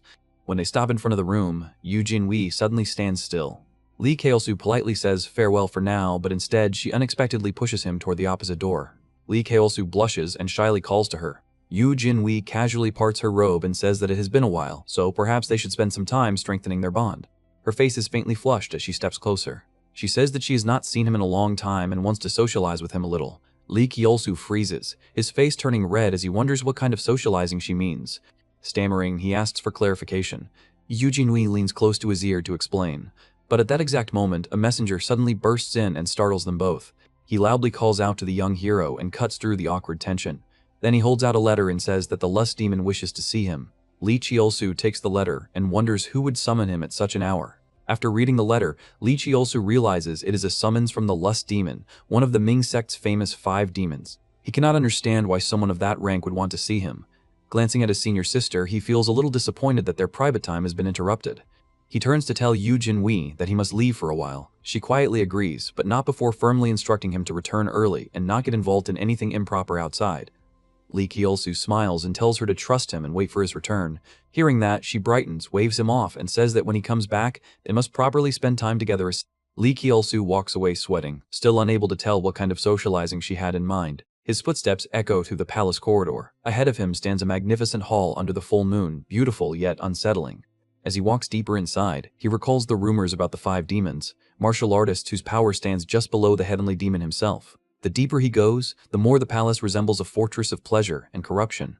Along the path stand statues of men and women in suggestive poses, and painted screens display obscene spring chamber scenes. Lee Cheolsu's face stiffens with discomfort. He realizes that this is the pleasure palace of the Ming sect, a place infamous for its depravity, and every corner reeks of lust. A guide leads him to a blazing red door with a golden lion head handle, knocks, then opens it and invites him inside to meet the lust demon in the wine pond and flesh grove. The door opens onto a grotesquely extravagant sight, a hanging garden of meat and a pool of fine wine. Lee Cheolsu inwardly remarks that this truly is the lavish madness of a depraved sect. Taking a breath, he steps forward to meet the master of the place. The quiet sound of water from the wine pool fills the night as he crosses a wooden bridge toward the center of the feast. There, on a stone platform beside a table overflowing with delicacies, a beauty waits for him. It is Na Yeon-bai. She watches him with a languid gaze, but the moment Lee Cheolsu sees her, he feels something off. She is undeniably beautiful, yet he cannot fully think of her as a woman in the usual sense. The lust demon had originally been born male, once a prodigy of the pleasure palace and the brightest star of the sect. By the age of 30, after exhausting every pleasure available to a man, he had grown bored and chosen an even more extreme path. By combining a flawed manuscript of the Kneeling Flower Treasure classic with the corrupt arts of the pleasure palace, he created the celestial sound transformation technique. After enduring a painful rebirth, he transformed himself into the stunning woman now seated before Lee Cheolsu. That memory makes Lee Cheolsu shudder inwardly. He can hardly believe someone would go so far as to castrate himself to cultivate such dark arts. To him, that can only belong to a true madman. He sits across from Na Yeon-bai and politely thanks her for inviting him. Resting her chin on one hand, she gazes at him with suggestive eyes and says that she feels honored to meet the famed sword dragon. Lee Cheolsu forces a faint smile while silently judging her. He cannot help recalling his previous life when he had once come to her in desperation, hoping to recover his lost manhood. Back then, she had coldly told him that once it was gone, there was no way to restore it. Back in the present, Na Yeon-bai pours wine and introduces herself proudly as one of the Ming sect's 5 demons, the lust demon. She offers him a drink, but Lee Cheolsu immediately refuses, saying that he cannot drink alcohol. When she asks why, he bluntly explains that it is harmful to his yang qi and to his masculine vitality. Na Yeon-bai can only smile awkwardly and admit that she had not considered that. She offers him tea instead, saying it may suit him better. Lee Cheolsu accepts the cup and thanks her politely. As he smells the tea, aged over 30 years, he cannot help wondering whether it has been laced with aphrodisiacs the way Mother Go once did. Na Yeon-bai watches him with open expectation as he drinks. After tasting it, Lee Cheolsu says that it is excellent. She beams and says that she brewed it herself, clearly pleased that he likes it. He then sets the cup down with a firm sound, his expression turning serious. He stops circling around the matter and directly asks why she wanted to see him. Na Yeon-bai looks at him flirtatiously and says that even from the far frontiers, she has heard endless rumors about the sword dragon stirring up the Central Plains. She says that people claim he has stolen the hearts of countless daughters from respectable families, that he spends every night with a different woman, and that he has charmed not only young ladies but even mature beauties such as the Sword Empress. Leaning closer with bright curiosity, she says that she wanted to see for herself what sort of marvelous womanizer he truly is. Hearing that, Lee Cheolsu breaks into a cold sweat and inwardly curses the absurd rumors. He flatly denies everything and says that she should not believe such nonsense, because he has never slept with anyone. Then, holding his teacup, he calmly asks what she thinks of him now that they have met. Na Yeon-bai licks her lips and reacts as though utterly bewitched. Suddenly, she flips the banquet table with force, sending dishes and food crashing across the floor. Then she climbs onto the overturned table and presses herself close to him in a shameless pose. With flushed cheeks, she gently raises a hand to stop him from speaking and confesses that, in this moment, she wants to belong to him more than ever. Then she boldly invites him to perform a morning ritual with her right there in the middle of the flesh grove and wine pond. Lee Cheolsu can only gape in complete shock. He can barely believe what he is hearing. Na Yeon-bai smiles with satisfaction, clearly serious. Then a dry snap cuts through the air. Lee Cheolsu firmly knocks her hand aside and bluntly declares that he has no interest in any indecent play there. Na Yeon-bai is left dumbfounded, unable to believe she has been rejected so directly. She wonders what exactly she lacks, while Lee Cheolsu inwardly thinks that the problem is obvious. To him, she is still essentially a man. Even with her hand still resting seductively on his shoulder, Lee Cheolsu begins lecturing her. He says that what he wants is harmony between the soul and the body, not empty physical indulgence. Hearing such lofty words, Na Yeon-bai's eyes fill with genuine surprise. Then she suddenly clutches her chest and bursts into delighted laughter. Her laughter echoes through the hall beneath the glittering lights. Holding her forehead, she says that Dai Long is truly the most interesting person she has ever met. She repeats his words about harmony of soul and body to herself and seems deeply pleased by them. Then she bows slightly and admits that although his view is a little extreme, it is still perfectly reasonable. Still amused, she says that she never expected someone to enlighten her about desire itself. Lee Cheolsu calmly asks whether that means he has passed her test. Na Yeonbai nods approvingly, then unexpectedly proposes that they become sworn siblings. She extends her hand and invites him to swear an oath to share fortune and hardship together. Lee Cheolsu hesitates because of the divide between righteous and unorthodox paths, but she casually dismisses that concern.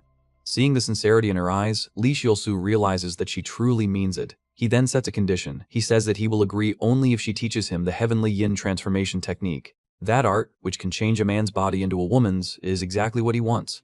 Na Yeonbai smiles and agrees at once, treating it as a gift to her new brother. Still curious, she asks why he would want such a heterodox technique.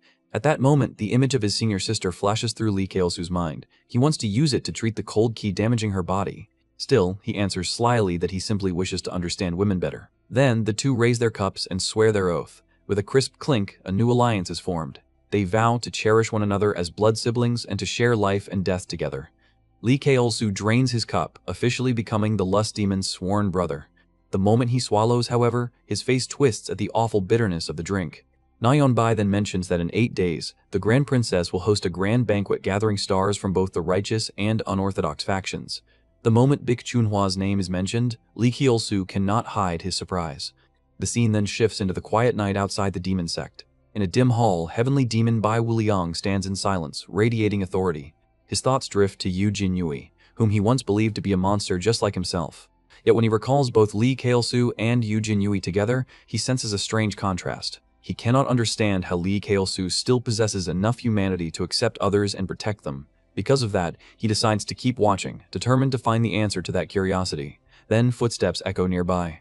Bai Wuliang remarks that the visitor seems to be in an unusually good mood today. He turns with sharp eyes toward the newcomer. The one who appears is Helching Yanswol.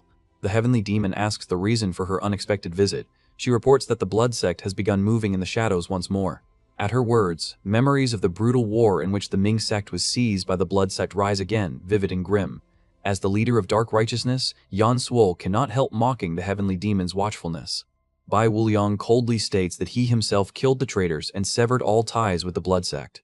Yan Swol remains unconvinced. She questions whether there are truly no spies left among the 5 demons. But Bai Wuliang dismisses such infiltrators as insignificant shrimp, too trivial to matter.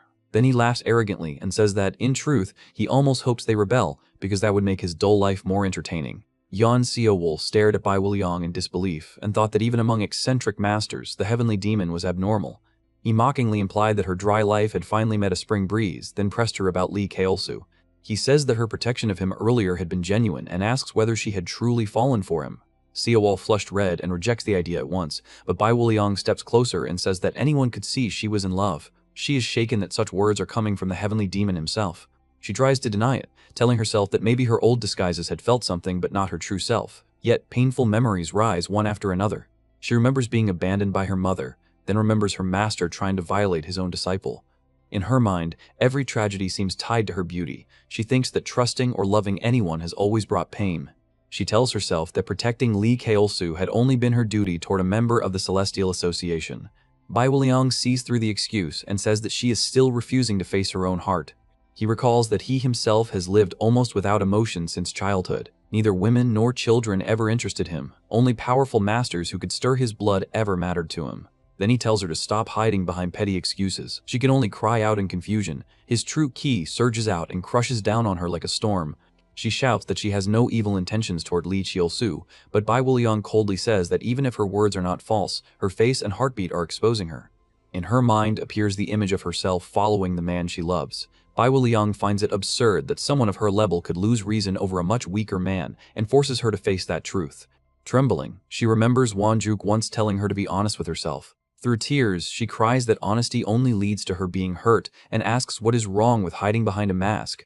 Bai Wuliang says that a martial elder with 60 years of life is now behaving like a child under 20. His words silence her. Then more memories surface. She remembers that Lee Cheolsu was the only person who ever treated her like a real human being. She remembers his warm presence, his remark that she was like a peony without fragrance, the shame she felt while hiding behind false identities, and the way she silently followed him while wanting his attention. Even her provocations had only been desperate attempts to make him notice her. In the end, she realizes that he was the first to see her not as treasure or monster, but as a person. At last, she closes her eyes and lets those buried feelings overflow. She admits to herself that fate bound them from the very first glance. Then she drops the disguise, reverts to her true self, and releases her aura. Through tears, she openly confesses that she loves Lee Cheolsu. Bai Wuliang raises a brow, then laughs in surprise. He had not expected such a blunt confession. She immediately asks what the point of this whole conversation was. He says that he will keep quiet about her obsession with Lee Cheolsu, but warns her to hide it well if she does not want him to notice. She scoffs and asks whether a man who knows nothing of love plans to lecture her.